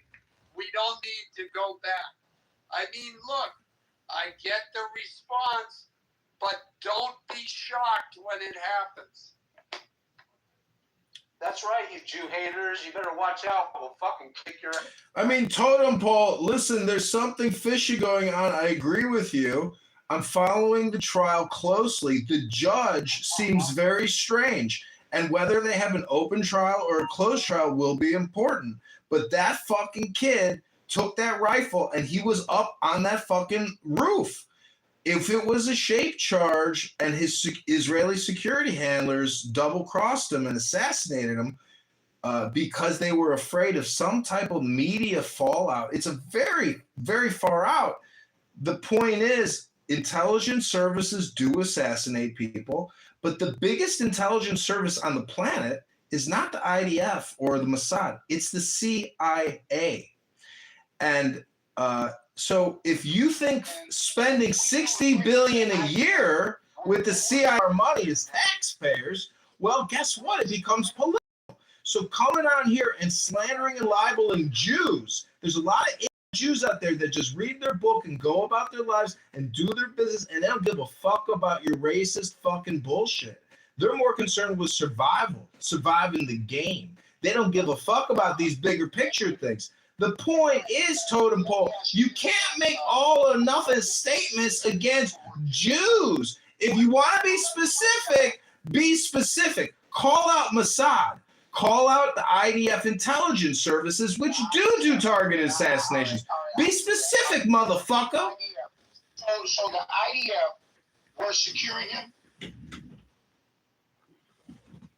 They say that the majority of his security were IDF or Mossad-trained Israeli soldiers. The majority of the man's security was IDF, and that bullet didn't hit him, blow his motherfucking head off. It didn't bust him in the neck. An explosive from his lapel. No, I think they say it was from the microphone. It was a microphone that was pinned to his lapel. Oh, I thought it was the one. I thought he was holding a microphone. He had one of those clip-on. He had a clip-on microphone that blew his fucking head off. Now, if that comes out to be what it is, who the fuck do you think put the microphone in? Yeah, black people were never slaves. Well, it sure as hell wasn't the ADOS intelligence services in America. Let me tell you that. Your mama never sucked a good dick. Ooh, back to my mama's house. The point is, it wasn't Barack Hussein Obama and the LGBTQ liberal progressives. No, but seriously, in all seriousness. Hold on. Okay, because he keeps fucking with me. Okay. I'm not I know. Make space for Mr. Edward. I am, all right, I'm not addressing how people are fucking with anybody else. I'm addressing that accusation. Yeah, what keep the it to yourself, autopsy actually said was the report on the bullet fragments were inconclusive. That means that what it doesn't mean is that the bullet didn't come from his rifle. It means there weren't enough markings on the bullet fragments themselves to be conclusively matched. What's being said, it wasn't a bullet. So it wasn't a bullet. No, it was. There were bullet fragments there. Not it wasn't that a bullet. That's not what it said. Not that there was. Because we know how a 30-aught rifle works. So, we know that. That wouldn't have been any problem at all. But if the bullet it was an old rifle, an old hunting rifle. Yeah, if the bullet fragments enough. He had a fucking bomb on his lapel and they blew his fucking head off. Get enough. The IRGC. See, they have to match. Blew his fucking head off. Do you know what rifling is? That's when the bullet turns in the rifle as it's leaving the barrel, and they can match it to a particular gun. I bet you that boy's going to walk. And not only is he going to walk, if they blew his fucking head off. No, he's in jail. No, he's talking about the assassin. That's right. I'm thinking of the Trump's assassination. Yeah. No, I'm talking about that guy's about to walk. I'm thinking, So that guy. You guys are tardy. Yeah. That guy's going to walk. And if he walks. The guy isn't going to walk. He's going to walk. If they don't have a fucking bullet, he's going to walk. That isn't the only way. Yeah, Totem Pole, I don't know if you follow prosecutions. I apologize. Totem Pole, he's gonna get found guilty. It's like a 99%. We're back to the Ashkenazi supremacy conspiracy theory. Oh my God. Tell us more about the Ashkenazi Jewish conspiracy theory, because I'm an Ashkenazi. I can't wait to hear this grand conspiracy that I'm apparently a part of, because it's all or nothing, right, Totem Pole? Hear it. You gotta shut up though when we can hear it. Yeah, okay. I think we've heard enough about the Charlie Kirk thing. But that's just... No, let him tell us the conspiracy. The bullet didn't match the fucking gun. It was an explosive. No, we get that. We're talking about your grand Jewish Ashkenazi conspiracy theory, which... I'm not saying he had the IRGC protecting him. Who put the fucking microphone plug on his goddamn lapel? Hey, you know it had to be one of the security. You don't have to yell. You think the IRGC was secretly protecting Charlie Kirk? That's what the guy just said. I didn't say it. Your guy here said that. Somebody's, I think they're doing... Totem, listen to me. There's a difference between inconclusive and not matching. If it's inconclusive, it wasn't a goddamn bullet. The same thing. It wasn't a bullet. Explain the difference, Alan. This is the UFO business. Just because you can't identify something, the guy is going to walk flying in the sky. I know what inconclusive means in the way of walking free. It means I go free. Okay. And if that motherfucker walks, you're going to see something else happen. I guarantee you. Well, the only other point of contention is the fact that while the report, the autopsy report, and trying to match the bullet fragments was inconclusive, that is not the only way that a conviction can happen. So you explain that. Explain that to me. Well, there's plenty of other things. I can explain something on this. Like what? The way you're looking at this, you're looking at it like a false dichotomy, which means it's this or that. And in court of law, it doesn't work that way. It works in the sense of beyond reasonable doubt. Content, brother. You understand? Like beyond reasonable doubt. That's how they're going to prove guilt. Listen, brother, I just want to say that many people don't know this, but Wallace is actually John Kitover. You guys remember those pagers when that cell phone blew up? You remember when the IRGC... Yeah, that's right. They blew up all those pagers in the grocery market and blew their balls off. And now they're all in wheelchairs. You remember that, though. You guys remember that, right? You remember when Wallace was accused of being John Kitover? Do the same thing that Charlie's did. Remember the Battle of Bannockburn? Why would they do that? 9 months later, they blew his fucking dome off. That's the worst chance to do it in the public setting. Right. 9 months later, they blew. Wait, Totem Pole, let's find out how deep this conspiracy theory goes. Totem Pole, who killed JFK? Who killed JFK, Totem Pole?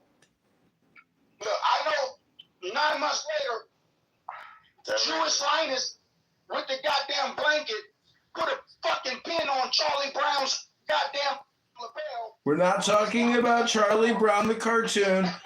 Totem Pole, who killed JFK, Totem Pole? That's right. Linus was fucking Peppermint Patty in the back room. That's what was going on. you Americans that hate? Hello? Ashkenazi Linus was... Ashkenazi Linus?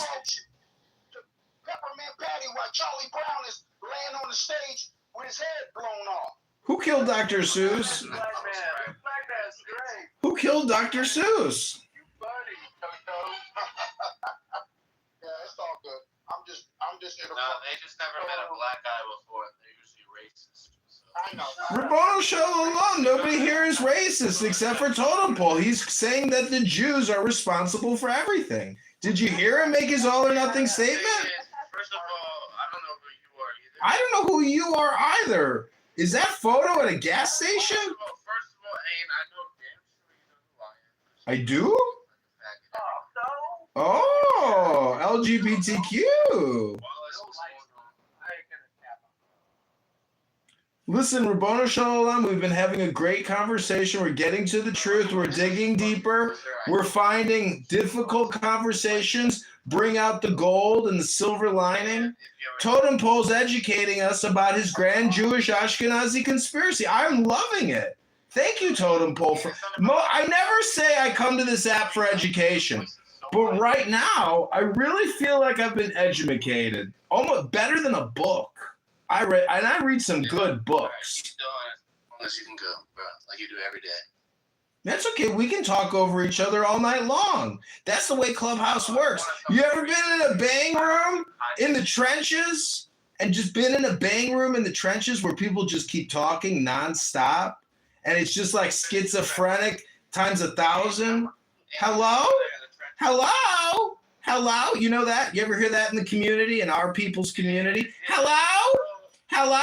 Hello? Hello? Hello? Hello? It just goes on forever. It's like an echo, like that fucking, that beeper thing in the ceiling to prevent the fires. The fire detectors, beep, beep, beep. Just goes on and on like that forever. Nobody's ever going to replace a battery. Beep, beep. You know what I'm saying? Wait, man, If they pulled off that explosive on Charlie's motherfucking dome, I guarantee you. Alright, bro, and then you know all your people complaining about Carmelo. Trump will be dead before 2028. Okay, man, keep hoping on that. Beep. Okay, somebody notify the Treasury Secret Service Totem Pole's GPS coordinates for the FBI and the death threats. Beep. Enough to know that. How do you talking shit? I'm smart enough to know how to break a motherfucking white boy's nose. Not mine, First of all, I'm mixed. Second of all, I don't fight. I just use resorts first, so don't fight me like that ever in your life. Alright, well, I'm smart enough. Alright, so watch your mouth when you talk to me, alright? Second of all, what the fuck you talking about? Fuck you, dick sucker. Good one. Charlie White changed her last name though. Linus blew Charlie Brown's head off. But we about to see. Hey, I think I'm gonna fight with somebody like that. No, all I'm saying is, I'm not gonna lie, you can barely speak I think Trump is in danger. You can barely speak your own language. Like the only language you have, you don't speak. How do you speak with a big black dick in your mouth? You heard though? You speak good with a big black dick in your I mouth. can speak good though, but I know you can. I know you can. Oh, I can though, but you can't understand. I know that you either. can. Just keep trying. Just keep trying. Alright, man. You got it. Good one. They put that nigga Charlie Kirk in the dirt, man. That nigga.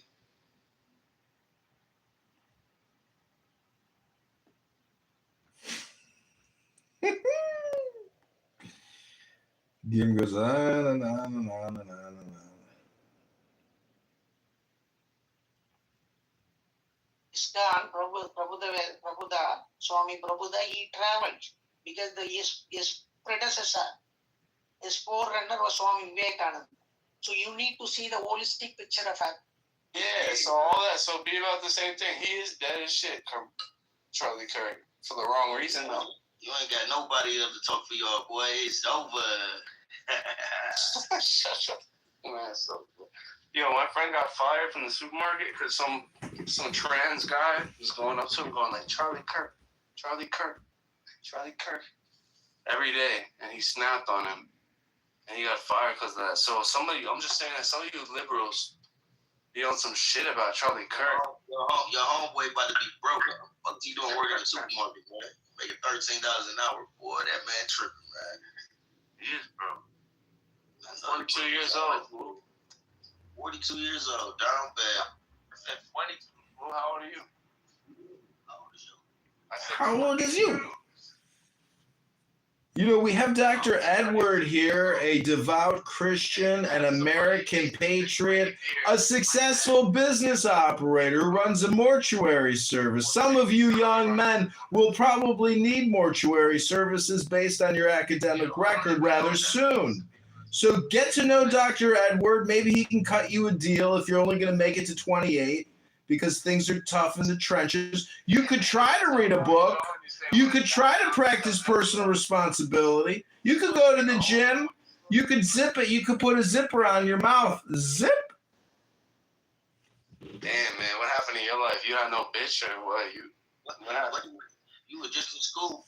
Projection alert.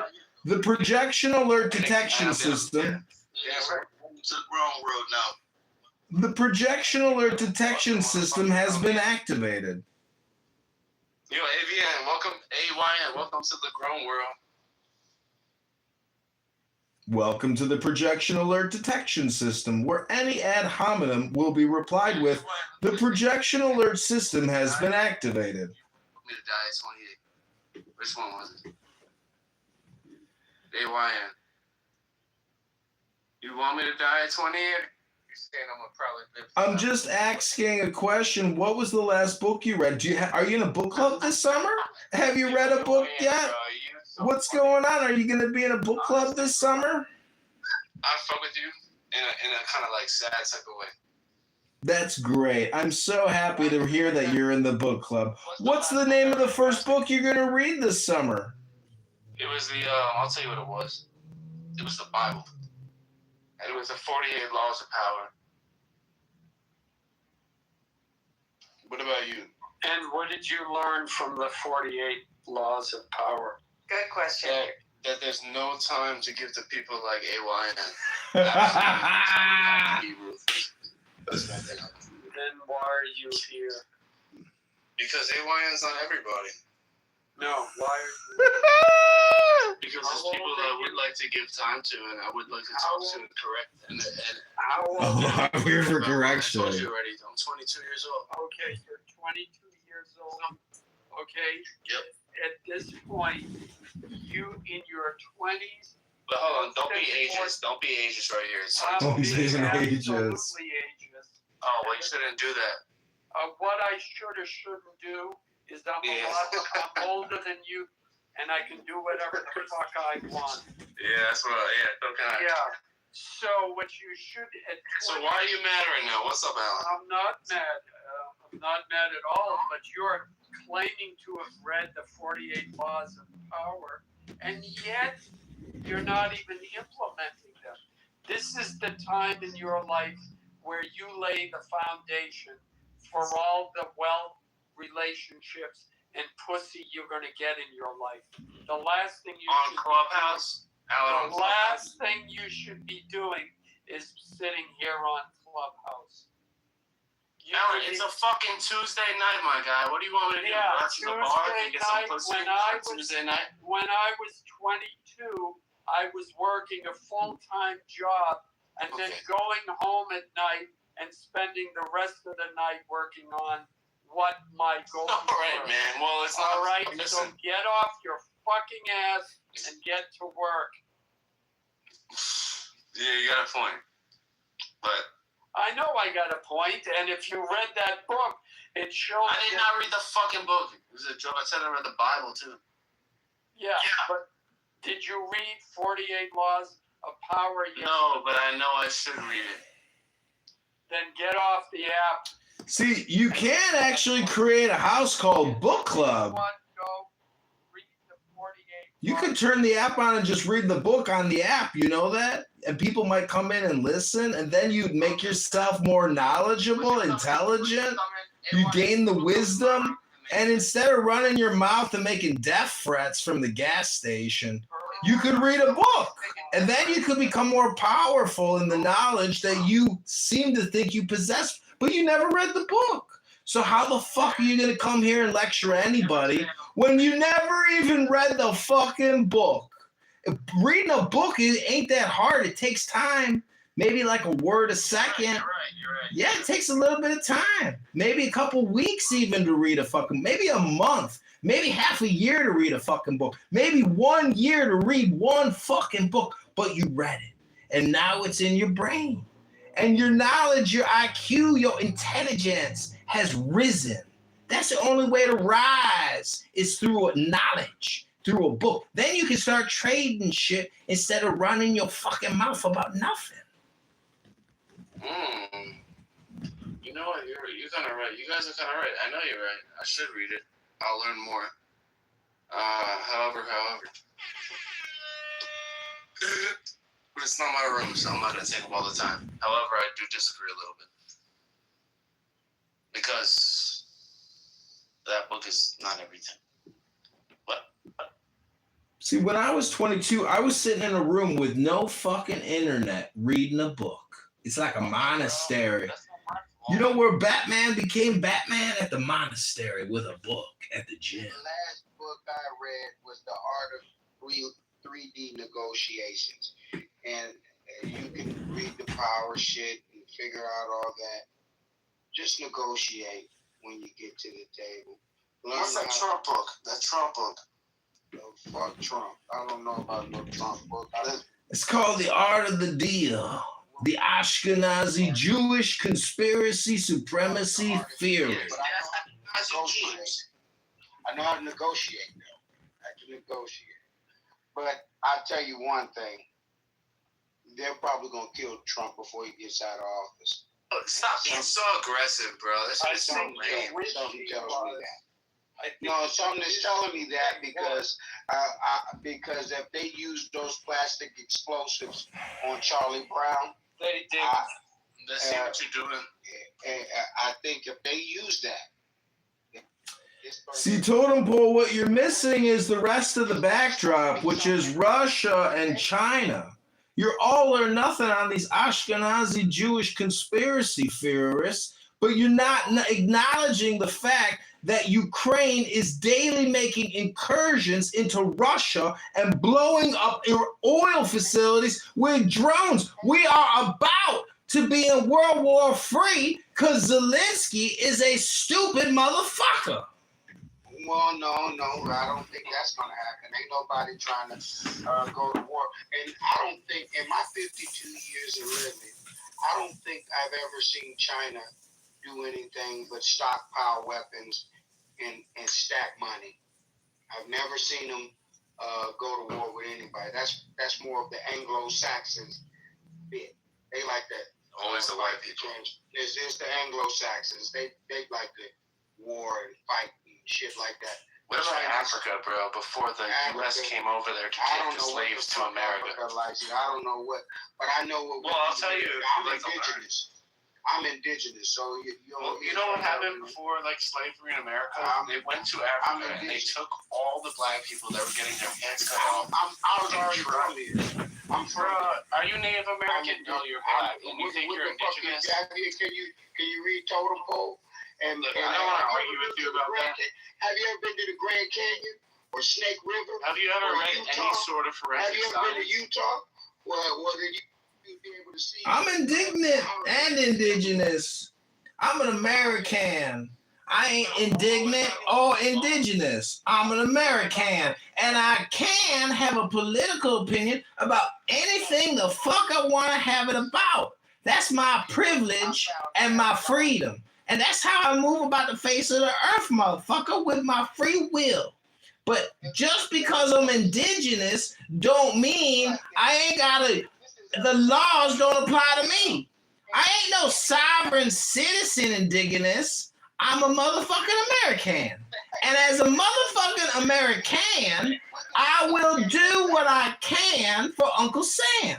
Because as JFK said, ask not what your country can do for you, but what our people can do for our country. Can you see that? What's that look like? I can't see shit. What do you want me to look at? Open it up, Anglo. Yo, let me know how to open up that ass. Hold on, dude. Give me a second. I gotta go get my. I have a bigger dragon. I just got a little baby. Well, I'm sorry about the baby. Come on, real die. That's a lizard. You mean you didn't want to abort that little fucking dragon bearded lizard?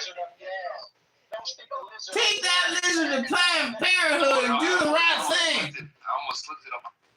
Yeah, no, I know you did. I know that's the type of shit Anglo-Saxons do. Don't stick a lizard up just a your mistake ass. though. Almost fell. Stick a lizard up your ass. Don't stick it up your ass. Since you brought it up, you know the kind of things that black Africans do? I don't know what an African is. I'm indigenous. I'm indigenous to the land, brother. No, you brought up indigenous to what? I'm here in America. I'm from South Carolina.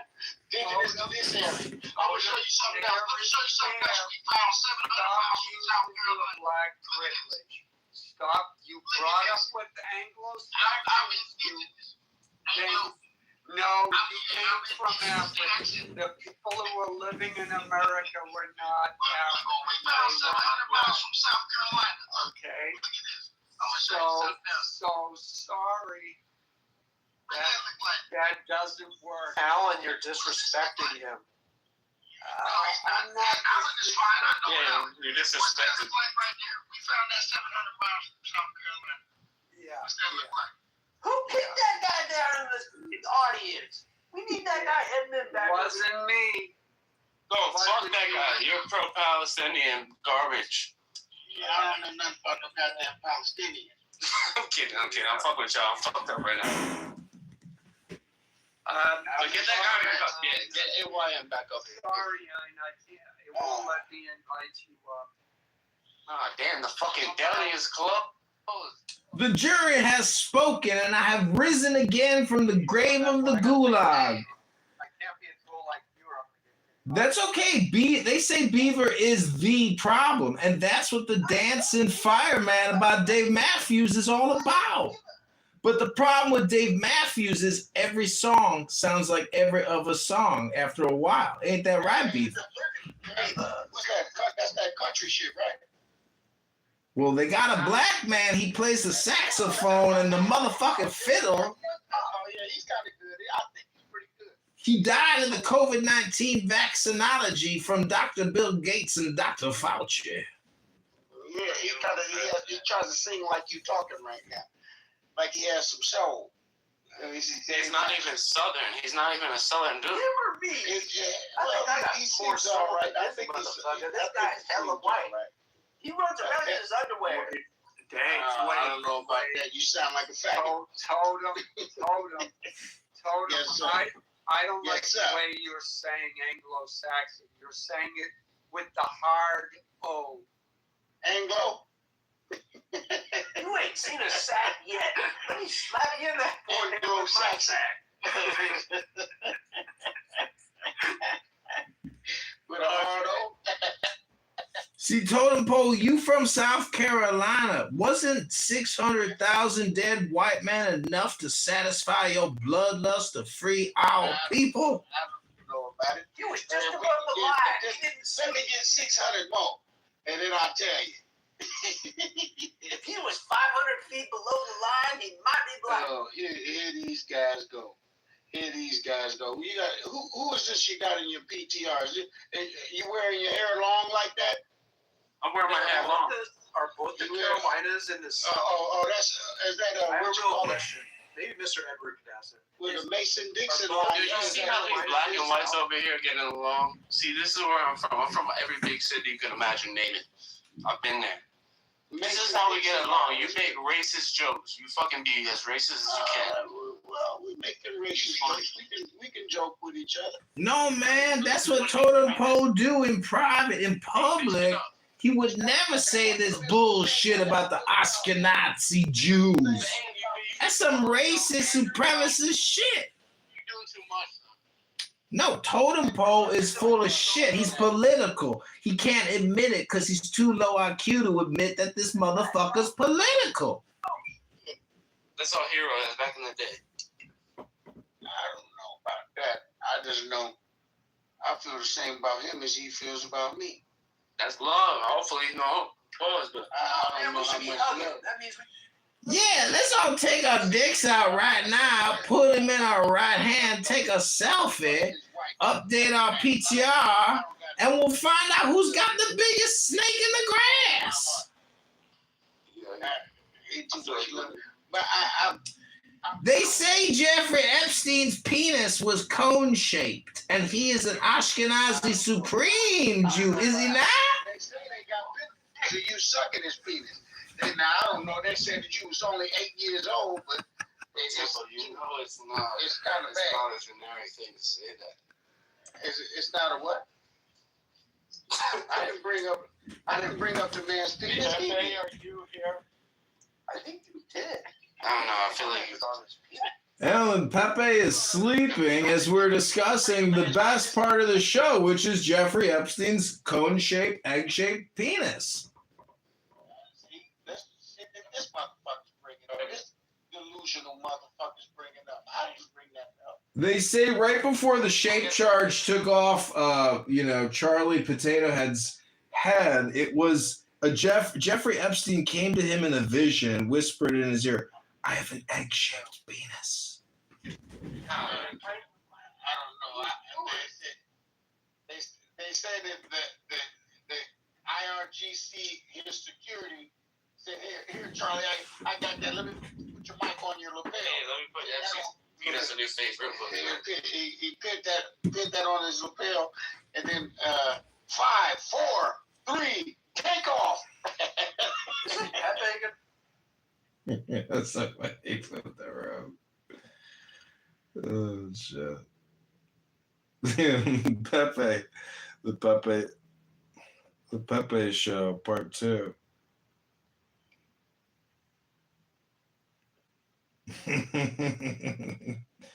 Okay, this is the Pepe Show Part 2. I hope you enjoy. Wallace, welcome. Very funny show. Thanks for being there. Thanks for pretending to be me. You're doing such a great job being my John Kitover impersonator. We're wondering if you'd like to actually, take on a role with Mossad. Are you interested in moving to Israel? Okay, this is the Pepe Show Part 2. Alan wanted to go to bed, so he boomed the room. We respect his senior citizen authority card. And, we learned a lot amongst our African ADOS friends, our people. So welcome to Part 2. Ayush and Wallace, if you want to come up, maybe you missed it, but Ayush, welcome to the Pepe Show Part 2. Greetings, my friend. Welcome. Yeah, thanks for the welcome. Yeah, what is this all about? This is the Pepe Show Part 2. This is the follow-on room from the Boom Room. Okay, that's cool. We have Wallace there. He is a John Kitover professional impersonator. Do you know who John Kitover is? I have no idea, bro. Oh, that's too bad. Sorry to hear that.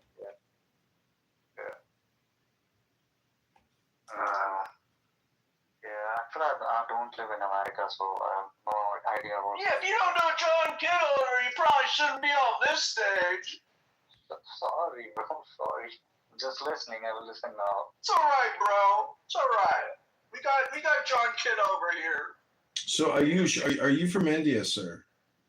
Yeah, I'm from India. You're a Hindu, not a Muslim? Yeah, I'm Hindu, not a Muslim. So, Oh, thank God. What do you think about Tantra? Do you actually practice Tantra? Okay. Tantra. Yeah, I know that, but I don't practice. No. Well, why not? Yeah, What are you waiting for? Nothing much. Actually, to be honest, I'm not that much of a Hindu. I'm kind of an agnostic something. Yeah. You're a Dindu. Dindu nothing. Yeah, I'm Hindu, but No, Dindu. Dindu. That's the opposite. You a lot of beef in here. I don't know if you'd be safe in here. Yeah, we like McDonald's. The opposite of a Hindu is a Dindu. Dindu nothing. I've been claiming that since I was 5. Didn't do. That's good. school, like in schooling, like so. And my family is Hindu, so like I'm kind of a mixed like that, so I'm kind of confused. So wait, when you say Catholic, is that an analog for saying you're LGBTQ? No, Catholic, like Christian school. Oh, I thought that was like a pederasty society for priests, gay men that want to touch boys. Yeah, are you more the Catholic or the lick? Nah.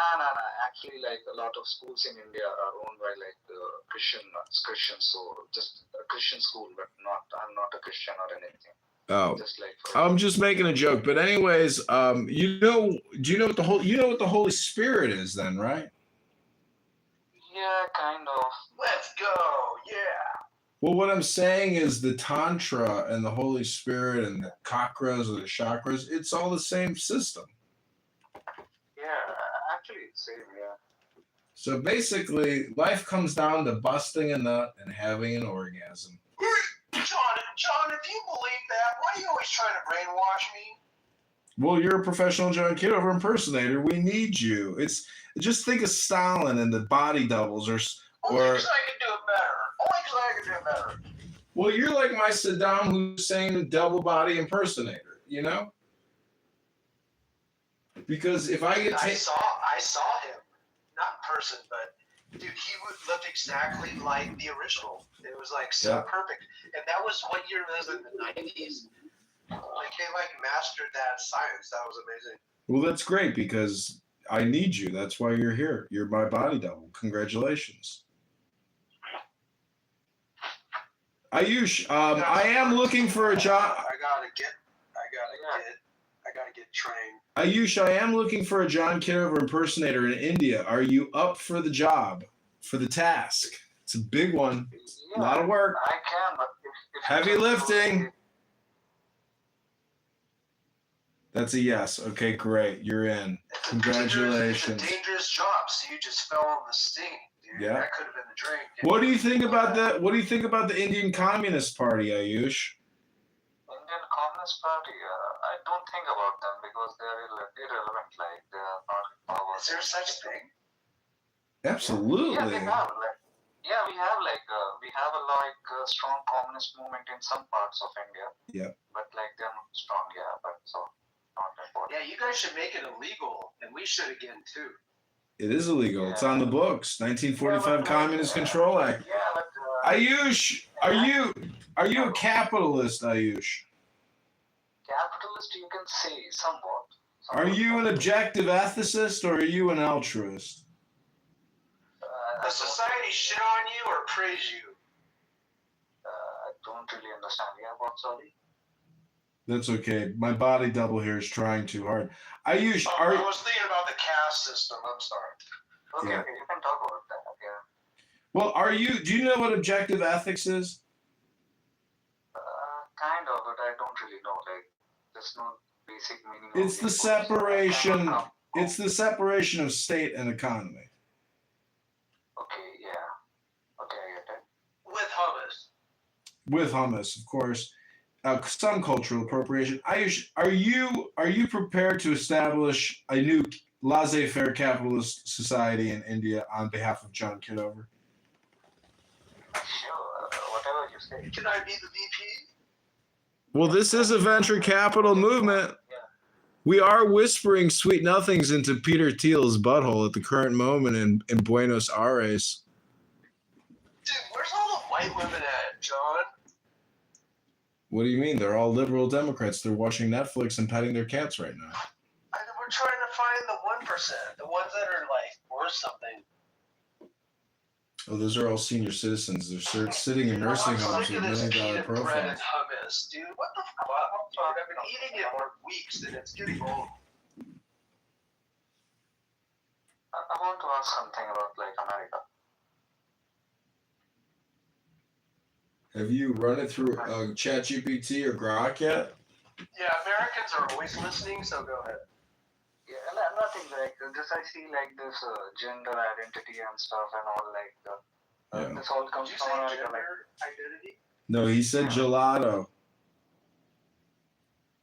Yeah, I see a lot of stuff people talking about Legos.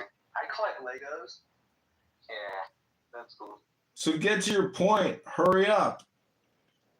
No, like I see like a lot of stuff from like woke America, like talking about like 70 genders, 90 genders. So what is this like? What is this all about? Like, what do you think about it? Oh, Mark Zuckerberg. Facebook knows all the Yeah, answers. Mark Zuckerberg. He's a pronoun spammer. He's got 375 pronouns, and all he had to do was ask his wife, Priscilla, because they both took the COVID-19 zap. They got bad inflammation of the brain, and they came up with really far out pronouns. Have you heard the list of the most controversial pronouns? Dude, they got me excited. But please, I'll get excited again. Please go. It's wild. These are words I never even knew existed. I'm about to change my name to Edmund. Okay, these are the most controversial pronouns. Z and Zer. What does it mean? Dude, it's so dumb. Z and Zem. That's good that that's the most controversial one. I would say that's the most It controversial. or it's. I go by it's. And then we got we, of course. That's another good one. But I think it's. I think the it's pronoun is my favorite.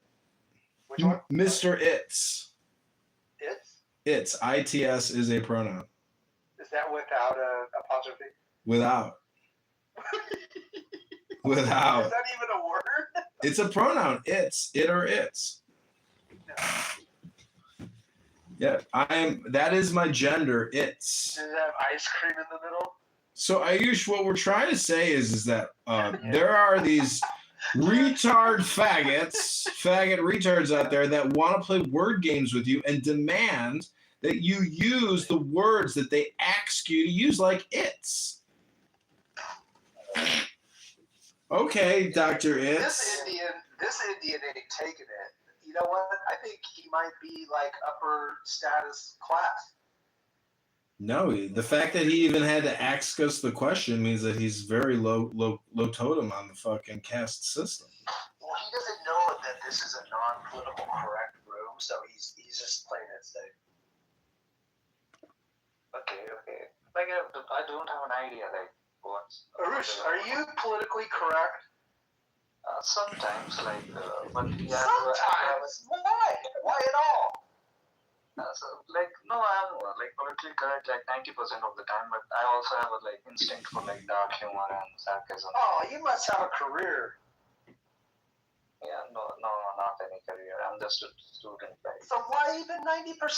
You should be 10% like me, with no career. 10% political correctness. I have a career. Yeah. Oh, so you're rich. See, so that's why you have to be. See, so are you kind of fake?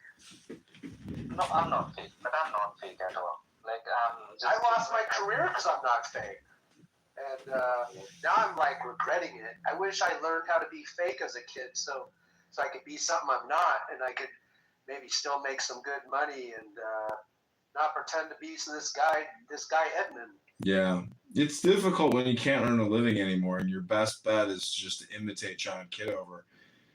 Welcome back to the Pepe Show Part 2. We are talking to a Hindu Dindu Catholic, an unemployed John Kitover impersonator, and the one and only John Kitover. Welcome to ChicagoMayorVote.com as we attempt to unseat the liberal Democrat progressive parasite intellectuals from political power Gavin Newsom? in the Democrat industrial complex. It's very exciting. Gavin Newsom says that Trump is attacking his wife personally. They have to lawyer up and respond to complaints. Probably grabbed her by the pussy. Right below the clitoris, 2 fingers in, 1 in the stink, 2 in the pink. Welcome back to the Pepe Show Part 2, because Dr. Allen was experiencing his senior citizen syndrome and needed to take a nap. So he had to boom the room. Ayush, let me... Alan did it? Yep. No. Ayush, let me ask you a question. Piece of shit. Yeah, sure. Do you have a hard time mating with the opposite sex? No, not really. So you're a... What kids you got? I just don't try. Like I'm not You just don't try.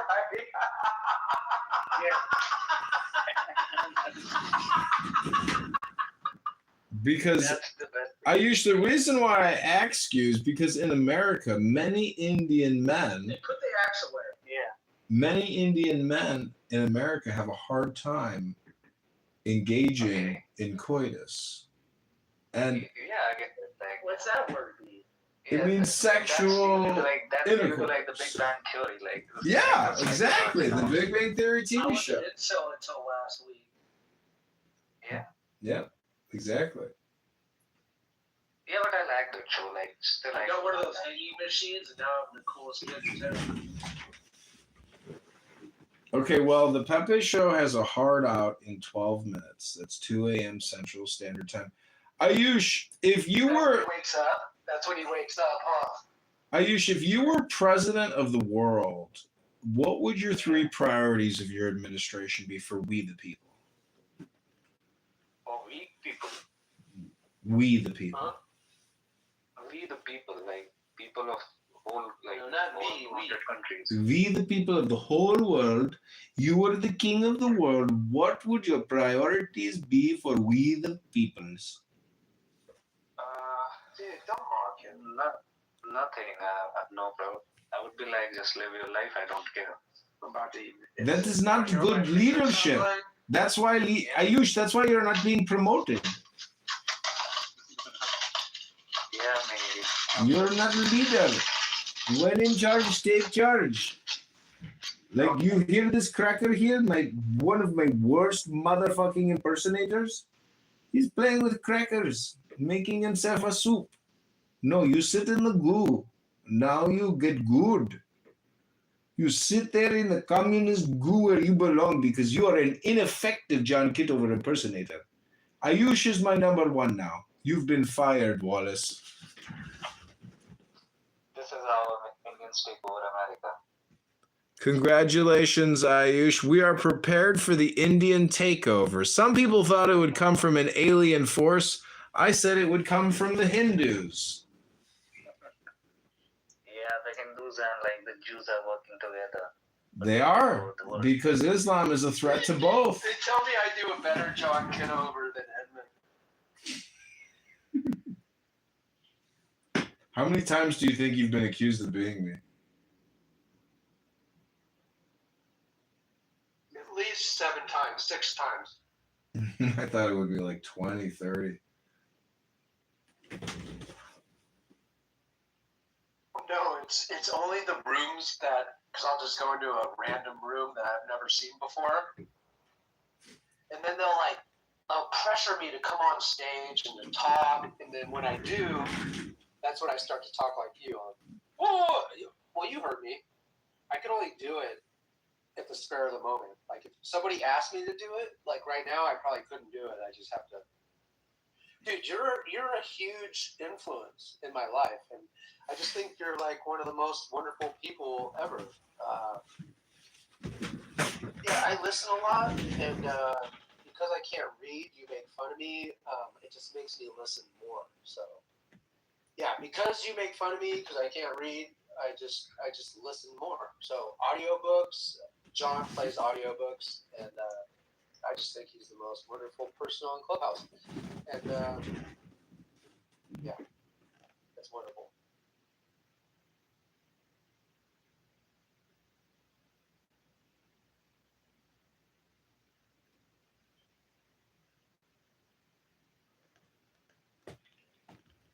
Yeah, a lot of people just use this app for conversational purposes, but I play music here, I play audiobooks, I read books. I try to disengage from the spectacle, which is every room. And it basically, the accusation is that people come here and they're addicted to a video game and they can't get out of playing the same game. It's like somebody watching the same movie over and over again. They're just addicted to that flick or that video. So, I'm trying to wake people up to say, hey, be more creative. Escape the mind virus that you keep promoting. Do you really need replays on though? Really? What do you mean? Why not? Why? It really doesn't matter because nobody listens to it. Recorded 3 times anyways. Like, I don't understand why replays have to be on. Well, you're And then not you got Clubhouse recording it too. Like, I mean, you're just like a triple what do they record. call it? Repetitive. Triple Lindy. I think it's more than triple. It's like a quadruple. Yeah, it's like it's actually like a quintuple or even more. Because I have so many different YouTube accounts that like if one of my accounts gets taken out, it's backed up on 9 other accounts. So yeah, you might be the safest person on Clubhouse. truly, I'm the most transparent person. Or Darren might be because he never comes on stage. I think that might be the safest. No, I think that I'm the most transparent. He came in here though. Look, he came in here. That's pretty cool. Could you stop interrupting a mod while he's speaking? Could you stop interrupting a mod? What's a mod? A mod? How dare you? A mod is speaking. I was trying to say. If I was treated like one, I would respect. I'm trying to say that I'm the most respected all the time. Stop interrupting a mod. How do you think I feel? Well, I'm gonna kick you to the goo again. I'm kicking this impersonator to the goo real quick. I'm trying to get a sentence out, and I can't get a sentence out. Jeez, what a jerk. How dare you interrupt somebody, a moderator, while he's speaking, you jerk. What I'm trying to say. When do I get a check? When do I get a check for tonight, John? You just got to go to JohnKitoverNews.com and sign up as an affiliate of the news network. Chicago News Incorporated. Go to ChicagoNewsIncorporated.com. You ever hear Narje's crash shot late at night? She sounds like a dindu, like burnt like chicken at a farm going.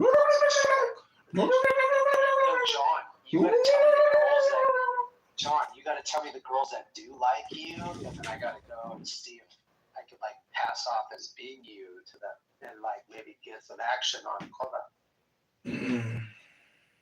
Some audio action. They say Monica called me her pet one day. I was there. I was kind of jealous. Oh, you were in that room? So welcome to the... I was her pet until she canceled me. She don't dig me anymore. If you bring me up to her, she'll probably throw up. Okay, everybody. We've just updated the title because enough time has passed to allow us to reintroduce the Pepe Show Part 3, the final countdown. This is it.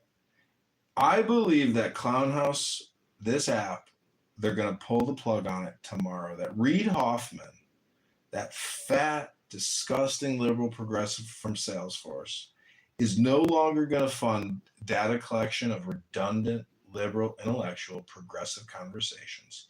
There's no reason to keep recording Trump derangement syndrome all day, every day. And how many times can you just keep reselling the data? You can't. And we've notified Stephen Miller. He's notified all the data collection and data buyers, and they've all confirmed that. Yeah, Stephen Miller's still writing speech. He wrote the speech for UFC. Oh, hey, Pockets. Pockets was on trial.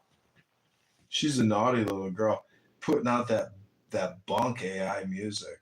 Dude, using her she is so honest. fake AI. The music is so hot because she's so honest, and everybody tells the truth around her. Like, no, dude, she's money. For Clownhouse, she's a 10 out of a 10. But in the real world, this chick's like a 4 out of 10. In the real world. Yeah, but you treat her like she's Milli Vanilli or something. I had a 2-hour conversation with this bitch once when I was in a hotel in St. Louis working. I thought she was in Nevada, like 60 miles away. She finally broke down and admitted me the truth about her game.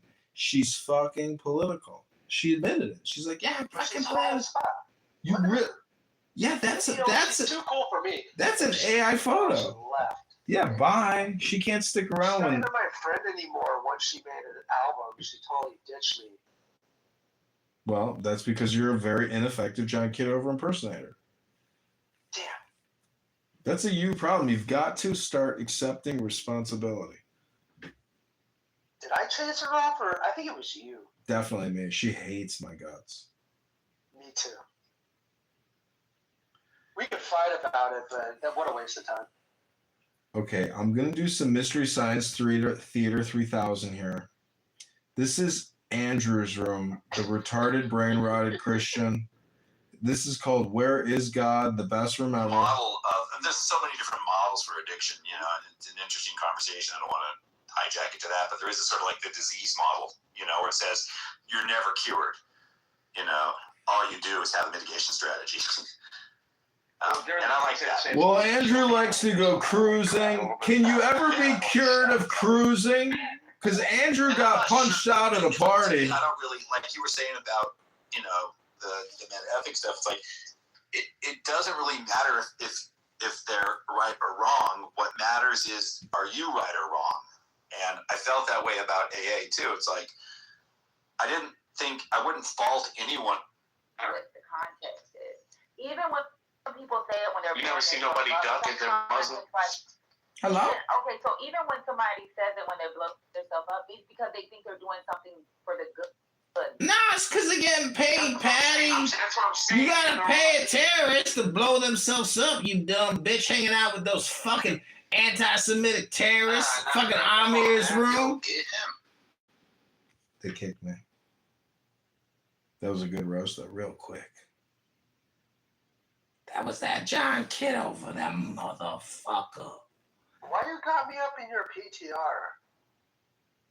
PTR? You mean Mel Gibson? What are you doing? What are you doing to me? You're being Did you ever conditioned. find out my full name and my address? No, never even thought about it. Why not? Oh my gosh, dude, I've been waiting 40 years for you to dox or like track me down and like stalk me, and you still haven't. Really? Wow. Well, dude, everyone's like worried about it, and I'm not. And I thought, dude, how cool it would be if somebody on Clubhouse would come down the red carpet, which used to be white, but it's all red now, and no one comes, and no one wants to visit me and play. Well, that would be a you problem where you'd have to accept personal responsibility for your lack of innovation. Yeah, maybe I should shampoo the rug and bring it back to white. To them that is Arabic, or but that doesn't necessarily mean that your other forms of identity, or maybe the one that's most important to you, the Palestinian identity, gets to be canceled or erased. I think we got something special here. So there's a thing that's very interesting in the U.S. So if you ask somebody on the East Coast, especially the Northeast, what are you? They'll say, "Oh, I'm Italian, I'm Irish, I'm French, I'm German, I'm whatever, right? I'm Jewish, I'm whatever, right?" You ask somebody in the Midwest, "What are you?" They'll look at you like cross-eyed and be like, "I'm Caucasian, I'm white." Or they'll say, "I'm black," right? Like there's, so that identity is so fluid. But like among all those people, they're Americans. This is why Forrest said that this region is far more tribalistic in nature. You know, like That's Austin Powers.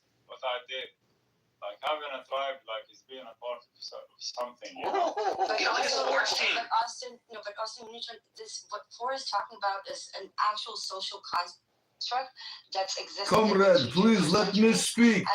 Communism is tribalism. It hasn't existed in a static state. It has existed since 1926. It is called communism, comrade. Ambrose is a communist, liberal, progressive. What the fuck was that? Communism from 1926 is all I got. I'm not a communist. I mean, yeah. I haven't been around since 1926, so how would I know? You're 140 years old? I don't even know what he said, but whatever. Dude, what room is this? I want to go to it. It's called Jews Against Genocide. Bedouins, you know. This is what I think that Westerners don't understand that it's not just an academic term when we see tribalism in the Middle East. There were the social construct actually is rooted in.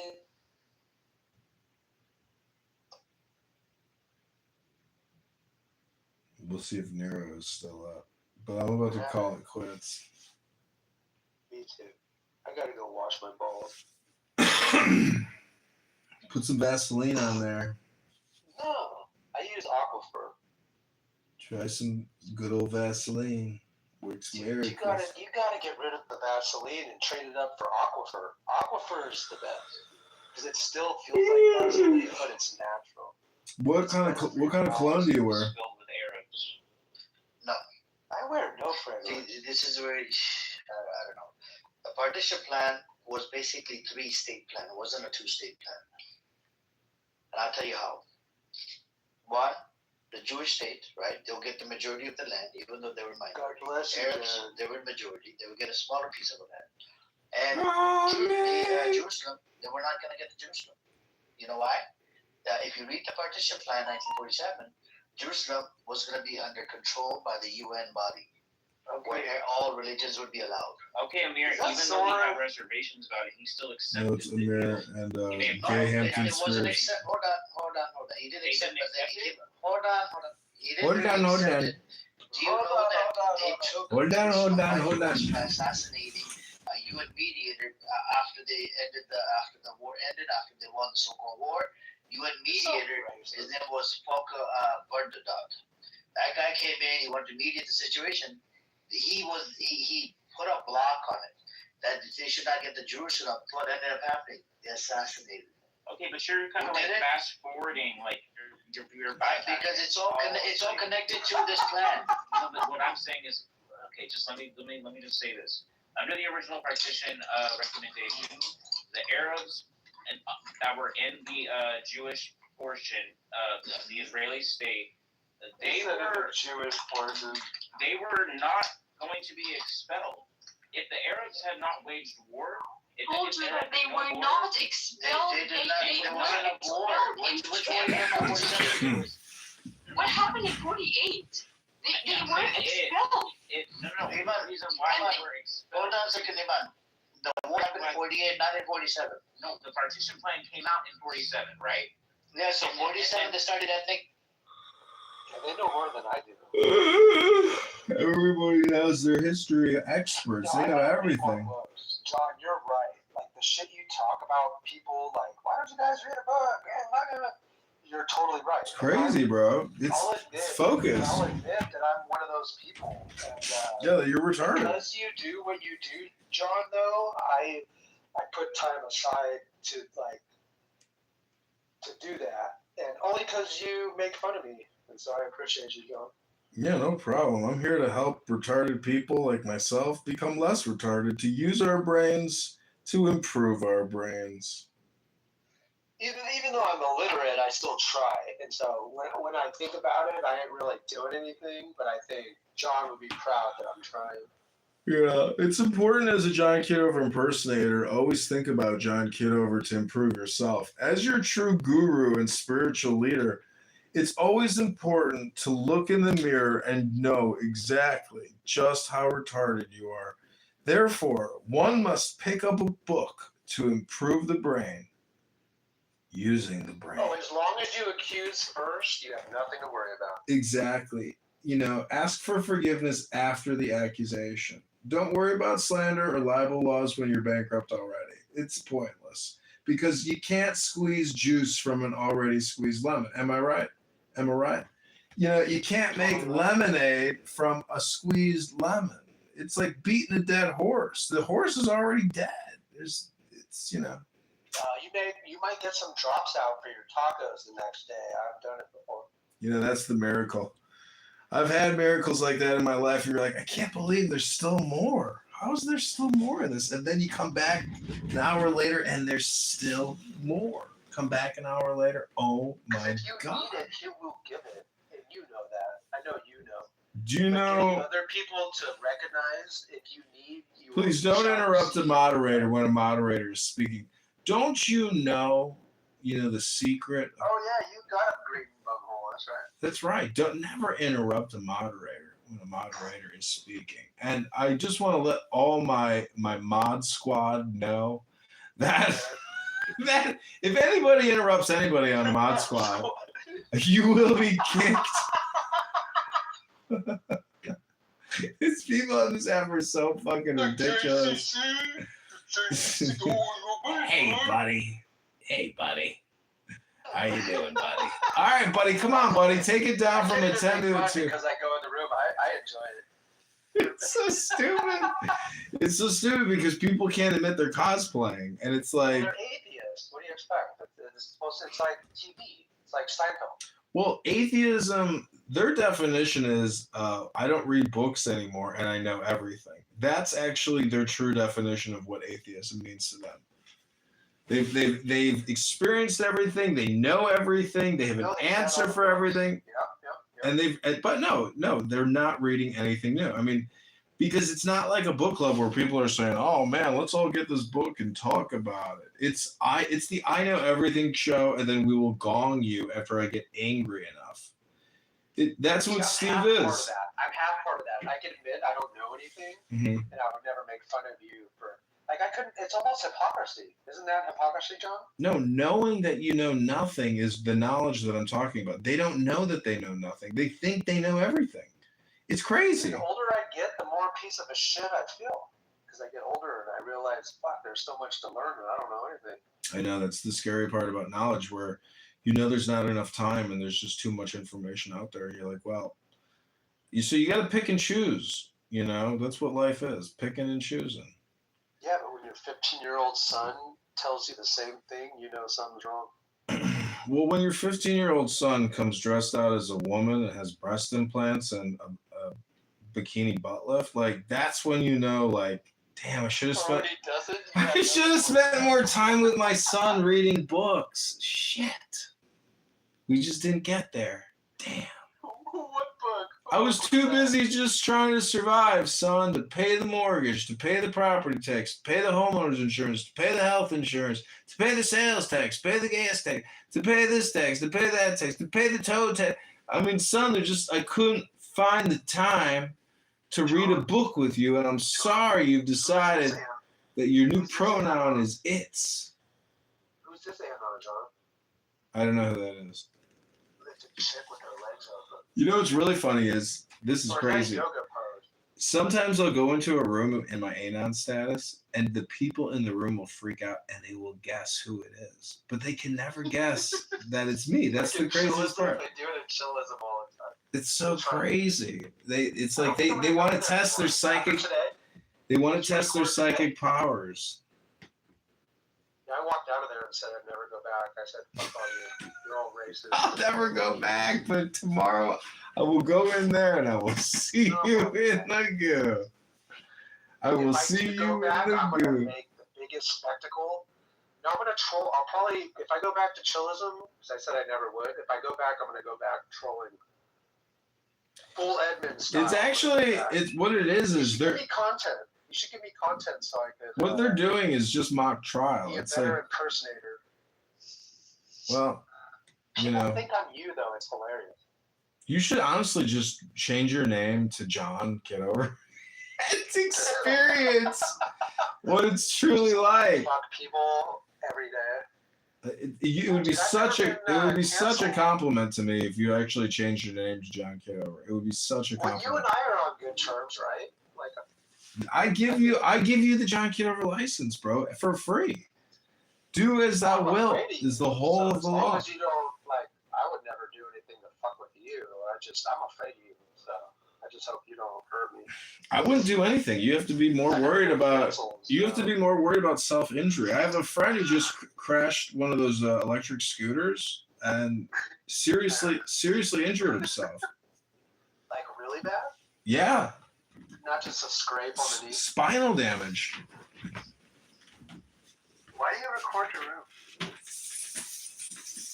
Why do you need replays on? You don't even need replays on. That dumb broad down there, Anon, is probably you. With her legs open, who's showing off her crotch. It's not even Indian style. Why do they put their foot over their knee like that? Like, that's like dot Indian style. Like, I like the other Indian style where you put your foot under the knee and not on top, you know? And you probably like alhamdulillah, like, do you meditate like that? Do you put your foot on top of your knee? Or do you put your foot underneath your knee? You're recording a bunch of racist shit. And I don't even think it's racist. But if you show the most woke person or let them hear this, they'd be like, "Oh my God, listen to him. He said, God, foot over the knee." Oh. You're starting to scare me. I think it's funny that like you're worried about these replays. It is boring.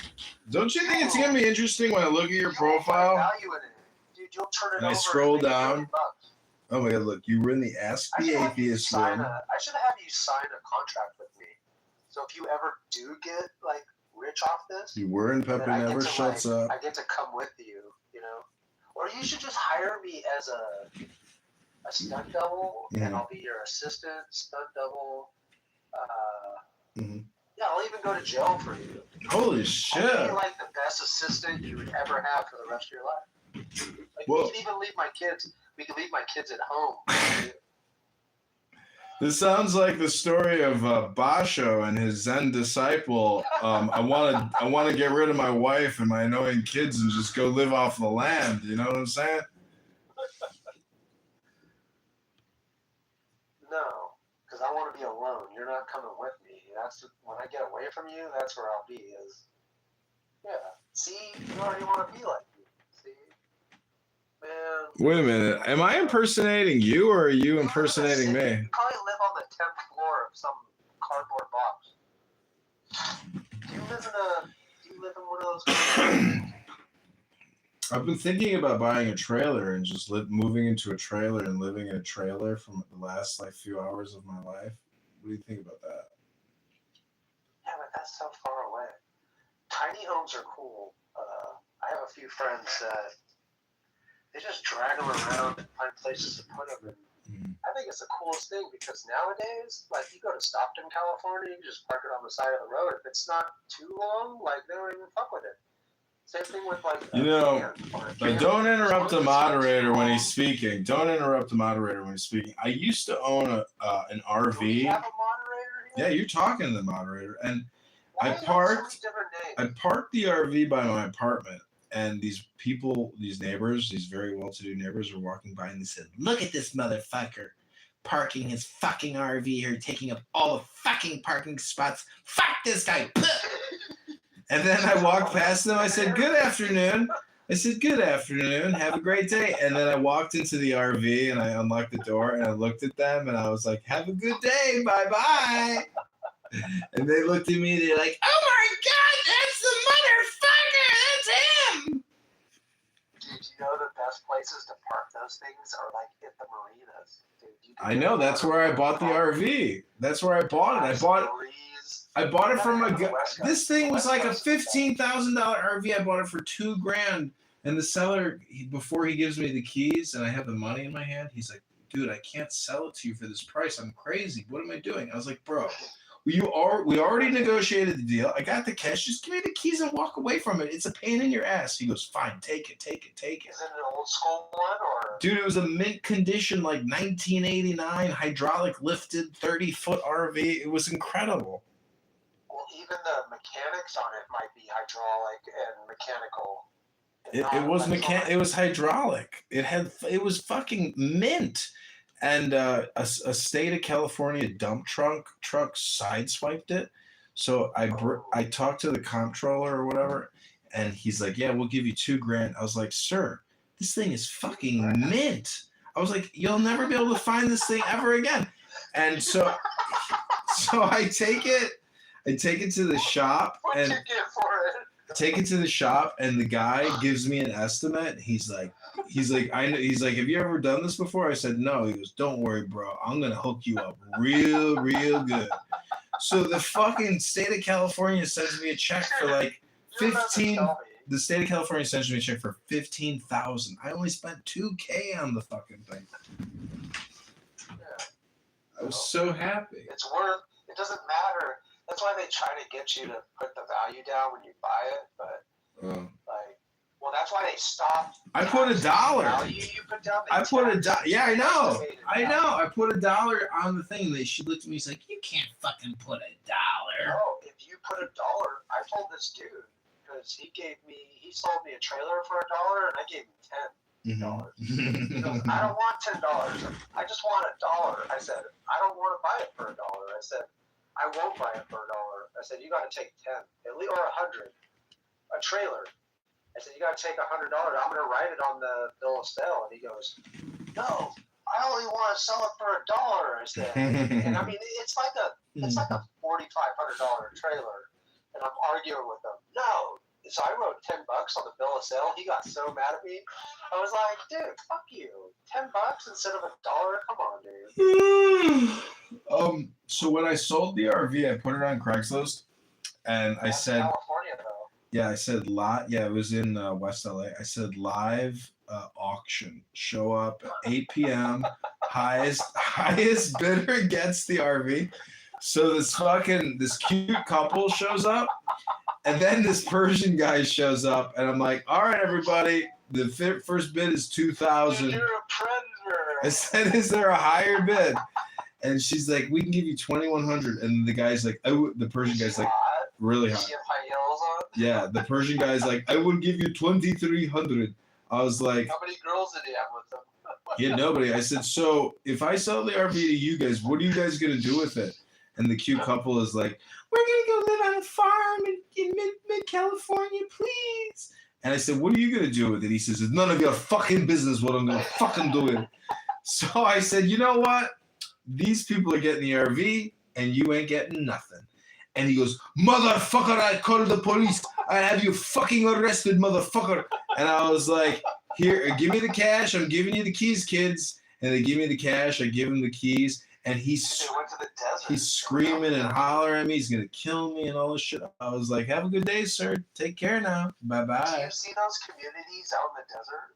The RV communities? How big they're getting in Arizona and New Mexico. Yeah, poverty's real, bro. And California. Yeah, dude. There's so much. I'm trying to get my kids, they're in their later teens, and I'm trying to get them into journalism because they're so red-pilled for kids. It's kind of weird because I've never did politics or talked about it, and they kind of figured it out on their own, which I'm super proud. But I want them to do, because in my family, it's all newspaper and journalism in my family. So I never did it. Although now in my later years I'm interested, so I'm trying to push my kids, tell them how important it is that they could have hella fun and be able to like what you do, but maybe, you know. You gotta frame it like if you're a journalist, you have to establish your credibility, and then you can create content. Like tomorrow. Oh, really? Is that what you do, John? No, in the moment, the way you introduce yourself. If you have a business card that says you're a journalist and you have your newspaper on the business card, like you're immediately accepted as being basically a photographer. I think of the girl in Stranger Things, the curly hair girl, because she's so into it and she ain't it, but she's like, I'm gonna do it, and Yeah. she did it. Yeah.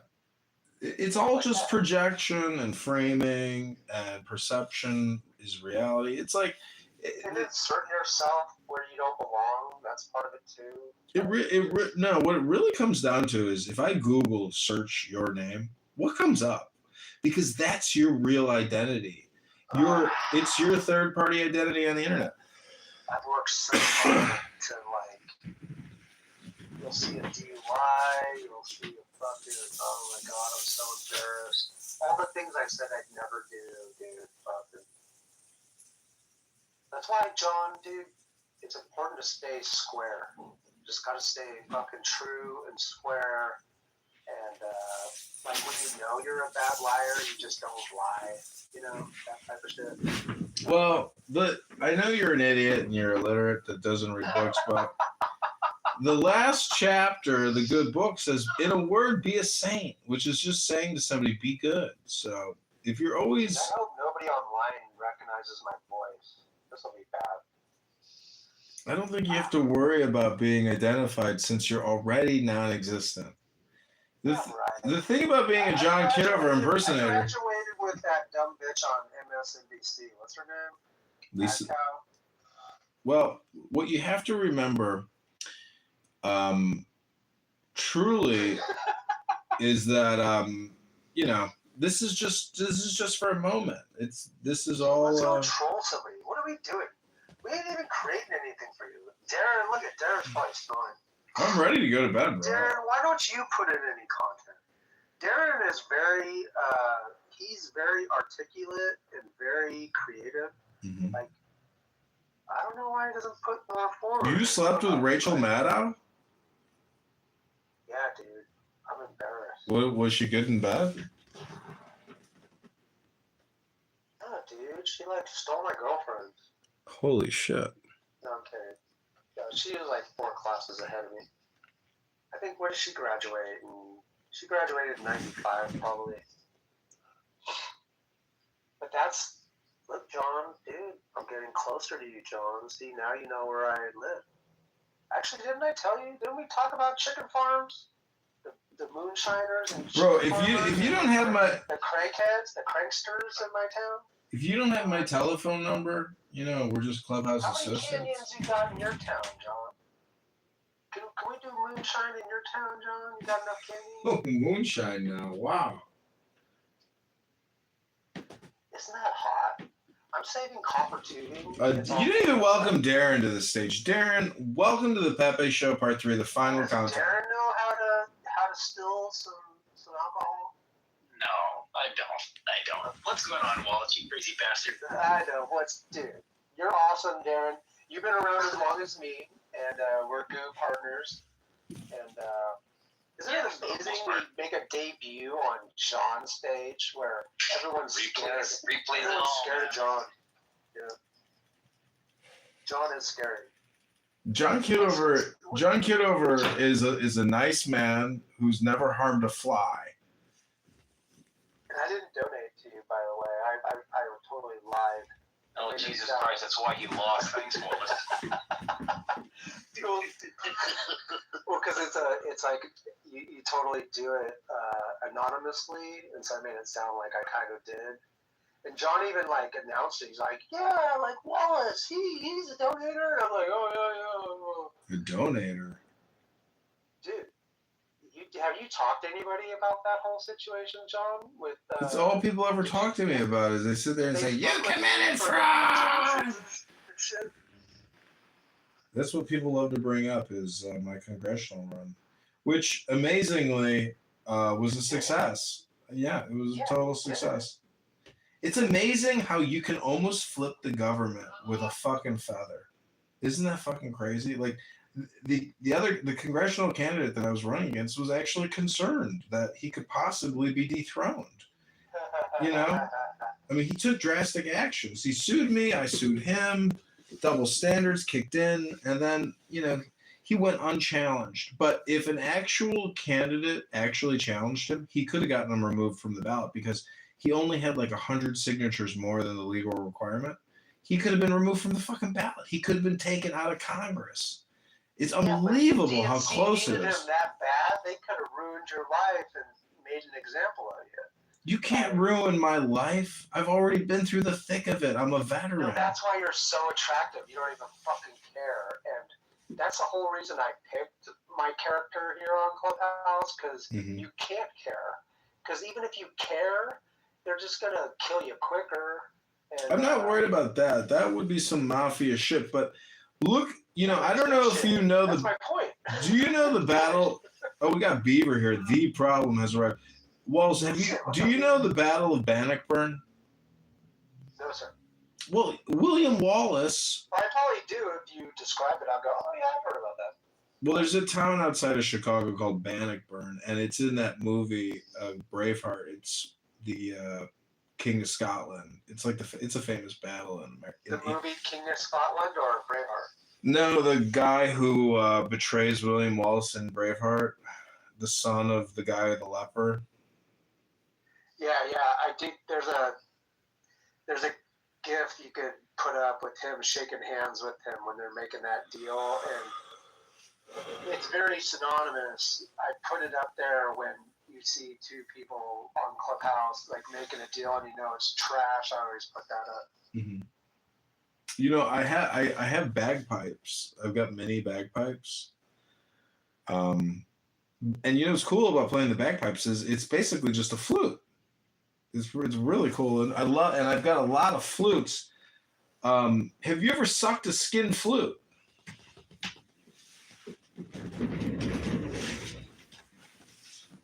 This is a penis joke, right?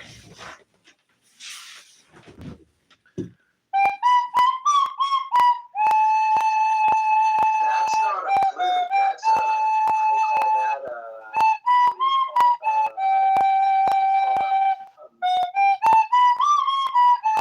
what's it called, Darren? The stupid cheap little classic. You need a piccolo or a clarinet? No, it's even cheaper than that. It's a plastic tube. It's called It's a recorder. recorder. I gotcha. All right. But the thing is, a recorder is the same fucking thing that comes out of the side of a bagpipe. What a fucking difference. It's the same fucking thing. I know. You should hook it up to an air compressor. Well, I guess my question to you is how much longer will it be before you really read a book? Really read it and focus on it for like an hour, because I'm almost old enough. you're almost old enough. Because, you know, do you know what the tragedy of Darth Plagueis the Wise, the most powerful Sith Lord to have ever lived? You know, he came on Clown House one day and he was observing the way that people spend their time, and the amount of focus and attention that people give this app starting at 6 a.m. all the way to fucking 2 in the morning. That focus, you can never get it back. It's lost. That opportunity, the way that you spend your time. But you act like you know what everyone's focusing on when they're focusing. Bro, he's got like 15 phones going on simultaneously. He knows everything that's going on. What the hell? But Darren, you and I sit in the goo for so long. He doesn't know when we zone out. I mean, right. I mean, for the most part, if you're in the chat, yeah. I mean, for him, it's pretty much catching it all on audio and stuff like that, which is kind of funny. But John, I will back up your point about what you were saying earlier about just like the. So I've been in the chat. In the goo for like the longest time, and the one thing that I've noticed right clearly is that even as adults, it's very rare when you're getting into debate with somebody where someone says, "You know what? That's a good point. I didn't think about that." Right? You got me something to think. You gave me something to think about. Right? There's very few moments like that because all of us seem to be just very hardwired into what it is that we already believe. It's very hard to change someone's mind. You know, I mean, you really have to. And the person has to be willing to, and in good faith, and with the heart of humility, to be able to accept another person's argument, which is very rare here on Clubhouse because everything is ego. And we've never solved the gun problem. Every shooting that comes up, every school shooting that comes up, we debate it for about a week, maybe 2 or whatever like that, and then it's in the ether, right? And then it goes on and on and on. And this is just pure entertainment for me. Anybody who takes Pepe seriously is kind of crazy. I mean, in terms of the way how his antics are, right? I mean, and I get it. You know, I'm not a Pepe head here. I'm in his rooms all the time. Like, he makes great points and a little excessive with the racial epithets, but he knows it. And I treated him like he was a character like that in the beginning. I don't know how much of that is really him or whatever. And that's fine. But I mean, there's just. It's entertainment. I don't take this too seriously. Just find it as entertainment. Well, and the people most excited to talk and will kill you to speak over you, like, you almost just have to let them go. So that's why I spend the most time in the goo and listen, because sure, I have a lot of stuff to say, and I have a lot of personal experience to add into conversation, but there's just so many people who feel that they should talk more, and no one else should talk unless they let them. And so it's just a competition that I don't think we choose. Like Darren, I think you're the same. Yeah, it's a competition you don't even want to participate in, because all it is a competition, not a conversation. Because it's pretty funny when I love the people who go, oh no, wait, no, it's not my, I know it's not my turn to talk, but I just gotta say, I just gotta jump in. It just happens all the time. Do you know how much that happens to me every day because of my ADHD? And even if I'm on stage, I don't fucking say anything because the conversation will quickly move away, and you won't get a chance to say it, and then eventually it doesn't matter. Yeah, and even as I'm navigating through the rooms and I'm listening and whatnot, like I'm just listening just for the background, right? Because like I don't listen to music, like even in my car or whatever. I kind of listen to podcasts or talk shows or whatever, but then I cycle through them, right? And I just kind of, and right now I'm in the midst of there's certain podcasts that don't interest me whatsoever. Like I mean, it just it's just getting kind of long in the tooth or whatever. I know what their opinions are. I've heard it 1,000 times. And where I work in my office, I just use Clubhouse as a distraction. Like if I edit or whatever, I need something going on in the background, right? TV show or whatever or something like that. But I'm not fully paying attention to it. That's how I treat Clubhouse. Now there's going to be a number of times when somebody says something offhanded and I'll laugh and spit up my coffee. John's done that a number of times for me. He's made good points and made me laugh. So it's all entertainment. But you see me, I just crack wise in the chat. I don't debate or get into stuff.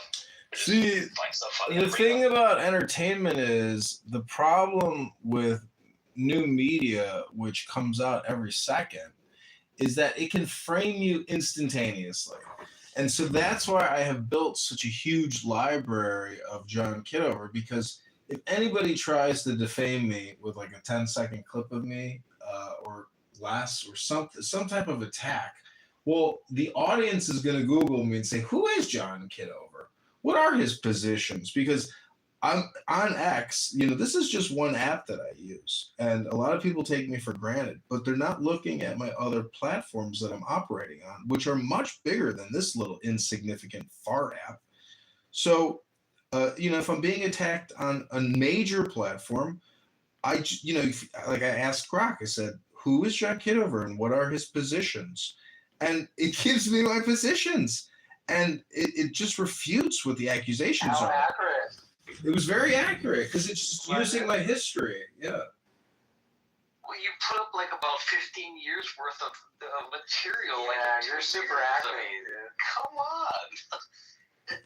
Come on. Well, that's great because really, I after having run for Congress, there is no reason to ever really talk to media. Because it really is true that the media is the enemy of the people or the enemy of your campaign. They only exist to basically invert what you have to say. And if you look at my NPR interview, it's so fucking good. Like, it's like when I look back at my college papers, I'm like, I could never write that today. Like, I can't believe I even wrote that. But when I look at my interviews for my congressional campaign, the NPR interview specifically, or even this other one with this big fat pig named George Dinehard, I'm like, wow, like I'm totally accurate. I know the numbers on the books and it's a crisis, but we are being spammed to death. AOC and Mamdani jumping around with their little cutesy faces. That's the new communism, which is basically a cutesy scam. It's a crisis. We're living in a high crime, high murder, high violence, low security apparatus. And we have domestic terrorists. The same stuff that's happening in Europe with the rape gangs and all the Islamic terrorism, we have the same problem here with the 50x black on white crime epidemic. It's dangerous out there. People are shocked when they witness violent crime. They're like, I can't believe this is happening every weekend. 50 people shot every weekend in Chicago. 20 murders every weekend. I've been really excited about being accused of being John Kitover. Until like the last week or so, I've been kind of worried. And so, yeah, it's been great being accused of John Kitover. That's like the high point of my Clubhouse career. But then, like, I'm really scared because you do some serious stuff, and I didn't plan on getting that serious. No, people on this app is, in terms of like my behavior on here and people's interactions with me, you don't have to worry about this app, in my opinion. Oh no, I already planned to like team up with you. So no, if you rejected me, I'd probably stop you, and then you'd have to be scared of me. Oh shit, we got a real Ted Bundy candidate here. Kitty, do you want to come up to is Kitty on the stage already? Yeah, I haven't haven't talked to her in a couple of months, and if she comes up here, I might leave. Yeah, that would be great.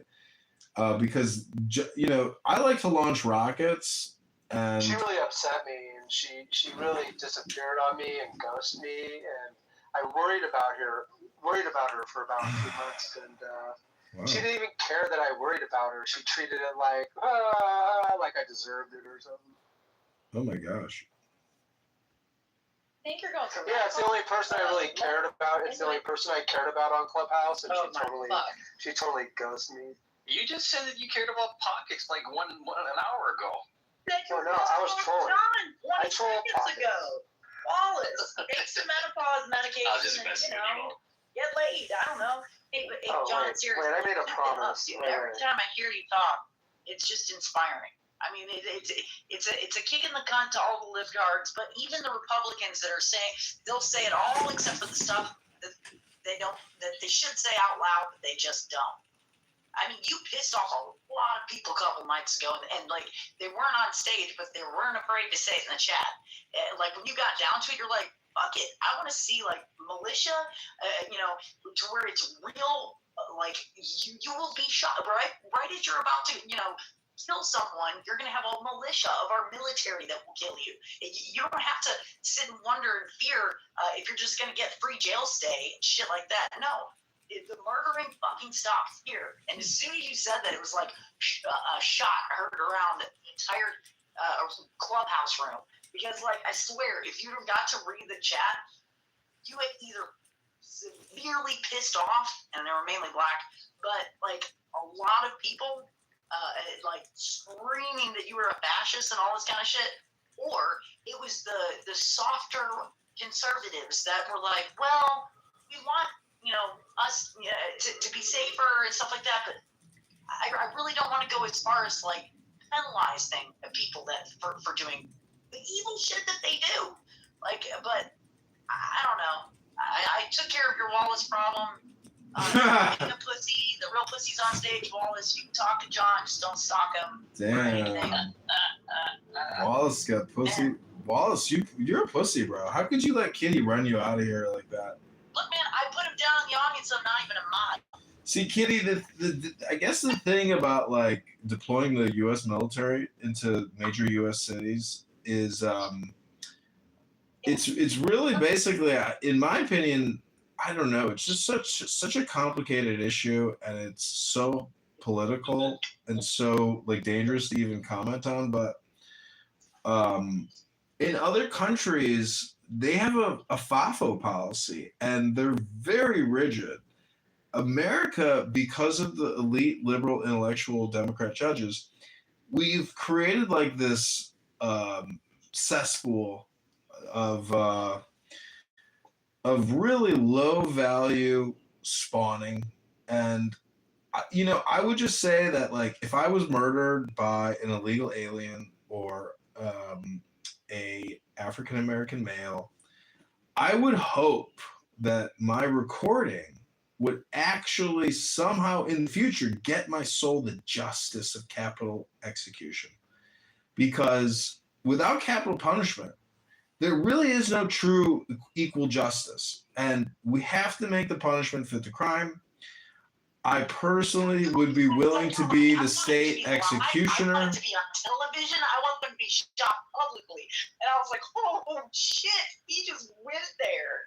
I mean, they do it in other countries, and some of our crimes are so heinous and so disgusting and despicable and awful that there really can be no housing program for people at $100,000 a year. I mean, I suggest we build a hard labor prison camp in the middle of nowhere in Alaska and send some of our worst criminals into the wild, tundra of Alaska to essentially, make wicker baskets, or really dig holes, I guess. It doesn't really matter. They'll just be, like, worked like dogs. And that'll be it. They might not, and I expect the death rate to be severe. Mosquitoes. We'll have Bill Gates out there doing a vaccine injection experiments. It'll be a whole new thing, and we'll let SecDot or whatever. We'll let the the El Salvadorian little fascist king down there run the prison camp in Alaska for us. What do you think? Secta. And for all the crybabies that if they truly want to stay in America, they refuse to get the hell out. But all they want to do is complain and bitch and moan about how terrible America is. How we'll give them an option. Continue to espouse shit like this.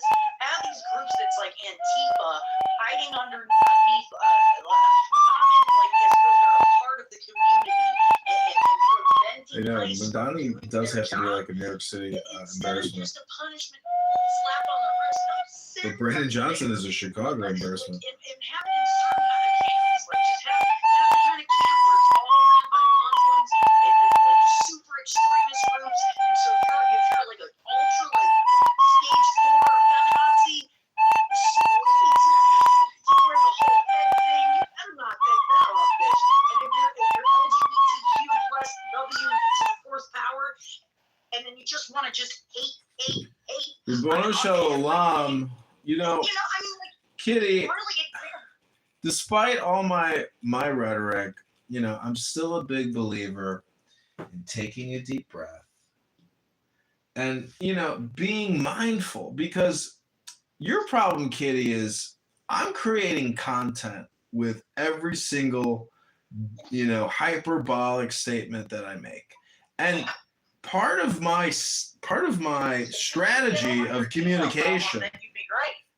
See, Kitty, you don't have a strategy with your communication.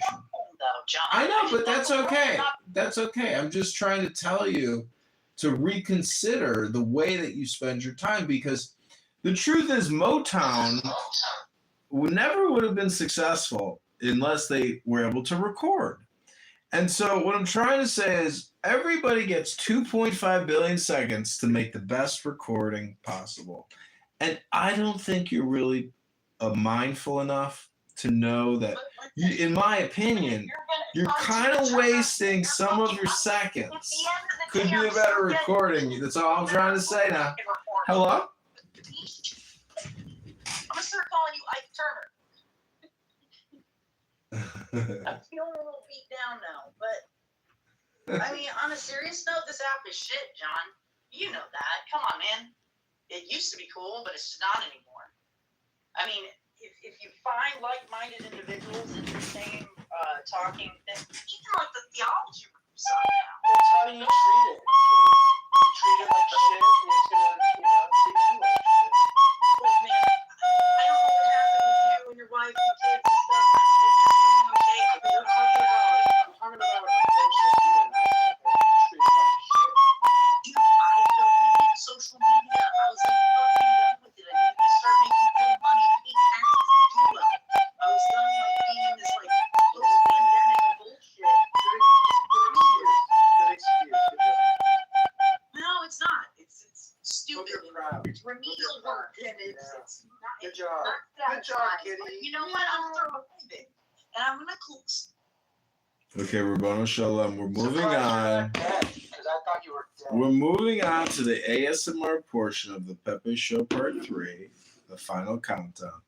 We're going to update the room title to the Pepe Show Part 4, the astrology session, where we're going to unfuck your brain. Get out of here. Fuck you guys. Uh-oh. We had a rejection from the program. That's okay. The hypnosis will continue. He can come back to the replays and see what he missed. Kitty, when is your birthday? What is your zodiac, Kitty? Hello? When we start with my social security number, I feel a little more comfortable with that. So what you're saying is you're a Scorpio, correct? So goddamn close, but no. Are you Sagittarius? Libra? Yeah. You're Libra. Huh? You're a Libra. Oh no, you're Virgo. You are Virgo. I'm the most anal-retentive, detail-oriented, and see, here's the thing: I don't get down with all that shit because, I think that honestly, of all human beings that are on Earth, we're all going to be born at a certain time, at a certain place. So yeah, you're gonna group up, and you're gonna be around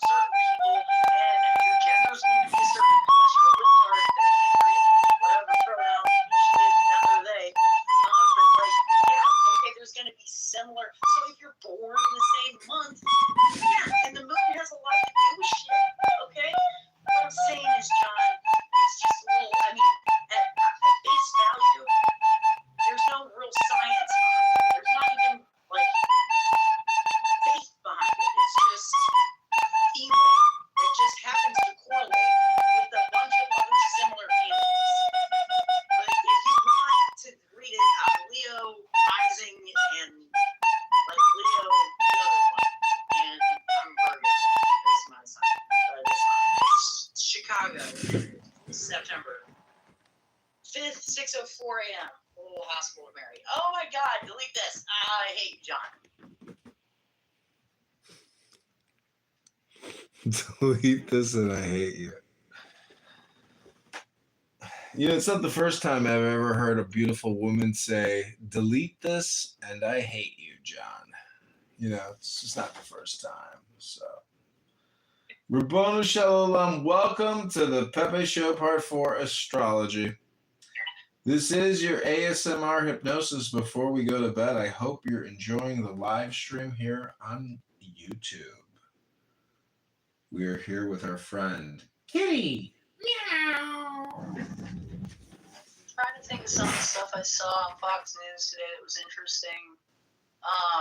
There's one thing that they were talking about as far as what was it that that kid, that 19-year-old kid, how crazy is that? 19, he gets like measly couple grand, more than I got, but he gets like $2-3 grand to graduate high school. And what does he do? And this is not like a small scale. This is full brain rot. And thank God that the mom turned him in and said, look, my son's a psychopath. And I just thought about it. I'm an asshole. I don't even know if I can. I'm pretty sure I won't. You know what I mean? But if I did, I just happened to walk in his room. And just like roast him. It's like, oh shit, he's gonna be one of the nut jobs that like kills Charlie Kirk. What's it, what the president said. So I think I better turn this in. Would I have a lady put this and turn my own son? Yeah, I know. Oh my God, do you hear about that? Didn't interest John as much as it did me. The targeting thing and the whole, like, I got a couple of friends that are Republican. They're like, yeah, but I'm not about defunding the police. I'm not an idiot or anything. But I still think that this is like an extension of, like, the government having way too many liberties after the, what was it called? The Patriot Act? Yeah. And I'm like, well, I don't know. They're saying they're just using it to keep an eye on and spy on illegals and coming and goings of people that are trying to hurt our country and bad people. I think. Okay, you got 30 more seconds, my friend, before I have to mute you. I'm gonna go, John, unless you're gonna talk about something interesting. I mean, like you're saying all this.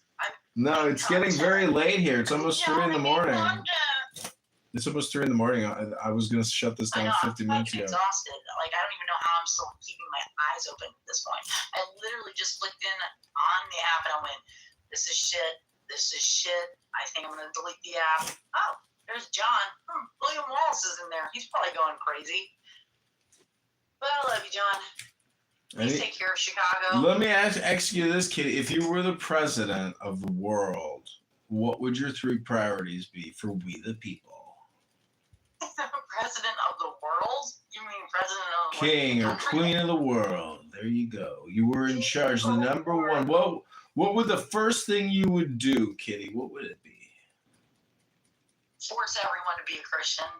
You would force every single person to be a Christian? Yeah. You think that's going to work? How do you force people to be a Christian? I'll say, hey, Jews, listen, if you can, like, stand in court and give me 5 reasons why you absolutely still want to crucify the man, I'm going to bring you back in the camp. I'm going to put you back in that camp, and John's going to run it. And guess what? He's probably going to like it because he's sick, all right? Okay, what's your number 2? What's your number 2, Kitty?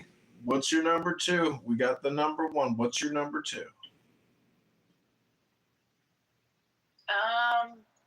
Number 2, I think that I would set aside a priority for a whole rework of where we stand with the whole spending and hiding money and allowing for lobbyists to distort and lie about shit. Like the whole like I was so fucking turned on. Like it was one of the first things that Trump was gonna do. He's like, guess what?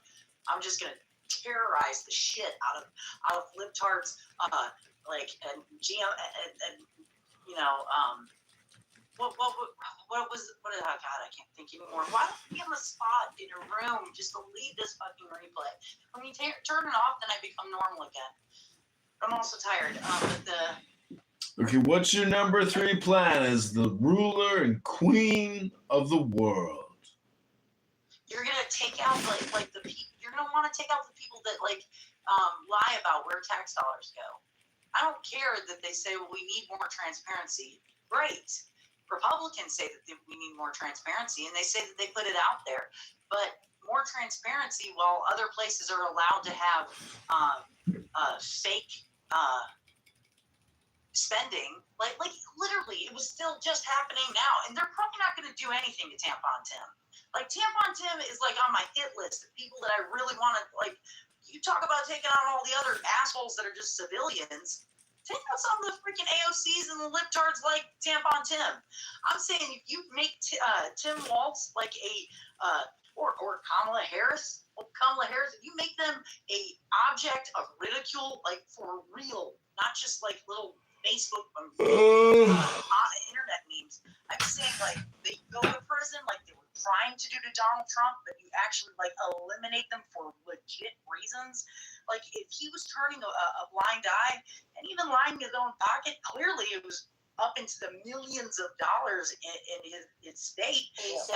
I'm just clarifying what you're saying. Hey, there's fraud happening. Jesus reached out to you. Jesus as the human being.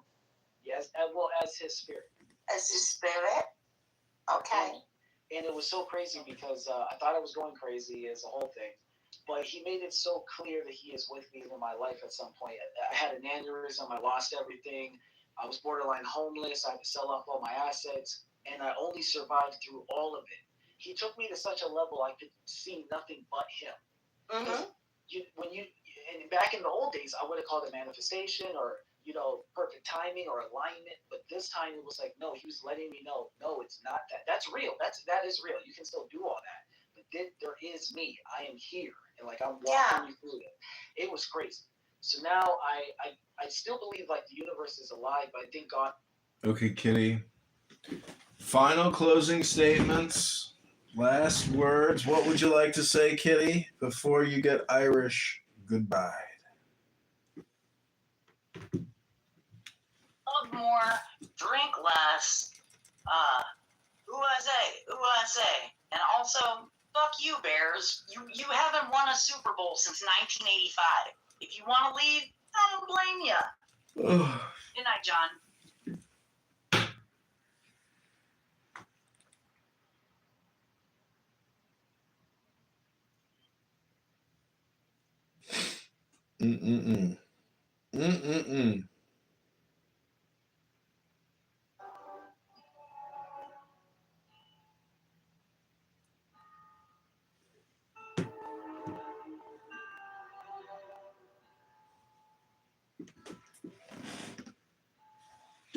Hit that like button and subscribe.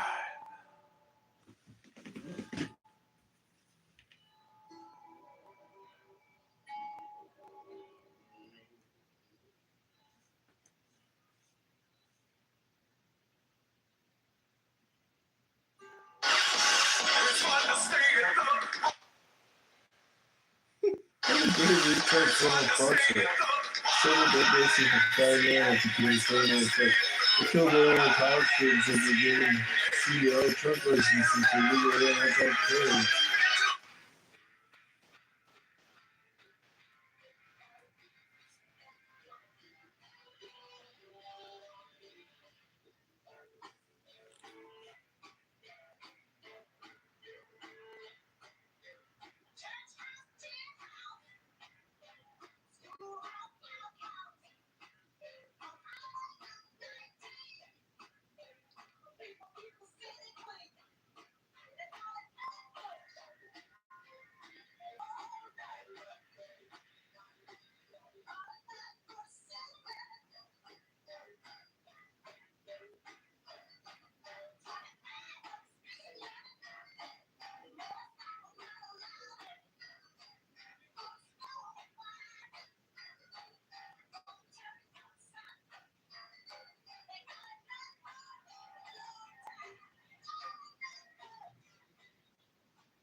I'm a gay retard criminal fraudster.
Hey, everybody.